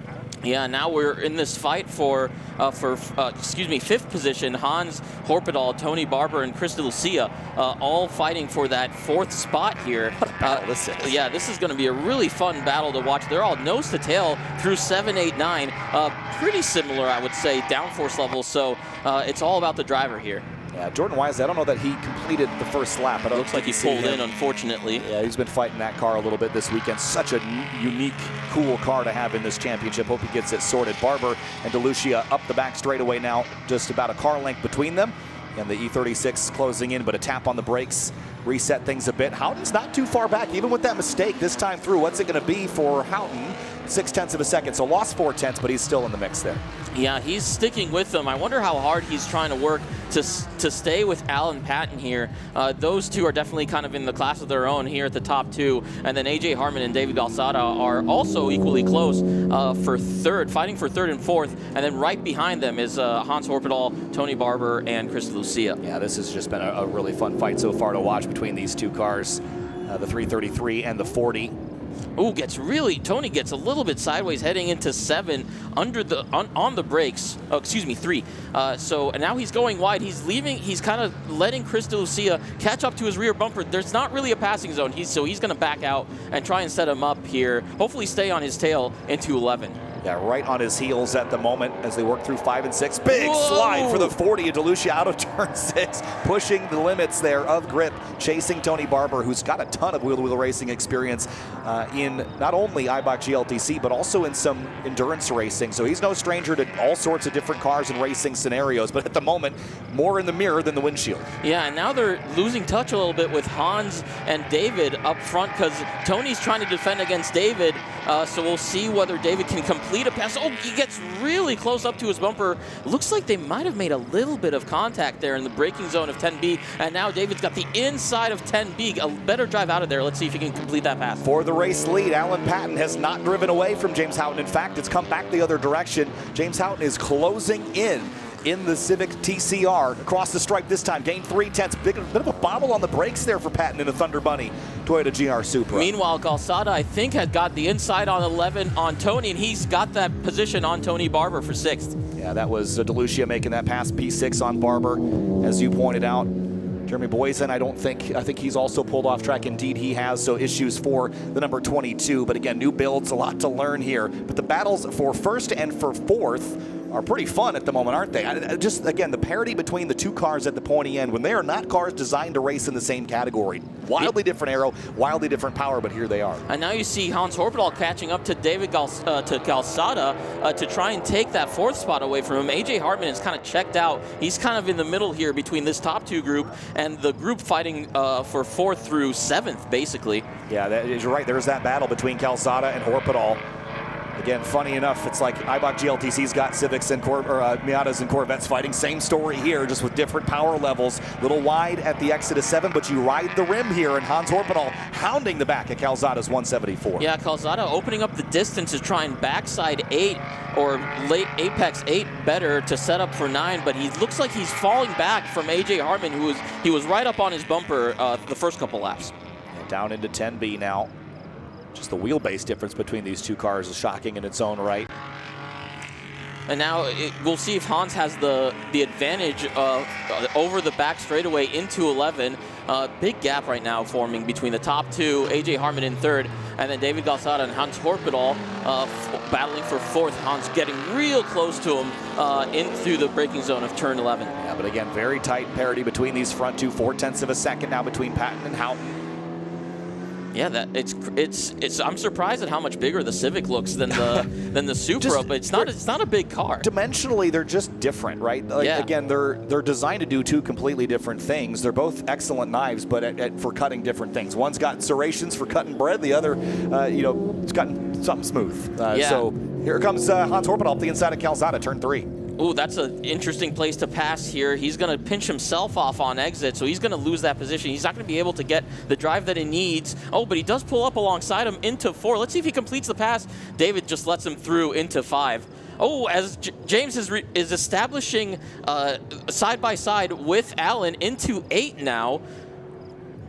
Those two are fighting it out here. He's catching him into 9.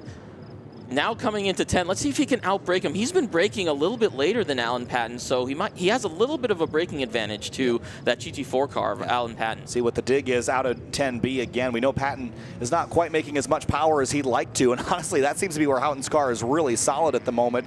Up onto the back stretch in the slipstream. You're not going to use a lot of that here. You don't have enough straightaway to really run him down, but look at the Supra pull away a bit on the straightaway, and then the braking. There's that TCR again, closing in with that front drive. All the weight goes on the nose. That's all the front tires are doing everything. The rears are just dragging around holding the chassis up, basically. Yeah, it definitely looks like Houghton has the braking advantage. So if he can establish overlap on Alan, it's going to require Alan to respect that and cut off his line. So I think that's what James is going for. He's trying to crowd his mirrors as much as he can and try and establish some overlap to get a pass done. Yeah, this has been fun so far. And the clock continues to tick down here into turn 3 now.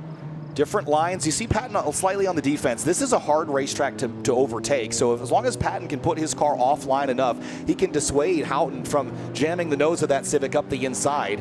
And it's going to make the Look at how much time Houghton gains on Patton into 5. He just has a lot more confidence to trail that car into 6 than Allen does, I think. But as long as he covers the braking zone, though, it's going to be so challenging for Houghton to figure out how to get around him. I mean, you can get alongside, but what are you going to do with it in these long sweeping corners here? But again, the aero that the Civic has, likely, especially the underbody aero on that Civic, is a little bit more advanced than the GT4 Supra. Big lateral slide there as we say that through turn 9. Yeah, Allen's really pushing it, and talking about 5 and 6, that's not a passing zone. It's a pretty dangerous place to try and complete an overtake. So, Allen's driving pretty smart. Oh, he's getting super sideways. That's going to cost him the lead. He did not get the drive he needed out. Houghton's right there now, car length between them, and if he doesn't defend, I think Houghton can go up the inside here at turn 11. Let's see, Patton goes to the driver's right, defends from the race lead into 11. Again, Houghton catches up on braking, stays to the outside, but not enough to establish overlap. Here we go, side by side for the lead. GLGT Race 1, pass for the lead. Here comes the pole sitter up the inside into turn 1. The Civic's good on the brakes. Patton tries to hold the outside, door to door. That's a nice move from Houghton. I didn't think he had overlap at 11, but he must have established it just in the last minute. Woo. And now he's crowding Allen to the inside, really cutting off his drive on the exit of 2. What a pass there. Clean, fair racing between those two as well. And looks like the Thunder Bunny car struggling for rear grip in some of the faster corners, but goes way up the inside at turn 3. The battle's back on, drops the tires on the dirt. Yeah, James overcooked it on the entry into 3, and Allen tried to establish some overlap, but James kind of cut down on his nose just a little bit. That forced Allen back a little bit onto the grass on the inside. They are going at it here right now. It's a long ways back to the rest of the field, but they are putting on a show at the pointy end of the field. While all this is happening, out the window we can see that Chris DeLucia is chasing down David Calzada, so that is a battle that might reignite here before the end of this race. Yeah, and Hans Horpedal is chasing down AJ Hartman right now, so clearly as Hans gets more comfortable with his car, he's kind of starting to match the pace that AJ's doing in his Mustang. And see, looks like Patton's losing a little bit of ground now. Just maybe overheated the rear tires a couple too many corners in a row. Has to cool them down. Remember, we're on street tires. That's the other big variable. These cars would never race on a street tire where they're designed to race. So that's something that they'll have to learn as well as DeLucia chases down Calzada here through turn 9. Yeah, he's catching him into 9, trying to make it into 10. We'll see if he can establish some overlap into 11. But yeah, these cars, these GT4 TCR cars, are used to tires that they take a while to heat up. The outlap on those tires in their professional series are actually very sketchy laps for those cars, so it's a totally different dynamic with these 200 treadwear tires. But are we done yet? I see Patton closing back in a little bit. He was further back than this in Sector 2. Yeah, he's got about 3 laps, I think, to try and get it. Oh, looks like there was a little bit of miscommunication there between Calzada and DeLucia. I don't know that there was contact, but it seemed like someone got spooked. Yeah, definitely. As James continues to maintain a nice gap to Allen through 2 into 3. It's just wild. You can see the TCR accelerate better out of the corner. Maybe it's the shorter gearing, I'd imagine, but then as soon as the Supra gets up to speed, lower drag on that car seems to help the top end of it. So good battle still to come. Here's Tony Barber and then DeLucia, who's just fresh off that off at turn 11. He's right back into the mix again. Yeah, and he's trying to establish overlap there into turn 7. He does. Tony just leaves the door wide open for him, wants to maintain. Oh, he crowds him a little bit onto the grass, and now they're going side by side. Looks like side by side into. That's really tight into 5. Yeah, 4-5. Barber pulls through and ahead. DeLucia's going to have to cross over, cross under, but these two were on fairly equal footing earlier in this race before DeLucia pulled up the road a little bit with Calzada, but he's going to drive around him up to turn 7 and try to go the long way around. If he can hold this here, I like the outside of 7, but he can't. Barber's through. Yeah, just that I was talking about not being able to pass in turn 5. Calzada tries to get it done, or Tony got it done there, but now it looks like Calzada has more, DeLucia has more drive out of the corners than Tony does. White flag here on our leaders. As James goes through turn 1, he's kept that gap to almost a second to Allen Patton as DeLucia is crowding Tony Barber as they go up through 10B down the back straight into 11. Meanwhile, AJ Hartman has maintained his gap to Hans Horpedal. By the way, it's not last lap. There was no white flag just yet. Or was there? There is a white flag. My mistake. It is the final lap as DeLucia and Tony Barber are still going at it. Yeah, that's a really close battle there. No really they're both kind of crowding each other. Oh, De Lucia looks really loose under braking when Tony really catches him up there, but it seems like De Lucia has more drive out of the corners to kind of leaves Tony behind as he exits the corner. Yep. I'm looking at the wrong corner, Stan, because we have some news about GLTC that we'll share later. But for the lead here in the GLGT Series race, it is James Houghton leading by 0.9 of a second over Alan Patton. The battle for third is on. The battle for fourth, fifth, and sixth still underway. But the pass for the lead from the pole sitter a couple of laps ago, James Houghton got it done. Had Patton used up too much tire too early, last couple of corners here, can he get there? Yeah, I wonder if that's James was just kind of taking his time, building up temperature in his tires, making sure that they weren't overheated so he can create that opportunity to pass Allen. James Houghton has won a whole bunch of races in Eibach GLTC, but this one he'll be happy to add to his resume. There's only one driver that can win the first race of anything. The first race of GRIDLIFE GT is going to go to James Houghton in the Honda Civic Type R TCR. Second place, Alan Patton, the Thunder Bunny Racing Toyota GR Supra GT4. Two cars that were never designed to race each other.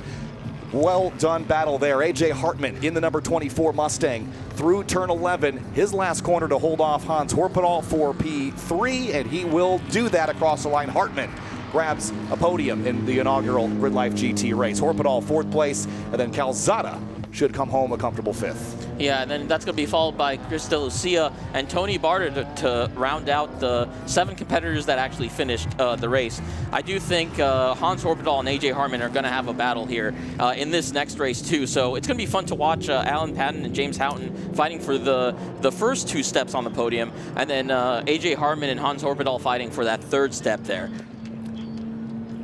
Lots of good battles here. Despite only having 7 competitors complete the entire race, we got some really nice fights to watch out here on the stream. Yeah, super fun to watch, and I think a lot to learn as well. If you look at the gaps on the screen, again, the cars that were, again, factory-built race cars, you can see the big gaps. But again, first race for a new championship. I know there's some parity that will continue to get worked out, but I think between the cars that were home-built, homebrew, and the cars that were factory-built, there's some great parity amongst those groups, and it'll just continue to get better and stronger as the series moves on. But great first race. Fair fight between those front 2 as well. Super cool to watch. Yeah, very clean racing, very strategic racing from both of these two. That was a lot of fun to watch. Let's have a look at our race results here for the first race in GRIDLIFE GT. As we have a look at the left-hand side of the screen, Houghton, Patton, Hartman, Horpedal, and Calzada, your top 5. Really impressive drive there for Hans Horpedal as well, for a driver that said he didn't think he was going to get up into the mix. P4, not bad. Chris De Lucia in the number 40, Tony Barber in the 333, Jeremy Boysen in the number 22 DNF for that car, the Honda Civic Type RTC, and Jordan Wisely, really neat Hyundai Veloster, but some work to do left in the paddock for that car. Let's have a look at the highlights from the first ever GLGT race. On the green flag, James Houghton picked drivers left, but it was the wrong way to go, 3 wide into turn 1. But it was Alan Patton, the Thunder Bunny 606, that took the lead early. Yeah, he had a really good move to stay on the outside of Houghton into 1 and establish that lead out of 2. Yeah. As we see the really tight battles here for the spots just outside of the podium between Tony Barber and Chris De Lucia. And now we see here James Houghton catching up to Alan Patton, trying to establish overlap into 8, which is a pretty risky spot to do it. Yeah, but here at the exit of turn 11, throttle down, went drivers left of the Thunder Bunny Racing Supra, pulled up alongside, and then in turn 1, great fair racing, left each other plenty of space, and went along the outside here of turn 2. And then this battle, a little bit of a coordination. I don't know if there was not enough room on the racetrack there or not, but De Lucia goes off at 11 alongside Calzada, and that's when James Houghton pulled ahead of Alan Patton and never really looked back there, pulled off the win in the first ever GRIDLIFE GT race. Yeah, I think looking back at the replay, I think what James did, he kind of sold Alan a fake to go to the inside of 11, causing him to defend too much. And as the fans of the crowd have gathered here at GRIDLIFE Midwest Festival, the first GRIDLIFE GT race is complete. Congratulations to James Houghton. Again, this series, a lot to learn, a lot to see left here this weekend from GRIDLIFE Midwest.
GRIDLIFE Midwest Festival is just a coming together of the best in grassroots and amateur racing. This is the big one. Midwest Festival, the 12th year. There's so much new this weekend with a new festival layout, even more fans than we're even used to, and a packed field of Eibach GLTC competitors. Eibach GLTC was the first wheel-to-wheel championship that GRIDLIFE introduced in 2019, and this weekend, these races have become the pinnacle of the series. And Kyle Heyer joined by Ito Waxman. Ito, this is the beginning of a 4-race mini championship here this weekend with so many names and faces that we're familiar with, some that have come out of the woodwork just for this event, some that are championship front runners. There's so much to talk about for even just a 15-minute race. Yeah, and we got a little bit of an appetizer for it with GLGT, and now we've got the main course, GLTC. 40 of our best drivers here this weekend, and this field in particular is pretty stacked. Probably has the top 20 drivers that have raced in GLTC over a long period of time. So I'm really looking forward to seeing how this race shakes out. Yeah, there's Smith-Aline, James Smith in the number 130. That was previously Zach Lavoie's car, so he's joined us once again. That car debuted, I think, at Autobahn Country Club last year, but popped the motor on it pretty early in the weekend. Excited to see him back right up alongside Dana Basinski, who's also back in Eibach GLTC competition. Let's talk the storylines coming into this event, because the championship battle has been so fierce this season between two of our perpetual front runners, Eric Catil in the number 82 Hybrid Racing EG and Matan Rosenberg in the Falcon 484 Corvette. They come into this weekend 1 point different. You get 25 points a race, so that's how tight things are at the moment. Eric Catil, 169 points, 8 starts, 3 wins to Matan Rosenberg's 8 starts, 4 wins. The only other driver to win a race this season was James Houghton back race 4 at Road Atlanta. So that championship battle is going to be talked about quite a bit. The third driver, though, in that championship equation at the moment is Eric Magnuson, who's on pole for this race, though, Ito. Yeah, Eric Magnuson himself is about 50 points behind the top 2, but he's showing a lot of pace here this weekend. It's going to be really interesting to see. Some would argue that this is more similar to CMP, where Eric Catil dominated. So we'll see how Eric stays on the back or passes Matan throughout this race, both of them behind Eric Magnuson. Yeah, the story behind this car runs several seasons deep, but Eric Catil has spent a lot of time in the offseason finding reliability improvements after a 2024 season that started out on the right foot and then just progressively went further and further downhill. It was so frustrating to watch, and certainly frustrating for him. But battling against a driver like Matan Rosenberg, those two have a lot of respect for each other, but things get heated as far as the level of competition. So are these going to be the drivers at the front, or is Eric Magnuson going to pick their pocket? And also, let's not count out other drivers in this conversation, like Eric Jensen, who crashed his LS Swap FRS at Road Atlanta. He rebuilt it in just a couple of weeks. He's 7th in the championship standings. Matt Waldbaum is here in his Honda S2000 with a paddle shift gearbox. Is that going to be helpful at a track where you're shifting a bunch? And others to mention as well that have joined us. Ayrton Grimm is here in the number 2 CRP racing car, and so many more. The grid here is going to be over 40 drivers deep. We'll run you through it on the pace laps here, but this is tense moments, a big stage. But Ito, the number one thing in the rule book is about driver conduct, keeping the race green. Last year, Midwest Festival, we had a lot of yellow flags. So what's your mindset going into this one? Yeah, it's all about clean racing here. So the mindset is, if you do establish overlap, you have to give your fellow competitor the space on the outside or on the inside for them to get through or to stay in position. It's very different from Formula One, where any amount of overlap at the apex effectively yields the corner, which is not the case here. On row 1, it's Eric Magnuson alongside Matan Rosenberg, with Eric Catil and Eddie Smedegard sharing that second row in the 82 and 212. Then row 3, it's Eric Meadows in the number 3 Corvette. Paul Darling starts 6th in the number 55. 7th place, Matt Waldbaum and Blake Korth, new to Eibach GLTC, and Aaron Lichty's old Porsche Cayman, and Tony Marchev and Lena Chin round out the top 10. Yeah, and in row 6 here, we're going to have Jackie Ding, a surprise. I think he would be surprised by his 11th spot, and then Jim Smith in 12th. Row 7, we got Dana Basinski, a former Time Attack competitor, and Salil Shukla in 14th. Row 8, Peter Zhang in 15th. Eric Jensen in 16th, rebuilding his car after Road Atlanta. Row 9, Ryan Power in 17th. Robert Thorne in Trainer 3 in 18th. And in row 10. James Cathers in 19th, and Sam Scott in 20th. 21st place, Joel Morrison in the 71. Michael Pagano in that beautiful 116 BMW, 22nd. Zach Lavoie starts 23rd alongside Jack Wishmeyer, all the way from California in 24th. 25th is Louis Chatroop in the number 26 BMW. Kyle Hale, new livery on his 222, starts 26th. Kerry James and Ayrton Grimm share row number 14.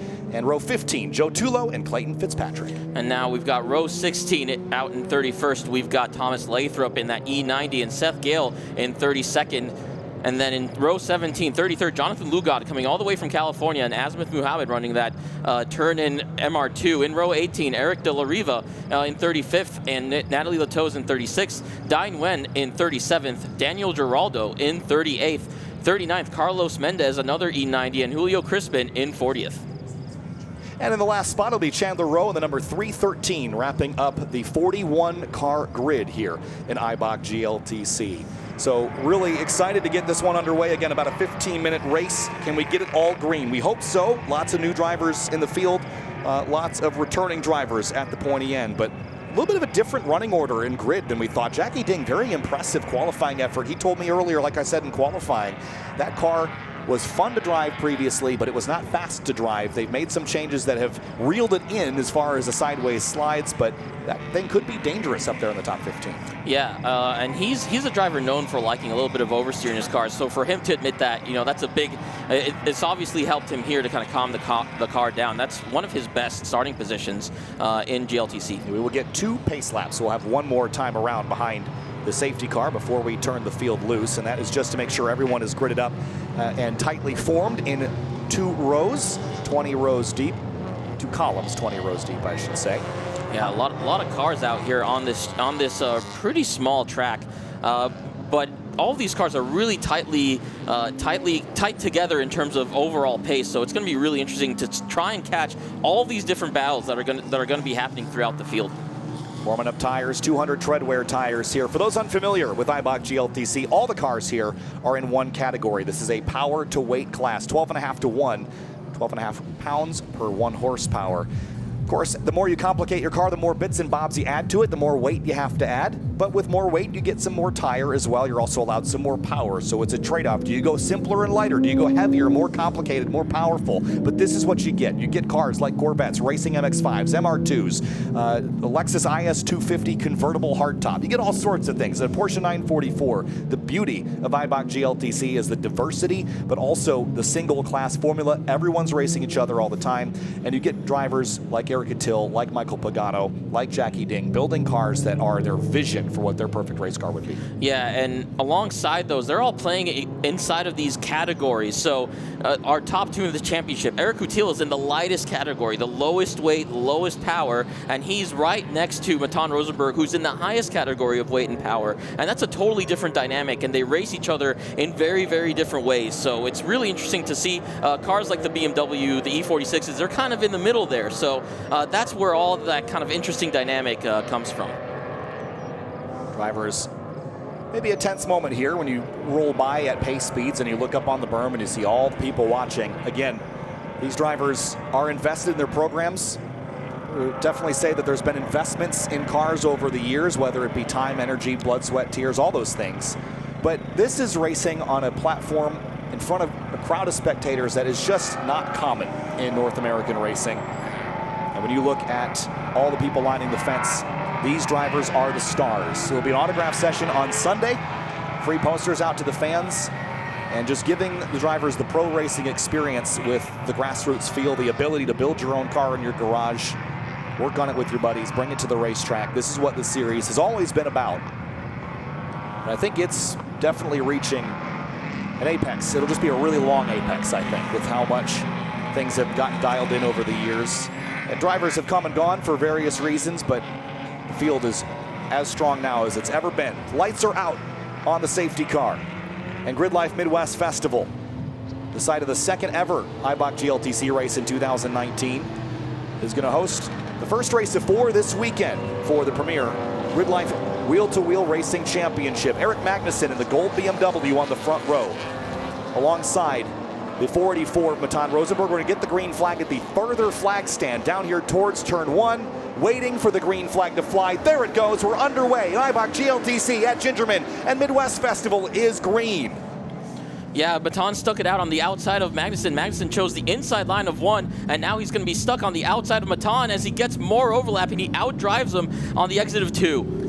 Through turn 2 now, it's really tight. Look at this, 3 wide here. Joel Morrison's in the middle. Jonathan Lugod up wide. There's a little bit of smoke coming from one car there. Was it the 2 of Ayrton Grimm? And for the lead, here comes the 44 to the inside. He's managed to keep the overlap, leaving turn 3, and they're still side by side for the lead, down to 5. Yeah, and they're still side by side on the second row as well, but now Eric has pulled the gap out. Matan remains overlap, or maintains overlap on Eric Magnussen into 5. Tight squeeze here for everybody. This is where the track narrows up a little bit. Double apex left-hander into 6, now up to 7, where you have to ride that rim here. Who's going to come out ahead as they make their way through that corner? Still that leads 3 wide in. back there, coming out of 6. And they're still side by side for the lead, but Magnussen is going to have it for now. See if Rosenberg can tuck up underneath. He cannot. Now Magnussen holds the lead in the gold M3. And now that leaves the space for Eric to come in. As those two slow each other up and defend against each other, Eric's going to come in. He's licking his chops trying to get into this fight. Andy Smedegard there in the 212. We'll keep an eye on him in that FA24 swap. FRS, the black car running P4. That's a very strong start for that car. I think that's the highest we've really seen it run. Yeah, that's a really impressive start from Andy Smedegard, and Paul Darling has taken 5th place from Meadows. So we'll see if they can maintain that tight gapping all the way through. They're still really close together. The top 6 looks like are all really close together still. Yeah, lap 1, Magnussen comes across the stripe, leads by 4 or 5/10 of a second. Side by side, Waldbaum and Marchev into turn 1. That's a battle for 7th place. Then a little further back, Dana Basinski and Jensen for 12th. That was Cathers on Peter Zhang into 1. Magnussen still with a big lead over Matan. Now they're heading into 3. They're opening up a little bit of a gap to Coutil in 3rd, and Smedegard is kind of right behind him. Paul Darling right behind Smedegard as well. Yeah, overtaking is always challenging here at Gingerman Raceway. It's a narrow racetrack, and Marchev and Waldbaum have been side by side that entire first sector. Yeah, the two S2000 bros. Marchev took a little bit of a dirt drop on the inside of 3. Lena Chin, Jackie Ding, that's a little bit further. That's 10th place battling now. They're going to come into the shot bottom of the screen there, the blue and orange car. And then Jackie chasing Blake Korth, new to Eibach GLTC this weekend. Young driver, still in school. Up the inside, Ding took a look at Lena Chin, but too shallow of an entry to make anything happen. Yeah, we've kind of got this top 10 separated into 2 groups. The top 5 are kind of in their own grouping here, separated by about 2 seconds, and then the 6 through 10 is separated by about 1.5 seconds. So we got 2 really tight battles here, fighting it out in the top 10. Yeah, this is great. Korth again. That's the Aaron Lichty Porsche Cayman. Lena Chin, Jackie Ding, Dana Basinski. What a battle here. Look at all these different cars in this shot. Yeah, I wonder if Matt Waldbaum is the cork in the bottle here, keeping the pace down for those behind him, but it looks like he's kind of starting to get a gap to Marchev behind him. Meanwhile, the top 5 are separated by about 2 seconds from this group. Yeah, there's Eric Meadows in the number 3, chasing Paul Darling in the 55, a Michigan local driver. Here comes Meadows up the inside at turn 1. Will he have a look? Will he have the pass? Here they come, door to door. Meadows, tight squeeze there through that opening turn. Darling out to the rumbles, but he's going to have the inside for turn 2. Yeah, and Darling's going to try and maintain overlap to keep that position from Meadows. Meanwhile, Marchev tried to make a move on Waldbaum into 1, but looks like Waldbaum stayed ahead of him. Yeah, still door-to-door into 3. Can Darling keep overlap on Meadows? He does. Great, clean, fair racing. Great example of what the expectation is here. We don't like doing body work, and these boys won't have to do any as long as they keep racing like this. Meadows takes the spot. Yeah, Paul jumps in line behind him. He knows that if he tries to fight Meadows in 5 and 6, he's just going to lose time to the people in front of him. So they got to work together to try and catch the top 4 again. So it looks like Darling will give up the spot to Meadows in that 6th position.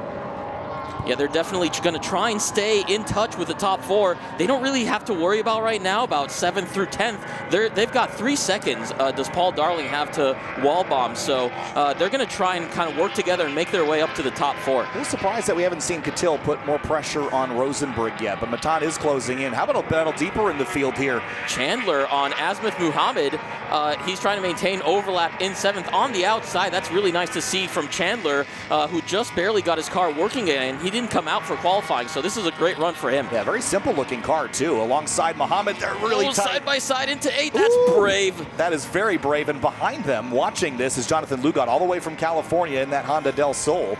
The Natalie Latos right behind as well in the MX-5. And here's the Lewis Chatroop-driven machine, the E36 BMW versus the E46 of Kyle Hale.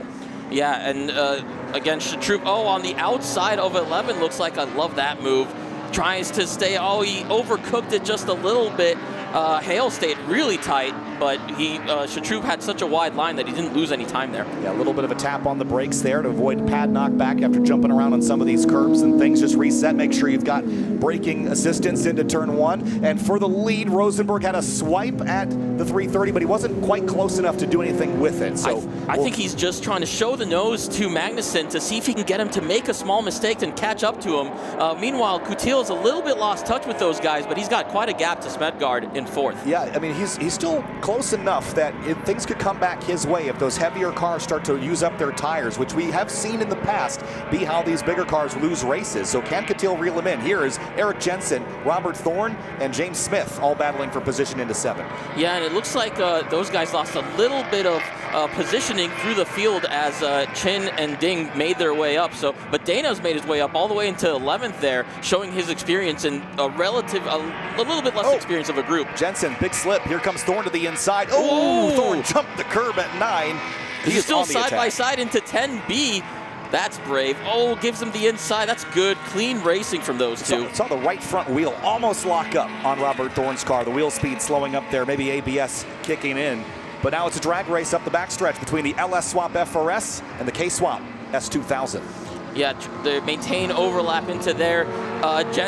Really late break from Robert Thorne, much later than Jensen. This car, Trainer 3, the ASM car, has always been really good on the brakes. Think back a couple years ago to Mid-Ohio Sports Car Course. It was like a full marker that Tom O'Gorman was able to stomp on the binders. And here's Lena Chin and Dana Basinski side by side for 10th. Dana really sending it on the inside of 1. Got that overlap, but then he backed out of it. He didn't have the drive coming out of 1 and lost the position into 2. Yeah, new livery for Lena Chin this year. That car is the same car, but different vinyl on it. Basinski's going to try the long way around at 3. What a dive on the outside. Can he make it stick there? Yeah, Lena being a little bit too defensive into 3, and she loses drive. Now they're side by side and heading into 4. Oh, look at this battle, door to door. And Basinski clears Lena Chin and picks up 10th place. Yeah, that's a really good move from Dana, but he slows up a little bit, cuts too much radius between 5 and 6 and really slows up. Lena's going to try and get overlap into 7th, but not enough. Has Eric Magnussen ever won a race? I don't know that he has. This might be his first one if he's able to hang on. I don't want to speak it out of existence, but I will go back and look at my stats. Yeah, meanwhile, Lena and Dana are still fighting it out for that 10th place spot, that last in the top 10. As they come into 10B, Dana has really pulled a gap a little bit on Lena. We'll see if she can come back throughout this next lap. And Magnussen has opened up a huge gap to Matan, who's now going into the clutches of Eric Coutil behind him. Yeah, he has not won a race before, and he's on the biggest stage in grid life. He's on the biggest stage in grassroots road racing at the moment, and Coutil is reeling in Rosenberg. So the battle might be for 2nd, and side by side here for Meadows and Smedegard for 4th. Yeah, Meadows has left Paul Darling behind and caught up to Smedegard. Jumps out of the overlap into 1. We'll see if he can try and create a move here later on this lap or the next one.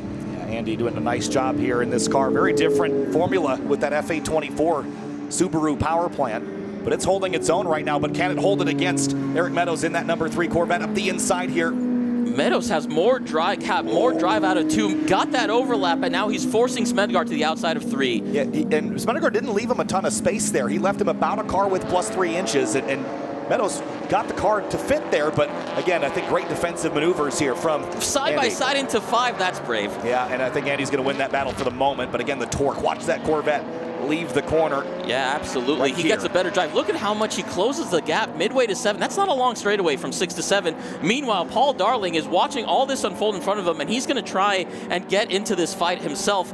Matt Walbaum is right behind him, also closing that gap. Yeah, a little bit of a dust cloud kicked up. Great racing here in Eibach GLTC at Midwest Festival. This is so fun to watch. Battles all through the field in this 41-car race. Yeah, meanwhile, Robert Thorne has caught up to the back of Jackie Ding. He was really pressuring him into 11, so we'll see when they come back around if he made that move happen. Yeah, up the backstretch now. Smedegard built himself a bit of a gap, but the Corvette is so much more slippery. Very low frontal drag, and here comes Eric. It's not even going to be a battle at least until they get to the braking zone. That's where Smedegaard's FRS is going to have the advantage, and leaving the corner, throttles up again. Great defense there by Smedegaard here. Yeah, a lot later braking than Meadows there, as it looks like that IS-250 is out in the grass, and no overlap here, so Andy's doing a really great job maintaining his position.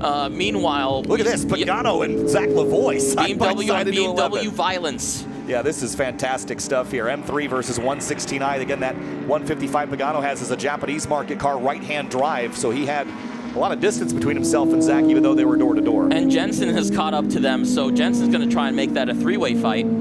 James Cathers also in the mix there with Ryan Power. And here comes Jensen, as you pointed out, alongside Zach Lavoie. Those are good buddies. Yeah. Oh, Pagano trouble, slow, he's broken something. Flashes the lights, Jensen goes by. Yeah, that was very fortunate that they avoided contact there. I wonder what happened there. Smedegaard has lost the position to Meadows. You know, I wonder if there's something going on. Here comes Paul. Yeah, because that car, it accelerates initially very well out of the corner, but when he gets to the next gear, I'm not sure if it's a gearing issue, but it just stops accelerating relative to the other cars around. I know it doesn't make as much power, but there's still the way that it's accelerating makes me think that there's something. And he's chasing. Look at Meadows sideways. Yeah, that's not a good place you want to go sideways. He's going to lose a lot of time heading into 10B. Let's see if Andy can capitalize. He does.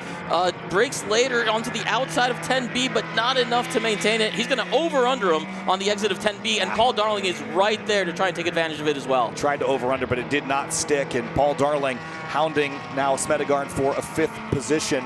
As they head up the back straightaway towards 11. I see Adam Jabay with 2 radios, but no white flags, so we're still got racing to go here. It definitely seems like Andy doesn't quite have the drive. Andy Smedegaard doesn't quite have the drive at the end of the straightaway. I'm not sure what it is, if he's losing some power, but it's really letting everybody kind of, he's getting a little bit mauled from Paul Darling and Meadows. Yeah, we saw the 155 of Pagano with whatever issue he had pulled off track safely to the side.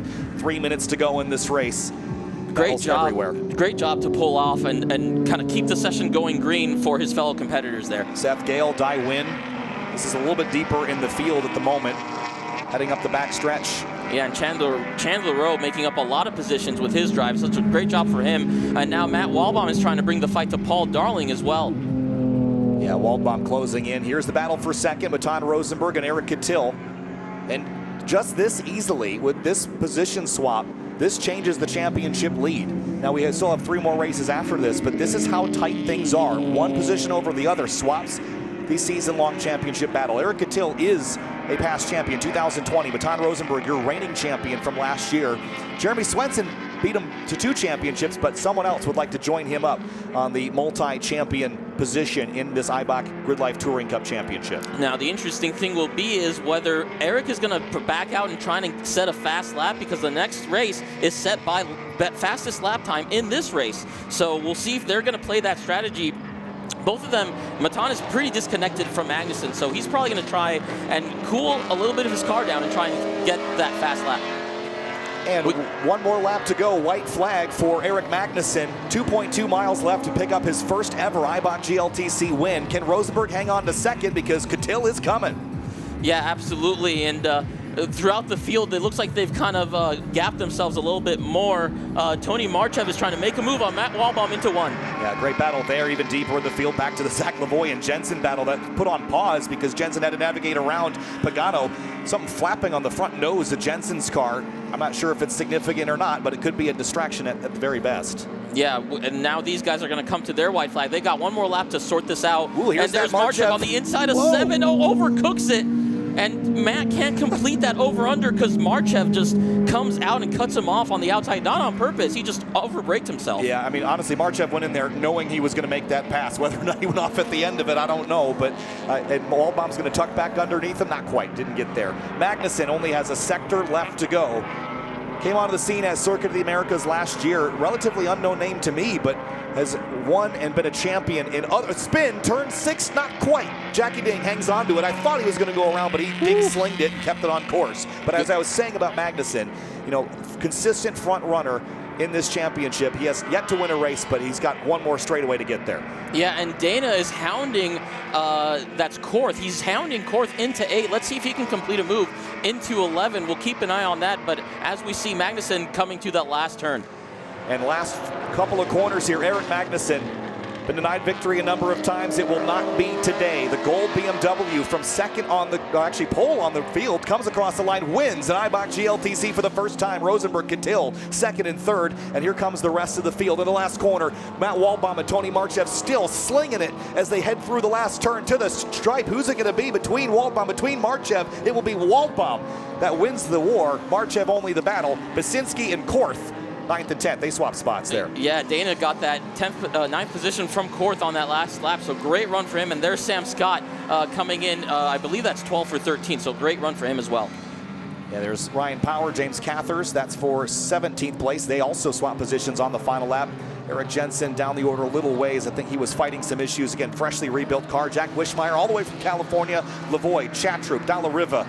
There's Mendez and Morrison, Tulo and Hale, Thomas Lathrop, and more. What a race, Ido Waxman. Yeah, that was a really great race. It was not just the top three that were kind of fighting each other. It was a battle for 4th. It was a battle for 7th. It was a battle for 10th, 13th, 12th, everything through the field. Really fun to watch. Yeah, super, super fun. Now, here's the fun part, is provisional results. As always in Eibach GLTC, a couple of these cars, including the top 3, are going to go on the scales post-race, and they have to make sure that they pass power to weight. So Eric Magnussen, really impressive drive, won by a sizable margin relative to what we're used to. So again, that will be, you just hold your breath every time. How close do you cut it? But Eric Magnussen wins his first race in Eibach GLTC. I don't want to say comfortably, because any mistake would have dragged him right back into the Rosenberg-Catil fight, but a very strong effort, and he did not think that this was the track for this car. Yeah, great drive from Magnussen here to really had a pretty faultless race. Stayed well ahead of the fight behind him between Matan and Eric. So he might be the spoiler here this weekend between those two. We'll see how fastest lap times shake out here to establish grid for race 2. Yeah, man, up the backstretch. On the cool down lap, we'll have a look at our results here in just a moment's time. But at 3:30, BMW got it done, didn't he? Yeah, he really did the double 330. He's got a number plate and the big numbers on the side of him. Really great job from Eric Magnussen. And then it looks like Catil closed that gap to Matan towards the end of that last lap. So we'll see how they line up again in race 2. It's going to be really interesting to see which of these drivers kind of gapped themselves and had the wherewithal to try and make this fast lap in this first race.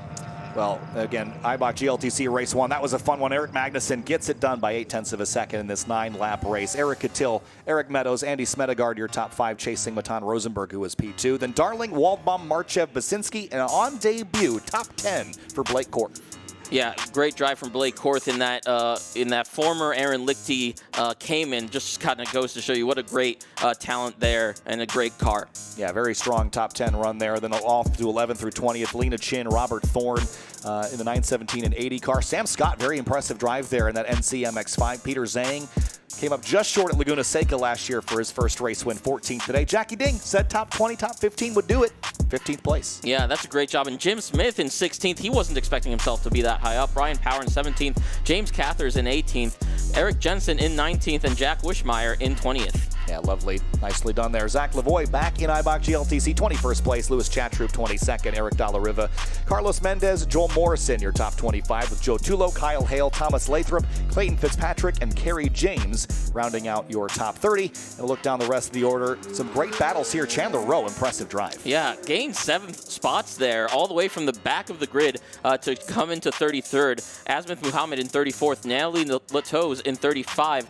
Jonathan Lugot in 36, Dan Precourt in 37th, Michael Pagano 38th, didn't finish the race, but kept it far enough off track to keep the race green. Daniel Gerardo in 39th and Ayrton Grimm in 40th. Unfortunate for him. Yeah, this must have been a mechanical issue for that car. So Lil Shukla in 41st place didn't make it back to the stripe after lap number 1.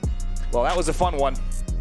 And man, what a race. There were some great battles, and let's have a look at the highlights for Eibach GLTC Race 1. On the start, pole sitter in the 330, Eric Magnussen and Matan Rosenberg. An excellent fight between these two on the opening lap. Yeah, and that's a tricky start, having the green flag so late right before the corner. I think Eric got a little bit of a better start there than Matan did. Yeah, side by side between Paul Darling and Eric Meadows. Meadows won that battle. Dai Win, Azmith Muhammad, and Chandler Rowe fighting a bit deeper in the field.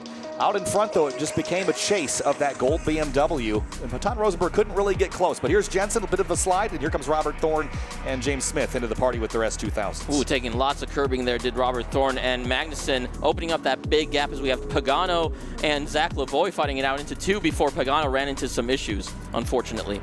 And here's Andy Smedegaard again battling with Eric Meadows. This was a fun fight to watch for a couple laps. Two very different ways on how to go fast in Eibach GLTC.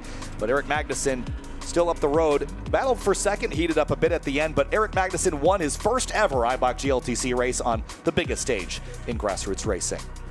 Well, you know, what a fun day. A lot of racing, a lot of practicing, a lot of setting up for what's more to come this weekend. But today, we were really just gearing up for all the intense competition we're going to see the next few days, because we've got more track battle, we've got more drift, we've got more rush, GLGT, and GLTC coming your way. Yeah, we're just getting started here. Time Attack is going to ramp up, especially tomorrow morning and Sunday morning, the fastest conditions of the day. We've already had records broken today. There might be broken again tomorrow. And then we've had two very exciting races. GLGT, only a 10-car field, but very, very exciting racing. And GLTC with a 40-car field, arguably even more exciting racing. So I'm really looking forward to commentating on more of that. Really curious to see what that second race grid is going to look like. A week ago, there was nothing here at this racetrack. Tonight, there's a city. Day one of GridLife Midwest Festival is complete here on the racetrack, with more coming on Saturday and Sunday.